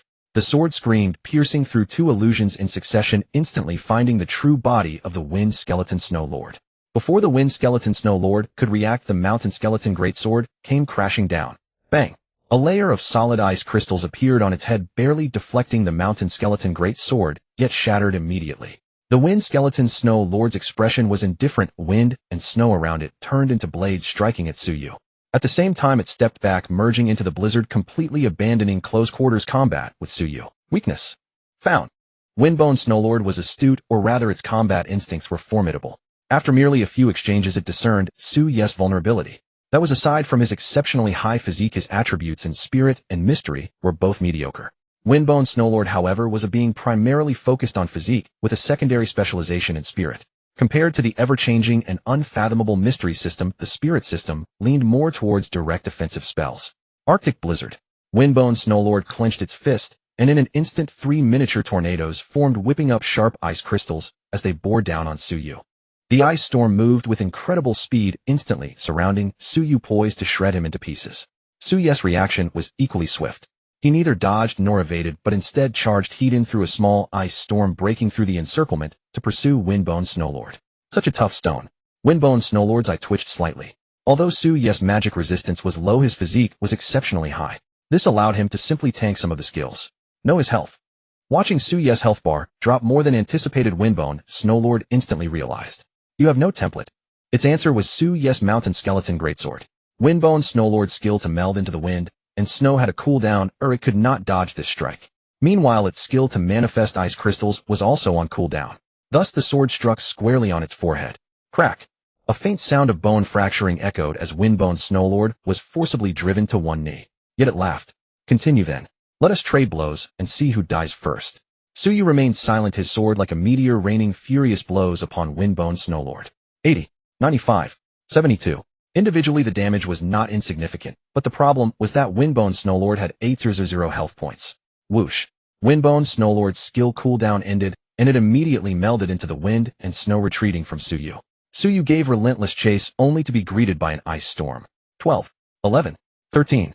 Minor damages appeared one after another, but the issue was that Tsuyu had only 860 health points. Fortunately, he still had his expertise, Wandering Ancient Tree. 10 of damage received would be converted into health. He swiftly broke through the ice storm's encirclement, and this sight made Windbone Snowlord's heart sink. Because Tsuyu's movements were too fast, theoretically its ice storm should have inflicted negative effects like freezing and slowing. It naturally did not know that Tsuyu possessed the expertise, immovable as a mountain. One of the effects of this expertise was a permanent 30 increase in tenacity. Bang! Tsuyu pressed down with his sword. Ice crystals formed on Windbone Snowlord's surface to block, but shattered in the next moment as the greatsword slammed into it. Damage numbers emerged one by one. Windbone Snowlord tried to resist, but soon found it futile as its physique was far inferior to Tsuyu's at this moment. Thus it spoke, attempting to shake Tsuyu's resolve. An extreme singular path of growth may give you an advantage now. But I tell you, developing this way you will eventually be eliminated and become a weakling. Tsuyu said, nothing, merely continuing to smash relentlessly with his Mountain Skeleton Greatsword. An extreme singular path of growth. Heh. If he could gain spirit attributes after killing it, that would somewhat compensate. Seeing Tsuyu utterly unmoved, Windbone Snowlord immediately fell silent, and instead focused on minimizing the damage it received. It calculated briefly and found that if this attrition continued, it would ultimately be the victor. Indeed, as time passed, its health remained at 30, while Tsuyu's had dwindled to only 20. I have won. I will remember you. You were a worthy opponent. Windbone Snowlord melded into the wind and snow for the umpteenth time and summoned an ice storm. Then it witnessed Tsuyu suddenly produce a vial containing a red liquid and tilt his head back to drink it. 100. One potion restored 100 health points to him. Windbone Snowlord was momentarily stunned. Wait, in a fair duel how could he drink a potion? Wasn't this cheating? Was there no justice? This was utterly unfair. And this potion had been given to Tsuyu by Wu Qinglin, when Tsuyu and the others were still some distance from Windbone Snowlord. He had already spotted Windbone Snowlord and used Pelican's eye to partially discern its panel information. Thus he clearly understood that Wu Qinglin and the others would be of no help in the ensuing battle. They would even be instantly killed. Because their overall combat power was far too inferior, they would only be crushed. Then Wu Qinglin gave Tsuyu this life-saving potion, which he regarded as his trump card. This is compensation for my earlier deception. Now Windbone Snowlord was visibly panicking. Because if this trend continued, it would be the one to lose. Indeed, as they continued to trade blows, Windbone Snowlord's health gradually slipped below 5. Faced with this situation, Windbone Snowlord chose to burn its boats. Breath of Eternal Stillness. In that instant, its remaining health rapidly drained. At the same time, a dark wind and snow-laced orb formed in its hand. Name Breath of Eternal Stillness. Category Active Skill Racial. Quality Purple. Effect consumes current health minimum 30, a maximum 70. Calls upon the power of wind and snow to summon the Breath of Eternal Stillness. Inflicts true damage equal to consumed current health, 1. 5 Physique 1 Spirit. Evaluation may slay the enemy, but may also plunge oneself into eternal stillness. This was a skill capable of turning the tide from a desperate situation. The lower the health, the higher the cost-effectiveness of using this skill. Such a skill was like dancing on a razor's edge, requiring impeccable timing. Yet Windbone Snowlord, with its rich combat experience, had found the perfect opportunity. It resolutely burned 70 of its current health. In that moment, it retained only 1/5 of its health, a mere 120 health points. Enough to survive one of Su-Ye's strikes. And the damage it was about to inflict was 85 points of true damage. Su-Ye now had approximately 9 health, which was 77 health points. Thus the outcome was clear. True damage exceeded health. Su-Ye would die. A composed smile spread across Windbone Snowlord's face. Relying on this racial skill called Breath of Eternal Stillness, it had overturned certain defeat many times before. This time it believed there would be no exception. Time seemed to stand still, as Su-Ye's mountain skeleton greatsword crashed down upon it, while its Breath of Eternal Stillness struck Su-Ye's chest. 85-0. The former was the damage dealt by Su-Ye, and the latter was the damage dealt by Windbone Snowlord. Crack. Accompanied by a faint sound of shattering, a sacrificial doll broke apart, shielding Su-Ye from this fatal attack. No. This is unfair. Windbone Snowlord's eyes bulged with fury as it watched Su-Ye's second sword descending upon it. It had no means left to defend. 82. Crack. With the sound of a skull fracturing, this mighty sovereign-class creature perished beneath Su-Ye's sword. Its eyes were wide open in death, a look of utter unwillingness. Notification: you have slain the Windbound Snowlord LV. 5. Based on the damage you dealt, you gain 1,000 experience points. Notification: you have devoured the Windbound Snowlord LV. 40. You gain 25 points of spirit. Notification: you are digesting the Windbound Snowlord LV. 40. Extracting its expertise. Notification: you have acquired the expertise, Eternal Winter Body. Eternal Winter Body Sovereign Grade increases critical strike resistance by 60. Su-Ye blinked, sensing something amiss. He scrutinized the panel notifications again. The first line confirmed the slaying of a LV. 5 Windbound Snowlord, which was undoubtedly correct. Yet the second and third lines indicated he had devoured a LV. 40 Windbound Snowlord. His class True Pelican had disregarded its sealed facade and consumed it at its full power. A full 25 points of spirit attribute. His previously meager spirit attribute now looked respectable, surging from 10 to 35 points. At the same time, Su-Ye obtained his first sovereign grade expertise. Eternal Winter Body, increasing critical strike resistance by 60. The effect seemed unadorned, yet was immensely potent. For a critical strike to trigger, first one's critical strike rate must exceed the enemy's critical strike resistance. Then the remaining critical strike rate determines whether a critical hit lands. A 60 critical strike resistance effectively negates any critical strike rate below 60. No wonder I never landed a critical hit. There was this formidable resistance at play. Su-Ye understood. He knew his luck couldn't be that poor. It was the Windbound Snowlord's powerful expertise. But now this expertise was his. He stretched his body, distinctly feeling a newfound power within, making his frame more robust. Yet this was not all he gained. Upon the Windbound Snowlord's death, it dropped a treasure chest glowing with a faint orange light. An orange-grade treasure chest. Su-Ye opened it decisively, finding 1 piece of equipment and 2 items inside. Name: Skeletal Snowbone, Sword, unrestricted. Category: Equipment. Quality: Orange. Effect: increases sword type damage by 15 and raises sword skill level by 3. Evaluation: every Windbound Snowlord is born a twin. Upon reaching adulthood, they duel. The victor extracts the loser's spine, forging it into a lifelong companion sword. This sword is formidable, but I can't quite use it yet. Su-Ye felt a tinge of regret. Objectively, it far surpassed the Mountain Bone Greatsword. As for the other 2 items, one was a health potion, and the other was a highly precious artifact. An orange-grade item that permanently enhances attributes. Name: Snowfield Marrow Essence. Category: Item. Quality: Orange. Effect: upon consumption, permanently increases physique by 3 points. Evaluation: any second not drinking it after acquisition is an insult to permanent attributes. A full 3 points of physique. Useless. Su-Ye was speechless. He could gain more permanent attributes from casually slaying 2 roadside monsters. This item, priceless to others, was but a worthless chicken rib to him. After a moment's thought, he decided to give this snowfield marrow essence to Wu Qinglin. Because in the final moment, it was the sacrificial doll that shielded him from the windbound Snowlord's lethal blow. Without the sacrificial doll, Su Yu could only hope that his expertise wandering ancient tree would work against true damage. But since the sacrificial doll's effect triggered first, he still couldn't verify if that expertise worked against true damage. Su Yu suspected it likely did, as true damage was still damage. Regardless, the sacrificial doll was of paramount importance, along with the potion that instantly restored 100 health points. That was terrifying. It looked so dangerous. Are you alright, brother Yu? Just as Su Yu was gathering his spoils, Pei Jingyuan and the others approached, seeing the battle concluded. He nodded to them, then turned to Wu Qinglin. This is for you. He handed the snowfield marrow essence to Wu Qinglin. Wu Qinglin took it instinctively, then widened his eyes in disbelief, pointing at himself as he looked at Su Yu. This? For me? His astonishment was understandable. This was an item that permanently boosted attributes. Its value was self-evident. The sacrificial doll was very useful. Su Yu was direct. Take it. Wu Qinglin nodded vigorously. He had given Su Yu the sacrificial doll earlier out of gratitude for Su Ye's care of his father. Never did he expect such a sweet return. This made him see Su Yu as a man of great vision and boldness, worthy of deep friendship. Putting himself in Su Ye's shoes, would he have parted with such a useful item?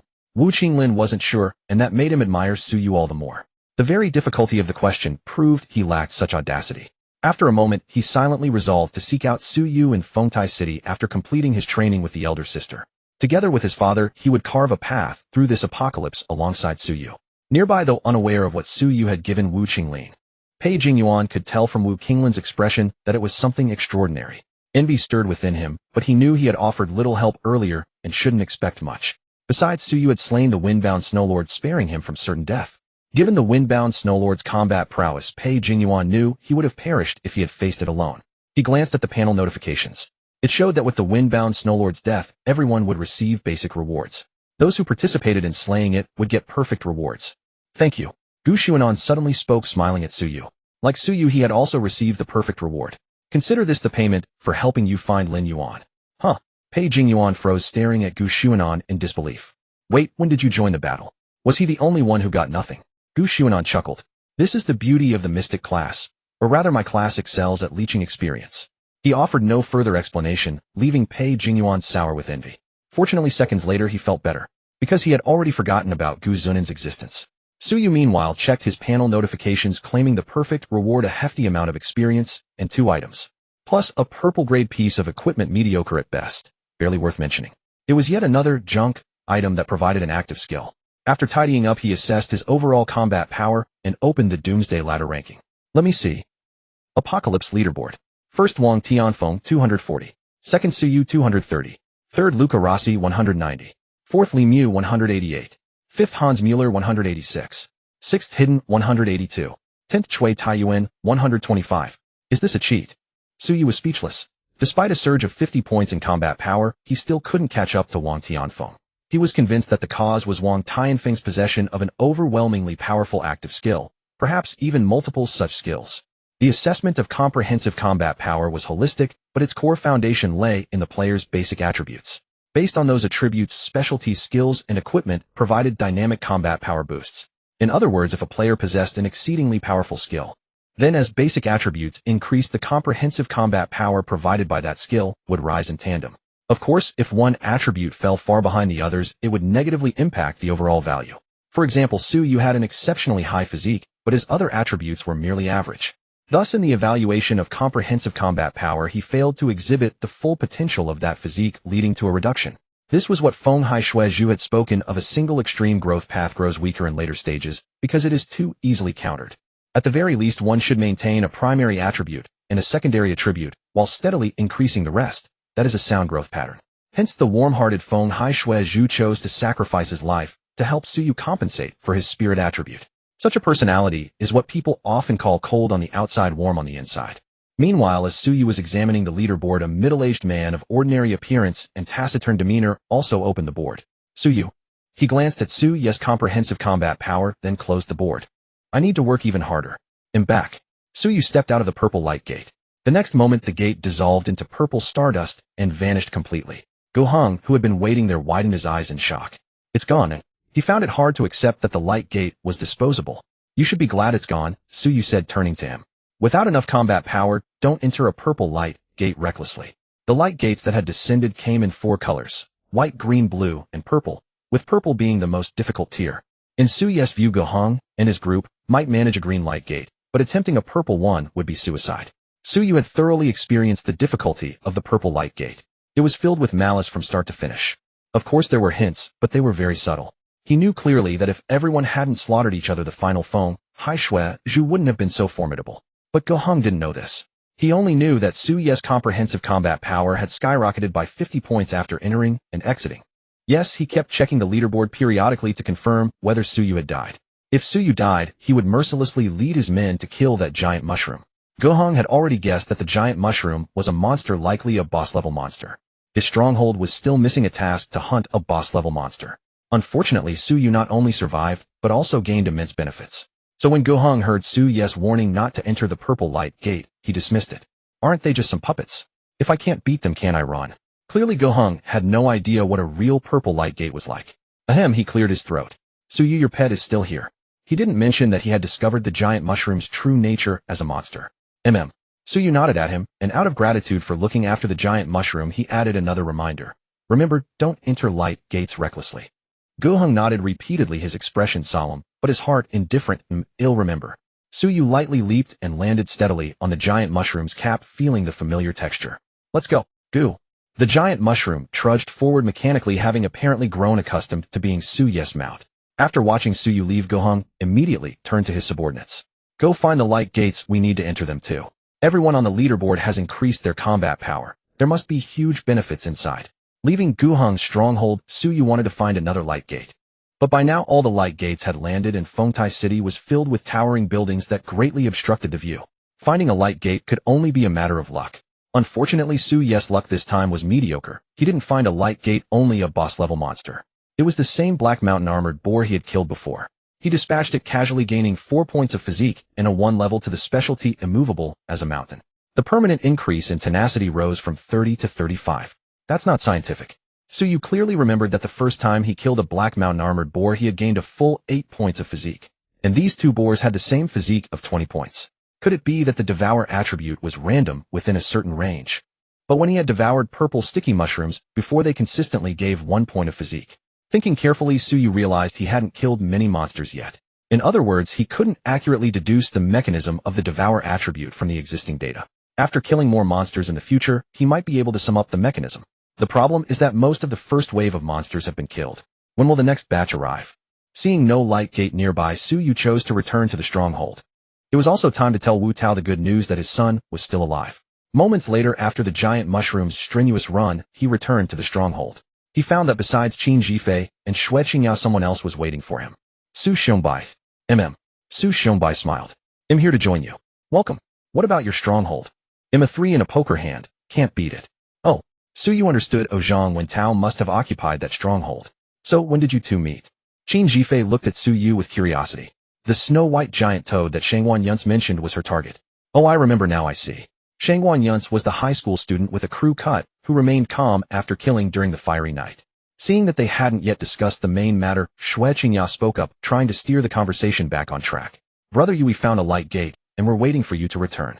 Indeed, in Xue Qingjia's view, Su Xiangbei's defection was utterly unimportant. What truly mattered now was to explore the light gate. Obviously, Xue Qingyao was still unaware that Suyu had already explored one of the purple light gates. What color was the gate? Purple. Suyu thought back carefully. When the gates descended, he had indeed seen 2 purple light gates landing nearby in the sky.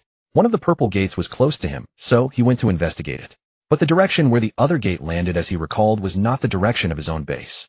Where's that gate? Asked Suyu. It's quite far from here, replied Xue Qingyao. Sister Jifei spotted it and sent people to search, and they found it. Qin Jifei said, so Suyu, do you want to take on the purple light gate? Suyu asked, what's your overall combat power now? 46 points, she replied calmly, expecting Suyu to be impressed. After all, such a combat power already surpassed most people. It was all thanks to her new powerful class skill obtained when she reached level 5, and of course the improvement in basic attributes was also crucial. But Suyu shook his head. Too low. With that combat power, entering the purple gate would be suicide. Qin Jifei raised an eyebrow. You haven't already entered the purple gate, have you? Suyu scoffed, of course I have. Otherwise how would I know that entering it now would be suicide for you? Before she could finish, a young man came running over panting and shouted loudly. Bad news. Brother Shangguan and the others are surrounded. Someone wants to fight us for the purple light gate. Shui Qingyao frowned slightly and stepped forward to stop him. What's going on? Didn't I tell you to say that our leader is Su Yu? The young man said we did, but those people said we were bluffing and wanted to do. To what? Seeing Su Yu smiling at him, the young man braced himself and said, Brother Yu, they want you to come over. They said they want to check you out and see what kind of trash dares to impersonate Su Yu from the Heaven Ladder ranking. After he said this, everyone was shocked and found it unbelievable. Zhang Fan laughed angrily. Around here, who doesn't know our boss Brother Yu? Zhang Daoliang speculated maybe they came from somewhere else and haven't heard of Brother Yu yet. Wu Tao pondered, that's not right. How can they be so sure that we're imposters? Zhang Daoliang speculated maybe they came from somewhere else and haven't heard of Brother Yu yet. Wu Tao pondered, that's not right. How can they be so sure that we're imposters? Su Yu patted him on the back of the head. Let me tell you some good news. Wu Tao was stunned. What? Your son is alive, said Su Yu. Wu Tao's eyes widened instantly. Really? Really? Have I ever lied to you? This is from your son. To be honest, your son is quite impressive. Anyway, you don't need to worry about his safety. His class has strong survival abilities. He handed the death substitute doll to Wu Tao. Wu Tao's hands trembled slightly. Taking the doll, he examined it with joy as if the doll itself were his son. Great, this is really great. Tears glistened in his eyes. He was almost overwhelmed by this immense, unexpected joy. By the way, Brother Yu, where did you see my son? At the purple gate. Wu Tao immediately showed regret.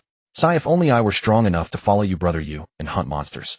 Maybe then I could have seen that rascal. He didn't ask how Su Yu had confirmed that the person was his son. Clearly he now had almost blind faith in Su Yu. Zhang Daoliang patted his shoulder, his eyes a bit distant, lost in thought. Shui Qingyao suddenly spoke up. Brother Yu, so does that mean the purple gate is actually some kind of teleportation gate? Su Yu shook his head. Let's go meet those people. You'll understand once you enter a purple gate. Shui Qingyao nodded silently to herself, thinking that things were finally back on track. But why did she also feel a strong desire to see her parents? Hadn't she hated them before? They were so strict, forcing her to do many things she disliked while at the same time ignoring her feelings most of the time. I don't miss them. I just want to climb higher in this new order and show them how powerful I am. Shui Qingyao suppressed the surging emotions in her heart. In a certain park, Shangguan Yunce, flanked by two young men, stood resolutely blocking the purple light gate. Opposite him stood 8 or 9 people, one of whom looked fierce and impatient. Listen, kid, if your people aren't coming, get lost. Our Brother Yu is magnanimous and gave you time, but that doesn't mean you can waste it. Beside him, a handsome young man with a tall, upright posture wore a calm expression. All right, Yanfei, I keep my word. If I said I'd give them time, then I'll give them time. Just wait. Oh sure. Han Yanfei immediately nodded and bowed when he heard the young man speak. His originally fierce face became as docile as a lapdog. Shangguan Yunce said nothing, just stared coldly at them, his feet planted firmly, as if welded to the ground. Suddenly his eyes flickered. Han Yanfei's expression also changed. They both saw a large group of people approaching in a mighty procession.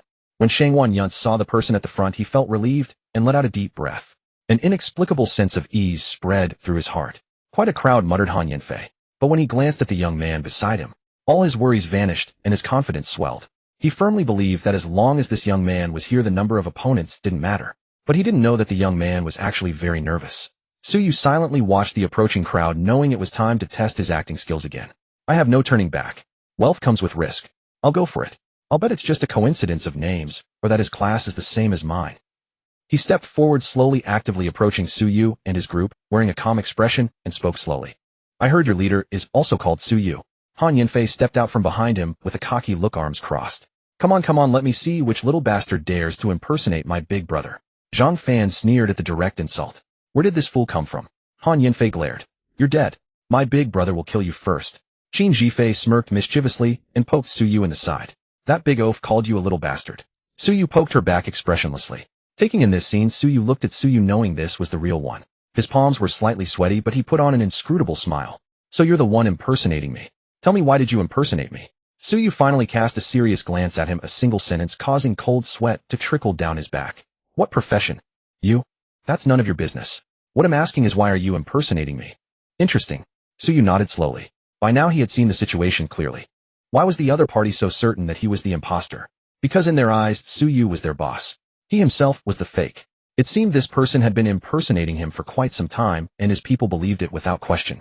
This indicated that the other party's overall combat power was at least considerable. With this thought, Su Yu stepped forward and delivered an unremarkable punch. His movement was simple, yet so swift that no one had time to react. Su Yu, the imposter, still wearing an inscrutable smile, was sent flying backward and crashed heavily to the ground. In an instant, everyone fell silent. Han Yanfei stared incredulously at the fallen Suyu the imposter, then abruptly turned to look at Suyu the real one. Suyu watched him leisurely. By now who was genuine and who was fake was crystal clear. He was curious about what these people would do next. Then he saw Han Yanfei tremblingly extend a finger and point at him. You? Could it be that you are the one ranked first on the heavenly ladder? Wang Tianfeng. Yes, that must be it. Someone who could easily defeat the second-ranked must be the first-ranked. Yeah, right. Han Yanfei was not an idiot. With similar overall combat power, such a crushing defeat was impossible. In other words, the one on their side was most likely a fake. And he himself had been fooled by a fake. Han Yanfei wanted to slap himself. He had been deceived. So what should he do now? Naturally survive. How to survive? Play dumb. Han Yanfei strode over to Suyu the imposter who had been knocked flying by Su Ye's punch and helped him up with a look of urgency. Brother Yu, it's okay. That's the first on the heavenly ladder. Let's retreat for now and fight another day. Suyu the imposter stared blankly at Han Yanfei. Part of his confusion came from the punch, the other part was difficulty accepting that the person he had been fooling all along was an idiot. Well, that wasn't quite fair. He looked at the others who had been following him, noticing expressions of realization, chagrin, and even fear on most of their faces. At least he had managed to fool some normal people. Still, it was fortunate that Han Yanfei was an idiot. Suyu the imposter was about to speak when he realized his chest bones were shattered, making each breath painful. He could only endure the pain. Good brother, you're right. Let's go first. Then he attempted to activate one of his skills. But immediately he was horrified to find that the skill had failed. Prompt: insufficient material, unable to activate skill. Shell Company prompt: your current number of deceived individuals is 0. The number of deceived was 0. Staring at Han Yanfei, who was helping him with a worried expression, a chill ran down Suyu the imposter's spine. It turned out he was quite capable. The people he had fooled were all normal. But now he wished he had fooled a bunch of idiots. Stiffly turning his neck, he looked at Suyu the real one, who was watching him with obvious interest. What profession? The same question again. Suyu the imposter shook off Han Yanfei's hand, a bitter smile spreading across his face, a fraudster. Suyu the real one. It's one thing to deceive them, but why impersonate me? Suyu the imposter. When they believe the stories I tell, I can activate my skills and gain benefits. Of course, there are plenty of restrictions. And I didn't mean to offend you. Actually, my name is Suyu, but with the character for language. He glanced at the people who had been following him and let out a bitter laugh. My profession is actually quite strong. I demonstrated my strength in front of them, and they asked my name. I said Suyu, and they were shocked, asking if I was the Suyu from the heavenly ladder. Since the opportunity came to me, I naturally didn't refuse, and accepted it all. The more they believed I was Suyu, the more benefits I gained from my profession skills. The more benefits I got, the harder it was to let go. And then who would have thought I'd run into the real one? Suyu the imposter felt he was incredibly unlucky. With such a vast world, why did he have to meet the real Suyu? Wow, what? Han Yanfei staggered back several steps, wide-eyed at Suyu the imposter. You were deceiving me. I admired the strong on the heavenly ladder, and you turned out to be a fake.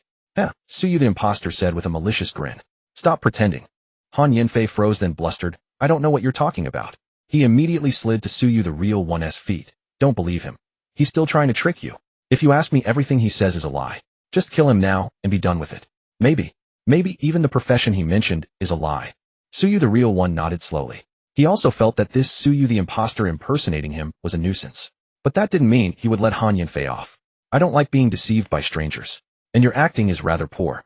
Huh. Han Yanfei looked up, and what greeted his eyes was the mountain corpse greatsword. Suyu the imposter slowly closed his eyes, preparing for death. It wasn't that he hadn't thought of struggling. For instance, deceiving those present to find a way out. But as he had said, his profession had limitations. He could not use his skills on players who already knew he was a fraud. And with Suyu the real one's punch sending him flying, the truth of his deceit had been branded into everyone's minds like a hot iron. If not for this restriction, how powerful my profession would be. With that thought, his world descended into darkness. Brother Yu, what do we do with these people? Zhang Fan kicked aside Han Yanfei's corpse and pointed at the remaining group.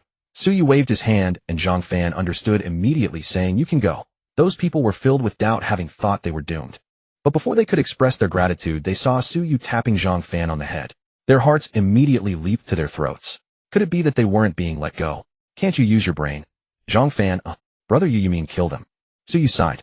Xue Qingya said softly. Brother Yu means to take them to our base and make them waiters. Zhang Fan's expression cleared, and he instantly understood. The reason was simple: these people had been deceived by Suyu the imposter. Moreover, they hadn't tried to deceive Suyu the real one like Han Yanfei had.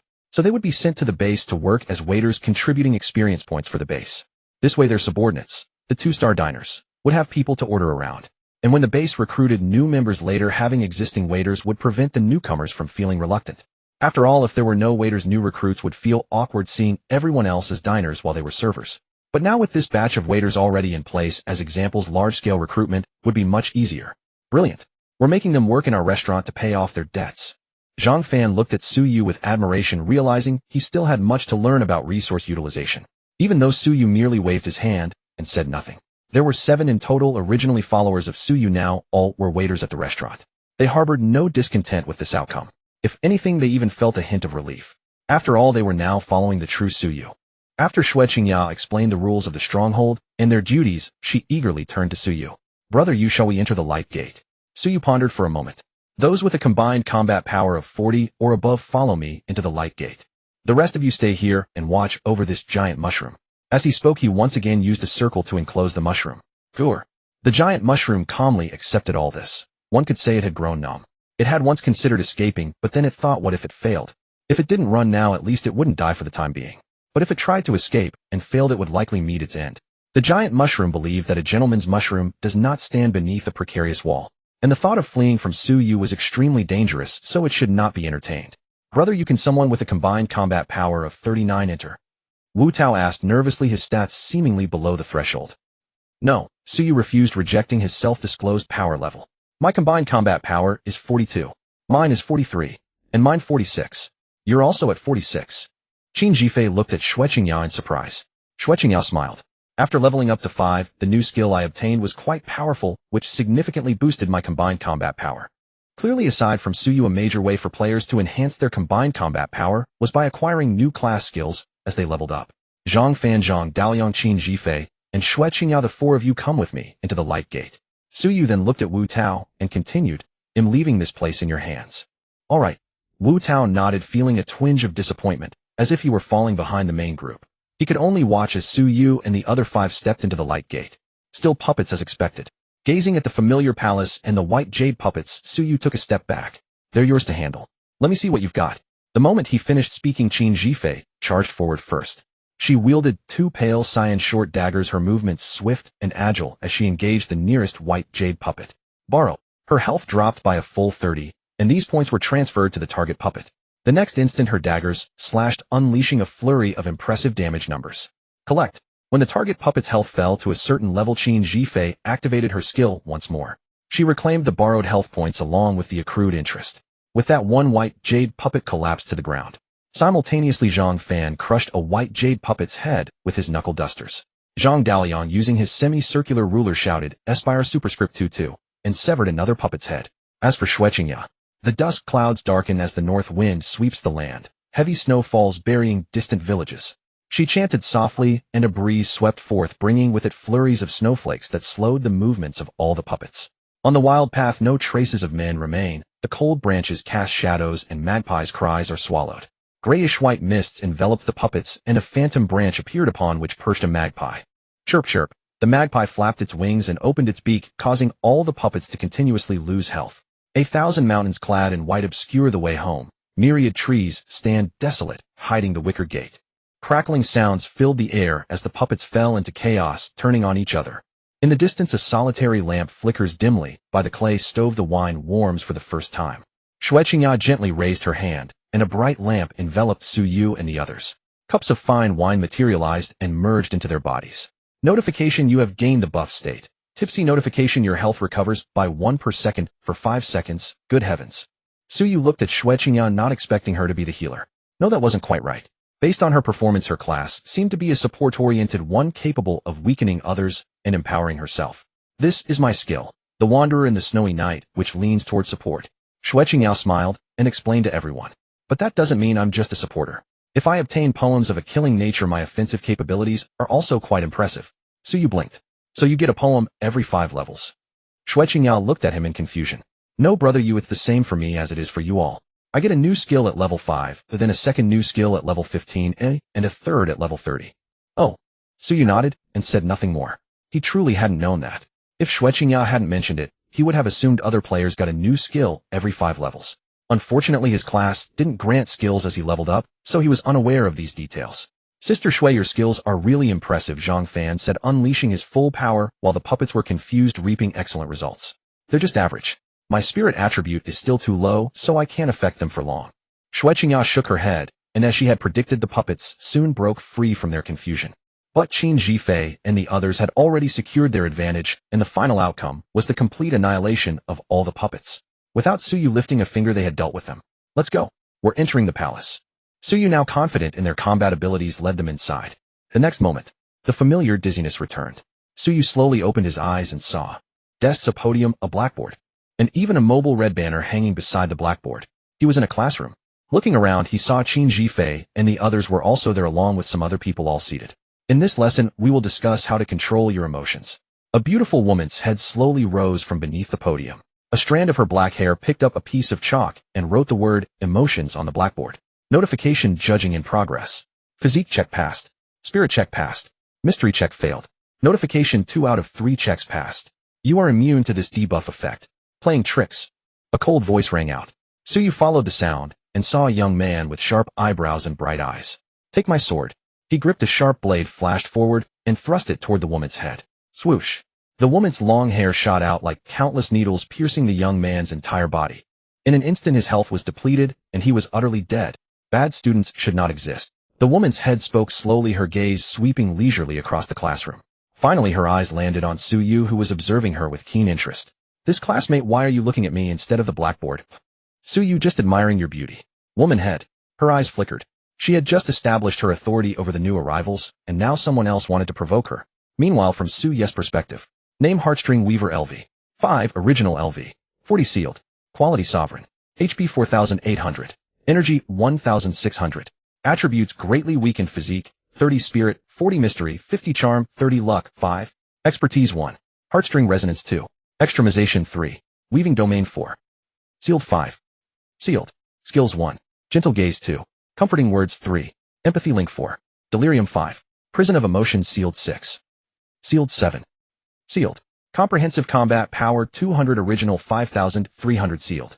Special Status: the Heartstring Weaver is in a restricted state. For every 5 students who die in the classroom, one of her expertises or skills will be unsealed.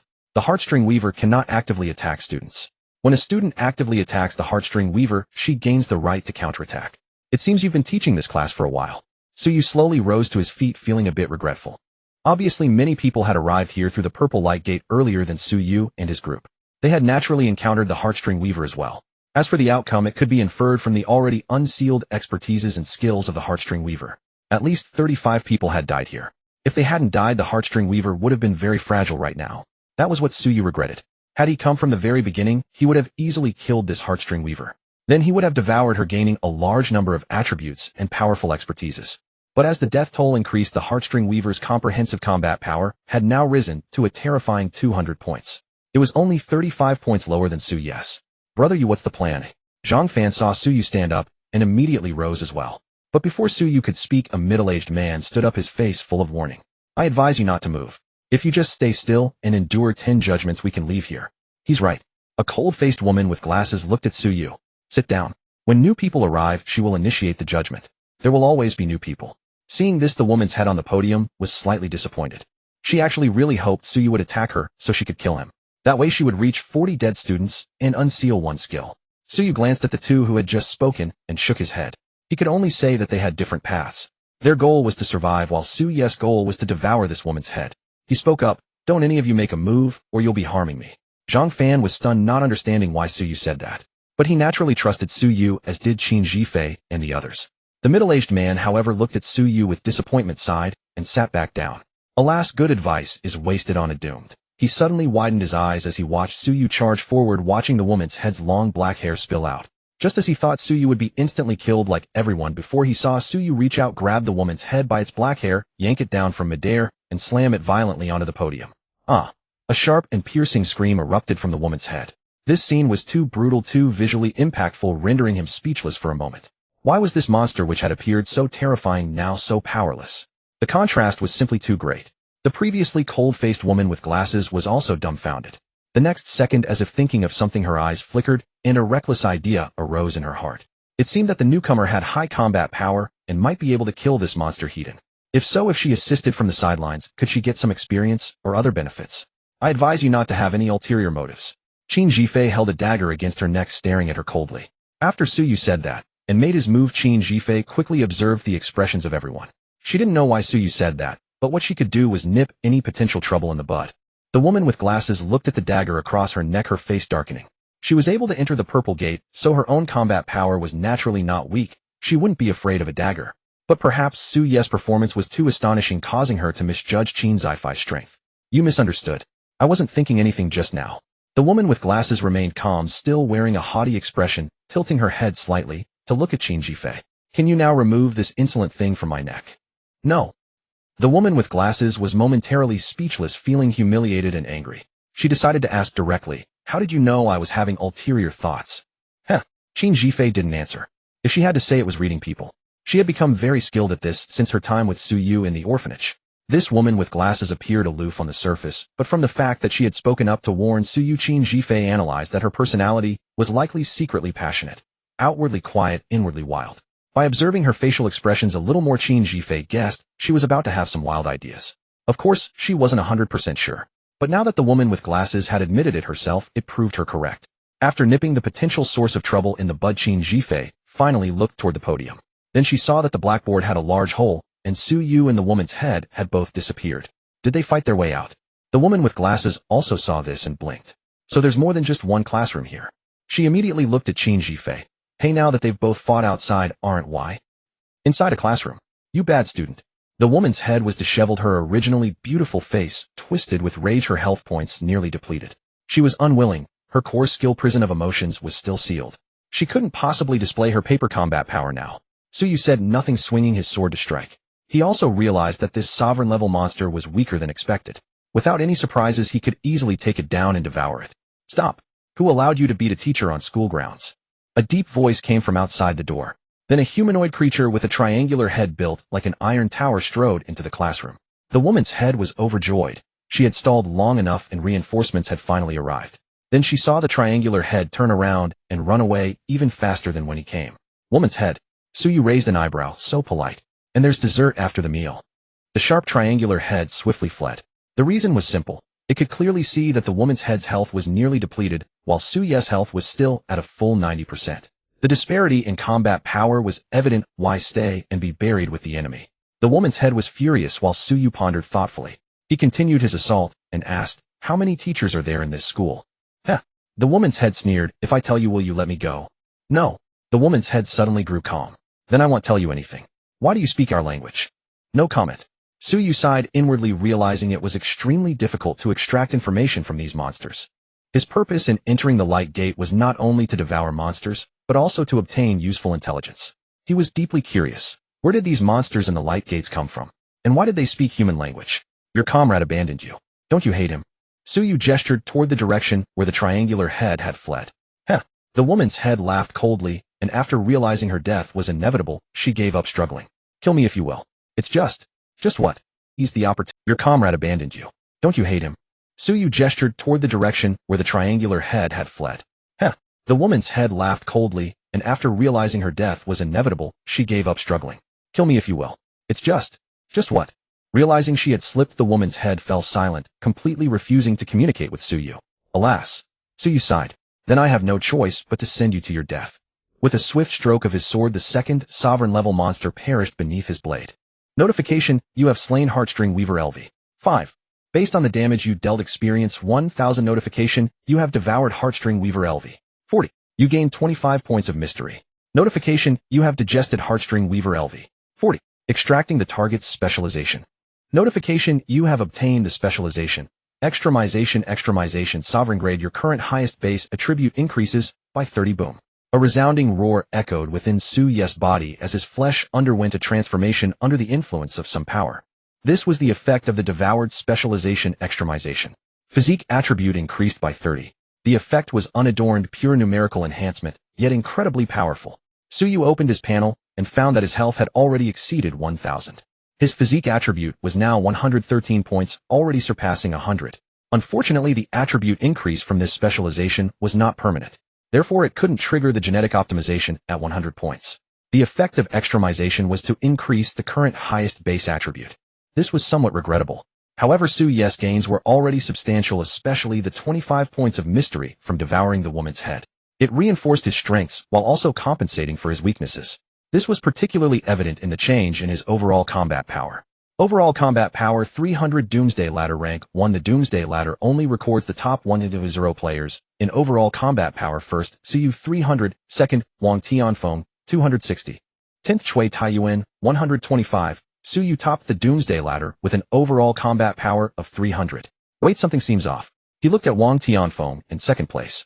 He remembered that before entering the Purple Gate, Wang Tianfeng's overall combat power was 240. In such a short time, he had gained 20 points. Good heavens, he must have cheated. Suyu's expression was one of certainty. Meanwhile, on a certain mountain peak. Finally, it's done. Wang Tianfeng exhaled a deep breath of turbid air. He had just endured unimaginable trials, but he had persevered. Feeling the slight surge in his power, he opened the Doomsday ladder. He wanted to see how much he had closed the gap with that Suyu. Such a big increase. My overall combat power has risen to 300. Wang Tianfeng raised an eyebrow. He felt that the increase in overall combat power shouldn't have been this substantial. Then he blinked, realizing something was amiss. He looked again. The combat power was correct, but the name in front wasn't his. At that moment, Wang Tianfeng fell into a long silence. It seems I need to work even harder. He cheated. This is unfair. Why are Suyu and Wang Tianfeng gaining combat power so fast? I don't understand.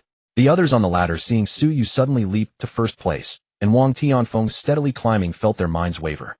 They thought they had worked hard enough. What more could they do to increase their combat power so quickly? At this moment, the one under the most pressure was the third place contender Luca Rossi of the White Eagle Empire. 2 people from Tianxia occupying the top spots. That won't do. Luca clenched his fist and looked at the beautiful secretary assigned by the White Eagle Empire authorities to assist him. Tell them to send more chieftain-level monsters quickly. My profession requires slaughter. Very well, Mr.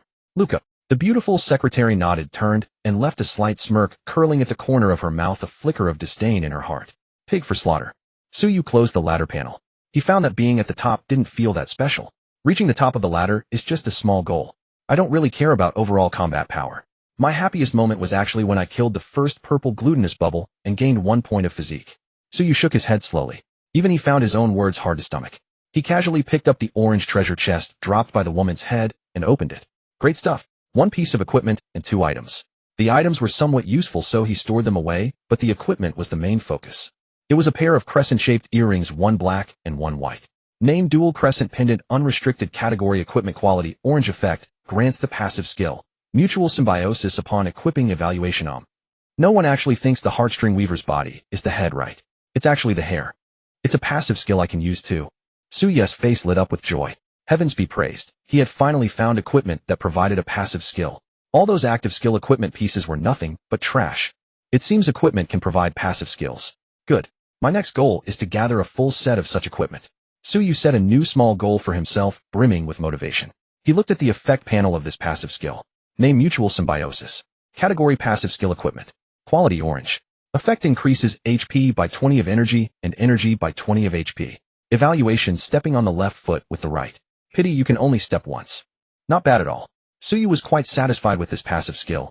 He was satisfied with any passive skill really. Closing the panel, he fell into thought. Killing this monster didn't give me a hint that I could leave here. What does that mean? Combined with that triangular-headed creature that appeared from nowhere earlier, Suyu believed there was still great value to be uncovered in this place. Of course, for now, he should first find Qin Zhifei and the others to see what they had discovered, so as to gain some insights. A moment later, when Suyu returned to the previous classroom, he only saw Zhang Fan.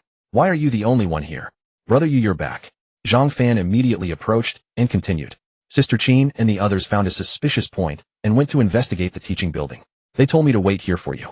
Oh, Suyu's heart stirred. What suspicious point? They said the entire teaching building is full of classrooms, but there are no restrooms. Suyu was bewildered for a moment. How could that be considered a suspicious point? This wasn't a real campus after all. A real campus. Suyu looked around carefully, and a sense of dissonance surged within him. He turned his gaze to the mobile red flag he had merely glanced at earlier. Brother, what's wrong? Zhang Fan was curious, wondering why Suyu was staring at a mobile red flag. Zhang Fan, what does this mobile red flag say? Zhang Fan, even more perplexed, read out the words on the flag. It says Class 2, Grade 12 on top and Model Class below. After speaking, he couldn't help but marvel. Wow, what a coincidence. I was in Class 2, Grade 12 back in the day. Zhang Fan's tone carried a hint of nostalgia. Suyu nodded silently. He knew where his sense of dissonance came from. In his view, the mobile red flag read, Class 17, Grade 12 Model Class. He walked out of the classroom. On the wall there was a class nameplate. It read Class 17, Grade 12. What do you see? Suyu asked Zhang Fan, who had followed him out. Class 2, Grade 12, Zhang Fan said matter-of-factly. Same as on the mobile red flag. That's the problem. Huh. I see Class 17, Grade 12. Oh, what? Zhang Fan froze, then quickly caught on a chill creeping up his spine. Ghost. You're afraid of ghosts. Well, a little. But that's not the point, brother you. Zhang Fan said with a dejected face, continuing. What do we do now? I thought once we killed that woman's head we could go back. That was just the beginning. Suyu now understood. If he had endured 10 judgment checks in the woman's head's classroom, he could have left this place. But that would only yield the basic reward. By killing the woman's head directly like he did, he obtained an extra reward. At the same time, however, it also triggered the true content of this purple light door, making it more dangerous. The mobile red flag and the class nameplate served as a hint. Of course, perhaps the absence of restrooms in the teaching building was also a hint. First, this campus is likely pieced together from our memories, Suyu said slowly. Second, while keeping the overall structure consistent, subtle hints are left in the details. This aligns with the previous purple light door I experienced. Zhang Fan looked at Suyu with eager eyes, hoping he would reveal a solution.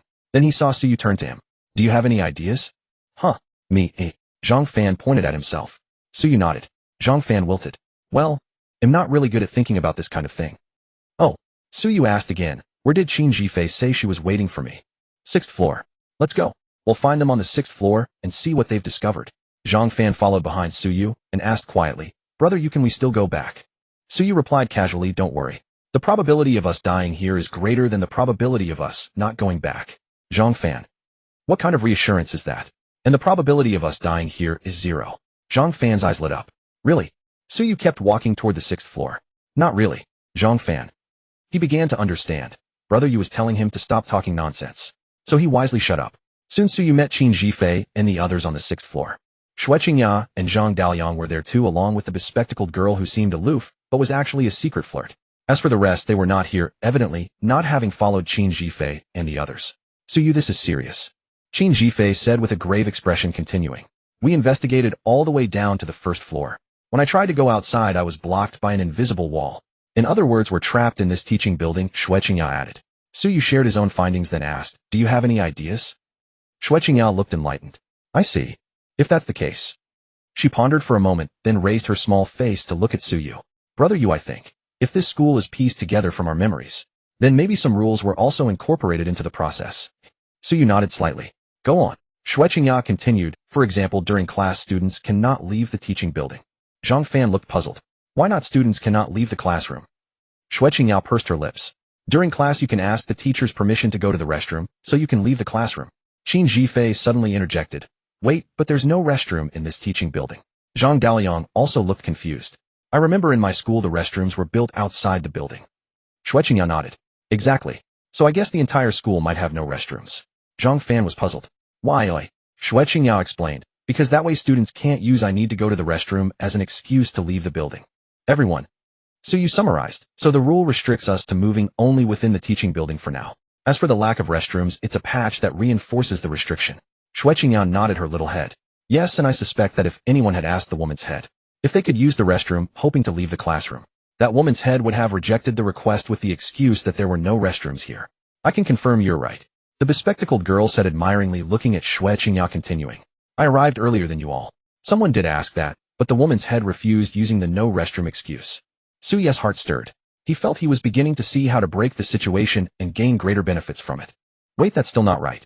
Zhang Fan scratched his head, a look of bewilderment on his face. If there's no restroom at all, then wouldn't we be unable to leave the classroom? Xue Qingya nodded slightly. Yes, theoretically that is the case. Zhang Fan grew even more puzzled. Then how were we able to leave the classroom? Xue Qingya was silent for a moment before speaking softly. Perhaps. It's because brother you killed the teacher. Qin Zifei's eyes suddenly lit up. So the one who killed the teacher must be the bad student, right? Then can a bad student ignore the rule of not leaving the teaching building? Zhang Daoliang glanced silently at Suyu, appearing to want to say something, but holding back. Zhang Fan suddenly realized, oh, I get it now. If we had attacked the woman's head earlier, we'd be able to leave the teaching building right now. Ahem. Zhang Daoliang cleared his throat. I think you're wrong. Zhang Fan immediately furrowed his brow. Tell me, why am I wrong? He had finally managed to figure this out. Xue Qingya quietly looked at him, saying nothing. Qin Jifei was holding back a laugh. All right. Suyu raised his hand. Becoming a bad student isn't the only way to leave the teaching building. Zhang Fan blinked, suddenly stunned. Right, by attacking the woman's head, one could become a bad student and thus leave the building. So who was it that stopped everyone from ganging up on it? Such a hard question. Ahem. Zhang Fan put on a serious face. I think old Zhang is right. I was wrong. That's not important. Suyu shook his head and continued. Besides becoming a bad student, there is another situation where students can leave the teaching building. The bespectacled girl raised her left hand. I know during PE class we can leave the teaching building. Suyu. Seeing Suyu look at her Qin face said, let me introduce you, her name is Yi Min. Suyu nodded. Alright, but what I mean is after class is over students can leave the teaching building. Shueqingyang mused, that's true. If one can pass the 10 judgments of the woman's head, it's equivalent to the class being over. After class one can choose to return, or perhaps continue exploring. Suyu, but because I killed the woman's head the class process was interrupted, so naturally, there's no such thing as class being over. Qin Jifei then? What do we do? It seemed like all paths were blocked. An ominous feeling arose in everyone's hearts except Su Yes. It's simple. Suyu smiled. Just make the class bell ring. As he spoke he walked to the railing and looked outside. As far as the eye could see besides this teaching building there were 3 others of the same scale, and 1 administrative building. Beyond that a corner of the playground was visible presumably where PE classes were held. Zhang Fan saw hope, and immediately spoke. Make the class bell ring. Brother, you tell me what to do, I'll follow your lead. Suyu, your task is to explore the teaching building and try to dig deeper for useful information. Qin Jifei raised an eyebrow. So we're useless now. Suyu, this time I won't say you're stating the obvious. Shueqingya curled the corner of her mouth. Sister Qin, let's continue exploring this teaching building. Maybe we can find something useful. Suyu nodded slightly at her, then walked down the stairs and successfully exited the teaching building. The group watched his retreating figure. Zhang Fan suddenly spoke. Wait, the broadcast room should be in the administrative building, right? Why is brother you heading towards the teaching building? Zhang Daliang patted him on the shoulder. Old Zhang, don't think too much. It's not your strong suit. Zhang Fan's face immediately flushed red. Nonsense. I even won an award in elementary school. Zhang Daliang in middle school. Zhang Fan. That's different, those are 2 separate things. Inside the second teaching building, Suyu entered smoothly facing no restrictions. Excellent, this teaching building's monarch-level monster is also mine. Indeed, there were 4 teaching buildings, so it stood to reason that the one Su Yes group was and wasn't the only one with a monster.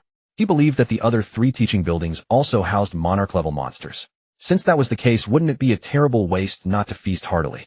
I just wonder if the monsters in these buildings are all heartstring weavers. He looked floor by floor, finally stopping outside a classroom on the 3rd floor. Through the glass window, Suyu could clearly see the scene inside.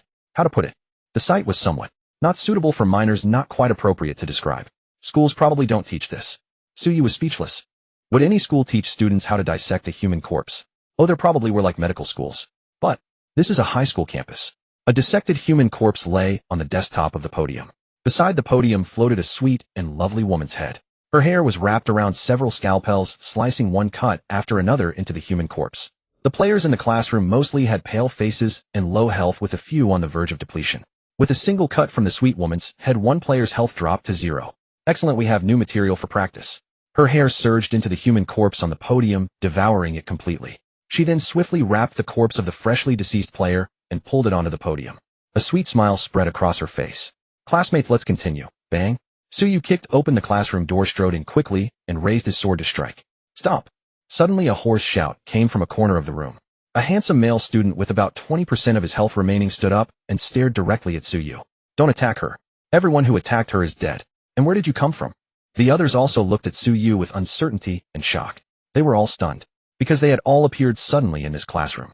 They never imagined that someone could kick open the classroom door and walk in from outside.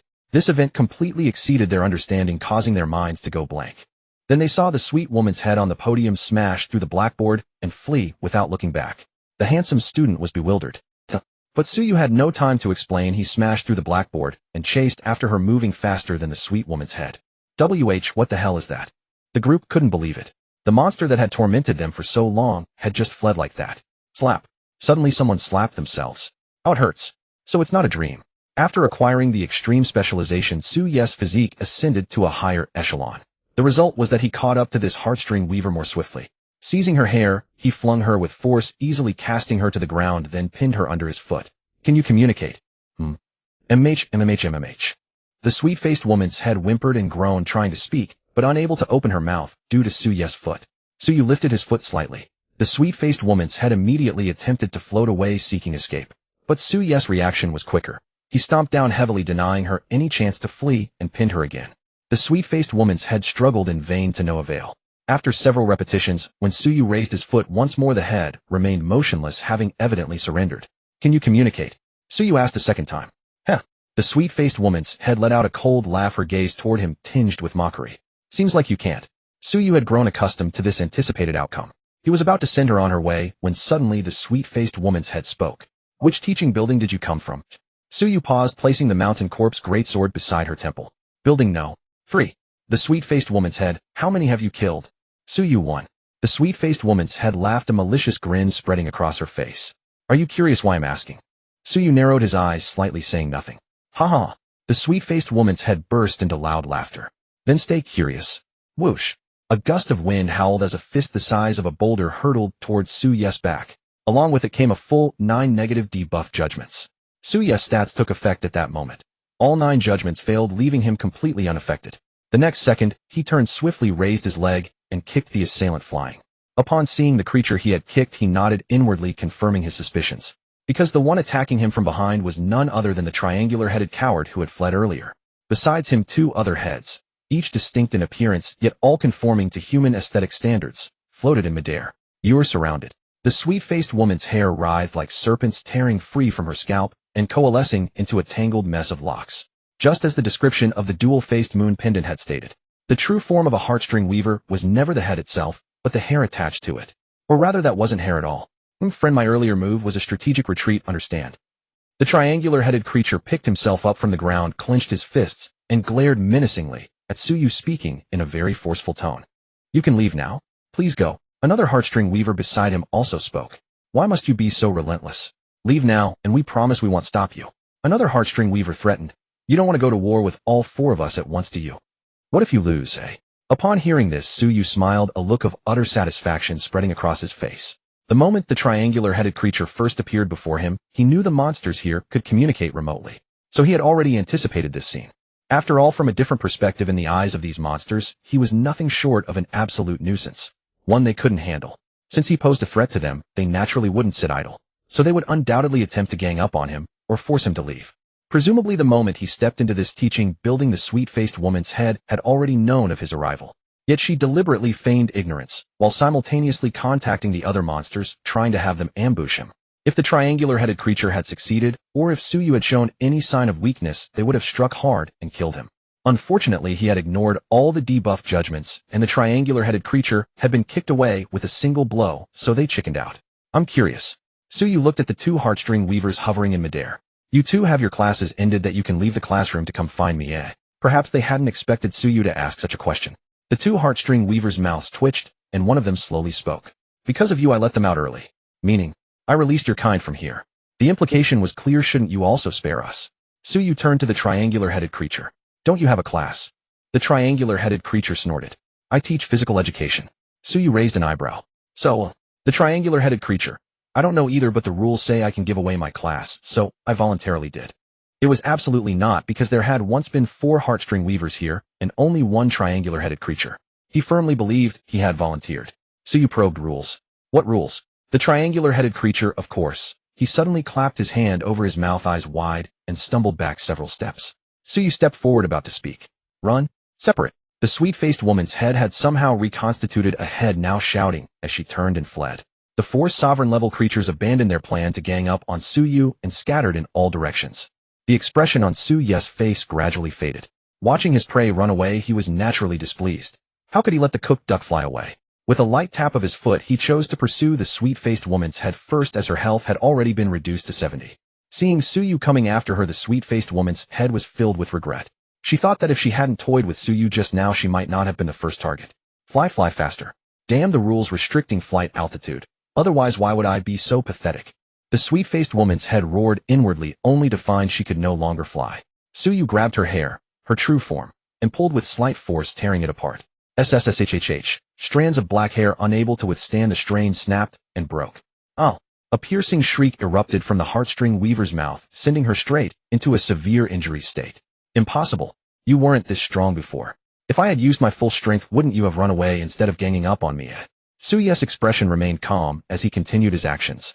The heartstring weaver's health plummeted like water. Let me ask you again, what are the rules the triangular-headed creature mentioned? Ha, you'll get nothing out of me. Oh. Suyu said no more and dispatched her swiftly. The familiar panel notification chimed. 1,000 experience points, 25 points of mysterious attributes credited. And a new sovereign level specialization, Heartstring Resonance. Heartstring Resonance Sovereign Level allows the user to read the thoughts of beings below the sovereign level on a Heartstring Resonance. It seemed like a useless talent, but in truth it was a talent that could prove immensely useful in battle. By directly reading the opponent's thoughts, one could know both oneself and the enemy, gaining the upper hand by anticipating their moves. The only pity was that it could only read the thoughts of beings below the monarch level. Of course, for Suyu this was not important. What mattered was, this talent allows me to read the thoughts of the big mushroom. Suyu felt a surge of excitement. Finally, he could know what that big mushroom was thinking. The monster communication plan had taken its first successful step. He quickly picked up the orange treasure chest on the ground, not bothering to open it yet, and turned to chase the next target. To be honest, Suyu hadn't expected that the 4 monarch-level monsters would choose to flee without a fight. Was he really that frightening? This meant his plan had only been half executed. He had successfully lured the monsters over. Originally, he had planned to devour them all, but now it seemed impossible. Because in just the blink of an eye, the other 3 monarch-level monsters had escaped far away. Especially the 2 heartstring weavers. Due to their small size, they were exceptionally agile and easy to conceal, and had already disappeared from Suyu's sight. However, the triangular-headed one was still within his field of vision. You're the one. Suyu selected his target, tapped his foot lightly, and chased after him at incredible speed. The wind howled past his ears, and in just a moment he caught up to the triangular head. No, don't come after me. I'm just a physical education teacher. The triangular head ran desperately, his face full of terror, looking as if he was unwilling to die. Suyu said nothing. When he was less than 10 meters away, he leaped and delivered a precise kick to the triangular head's backside. Smack! The triangular head was sent flying, crashing heavily to the ground. Just as he struggled to get up, he found a foot pressing him firmly into the ground, immobilizing him. Suyu, what is the rule you mentioned? Triangular head, the rule. The rule is the rule. Suyu, stop talking nonsense. I'm asking you what the rule stands for. Triangular head. Then let me ask you, which would you choose, hanging or drowning? Suyu narrowed his eyes. So these monsters were also bound by some kind of rule. And if they revealed the meaning of this rule to the players, they would be punished. Or even face immediate death. This made things interesting. An obvious question arose in Suyu's mind. Was there a difference between the monsters inside these light gates and those outside? Suyu, you said that according to the rules, as a physical education teacher, you can voluntarily give away your class. After you said that you clearly didn't suffer any fatal punishment. Does this mean you can tell me the rules that bind you without facing death? The triangular head closed his eyes. You wouldn't understand. Punishment, this kind of thing. He didn't continue, his attitude clear. He was more afraid of being punished than dying at Suyu's hands. Was there anything more terrifying than death? Suyu frowned slightly, realizing he wouldn't get any more information from him. He raised his hand, and the mountain corpse greatsword fell heavily. Notification, you have slain Iron Wall LV. 5. Based on the damage you dealt, experience 1000. Notification, you have devoured Iron Wall LV. 40. You gain 25 points of physique. Notification, you are digesting Iron Wall LV. 40. Extracting the target's talent. Notification, you have obtained the talent, Steel Bones. Steel Bones monarch level reduces damage taken by 10. Suyu stretched his body, quite satisfied with the newly acquired talent. Because broadly speaking, reducing damage taken means surviving longer in battle. And surviving longer in battle means dealing more damage. Therefore, reducing damage taken equals increasing damage output. Having forcibly reinterpreted a defensive talent as offensive, Suyu looked at the notification bar. His bare-bodied physique attribute had reached 112 points, exceeding 100. That meant he could now undergo the 3rd gene optimization for the physique attribute. Of course, he could now obtain gene optimizations for more than just physique. When his mystic attribute reached 40 points, he could trigger the 1st gene optimization for mystic. Unlike physique, the gene optimizations for spirit and mystic attributes triggered at 40 points. The reason for this? Could it be that classes with physique as the main attribute are weaker, so they get compensation? The triangular head clearly had physique as his main attribute. That's why he was assigned as a physical education teacher who couldn't even keep his class. Suyu blinked. His current physique attribute was the highest. Luckily, I'm not a class with physique as the main attribute. My class is... Wait, what was the main attribute of his class? Never mind, not important. As long as it's not physique. Let me see what good things the gene optimizations for mystic and physique have given me. Notification, your current physique exceeds 100 points, triggering a gene optimization. Notification, please choose one of the following 4 options for gene optimization as soon as possible. 1. Wind Shadow 1000 Illusory Bodies. Permanently increases the agility coefficient provided by physique by 50. 2. Wind Eye Absolute First Strike. Has a small chance during battle to enter a future sight state predicting the enemy's actions. 3. Wind Burial Cutting Trajectory. The The final damage you deal receives a bonus from the agility coefficient, with 1 agility coefficient, increasing final damage by 0.5. 4. Wind God Eternal Body, restores 0.5 of HP and energy per second while moving at high speed. I choose the first one. Wind Shadow 1000 Illusory Bodies. After reading the 4 options for gene optimization, Suyu decisively chose the first. The reason? Naturally, because the numerical value provided by Wind Shadow 1000 Illusory Bodies was simply too tempting. A full 50 agility coefficient. Here we must mention the effect of its prerequisite gene optimization Wind Scar Fleeting Shadow. The agility coefficient increased by 10, and while moving continuously the agility coefficient would increase up to a maximum of 30. But the rate of increase was too slow. It would take approximately 10 seconds of continuous movement to increase by 0.50 and 600 seconds of movement to reach full effect. It sounded decent, but for Suyu, how long did a battle last? Moreover, once he stopped moving, the effect would be instantly reset. In other words, Wind Scar Fleeting Shadow was actually a talent perfectly suited for strategic retreats. Of course, none of that mattered for now. What mattered was that the gene optimization for Wind Shadow 1000 Illusory Bodies was still ongoing. Suyu felt a tingling numbness in his head, and the world seemed to slow down before his eyes. This was a sign of a significant increase in neural reaction speed and dynamic vision. Not good. Suyu suddenly spoke. If my dynamic vision is too strong, won't watching videos be like watching a slideshow? Oh, I can't watch videos now, so never mind. Suyu blinked, having already acclimated to his new body feeling cool. Next up is the gene optimization for the Mystic attribute. Let me see. Prompt: your current Mystic is above 40 points, triggering a gene optimization. Prompt: please choose one of the following 4 options for gene optimization as soon as possible. 1. Mind Fog. You cannot be mind-read by beings of a lower level than you. 2. Skills Overload. The more active skills you possess, the less damage you take. 3. Abyssal Gaze. When dealing damage to a target, the final damage increases over time. 4. Cognitive Bias. Damage dealt to you has a certain chance to be negated. Mind Fog. Without a moment's hesitation, the moment he saw its effect, Suyu decisively chose it. After all, no one likes having their mind read by others. With 2 consecutive gene optimizations, Suyu's overall combat power surged. But he couldn't dwell on that now. The priority was to try and locate the remaining 2 monarch-level monsters. Then devour them. I don't understand. The advantage should be on our side. It's that player who's too abnormal. At this stage, I think it's impossible for something like him to appear. Deep beneath a teaching building 100 meters underground, 2 tangled masses of hair writhe together. He reminds me of she. I think she might not even be his match. Can you say that? At least here I can. The 2 heartstring weavers who had abandoned their heads and retreated underground to save themselves fell silent. Hiding so thoroughly. Suyu frowned. He had already searched the campus for over half an hour. Yet he found nothing. Mystic-type beings are such a hassle. If only the heartstring weavers were as easy to find as the triangle head. By the way, why aren't the movement ranges of these monsters restricted? Why were players confined to the teaching building, while these monsters could go wherever they pleased? The reason was simple. Normally at this stage within the purple light gate, monsters were unquestionably the dominant side. Players were the ones who should be struggling to survive. But because Suyu's stats were just a bit higher, a bizarre sight emerged where monarch-level monsters were instead hiding from him. It was utterly absurd. Suyu guessed that the 2 heartstring weavers were probably hiding in a place he couldn't even imagine. I wonder if anyone else can help me find them. His gaze fell on the administrative building not far away. The broadcast room was in that building. To ring the class-ending bell, he had to go there. The administrative building, huh? I wonder if there are any delicious monarch-level monsters inside. With that expectation, Suyu quickened his pace toward the building. Wait. As if struck by a sudden thought, he walked even faster. Forget the class-ending bell. What if I ring the class-starting bell instead? As teachers, wouldn't those 2 heartstring weavers have to go teach their classes? Suyu's eyes lit up.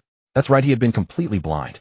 Forget the class-ending bell. What he needed now was the class-starting bell to force those hiding heartstring weavers back to class. This studious student could hardly wait. Good heavens, how could he be judged as a bad student? He was clearly a good one. Suyu arrived at the administrative building, and the moment he entered, detected that you have killed a teacher possessing the identity of bad student, you may enter the administrative building. What nonsense is this? Can't you speak properly? I'm a good student.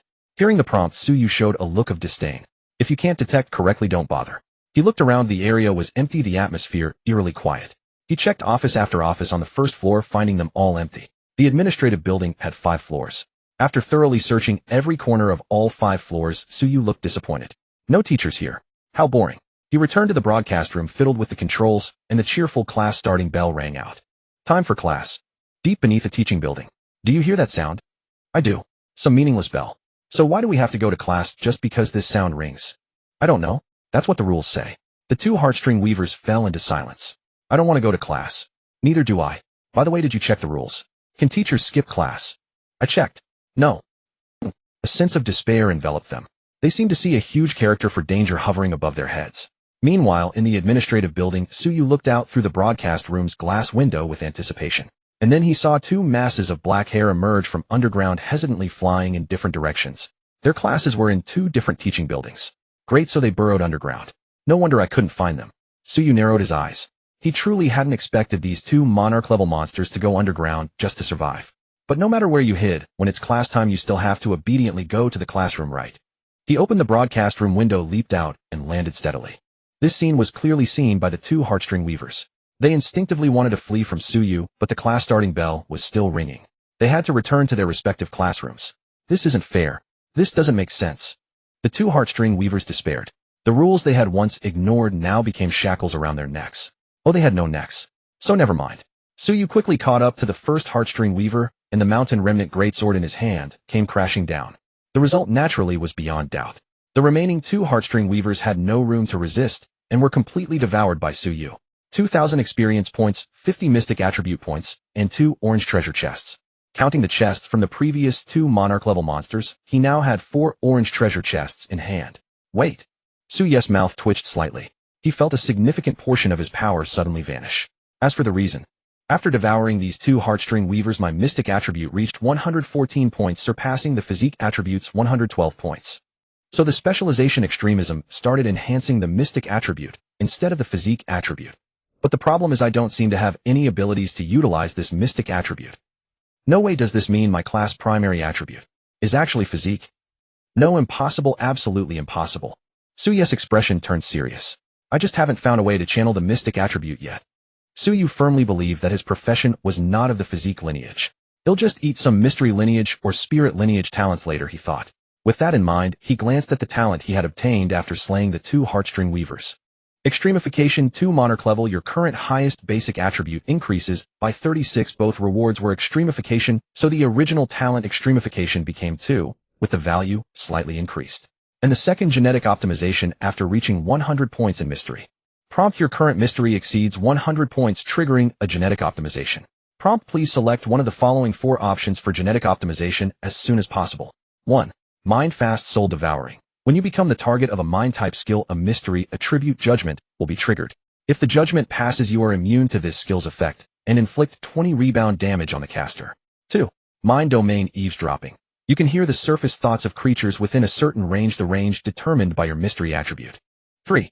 Mind Fog Manifestation. After dealing 10 instances of mind-type damage to the same target, that target falls into a silent state lasting 5 seconds. 4. Mind Spirit Separation. When you become a skill target, a mystery attribute judgment will be triggered.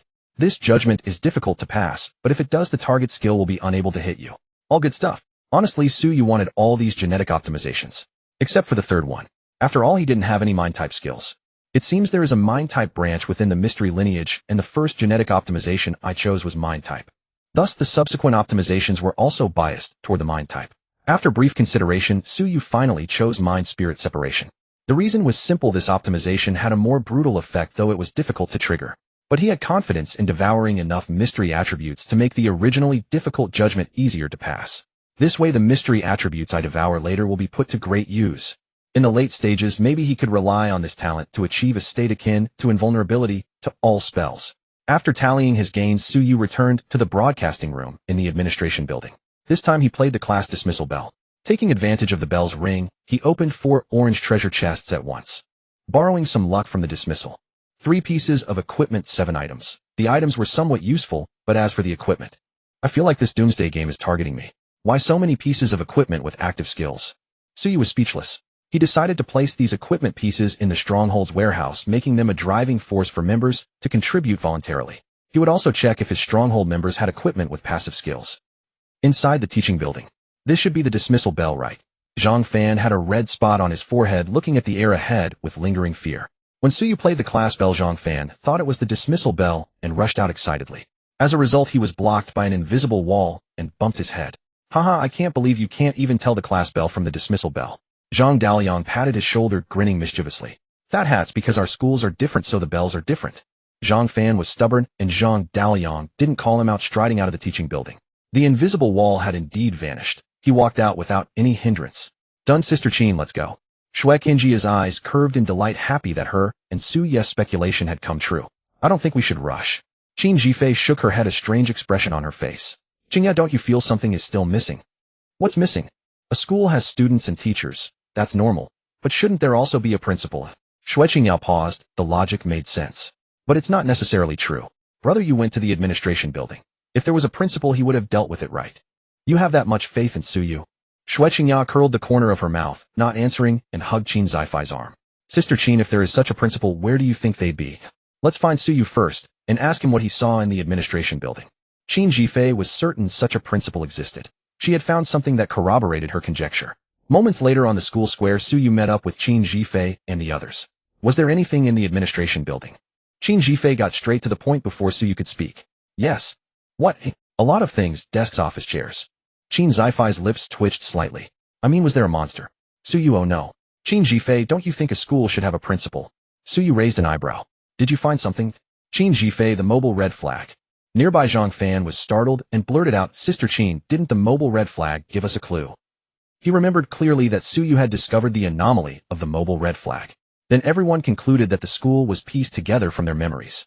From there they unraveled the clues and found a way to break the situation. But now why was Qin Jifei bringing up the mobile red flag again? He was puzzled, but Su Yu seemed thoughtful. Mobile red flag. Yes, the mobile red flag. Shui Qingya blinked, she had also figured it out. Qin Zifei's lips curled slightly. The owner of the mobile red flag isn't decided by a teacher. At least it needs an evaluation committee to decide which class gets the mobile red flag. So since the mobile red flag appears here, it means there's an entity above the teachers. Oh. Zhang Fan clapped his hands. Brilliant. Shui Qingya nodded slightly. I didn't expect the mobile red flag to give so many hints. Qin Jifei looked at Su Yu proudly, a playful expression of praise me on her face. Su Yu, so where do we find such a principal? Qin Jifei, Shui Qingya tilted her head. Based on the fact that there are 5 teachers, I have a guess. Su Yu, what guess? Shui Qingya, one possibility is that after finishing the classes of these 5 teachers, if you become a good student, you can meet the principal. That is, if we had endured 10 judgments during the earlier class, we might have been given the option to return or to go to the next teacher's class. In this way, persisting through all 5 classes would earn a high evaluation and allow us to meet the principal. Su Yu, though considering himself a model student, felt that attending classes obediently would be a sheer waste of the teacher's time. He looked at Shui Qingya. So besides being a good student, are there other ways to see the principal? Shui Qingya replied, there should be. Good students can see the principal and bad students probably can too. She did not continue. Su Yu pondered a possibility forming in his mind. For instance, if all the students become delinquents, the principal would come out to set things right. The group fell silent, deeming Su Yu's scenario highly plausible. Then the question was. No one spoke. They all played deaf and dumb as if nothing had happened. But Su Yu smiled. You seem to have fallen into a mental trap. Zhang Fan was taken aback. What mental trap? Su Yu said, besides turning everyone into delinquents, there's actually another way.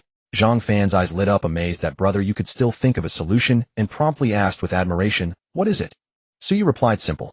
You all walk out of the school gate and leave here. That way you'll be the only delinquent left on campus. Shui Qingya patted her own cheek. Oh right, I really did fall into a mental trap. Qin Jifei pouted. I almost thought of that too. Zhang Dalian chimed in at the right moment. Brother you, there are others in this school. Oh, go tell them to leave. Yi Min, who had been maintaining a cool demeanor, suddenly spoke. No need to tell them about the principal. She paused, then continued expressionlessly. Just say they can leave here. After speaking, she nodded at Su Yu, and the others walked toward the school gate and waved her hand behind her. Hope we all stay alive. I'm off. After she stepped through the gate and left, Zhang Dalian rubbed his chin. I feel like she must have imagined some grand drama to end up with such a sentiment. Zhang Fan rolled his eyes and teased. You understand that so well. Could you be a closet romantic too? Zhang Dalian choked on his breath. Get lost.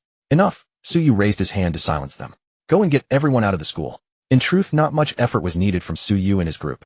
They merely had to inform those tormented by the heartstring weaver in the classrooms that they were free to leave. That simple announcement sent them scrambling toward the school gate. Some even shouted loudly, vowing never to enter a purple light portal again, calling it terrifying. Clearly the heartstring weaver had tormented them severely. Some might even be left with psychological scars. Soon the vast majority had departed. Su Yu, maybe you should come with us. Qin Jifei frowned slightly, suddenly worried about Su Yu's safety. She even felt a twinge of regret. If she hadn't mentioned the principal, would things have turned out differently? Su Yu looked at her with mild exasperation. Qin Jifei, even if everyone stayed, it wouldn't help me much. Qin Jifei paused, instinctively opened the heavenly ladder ranking and glanced at Su Yu's overall combat power. Fine. If you accidentally die, don't worry, I'll burn incense for you. She walked away without looking back. How ridiculous. She had actually worried about Su-ye's safety like a maidservant fretting over a master clad in silk and jewels. A staggering 420 points of overall combat power, nearly 10 times her own. Absolutely outrageous. Ahem, brother, you were off too. Zhang Fan cleared his throat and left through the gate with Zhang Daoyang. In an instant, only Su Yu and Xue Qingya remained. Seeing Su Yu look at her, she said obediently, "Brother, are you sure you don't want to consider having permanent waitstaff?" Unexpectedly reminded of this, Su Yu thought for a moment before speaking slowly. "As I said, let's not rush. We'll discuss it once the outpost expands and the number of waitstaff increases. By then it might be too late." Xue Qingya stepped forward until she was less than half a meter from Su Yu. The outpost's growth relies on a large number of contributors. Of course, we also provide them shelter. It's a mutual choice. So I think we should not only have permanent waitstaff, but also differentiate them into ranks. The diner tier must be rare. Not everyone can become a diner. Otherwise, without enough waitstaff to support it, our restaurant would collapse. Xue Qingya looked at Su Yu earnestly, then suddenly relaxed her tone. "Brother, you, when our outpost develops, or when the Doomsday game comes to an end. When that time comes, let everyone become diners, okay? Do you know why I named our outpost restaurant?" "Why?" "Because I am the chef." Xue Qingya stared blankly at Su Yu, momentarily lost. I understand." Su Yu said, "Remember what you said today." Xue Qingya was taken aback. "What?" She quickly caught on. You agreed." Su Yu replied, "The path is always winding, but as long as the future is bright, it's fine. You may go." Xue Qingya left, her heart tangled in complexity, feeling she might have been wrong. But sometimes wrongness is relative. For instance, when everyone had left the school, leaving Su Yu as the sole delinquent on campus, a thick white smoke descended from the sky, stopping before him, churning and surging. Soon the mist formed a kindly old man's face. "Is this appearance agreeable to you?" The misty old face spoke, its voice gentle. Su Yu frowned slightly. "You're the principal." This scene was vastly different from what he had anticipated. Shouldn't a powerful monster appear which he would then kill and devour smoothly? What kind of thing was this white mist? The misty old face said, "Sort of." Su Yu raised his mountain skeleton greatsword. The misty old face cried out, "Wait. Don't attack." Su Yu remained silent. The misty old face sighed, Fine, I give up. I'll tell you the truth. Erase the thing driving away those teachers actually helped me. Take this as my thanks. With it, this school will be yours." He sent a wisp of white smoke towards Su Yu. Almost simultaneously, a panel notification chimed. Notification: do you accept the transfer of authority from the semi-legendary creature Mist? Notification: upon accepting this authority, you will gain the right to use this school. Su Yu's gaze fixed on the words right to use. This was a right to use, not ownership. So, if I kill you, I should gain ownership of this school, right? The face of the white mist old man stiffened. Greed is not a virtue. He slowly retreated from Su Yu, a surging pressure radiating outward, making the air thick and viscous in an instant. Boom! The original white mist face dissipated, transforming into a dense fog that blanketed the sky and earth. In an instant, Su Yu's vision turned completely white, a dizzying disorientation overwhelming him. A grand voice swept in from all directions. Accept the transfer of authority, and then obediently leave this place. A series of panel prompt sounds rang in Su Yu's ears. Prompt: you have been affected by the skill Muddle, a judging. Judgment passed: you are immune to this debuff. Prompt: you have been affected by the skill Blurred Senses, judging. Judgment passed: you are immune to this debuff. Prompt: you have been affected by skill. A total of 5 skill judgments rang out at the same time. In the dense fog, the semi-legendary creature, Mist, coldly looked down at Su Yu. He was confident that after unleashing this series of skills, Su Yu would surely be plagued by negative statuses. Prompt: you have been affected by skill. A total of 5 skill judgments rang out at the same time. In the dense fog, the semi-legendary creature, Mist, coldly looked down at Su Yu. He was confident that after unleashing this series of skills, Su Yu would surely be plagued by negative statuses. Yes, ever since the first player entered this place, he had been here, hidden in the shadows, watching everything. He had observed all of Su Yu's actions. But the question was, how could a brute whose main attribute was physique be unaffected by his skills? He was a noble semi-legendary of the mystic system. Although his level was sealed and his attributes drastically reduced, a brute with physique as his main attribute shouldn't be able to resist. This is unreasonable. Mist cursed Su Yu inwardly while trying to distance himself and wait for his skill cooldown. Trying to run. Seeing a large mass of fog surging toward the administration building, Su Yu tapped his foot and flickered. Thanks to his extremely high agility coefficient, he quickly caught up to Mist. Then the mountain corpse greatsword crushed down, cleaving the semi-legendary Mist in two. 130. Seeing this damage number, Su Yu frowned slightly. It was a bit low. He had clearly delivered a crushing blow, which should have dealt higher damage. Mindless brute. Mist's slightly mocking voice came, and his body split in two, rejoined. I don't know how you managed to resist my skills, but I don't believe you can keep resisting forever. he said viciously while desperately fleeing from Suyu. Your damage output is like scratching an itch. Once my skills successfully affect you, it will be your death. Just wait. Since you chose to attack, there's no turning back. I can be hit many times, but once I land a negative status on you, you're dead. Mist was convinced that Suyu must have a skill that allowed him to have a chance to resist skills. In any case, it couldn't be that Suyu's mystic attribute was too high, causing his skill judgment to fail. After all, a brute with physique as his main attribute. How could his mystic attribute compare to his own? You talk too much. Suyu stepped forward, his mountain corpse greatsword falling, repeatedly beating Mist into a sorry state. You're as good as dead. Despite being thoroughly trampled by Suyu, Mist was certain he would be the final victor. Soon half a minute passed. My skills are off cooldown, and your time is up. Mist's tone was venomous. In the past half minute, he had been shattered more than 60 times by Suyu. That was an average of 2 shatters per second, and he could feel pain. Each hit was equivalent to a normal person having all their bones broken simultaneously. Having endured such torment, he naturally hated Suyu. Now that his skills were off cooldown, he unleashed them without hesitation.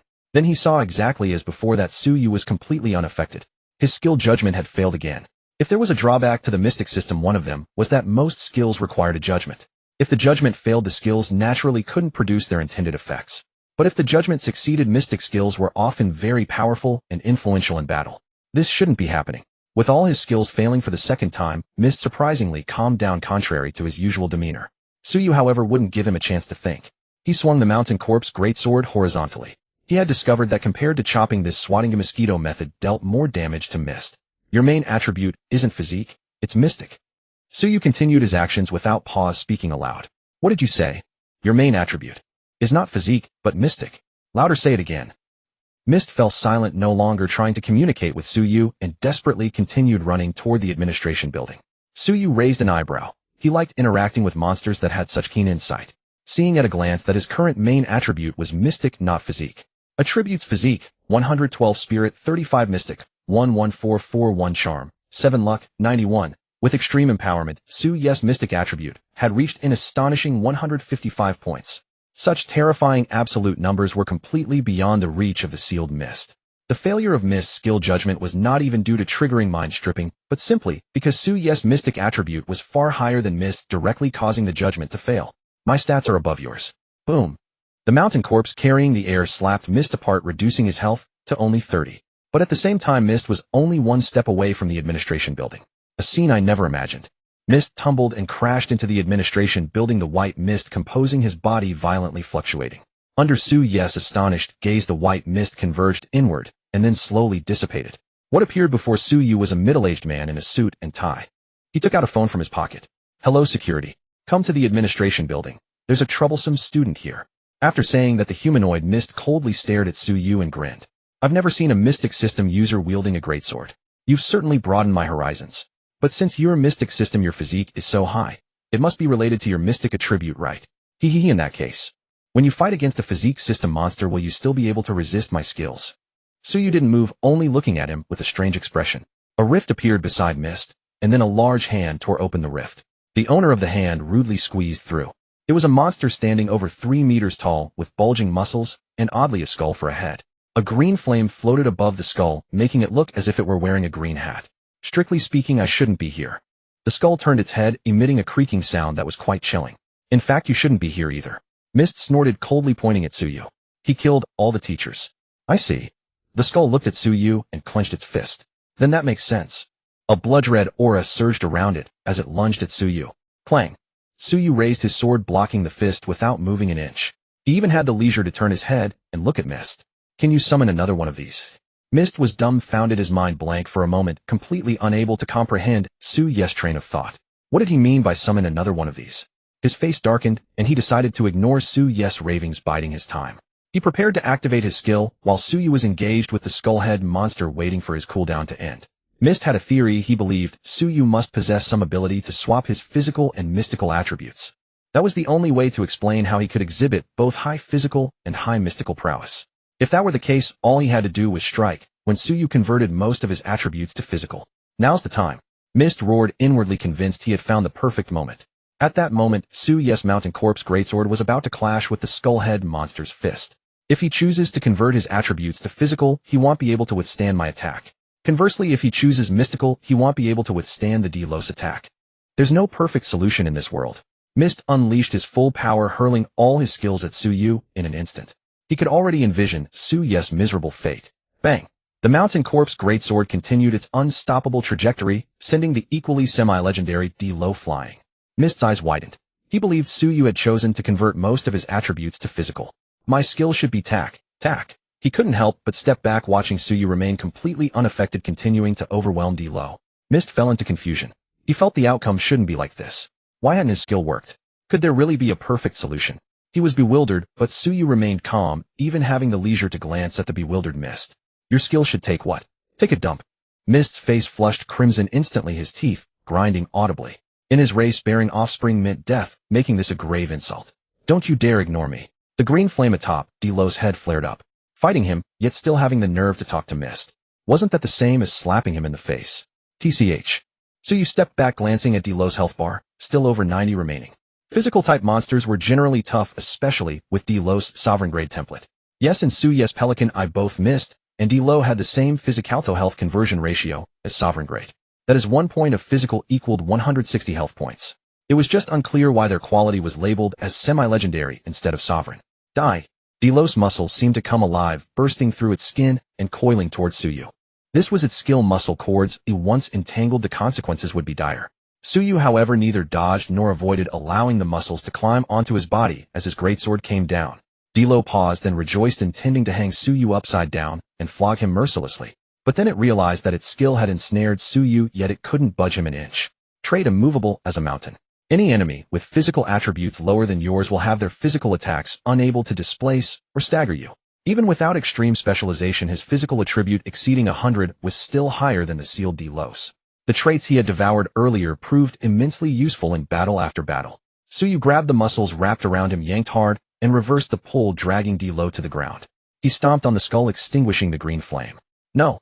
Sensing the loss of his beloved little green flame, D-Lo was filled with rage. It tried to struggle to its feet, only to find it couldn't break free from the foot on its head. Suyu remained expressionless, his sword falling again and again as D-Lo's health melted away like water. 80 60-40. 10-1. Without any suspense, the physical type D-Lo was bludgeoned to death by Suyu's relentless strikes. Notification: you have slain D-Lo LV. 5. Based on damage dealt experience 2000. Notification: you have devoured D-Lo LV. 40. You gain 35 physical points. Notification: you are digesting D-Lo LV. 40. Extracting the target's trait. Notification: you have obtained the trait Bone and Flesh Severance. Bone and Flesh Severance sovereign grade. Your attacks inflict a severe wound effect, reducing the target's recovery ability by 75. Suyu's eyes lit up.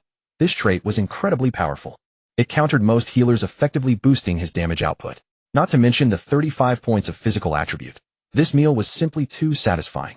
As for the experience, Suyu had never paid much attention to it, only now realizing he had already reached level 12. He stretched slightly, then looked at the pale-faced Mist, a hint of anticipation in his eyes. Any more? He hadn't had his fill. Monster. Mist stared at Suyu in terror, feeling he had encountered an Ancient Millennium ultimate freak. How could anyone have both physical and mystical attributes so ridiculously high? With stats like that, I'd believe it if someone said Suyu was a tyrant-grade creature. Yes, call a few more monsters over. A faint smile appeared on Suyu's face as he looked at Mist with goodwill. Mist took a deep breath, didn't try to flee, and simply closed his eyes. He was waiting for death. The smile on Suyu's face slowly faded. That's it. Such a big school, and you only have one guard. Don't you know you need to hire more guards? Or did you pocket all the money? Mist remained motionless. Suyu clicked his tongue, realizing he really had nothing left. Thinking about it, 2 semi-legendary monsters were already absurd enough. Normally one would endure the torment of the sovereign-grade Heartstring Weaver to earn rewards and leave. Players with a comprehensive combat power of around 40 points could benefit from such a method. But Suyu, he had just slaughtered his way through. Hey, one last question, what's this semi-legendary supposed to mean? Mist was silent, clearly unwilling to answer Suyu's question. Suyu slowly raised his Mountain Corpse greatsword. Wait. Mist raised a hand, signaling Suyu to hold off, and continued. If I'm not mistaken, as a player you currently have no template, right? Suyu was startled inwardly. These monsters actually knew he was a player. What did this imply? Before he could dwell on it, Mist spoke up. They'll give you my king grade template, and you leave this place. How about it? Templates can be transferred. Of course, Mist nodded. Spare me, and the king grade template is yours. Suyu frowned, inwardly sensing a huge trap.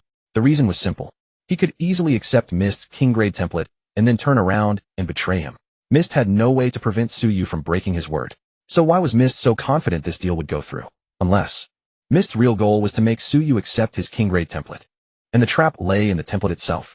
For instance, after accepting a transferred template, it could never be upgraded further.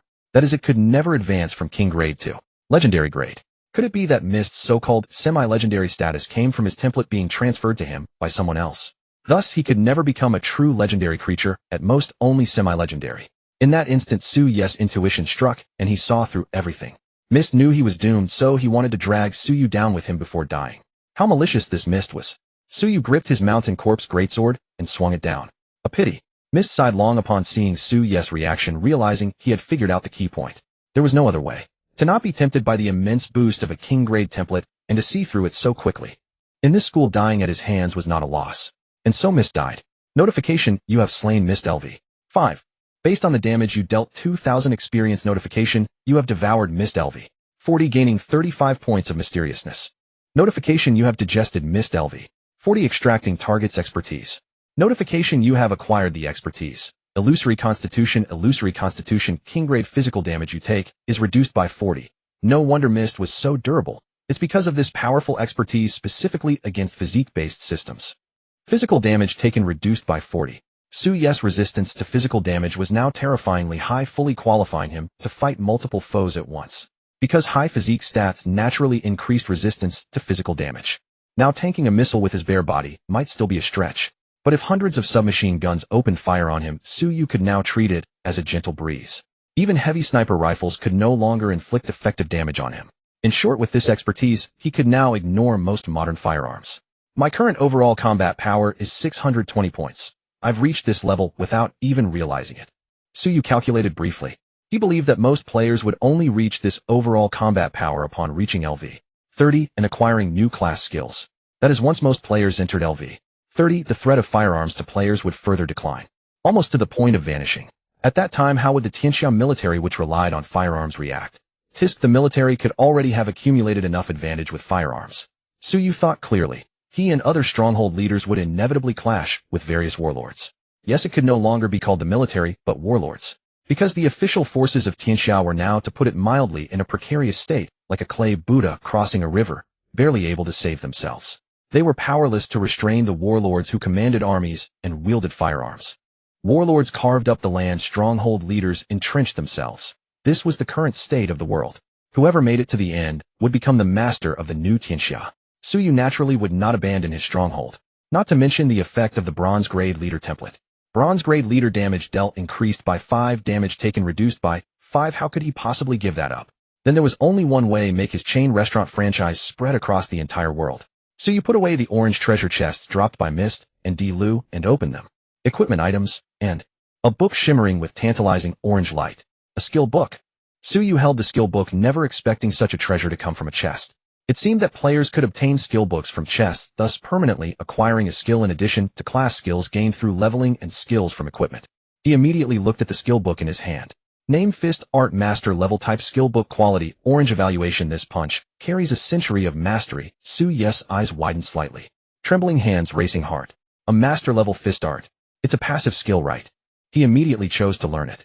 Notification: you have obtained the skill Fist Art Master Level. Current skill level LV 1. Name: Fist Art Master Level LV 1. Type: passive skill technique. Growable quality. Orange effect. Fist type damage increased by 20. Skill judgment difficulty reduced by 20. A 20 chance of armor break on fist type attacks. Evaluation: fist is power. Clench your fist and you hold power. It's a growable passive skill. Suyu took a deep breath. He had finally reaped the benefits of skills. The only downside was that this passive skill was not swordsmanship, but fist art. That doesn't matter. Suyu patted his mountain corpse greatsword. Who's to say my luck isn't high enough? The treasure chest from Lu dropped this skill while also producing an orange quality piece of equipment. Name: Thorn Skeleton. Unrestricted type. Equipment quality. Orange effect. Physical penetration increased by 25, 30 chance to inflict bleeding on attack. Evaluation: oh, it's the noble physical penetration. This was a pair of ghastly white knuckle dusters made of bone-like material with sharp bone spikes on the surface, looking unnerving. It's not that swordsmanship is bad, but for now fist art offers better value. On second thought, when he wielded the mountain corpse greatsword, he mostly used it to smash. It didn't really align with swordsmanship anyway. Suyu happily put on the knuckle dusters. He realized that master-level fist art's benefit extended beyond the surface effects. To some extent, he also gained the techniques provided by master-level fist art. These techniques were not displayed on the panel, yet they boosted his combat power by several tenths out of thin air. Doomsday ladder ranking. First Suyu, 800. Second Wang Tianfeng, 280. Third Luca Rossi, 220. 10th Chui Taiyuan, 135. 800 points of comprehensive combat power. After acquiring master-level fist technique and equipping new gear, Su Ye's comprehensive combat power surged once more. It increased by a full 180 points. And as Su Ye's physique attributes increase in the future, the master-level fist technique will provide even more comprehensive combat power. Let's set another small goal: break through 1,000 in comprehensive combat power. Satisfied, Su Yu closed the Doomsday ladder ranking, unaware that those outside who had been constantly watching the ranking had already gone mad. Tianxia Kingdom Jingdu. It was somewhat different from what Su Yu had imagined. The original authorities of Tianxia Kingdom had not completely dissipated, as they had an army around Jingdu. Now Jingdu was under the control of the original Tianxia Kingdom authorities. The monsters that had descended earlier had been completely eradicated, and all strongholds were under their control. If not for the sudden arrival of the light gates, they would have prepared to explore in all directions. At this moment, in a spacious conference room, according to our exploration results, we can now preliminarily confirm that the white light gates are almost harmless. Of course, entering the white light gates yields no benefits. One can only collect some food. In contrast, the green light gates are more dangerous, but they can. A middle-aged man with a refined appearance spoke eloquently. Those listening to his report were the high-ranking officials who held power in Jingdu. Very well. Explore slowly, and we will find clues. After the middle-aged man finished his report, a spirited old man slowly nodded his face, showing approval. Just then, a hasty knock sounded. Come in. The door opened, and a dignified middle-aged woman in a gray uniform walked in quickly. Since it was a special period, the corresponding procedures had been shortened. For important reports, the reporter could directly come to the conference room to give the report. There was no choice. The current situation was changing with each passing day. If they continued to use complex procedures, it would undoubtedly be digging their own grave. The middle-aged woman first bowed to those present, then spoke with a serious expression. Elders, the Doomsday Research Institute urgently wants to contact the top 10 on the ladder ranking. Tell them that the situation is troublesome now, or we have no way to summon the top 10. The Doomsday Research Institute indicates that the current ladder ranking leader Su Yu has seen a huge increase in combat power, and they believe he has mastered some secret. Huge increase. These 4 words echoed repeatedly in the minds of the elders. Since the light gates descended, an elder began slowly simultaneously opening the Doomsday ladder ranking. Then his voice suddenly stopped. He saw Su Yu's current comprehensive combat power, 800 points. But he remembered that when he last checked, Su Yu had only 340 points of comprehensive combat power. In such a short span of less than a day. What exactly had Su Yu done to double his comprehensive combat power? Because of his unusual behavior, the other elders vaguely guessed something, and also opened the Doomsday ladder ranking. Thus they all fell into silence. After a long while, at least, Su Yu, whom judging from his name, he should be a native of Tianxia Kingdom. Truly remarkable, adapting to the current environment so quickly. I believe the Doomsday Research Institute's suggestion is very reasonable. We must find a way to contact Su Yu. But the problem is, how do we find Su Yu? With this question raised, the conference room fell into silence again. Indeed, where to find him? They didn't even know which city Su Yu was in. If electronic devices were still usable, they might be able to trace and locate Su Yu's city. But now all electronic devices had failed. We need to learn to change our way of thinking. The old man who had previously praised the refined middle-aged man spoke with a smile. We can go see if there are any items that can help us contact Su Yu. I'm back. Su Yu turned around and looked at the purple light gate. Yes, the purple light gate was still there, because he had slaughtered the entire school and killed the principal. Thus he had obtained ownership of the school. Correspondingly, the purple light gate leading to the school became permanently solidified and could be moved arbitrarily. Su Yu raised his hand, and the purple light gate shrank, landing in his palm. Wow, brother Yu, what kind of divine technique is this? The people who had been waiting by the purple light gate, including Qin Jifei, were stunned. Zhang Fan directly exclaimed, I have obtained ownership of that school. As he said this, Su Yu felt a bit regretful. When he first entered the purple light gate, he clearly hadn't cleared it completely. He guessed that the snowy plain should have more than just one king-level monster, the Windbone Snow Lord. Ownerships. Qin Jifei asked curiously, can the school still spawn monsters now? No longer. Su Yu looked regretful. What's the use of that? Simple, it can let you attend class. Want to give it a try? Class. Before Qin Jifei could react, Su Yu made the purple light gate return to its original size, and with a thought. The next instant, Qin Jifei was entirely sucked into the purple light gate. Everyone watched in astonishment. Zhang Fan murmured, this thing is powerful. If you encounter someone you can't defeat, can you just suck them in? Su Yu shook his head. No, it requires their consent. After a moment, Qin Jifei came out with a look of shock. Shueqingya asked, Sister Qin, what's inside? Qin Jifei, inside. When I was inside, as long as I stayed in the classroom, my experience points slowly increased. Although it's very slow, it's gaining experience without fighting monsters. She was somewhat incoherent. Suyu nodded slightly. The experience points Qin Jifei obtained, he as the principal also received synchronously. That is to say, as long as someone is attending class inside. Then Suyu can also obtain the experience points they gain. As long as the classroom is filled with students, Suyu's level will skyrocket. High level is still important to some skills, might have level-based judgments. Suyu thought that although level wasn't very useful to him, maintaining a high level definitely had no drawbacks. Perhaps it might come in handy at some critical moment. Of course these were not important for now, what was important was, ahem. Suyu cleared his throat and looked at the big mushroom. He could now read the big mushroom's thoughts. At the same time, he wanted to conduct an experiment. Could monsters become students of the school? If he stuffed monsters in and let them stay in the classroom, slowly gaining experience points. After they grew stronger, he would kill them, surely gaining more attributes. This might be a form of intensive cultivation in another sense. Suyu gazed at the giant mushroom and effortlessly read its thoughts. When will this life ever end? It's so boring and my clan is waiting for me. The mushroom blinked its azure eyes, looking at Suyu with an innocent expression. But within its mind it was thinking, what does this human truly want? He hasn't killed me. Could he be trying to tame me? Alas, if I must be tamed, so be it, as long as my clan can thrive. Yet my current state is a betrayal of my clan's expectations. Such were the thoughts of the giant mushroom. Suyu noticed that it seemed deeply concerned about its clan, every thought revolving around them. This made him very curious. Did these monsters even have a concept of clans? Was their invasion of Blue Star descending upon his planet a beneficial act for their clan? If so, the fundamental stance between players and monsters was absolute opposition. Suyu patted the mushroom's cap and pointed at the purple gate. I'm going to put you inside. Don't resist, understand? What is this human babbling about? Suyu grabbed its cap and flung it straight into the purple gate. Perhaps allowing players to enter the purple gate required their consent, but not for monsters. The evidence proved it was so. Without the mushroom's agreement, Suyu shoved it into the purple gate. Zhang Fan slowly widened his eyes. Brother, you, this gate. Monsters can go in too. Suyu nodded. Wait here. I'll go in and take a look. With that, he stepped into the purple gate and returned to the school. At that moment, the giant mushroom stood in the square, looking around with bewilderment in its eyes. Where is this? How did I suddenly appear here? This is my school. Suyu spoke. The mushroom heard the sound and turned its cap. What is this human babbling about? Suyu took a deep breath, telling himself not to get angry. There was no need to argue with a mushroom. He grabbed the mushroom's cap and dragged it toward the teaching building. So rough. Woo-woo. My cap. It hurts so much being pulled. Suyu was surprised. Did this mushroom have a sense of pain? He had smashed its cap to pieces earlier, and it hadn't cried then, had it? Oh, that was because he hadn't been able to read its thoughts before. So that was fine.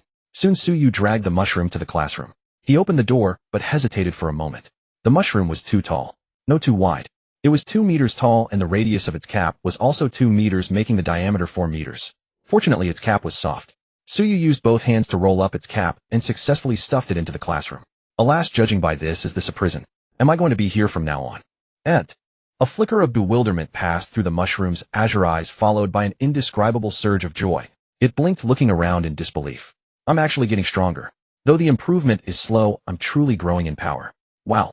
It took me 2 years to reach level 4, which was already fast among my clan. But here I feel that in no more than 7 days I can reach level 5. Is this heaven?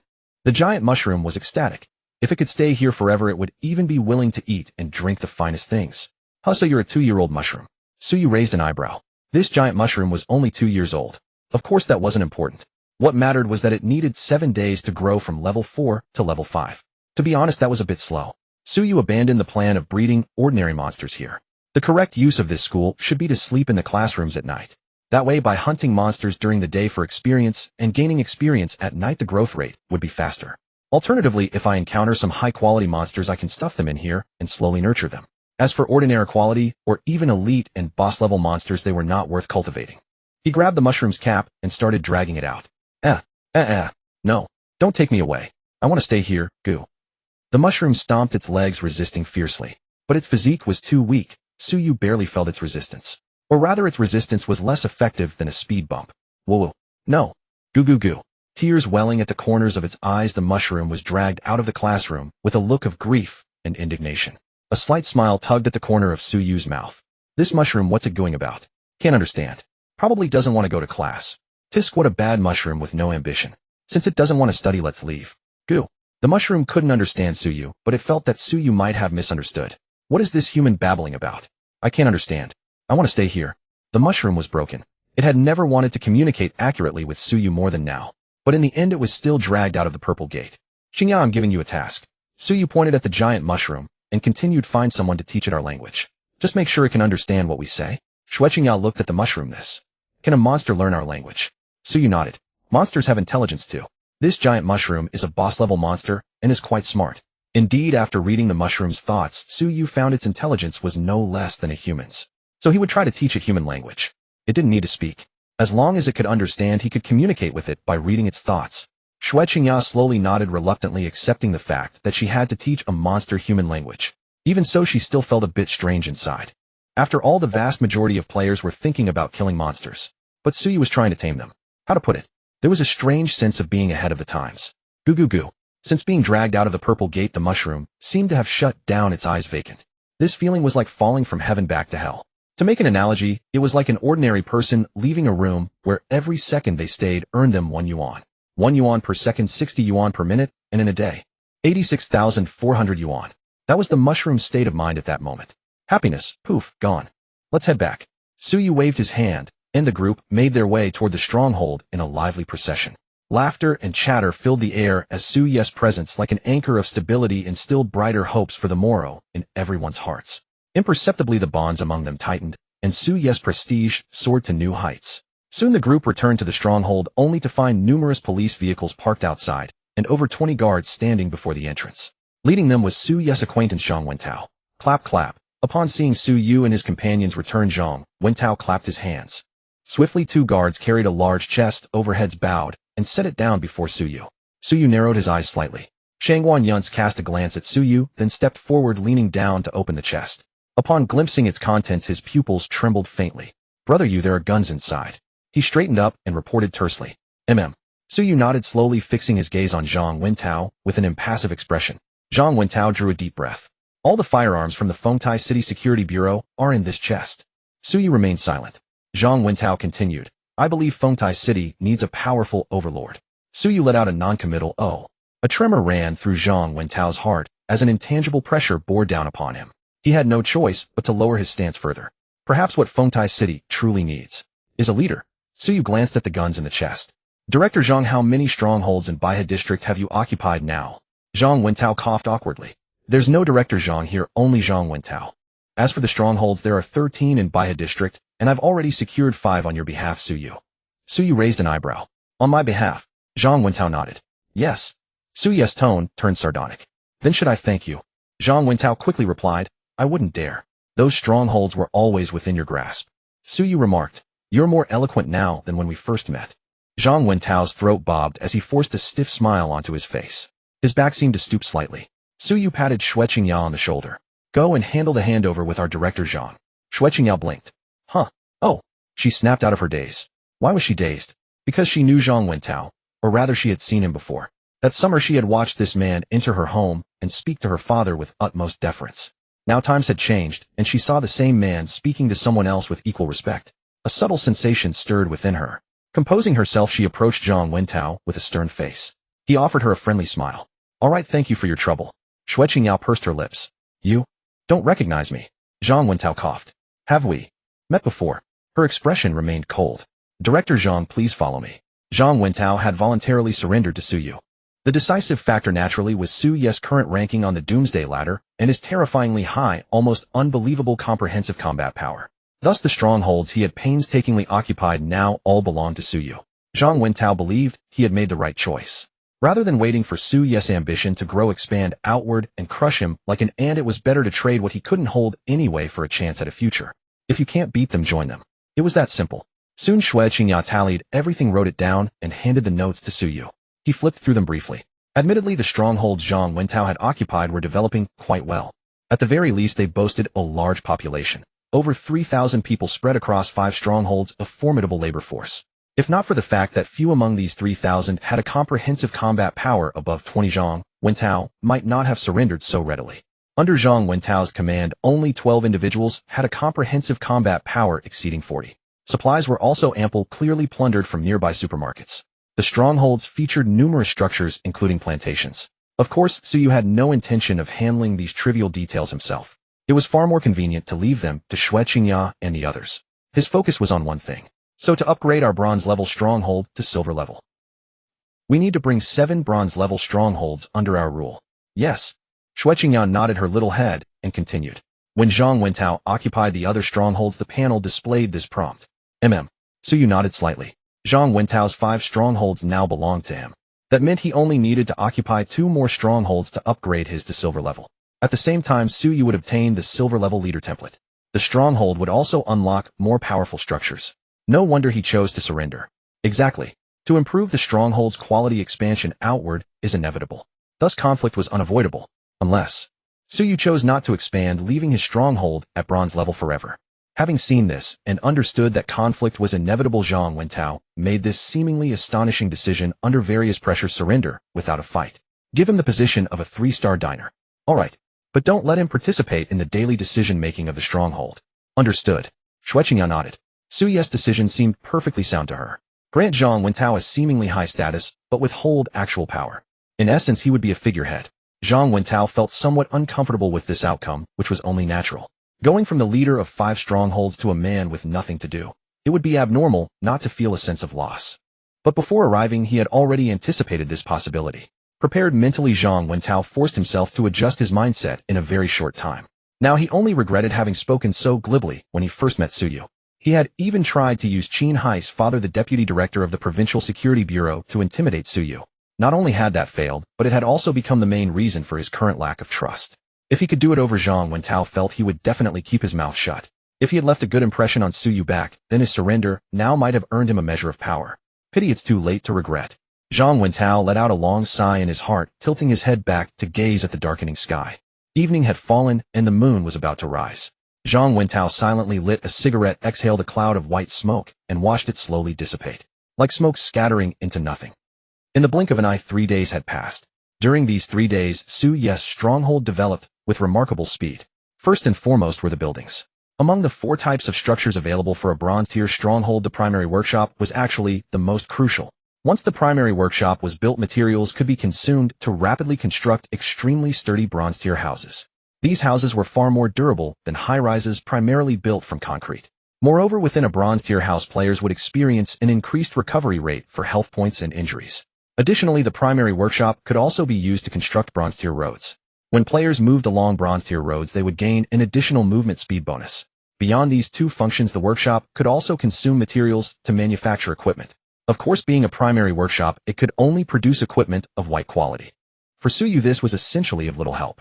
Nevertheless, the stronghold had now taken on a completely new appearance. 200 bronze-tier houses were distributed around the bronze pillar, connected by bronze-tier roads. In the gaps between the houses were small plantations and small wells. Crops had already been planted in the plantations. Moreover, the crops within the plantations grew extremely quickly, maturing in just 7 days. It can be said that our stronghold's restaurant is thriving, Shui Qingyan reported to Suyu with a smile. Her demeanor was now more mature than when Suyu had first met her. If not told, it would be hard to guess that she had only just come of age. Sigh. Suyu let out a sigh. The stronghold's development was certainly gratifying, but at the moment he was more eager to address his own weaknesses. Take a look at his current attributes. Attributes: physique, 16860, spirit, 45 mystery, 149 charisma, 7 luck, 91. Compared to 3 days ago, his physique had increased by 21 points, spirit by 10 points, while the rest remained unchanged. Compared to other players, this still constituted rapid progress. However, over these 3 days he had hunted far and wide, yet regrettably discovered that monsters providing spirit attributes were truly scarce. To significantly boost his combat power, or to make up for his shortcomings, entering a light gate was the more reliable option. But while Suyu entered the 2 purple light gates, the other players were not idle either. They had naturally explored the vast majority of the light gates. Qingya, have you found any new light gates? Well, a look of shame appeared on Shui Qingyan's face. Brother Yu, we did find 1 light gate. Suyu's eyes lit up. Where? Shui Qingyan became even more embarrassed. It's a white light gate. Suyu leaned back in his chair, resting against the backrest, his interest waning. Qingya, don't you think it's been 3 days? Shouldn't new light gates have descended by now? Probably. Shui Qingyan picked up a teacup from the table and handed it to Suyu. Brother Yu, would you like some tea? That's a pretty clumsy subject change. Taking the teacup, he took a small sip and saw Qin Zhifei striding in energetically. Great news, Zhang Fan found a purple gate. He's guarding it right now.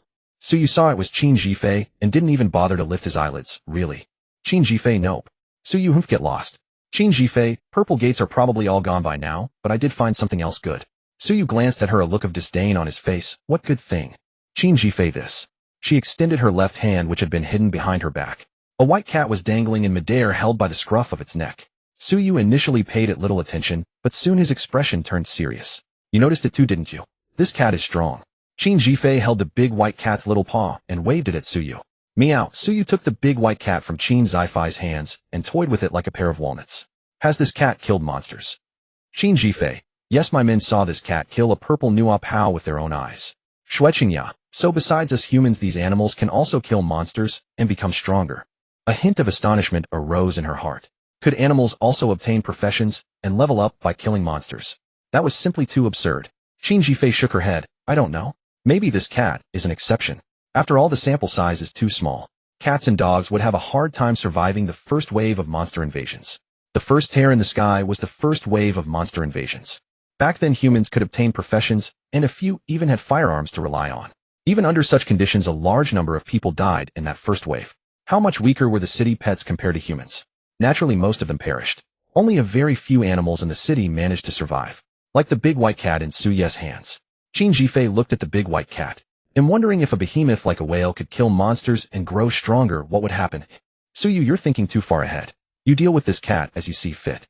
He returned the big white cat to Qin Jifei. Just moments ago, he had read the big white cat's thoughts. To put it simply, there was essentially no useful information. It wasn't that his ability had failed him. Rather, the big white cat's intelligence was too low. This might be the power of blind stupidity. Suyu leaned back against the chair, looking utterly languid. No boss-level monsters, no high-quality light gates. This Doomsday game might as well shut down, turning what should have been a desperate struggle for survival into a period of stagnation. It had to be said, this might be the power of stats. I think that the monsters and light gates are just appetizers meant for us to adapt. Perhaps. The real Doomsday game hasn't even started yet. Shueqingya voiced her thoughts. Suyu initially paid it no mind, but soon, as if a thought struck him. Qingya, go and check if anyone has obtained template fragments from killing monsters. Shueqingya was taken aback. What are template fragments? These. Suyu took out the Lord-tier template fragment he had obtained from killing the royal forest goat. After Shueqingya saw it, she opened her mouth in slight surprise. So we players can actually obtain the templates of those monsters. This is really... She couldn't find the right words for a moment. Qin Jifei, however, was more perceptive, or perhaps understood Suyu better. You mean the real Doomsday game begins when we can obtain these fragments on a large scale? These are very hard to come by, Suyu nodded. Judging from Kinji's reaction, most players have never even seen them. Shueqingya caught on. Actually, more than that, the number of monsters that descended before was also not large. It was more like a kind of boot camp. Suyu nodded approvingly. Perhaps once all players meet a certain condition, the Doomsday game will truly begin. Just like the conditions for unlocking the Doomsday ladder rankings, when the number of players with a comprehensive combat power exceeding 100 points reaches 10, Suyu speculated that once more players' overall combat strength reached a certain threshold, the Doomsday game would advance to the next phase. So the purpose of the Light Gate's descent is to allow some players to further elevate their comprehensive combat power. As Suyu and his two companions were discussing the Doomsday game, a rumbling sound akin to an earthquake echoed from afar. They exchanged glances, stepped out of the house, and gazed toward the direction of the noise. What met their eyes was a small purplish-red mushroom cloud in the distance. This should be the aftermath of a missile explosion using dinitrogen tetroxide liquid as propellant, Qin Jifei stated matter-of-factly, revealing her profound knowledge of thermal weapons. Shueqingya's expression darkened. With electronic systems failing, how did the missile locate its target? She trailed off, a grim suspicion dawning on her. It must have been launched forcibly without positioning, Suyu said calmly. Most of the people in the stronghold were roused by the commotion. They stared in awe at the distant mushroom cloud, their faces reflecting a mix of emotions. Zhang Wentao, standing among the crowd, wore a thoughtful expression. Hearing Suyu's words, a young man stammered, "Why would they do that?" More voices rose in agitation. Launching a missile without targeting. What if it hits us? Exactly, are they treating our lives as mere playthings? Damn it, if that missile landed here, what'd all be? A wave of indignation swept through the crowd, casting a shadow over everyone except Suyu. Enough! He raised his hand to silence them. His authority was immense, and instantly, all fell quiet. I actually hope this missile was launched by humans, he said, catching everyone off guard. What did he mean by hoping it was human-launched? True to form, Qin Jifei understood him first. You mean the missile was fired by a monster? A chilling dread spread through their minds. In a world without order, thermal weapons that could snuff out lives in the hands of others were unsettling enough. But now Suyu suggested that monsters might wield them. This went beyond mere unease. Suyu asked, did anyone see which direction the missile came from? A middle-aged man stepped forward, trembling. Chief Su, I saw it. It came from that direction. He pointed southwest. Suyu turned to Qin Jifei. Do you recall any missile base deployed there? Qin Jifei replied, I'm just a military enthusiast. How would I know such classified info? Shui Qingyao said, I know. Qin Jifei looked surprised. Huh. Shui Qingyao sighed. At a family dinner, my uncle. Anyway, if it's that direction, it might be in Mount Honglian, though I'm not certain. Mount Honglian, a remote and sparsely populated area with stable geology, suited missile deployment. Zhang Wentao stared at Shui Qingyao in astonishment. How did this young girl know such secrets? A suspicion stirred within him. Suyu said, Qin Jifei, prepare the car. What are you going to do? Head to Mount Honglian. No need. Oh great, I didn't want to go with you anyway, she said, turning on her long legs to get the car. Shui Qingyao asked, brother, should I come with you? Do you know the exact location of the missile deployment? No. Then stay here and keep an eye on Qin Jifei. Don't let her follow me. Oh, but Sister Qin wouldn't do anything irrational, would she? Suyu replied, generally she has a good head on her shoulders. Shui Qingyao nodded slowly, just as Qin Jifei returned. Don't worry, I won't secretly tell you. I know my limits. Following you would only cause trouble, right? She handed him the keys and added, anyway, don't die. Suyu took the keys. Relax, you die before I do. Qin Jifei was speechless. Shui Qingyao stifled a laugh. The straight-line distance between Mount Honglian and Fengtai City was 175 kilometers, not too far. But that was the straight-line distance. Obviously no direct road connected them. So even with Suyu driving at breakneck speed, it took nearly 4 hours to reach the foot of Mount Honglian. With no road into the mountain, he parked by the roadside and proceeded on foot. Meanwhile, inside a base in Mount Honglian, the missile has been launched. A stern-faced middle-aged man sat on a sofa. Don't blame yourself. We had no choice. Besides, this concerns the survival of all humanity. Across from him sat an elderly man with white hair. The middle-aged man was Sun Nongting, and the elder was Yi Haiping. They were the top officials of this base. Clearly under their orders, the missile had been launched without targeting. Suyu's speculation didn't come true. The missile wasn't fired by a monster. Sun Nongting shook his head. After we deal with it, I'll take my own life and shoulder all the blame. Yi Haiping sighed. I'm afraid that after the launch, the higher-ups might think we've lost control and abandoned this base. Sun Nongting took a deep breath. Do you think this sudden Doomsday game is some alien prank? Yi Haiping's face showed weariness. I don't know. I'm old. Can't keep up with the times. Sun Nongting glanced at his watch. We can hold it off for another 35 hours. Yi Haiping lowered his head. I hope the higher-ups take our signal seriously and send help soon. An obvious question arose. Inside Mount Honglian, Suyu stood atop a tall tree, surveying his surroundings. With such a vast mountain range, where do I find the missile base? He fell into thought. As everyone knew, missile bases had minimal ground facilities, strong camouflage, and few auxiliary structures. I have no choice but to do this. Finding no better solution, Suyu sighed. He'll use heartstring resonance to broadly read thoughts. Why hadn't he used it immediately? In truth, Suyu had once tried to expand heartstring resonance's coverage to its limit within the stronghold. He had read the thoughts of all life forms within range. The result was a barrage of redundant thoughts that left him reeling, like having several holes drilled into his skull with wooden sticks stirring his brain. He suspected it was due to his low spirit attribute. After all, this specialty came from the heartstring weaver, which prioritized mystery over spirit. Let me see where the most thoughts are concentrated. The moment heartstring resonance enveloped the vicinity, Suyu took a deep breath. Yet the expected cacophony of thoughts did not come. It was too quiet. So quiet, as if a mute button had been pressed. This was unreasonable. He did not even perceive the unconscious thoughts of insects that should have been present. The entire Honglian seemed devoid of life. Suyu frowned. Could it be that the entire mountain had been wiped clean of living beings? Maintaining his heartstring resonance, he moved swiftly through the range, searching from the periphery inward. After a few minutes, when Suyu reached the northwestern outskirts of Honglian, he abruptly halted. He had read the thoughts of several humans, but they came from outside the mountain, not within. Finally arrived. Hope nothing's gone wrong. Eating before a fight. Sigh, what a ridiculous profession I have. Suyu pressed his feet, leaped into the air, and scaled the cliff like a dragon, ascending, overlooking the source of the thoughts. What greeted his eyes were 5 heavy-duty vehicles now parked in front of Honglian. The doors soon opened, and from each vehicle stepped 5 young men dressed in crimson uniforms. They carried firearms and a full array of sophisticated equipment, appearing fully armed. They were clearly from the military of the Tianxia Kingdom. Yet Suyu knew little about military affairs. Had Qin Jifei been present, he might have been able to identify their unit. Thus he had no idea which division they belonged to. The military. Suyu shook his head slowly. He had always been puzzled why the military had not mobilized in large numbers during the early days of the Doomsday game. At least no soldiers had been sent to Fengtai City to control the situation. This had led to the complete collapse of order in Baihe district where Suyu resided. Was it because Fengtai City was too far from the military district? Or had the failure of communication systems prevented the various military districts from simultaneously determining where support was needed? Some places might have received multiple troop deployments while others like Fengtai City received none. It was precisely because he had seen no military presence that Su Yu had previously speculated whether the various military districts had become warlords, each controlling their own territory. But now seeing these 25 fully armed young men in the crimson uniforms of the Tianxia military, Su Yu felt his earlier thoughts might have been biased. Anyway, I'll go ask their intentions. Suppressing his various thoughts, he moved, leaping directly from the cliff. With steady steps, Su Yu bounded across the treetops like a legendary master of lightness, arriving before the soldiers in an instant. The soldiers were dumbfounded. From the moment they saw a humanoid figure flying toward them atop the trees, their minds had gone blank. Though they said nothing, their faces were stern and their stances were immaculate, Su Yu could still read their true thoughts. Is this a human? Impossible. Physics has ceased to exist. The reaction force from those few leaves at the treetops cannot be that strong. Heavens, could there really be lightness skill? This person's profession must be something like a martial artist. Could that missile have been caused by him? Ahem. Standing before these soldiers, Su Yu cleared his throat. In truth, the soldiers' thoughts were not entirely off base. But physics itself is something that must evolve with the times. The agility coefficient Su Yu had chosen was not selected in vain.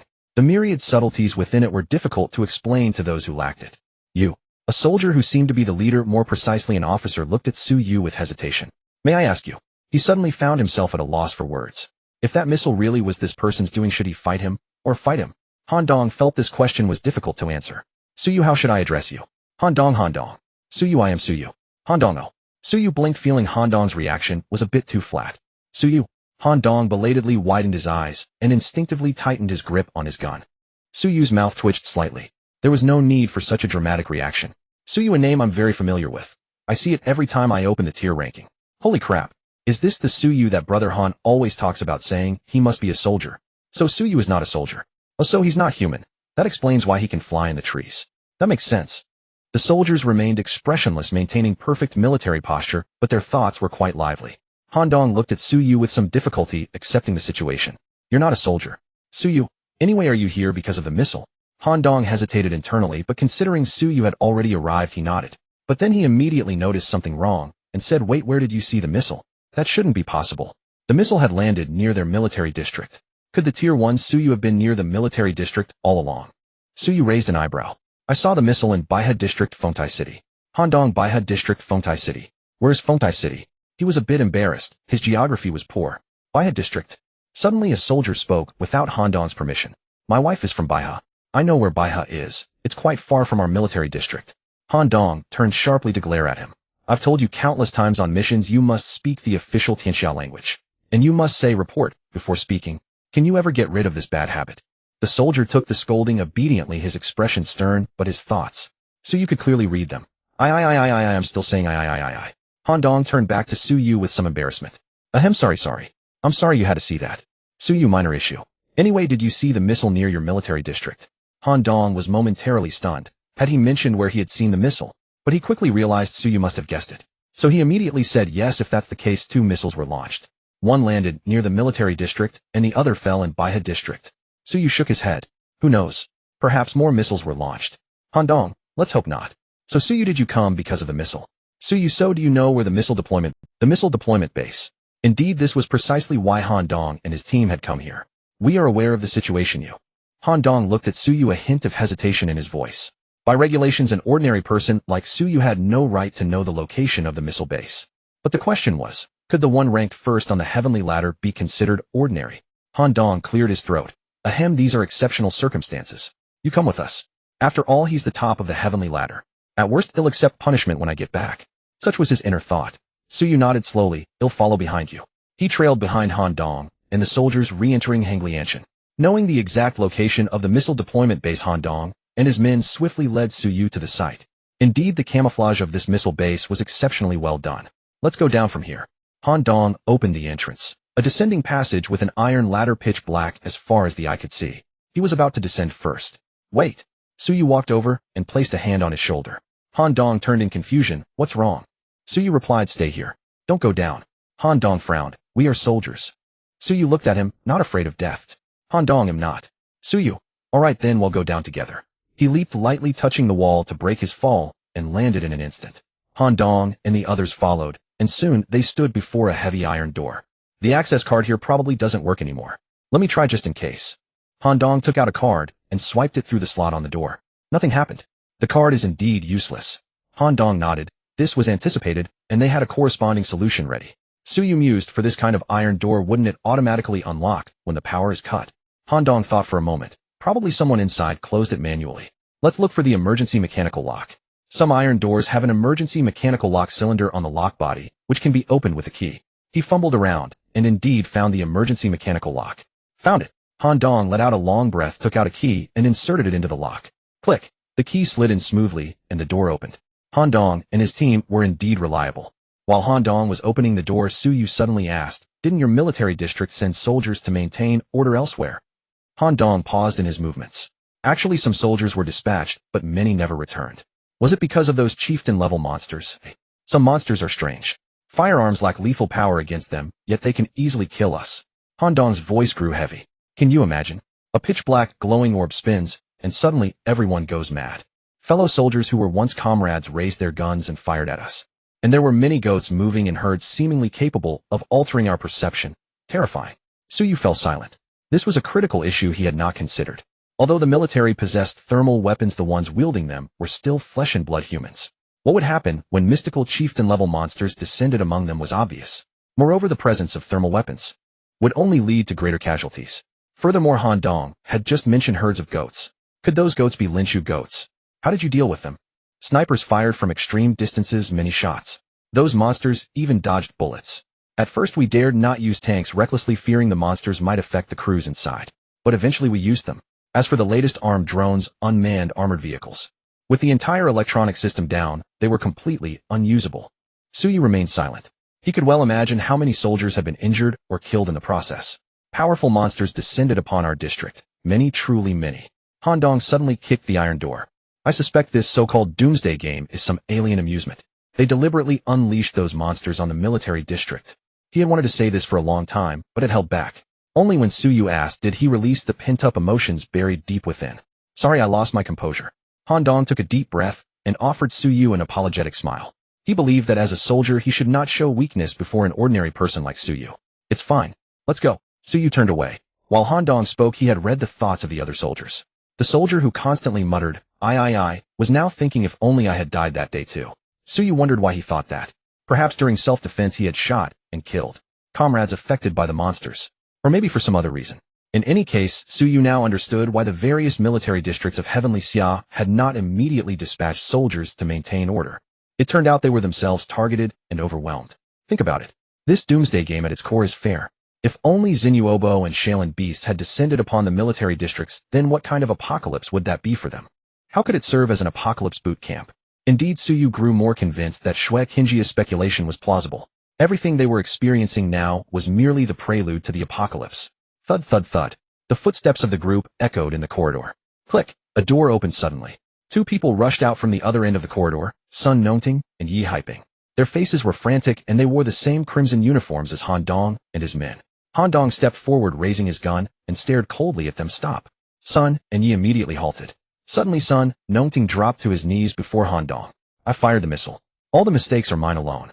I request execution. But now I'm so glad you're here. There's a terrifying monster inside. It must not be allowed to escape. His words were disjointed. Han Dong frowned deeply. What do you mean? What monster? Where? What did you do to it? Sun Nongting lifted his head. A snake. A silver snake with 3 heads. Han Dong, where is it? It's... Sun Nongting's pupils suddenly turned into silver-white serpentine slits. Right here. Boom. Sun Nongting's entire body exploded, flesh and blood splattering, transforming into countless tiny silver-white snakes with 3 heads. Yi Haiping looked at this scene in terror, but he did not notice that his own eyes were gradually turning into silver-white snake pupils. Hep. Han Dong let out a sharp cry, a burst of purple light erupting around him, raising his arms. Poker cards shot out from the purple light. Bomb. Han Dong's eyes lit up, quickly reaching out to grab the 2 jokers. Go. He threw the 2 cards downward with force. The next moment, the 2 cards merged into one, becoming a bomb, with a burning fuse crashing into the silver-white, 3-headed snake. Boom. The bomb exploded, but the expression on Han Dong's face quickly froze. All the silver-white snakes were unscathed. A trace of despair appeared on Han Dong's face. The next second, he stepped to the left. He was about to stand in front of Suyu to block the rapidly approaching silver-white, 3-headed snake. Seeing this, Suyu was startled. With his neural reaction speed, the silver-white, three-headed snake, which appeared fast in Han Dong's eyes, was actually very slow. Just as Han Dong was about to step, Suyu had already read his thoughts. He is the number one on the ladder. If he maintains a perfect state, it can increase the probability of resolving this sudden situation. It was that simple. There were no ulterior motives like trying to gain Suyu's favor through a show. The next second, Suyu stood still, allowing Han Dong to block in front of him. The silver-white, three-headed snake pierced through Han Dong's chest. The expression on Han Dong's face changed. I'm fine. Those silver-white, three-headed snakes. Suyu grabbed his arm and pulled him back. They are illusions. Also take your people and leave here quickly. He looked into the depths of the corridor. Han Dong was about to speak when he heard Suyu ask mercilessly, what's your comprehensive combat power? 78. Not even a tenth of mine. Why stay here? Besides, your presence might increase my risk. Han Dong fell silent. His sense of responsibility made him feel he couldn't leave at this moment. At the very least, he could take a few blows for Suyu. As long as the problem here was resolved, he didn't really care if he sacrificed himself. Suyu's voice rang out. I have discerned the skills of the monster inside. Your leaving is beneficial to me. This was a lie. The Pelican eye required Suyu to see the monster with his own eyes to obtain its information. Okay. Han Dong didn't know Suyu was lying to him. Hearing that their leaving was actually good for Suyu, he immediately gave the order without hesitation. Everyone follow me, hurry. Soon Han Dong and his people left, and Suyu was the only one left in the corridor. Oh no, there was still one person. Yi Haiping. His eyes were now completely silver-white snake pupils, and two silver-white snake heads emerged from his protruding collarbones. He looked at Suyu with interest. Incredible. I sense a hint of danger from you. Suyu said nothing. Without any wasted words, he clenched his fist and threw a punch, the cold gleam of the knuckle duster appearing. Yi Haiping had no power to resist, his bones shattered by the surging punch force. He flew backward like a torn sack. But the next moment, Yi Haiping, controlled by the monster. His human head rapidly flattened into a snake head, and his mud-like body suddenly elongated. All bones reconnected, and in an instant a three-headed human bone snake took shape. Hiss! The three-headed bone snake roared, surging with powerful blood and chi energy, charging fiercely at Suyu. Suyu said nothing, stretched his body, and like an ape he plunged into the snake's vital spot, the 7th inch, smashing down with a punch. The three-headed bone snake suffered this heavy blow, losing 20% of its blood and chi, and its health points dropped by a full 25. The next moment, Suyu pressed it to the ground with one hand and clenched his other fist to smash into the snake's body. No matter how the three-headed bone snake struggled, it could not escape Suyu's grip. After just a few punches, the snake was beaten to death, but there was no joy on his face. He simply stood up and looked into the depths of the corridor again. Your true form, won't you come out? There was no sound responding to him. Suyu narrowed his eyes slightly. This was not the time to recklessly advance. He probed, hey, was it you who controlled these two to launch the missiles? A voice that sounded surprisingly sunny and cheerful came from the depths of the corridor. Of course not. I didn't fully control them before, I just gave them a little hint. After all, that's more interesting, isn't it? Controlling a creature completely, like playing with a puppet on strings, how boring would that be? Suyu understood, realizing that this monster was of the mystic or psychic type. This was a bit tricky. He wasn't afraid of physical type monsters, after all his current physique was extremely terrifying. With 168 base points, and after calculating the boost from the king level specialization extreme amplification, it reached as high as 228 points. As for his mystic attribute, it was not low, still decent. But the spirit attribute alone. Suyu's current spirit attribute was 45 points, having only undergone the first gene optimization. It was precisely in the past 3 days after he hunted several psychic-type monsters. He raised his spirit attribute from 35 to 45 points. Only then did he obtain this gene optimization for the spirit attribute. Fortunately, I chose that one. External spirit body. Sacrifice equipment based on the quality of the equipment enhances mental defense capabilities in all aspects for a certain time. Suyu had several orange quality equipment pieces that provided powerful active skills. But he couldn't obtain active skills, so those equipment were useless to him. However, the appearance of the external spirit body allowed those equipment to be useful again, and greatly so. Thus, with the idea of recycling waste and temporarily making up for his shortcomings, Suyu chose the external spirit body. Now it seemed that his conservative choice regarding his weakness was indeed correct. However, why hadn't the monster's true form appeared yet? What was its purpose in hiding?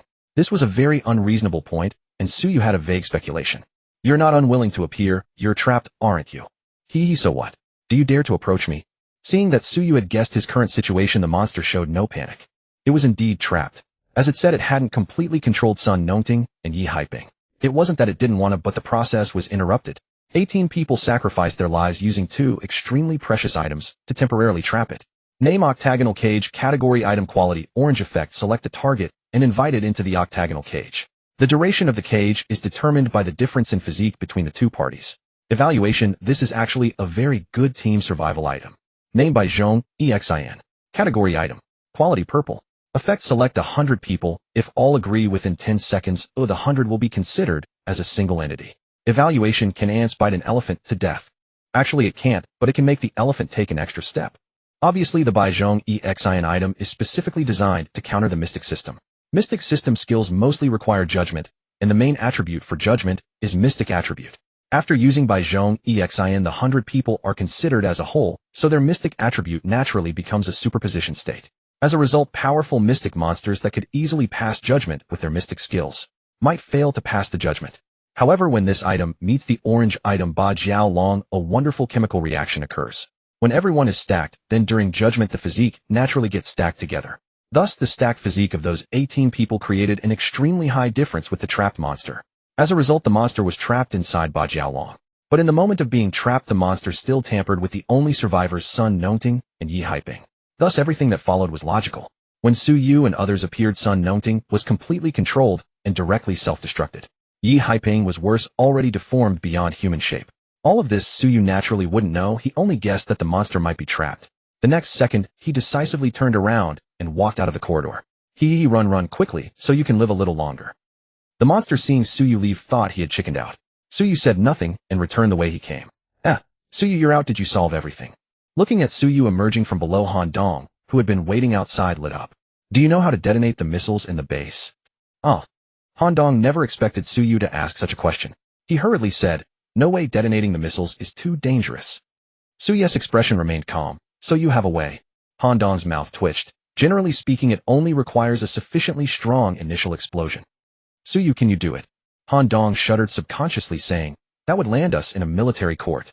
Su Yu, where is there a military court now? If the monster below doesn't die, who knows how many people will die in the future? Han Dong nodded with difficulty, having to admit that Su Yu was reasonable. Indeed, there was no military court now. He took a deep breath. Is the monster below very powerful? Su Yu, I don't know. Han Dong. Su Yu, what is the highest quality monster you have encountered? Han Dong. Well, someone in our group has a profession that can detect part of a monster's stats. I know that currently monsters are classified as common, elite, leader, and the terrifying lord level. Not only that, but there should be a tier above lord. It's just that our detection skills aren't strong enough to accurately know the name of the tier above lord. Su Yu nodded slowly. Then I can tell you the tier above lord is monarch. Han Dong's breath caught. Is the monster below what you call monarch? Su Yu shook his head. Probably not. Han Dong sighed in relief. That's good. But after saying it, he suddenly froze. Since the monster below was lord level, couldn't Su Yu handle it? Why would he want to detonate the missiles? Su Yu looked at him. Let me tell you again, the tier above monarch is legendary. Han Dong stood frozen. He knew the terror of a monarch level monster. The soldiers who survived the Purple Light Gate reported their experiences in detail. That was a fearsome existence that current players simply could not withstand. But now Su Yu said there was a tier above monarch called legendary. How could anyone survive? Su Yu, are you sure that's a legendary monster? Su Yu nodded slightly. He had seen and even killed a semi-legendary monster. When he killed Yi Haiping, who had been controlled by the monster, he did it cleanly and simply. But from the feedback of his strikes, the monsterized Yi Haiping had power close to monarch level. If a controlled puppet was that strong, the monster's true body was most likely legendary. And very likely it was a legendary psychic monster. Su Yu was not yet well versed in dealing with psychic monsters. If he encountered one in the Light Gate, he would have to grit his teeth and face it. Life and death are determined by fate, wealth, and honor by heaven. But here in the real world, it was humanity's home ground. Under such circumstances, it would be utterly unreasonable not to make full use of the fruits of human intelligence. And as for directly killing it with explosives causing a loss, if it were a physique-based monster, it would likely be blown to pieces. But a psychic monster with its myriad of abilities had a very low chance of being directly killed by missiles. If what you say is true, why would such an existence appear here? Han Dong couldn't understand. Su Yu didn't speak. He only had a guess. Since this was likely the prologue of the apocalypse, then when the true apocalypse comes, shouldn't there be a prelude? Of course, it could also be that this apocalypse game simply defied logic, or some other possibility. In any case, find a way to detonate the missiles at Henglianshan. Give it a heavy blow first. All right. Han Dong took a deep breath. If what Su Yu said was true, then the missiles had to be detonated. Fortunately, the soldiers he brought were all elites with talents in various fields. This was also taking into account the current situation. The higher-ups had made such arrangements to make the team as comprehensive as possible. Han Dong quickly gave orders, and everyone got to work in an orderly manner. Su Yu, How far do you think we need to be from Henglianshan to avoid being affected?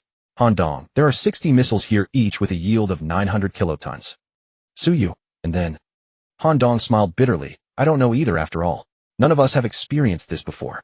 Most importantly, this wasn't an open-air detonation, but in a relatively enclosed environment. That made it even harder to calculate. After thinking for a moment, Han Dong added, if it were open-air, the severe damage radius of a missile of this yield would be about 35 kilometers. Sir, I know. A soldier walked up to the two of them. Han Dong immediately said, speak. Suyu also looked at him. The soldier calmly stated, first, the missile deployment below is in a relatively enclosed environment. In this case, the complete destruction radius is about 260 meters, and the severe damage radius is likely 800 meters.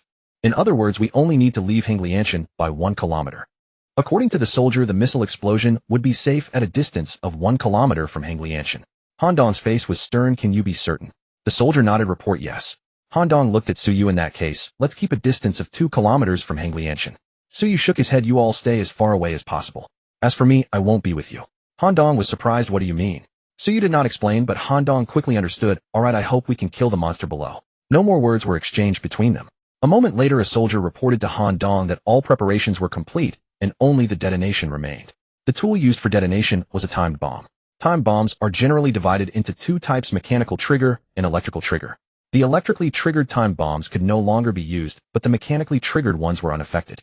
The principle of a mechanically triggered timed bomb is that when the timer reaches 0, it releases a spring-loaded firing pin that strikes the primer. The principle is similar to that of a firearm. Huff. Han Dong exhaled a turbid breath. As the moment approached, he felt a bit nervous. This was natural, for in his view, he was about to do something utterly insane. He was about to detonate all the missiles in a missile deployment base. Before the apocalypse game descended, even if Han Dong were beaten to death, he would never have conceived such an idea. He subconsciously looked at Suyu, only to find that Suyu's expression remained calm, as placid as a still lake. Aren't you nervous? Nervous? Suyu raised an eyebrow. Nervous about what? Han Dong, nothing. He sighed. After all, the top of the ladder was not to be compared with ordinary people like himself. He led the soldiers away from Henglianshan, walking farther and farther. Suyu stopped about 800 meters from Henglianshan, standing quietly waiting. The time bombs set by Han Dong and his men were set to explode in 15 minutes. And just then, inside a room deep in the corridor of the missile deployment base, stood a gray octagonal cage. Inside the cage was a humanoid creature. It had a head, limbs, and torso like an ordinary person. But unlike the humans of Blue Star, its eye sockets held not eyes, but two protruding silver-white snake heads. These two snake heads were now staring at each other, actually communicating. A voice cold and sinister: it's all your fault. You never cared about physique, and now we're trapped here. A voice bright and sunny: physique. Ha, that's a completely useless attribute. Cold snakehead: if you're stubborn. Sunny snakehead: even if my physique is poor, so what? We're trapped here, but who would dare come? That human who just came wasn't scared off by us. Cold snakehead: that's true. Wait, something feels off. The cold snakehead instinctively twisted, a surging sense of crisis washing over it. Sunny snakehead: what's off? Cold snakehead: it's a danger omen. When that human came earlier, there was also a danger omen, but it wasn't strong. It was like a babbling brook. Sunny snakehead: and now? Cold snakehead: like a vast ocean bearing down. Sunny snakehead: but as seconds passed, nothing happened. Sunny snakehead: hey, were you just messing with me? Cold snakehead: no, something's very wrong. The danger omen is getting stronger. Sunny snakehead: has still trying to fool. Cold snakehead roared no. The silvery white scales on its snake head cracked one by one, flying off with a pop, pop, pop, revealing pink flesh. Its scalp exploded. Boom. An indescribable sound descended like thunder. The missiles detonated simultaneously in the confined space. In an instant, the internal temperature reached millions of degrees Celsius, and the pressure skyrocketed to millions of atmospheres. Reinforced concrete and other building materials vaporized instantly. The high-pressure gas drove a powerful shockwave that spread through the surrounding rock, creating zones of fragmentation, fracture, and elastic vibration. The rock mass shattered and fractured furiously, spreading farther and farther. A huge underground cavity took shape in an instant. And in the very center of the underground cavity, the octagonal cage had long since collapsed, its durability reduced to 0, completely shattered. Without it, the shockwave, high temperature, and high pressure from the missile explosion all surged into the monster's body. Crack, crack. Like the shattering of delicate porcelain, the monster's humanoid body instantly broke apart and vaporized the next second. Obliterated. But a silvery white phantom, like a cloud, unfurled from the vaporized humanoid body. The silvery white phantom cloud churned violently, desperately resisting the high temperature and pressure from all directions. It struggled upward, trying to escape this hell of heat. The cloud shrank visibly, but just before it disappeared completely, it smashed through the already broken soil and survived against all odds. Now in the cloud, which had shrunk to the size of a palm, two tiny silver-white snakes were connected head to tail. We're alive, we're alive. Damn it, causing us to fall into such a state. They all deserve to die. The cold snakehead and the sunny snakehead roared and howled, venting all the emotions of escaping from that hell of heat. But they completely failed to notice. As the saying goes, after surviving a great disaster, there must be great fortune. Suyu strolled over leisurely. With his physique, he could ignore the polluted gases from the missile explosion. Slap. He gently lifted his foot, then set it down, stepping on the palm's eyes cloud. Then with a slight pressure he grounded underfoot. See, my fortune has come. Tip, you have slain the silver-eyed twin Calamity LV. 10. Based on the damage you dealt, experience 1. Tip, you have devoured the silver-eyed twin Calamity LV. 10. You gain 20 spirit. Tip, as this creature is legendary, the attribute gain is doubled. You gain 40 spirit. Tip, you have digested the silver-eyed twin Calamity LV. 10. Extracting the target's expertise. Tip, you have gained the expertise, Soul Calamity Body. Soul Calamity Body legendary. That which should not exist is calamity. The existence of calamity is surely demonic. Your physical and mental resistance are permanently increased by 50. Your health and energy are increased by 100. Your attacks deal an additional 10 mysticism true damage. Tip, you have slain a legendary creature for the first time. Tip, conditions met. You have unlocked the real Pelican's job skill, ingredient appreciation. A series of tips flooded the panel. So you read them all. When he saw the tip that the creature was legendary, he nodded to himself, thinking that the monster was indeed legendary. Then he looked at the attribute he had gained, spirit. This indicated that the monster was indeed a mental-type creature, and his guess was correct. But he had even gained double the spirit attribute because the enemy was legendary. Was there such a good thing? As expected of a legendary creature. Full of blessings. As for the legendary grade expertise gained through devouring, even Suyu exclaimed in astonishment at its absurdity. It provided a permanent increase to dual attribute resistance, as well as a 100 boost to health and energy. This alone was enough to live up to the name of a legendary grade expertise. Moreover, there was the true damage granted by the mysterious attribute. So this silver-eyed twin fiend should be primarily mental and secondarily mysterious, the most troublesome type. Suyu sighed inwardly and continued reading. Then he froze. Did I see that wrong?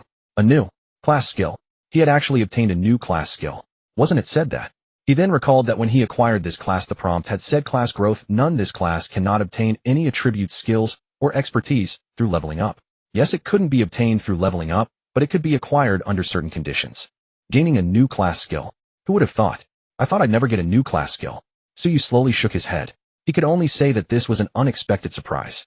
Well, this is one of the blessings after the disaster. As for the great disaster, it had been taken away by the silver-eyed twin fiend, leaving only the blessings for Suyu. How wicked. Let me see my new class skill. Name, ingredient, cherishing, category, passive skill, class, quality, indescribable, effect. You may choose ingredients you have previously devoured and cherish them. Once an ingredient is cherished, the expertise derived from that ingredient will receive a corresponding enhanced cherishing effect. Current cherishing, none. Current cherishing slots 0-1 evaluation. I will savor the moment of your devouring. Such a powerful class skill, and it perfectly complements my class's nature. So you took a deep breath. Who could understand? He was finally able to enjoy the benefits of class skills. Then he inhaled a large amount of polluted gas into his lungs. If his lungs could speak, they would undoubtedly condemn his behavior. I choose to cherish the legendary grade expertise, Soul Curse Body. Current cherishing, Soul Curse Body. Cherished Soul Curse Body legendary grade. Your physical and mental resistance permanently increases by 70. Your health and energy increase by 150. Your attacks deal an additional 20 mysterious true damage. Compared to the original expertise effect, the cherished Soul Curse Body stats had been significantly boosted.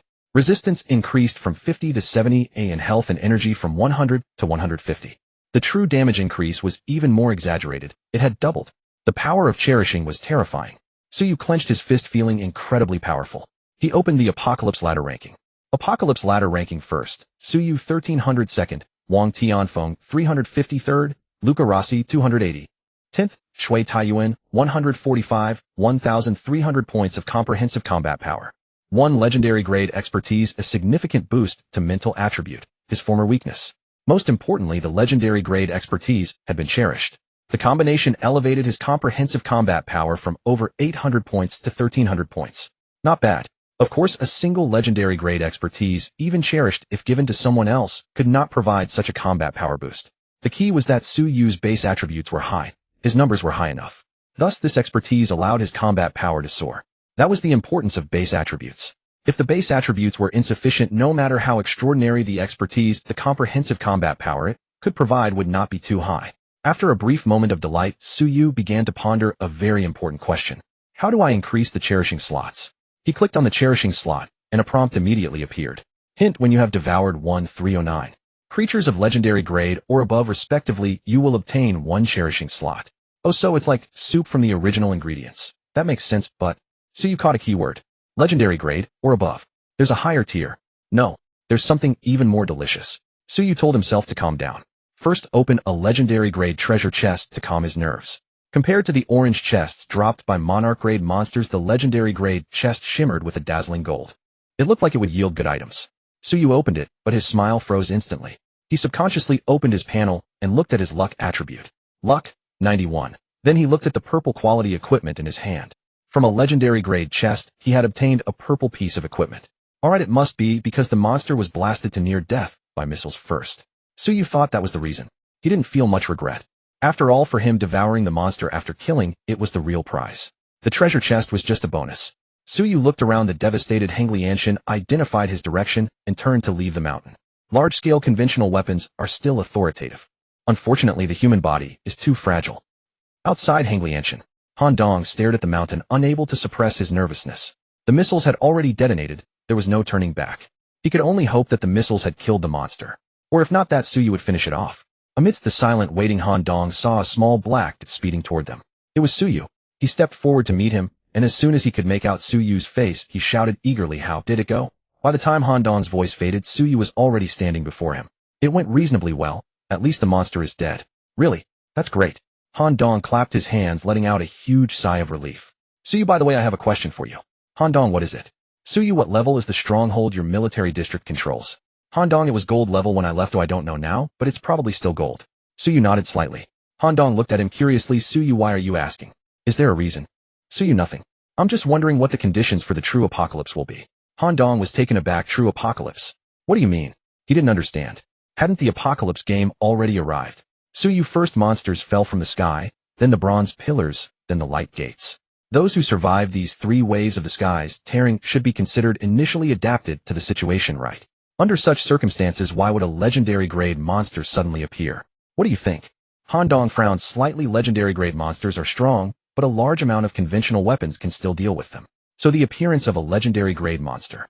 Could it be that the apocalypse game is testing the overall strength of human civilization?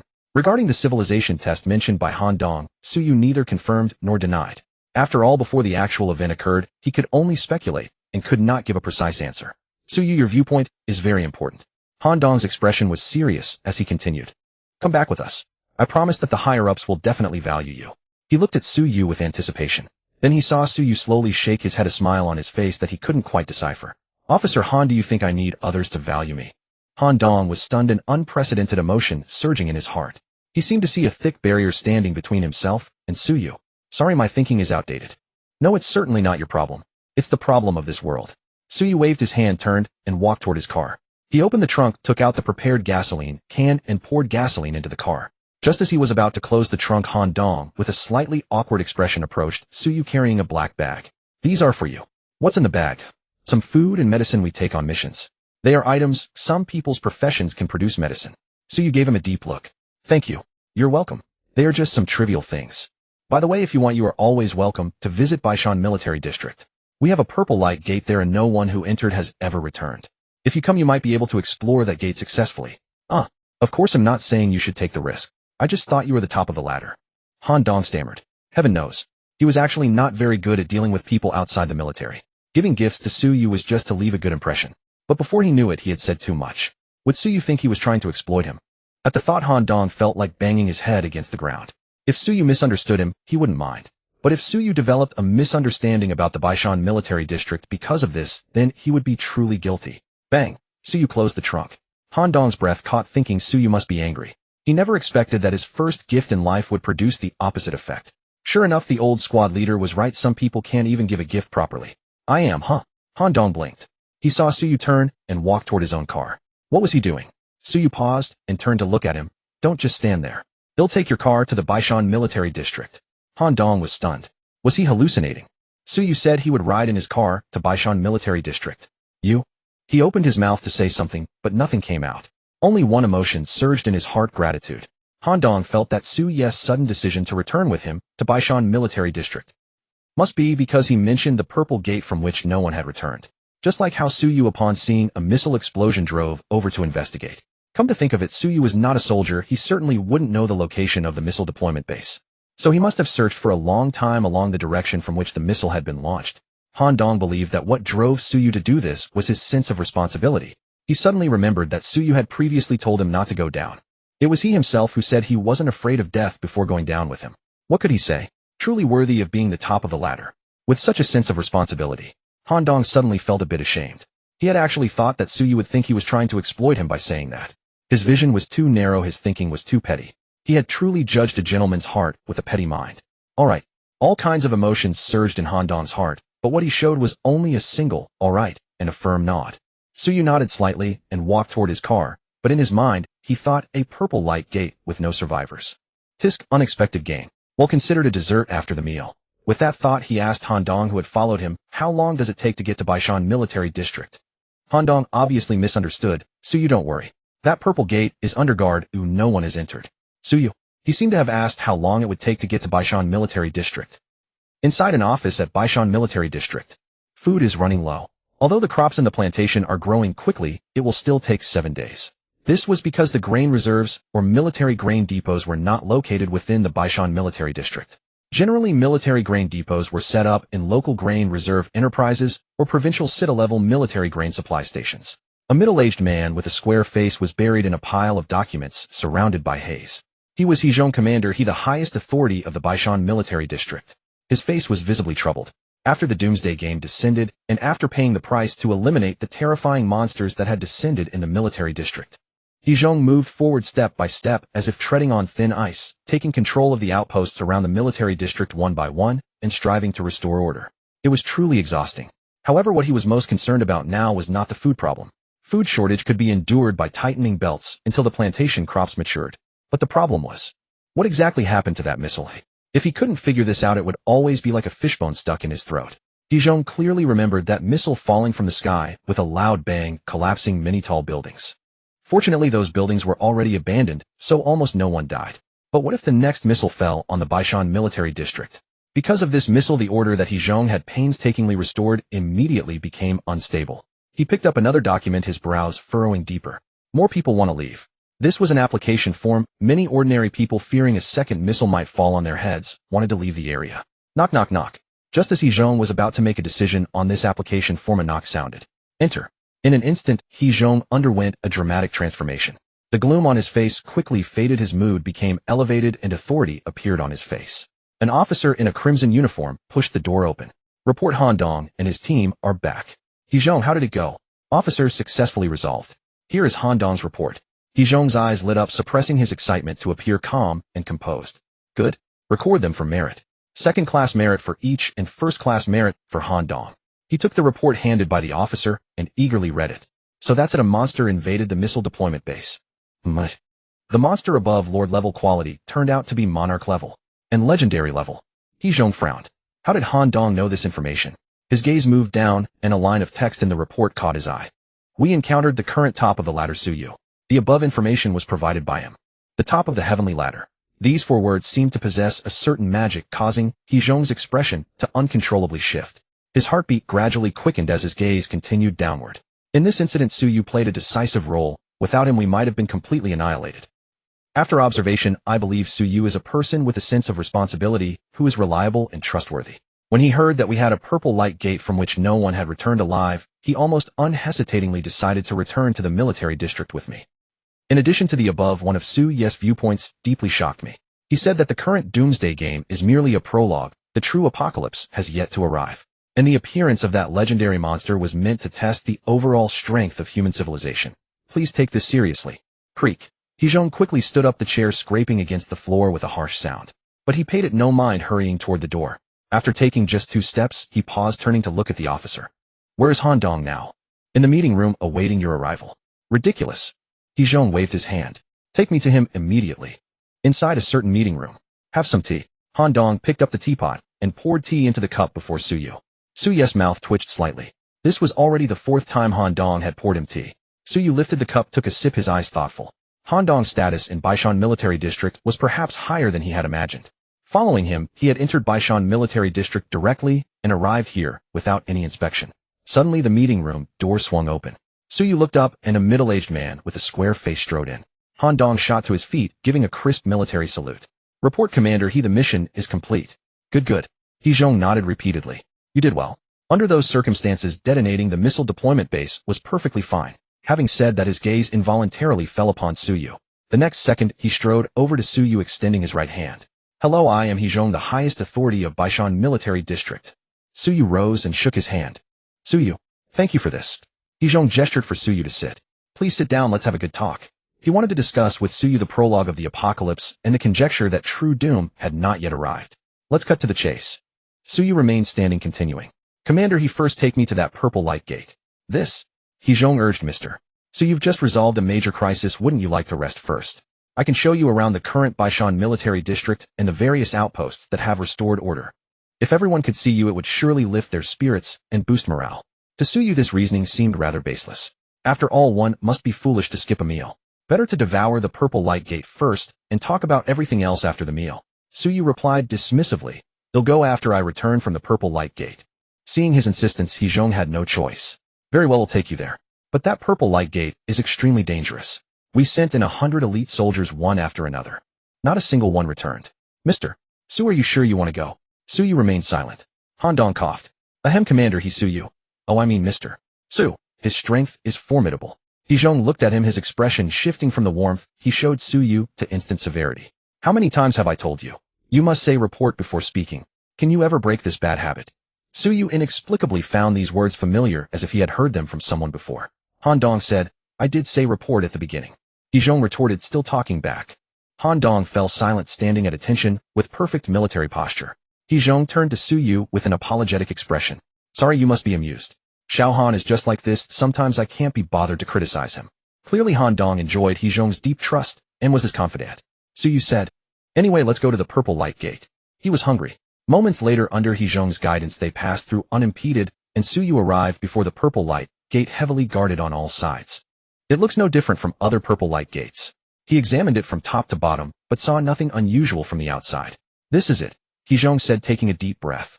The only purple light gate from which no one has returned alive. It was precisely because no one had returned from within that this purple light gate continued to exist. Suyu stepped forward like a warrior heading to the mess hall. Han Dong silently moved away from He Zhong and seized the opportunity to charge toward the purple gate. Slap! An invisible wall blocked Han Dong's path. He Zhong stared at him expressionlessly. What are you doing? Han Dong replied, entering the purple gate. He Zhong asked why. Han Dong said, I was the one who told Suyu about this gate.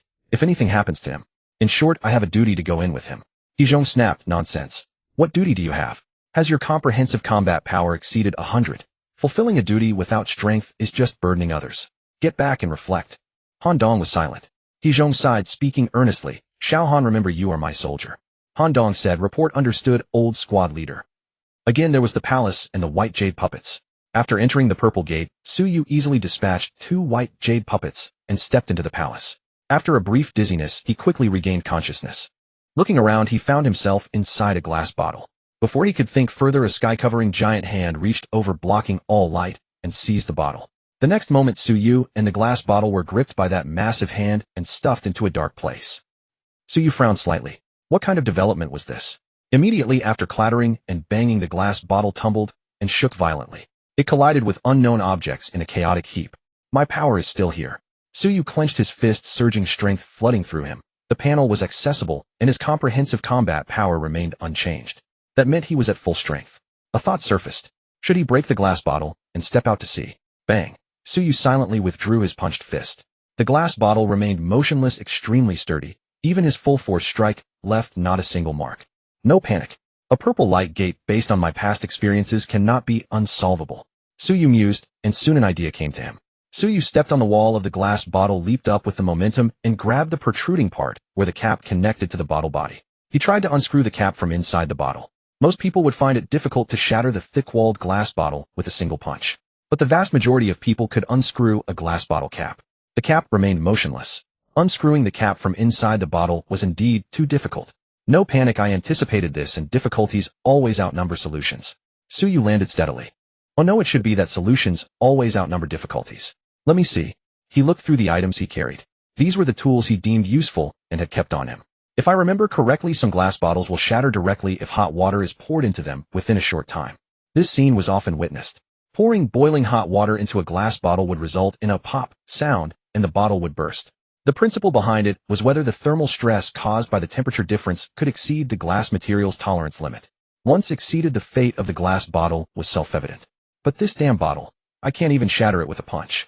So you doubted whether this glass bottle would burst open due to the rapid increase in internal temperature. However, the core mechanism of the bottle's explosion was thermal stress imbalance.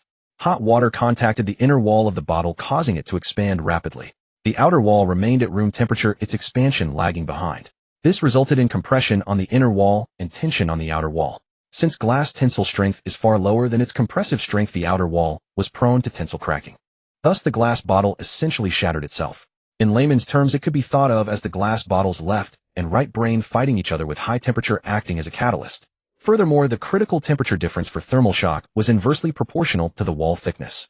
The thicker the wall, the harder it was to quickly equalize the internal and external temperature difference, and the more concentrated the thermal stress became. Suyu knew none of the above. But he had one advantage: strong execution.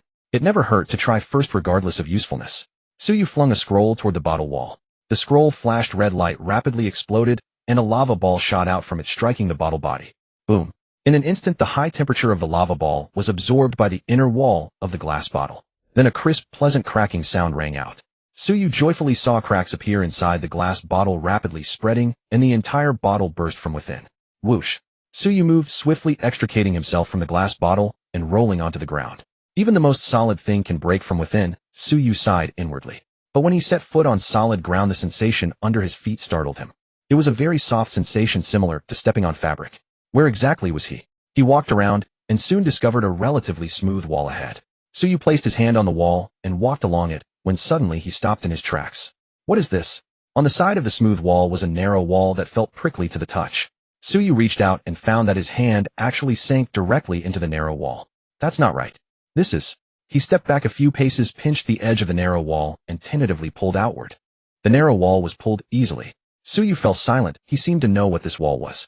It's a book. He was certain this was not a wall at all, but a book. The smooth wall was the book's cover, and the narrow wall was the pages. Then, am I inside a backpack? Suyu arrived at this unbelievable answer. He looked around and ran in the direction the book's cover faced. Sure enough, he soon reached the end and felt relatively soft fabric. This purple light door is quite interesting. No wonder it was a purple light door with no survivors. It was indeed challenging. Suyu pondered where the breakthrough point might be. He tentatively cut the backpack's fabric with his knuckle duster. Tear. Accompanied by the sound of fabric being cut, a ray of sunlight shone in through the torn place. Suyu narrowed his eyes slightly. Good news, he could get out of this backpack. Bad news: through the crack he saw that the street outside was full of giants. Had he entered a land of giants? Then the question arose, where was the food? Could those giants outside be eaten? Suyu looked at one giant, and the Pelican's eye activated.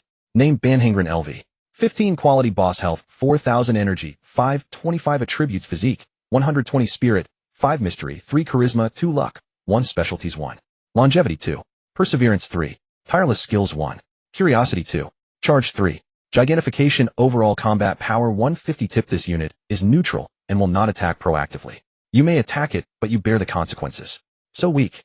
The overall combat power was only 150 points, presumably due to the extreme imbalance of attributes. Apart from physique, the other attributes of this Banhangren were dismal. In other words, this Banhangren had physique as its main attribute, the kind that was easiest to bully. Suyu scanned around and found that all the giants on the street were Banhangren. Their levels ranged from LV 10 to 20, and their quality was all boss level. Was this heaven? Wait, with such low physique, how could the glass bottles they produced be so sturdy?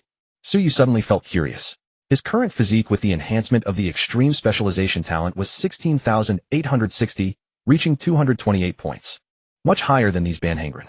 Could it be that even these Banhangren couldn't shatter that kind of glass bottle? Anyway, dwelling on this now is useless. They'll note it for now. I should think about what to do next. Suyu soon discovered that he could actually read the words on the roadside billboards. It was not the official script of Tianxia Kingdom that he was familiar with, but he could understand it nonetheless. Furthermore, he realized that the place where these Banhangren lived had a very modern architectural style. The clothes they wore were also in line with modern aesthetics.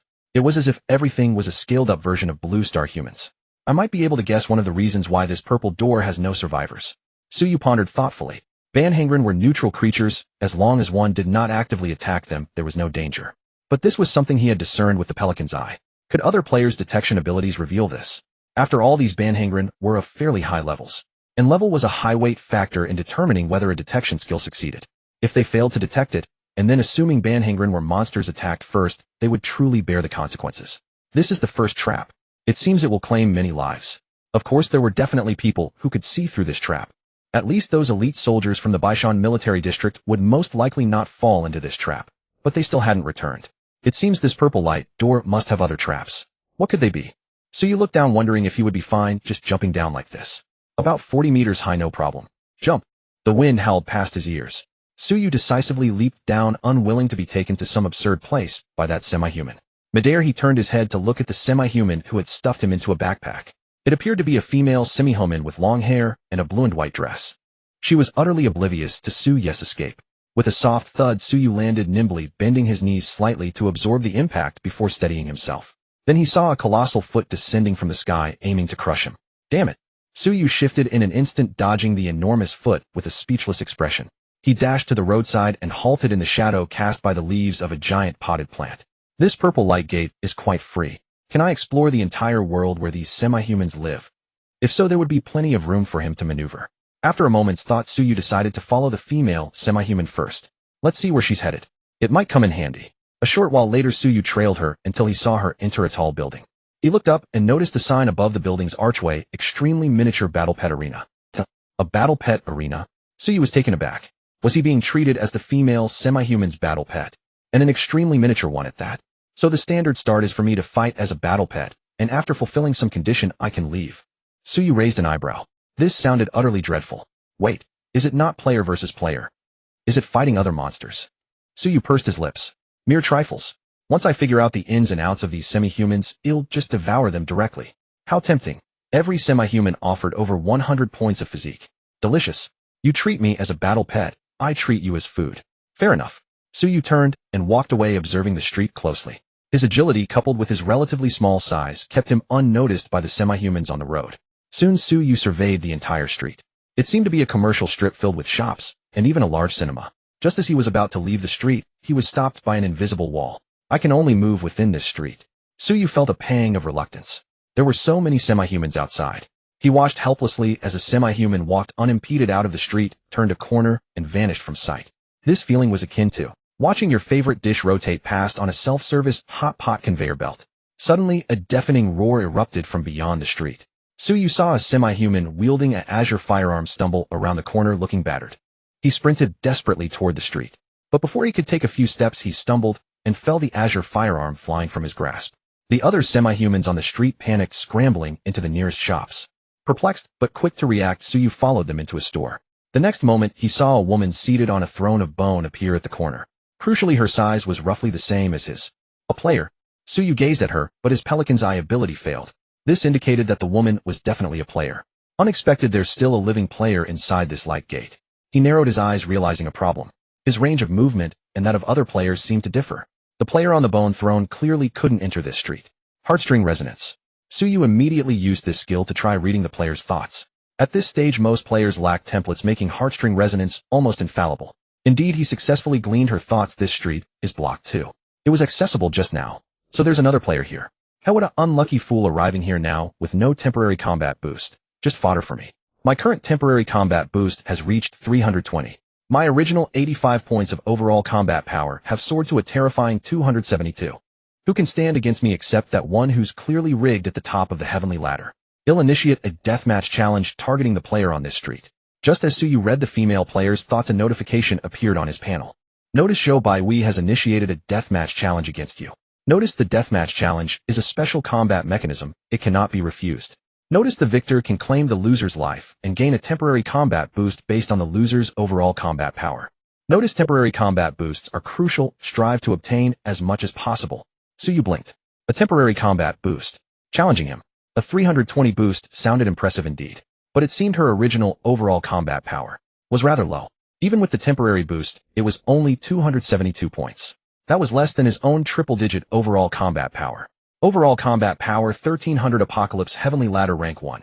I think I understand how this purple light gate works. Suyu accepted the deathmatch challenge. The next moment his consciousness blurred, when it cleared he found himself amidst a starry expanse. Beneath his feet was a circular arena. Across from him the female player named Zhou Baihui had just awakened and seemed about to speak. With a thunderous roar Suyu blurred into motion. His spiked bone gleamed coldly as he threw a punch. The surging force of his fist shattered her into pieces. The bone thrown instantly crumbled, and a mournful wail echoed from within its fragments. "Oh, this is impossible." The shattered throne desperately tried to flee from Suyu, but it was far too slow. Suyu stepped forward and casually crushed it underfoot. With a sharp crack the bone throne was utterly destroyed, and a wisp of gray mist drifted out, dissipating into the air. Dead just like that. Suyu raised an eyebrow, feeling no sense of challenge. Clearly this female player had been selfish, keeping the challenges and deadly encounters to herself. Consequently, Suyu experienced neither challenge nor peril. She was even less impressive than the monsters. At least the monsters knew to leave only calamity behind, reserving fortune for Suyu. Notice you have won this deathmatch challenge. Notice you inherit a portion of the challenger's temporary combat boost. Notice you have gained an 80 temporary combat boost.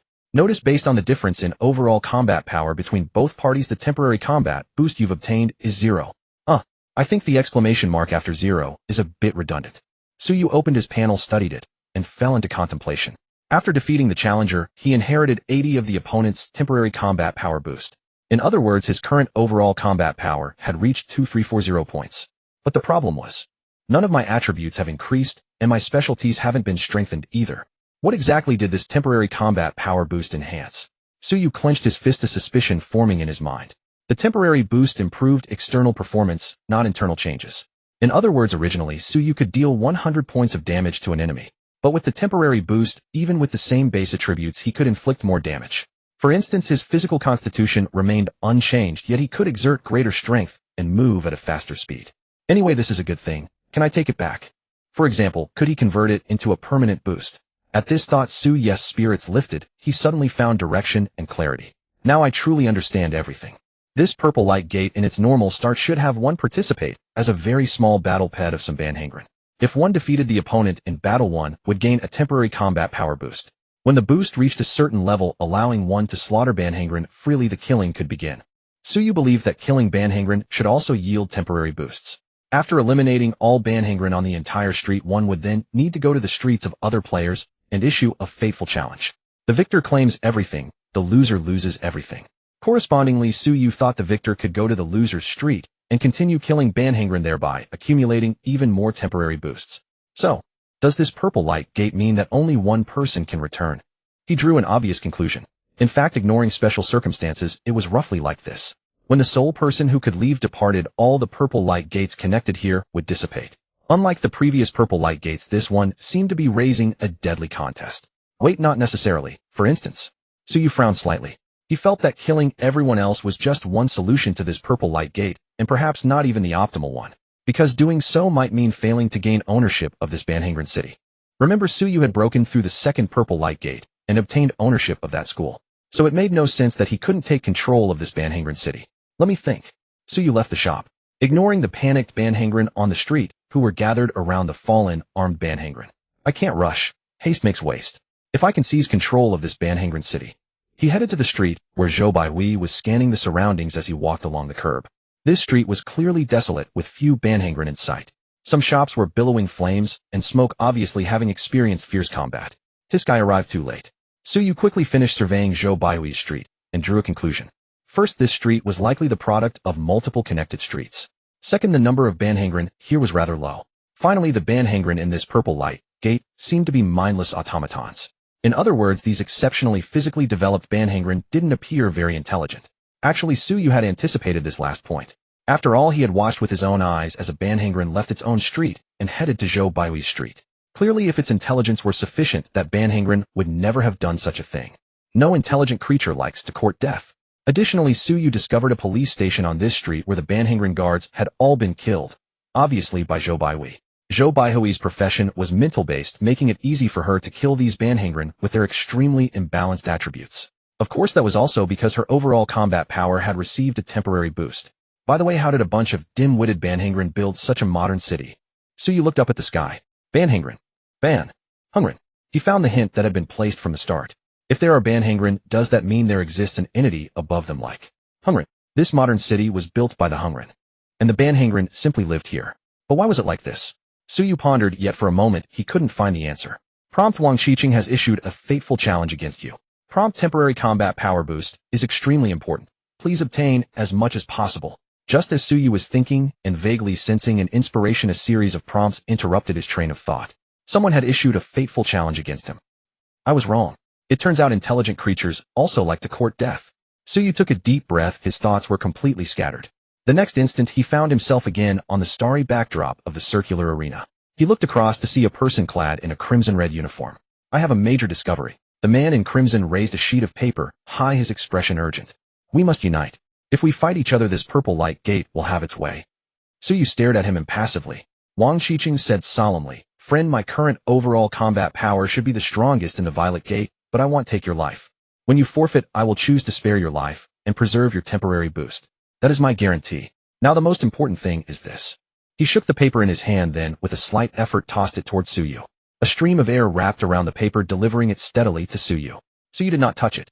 Seeing this, Wang Qiqing sighed, inwardly feeling a pang of regret, but his expression grew even more severe. Friend, please consider the big picture and read what's on this paper. Only by uniting can we find a way out. He patted his crimson-red uniform. I am a soldier. I want to deceive you. As long as you touch this paper, I will seize the initiative, and you will be doomed. Ha ha ha. This crimson-red uniform is so useful. It works every time. I'm so clever. Killing a soldier and wearing his uniform, what do you call that? Borrowing trust. Ha ha ha. Unfortunately, this guy seems a bit cautious, but boom. Wang Qiqing only heard a roar, and then he realized his body seemed to have vanished. No, not vanished. It had turned into a mist of blood. A head with a frozen expression and stunned eyes flew high into the air, staring at Suyu in disbelief. The next second, the still pulsing flesh and blood splattered everywhere, and the arena platform was instantly stained with a shocking crimson. Wang Qiqing's head, still wearing that terrified expression, fell heavily to the ground, rolling twice before coming to a stop.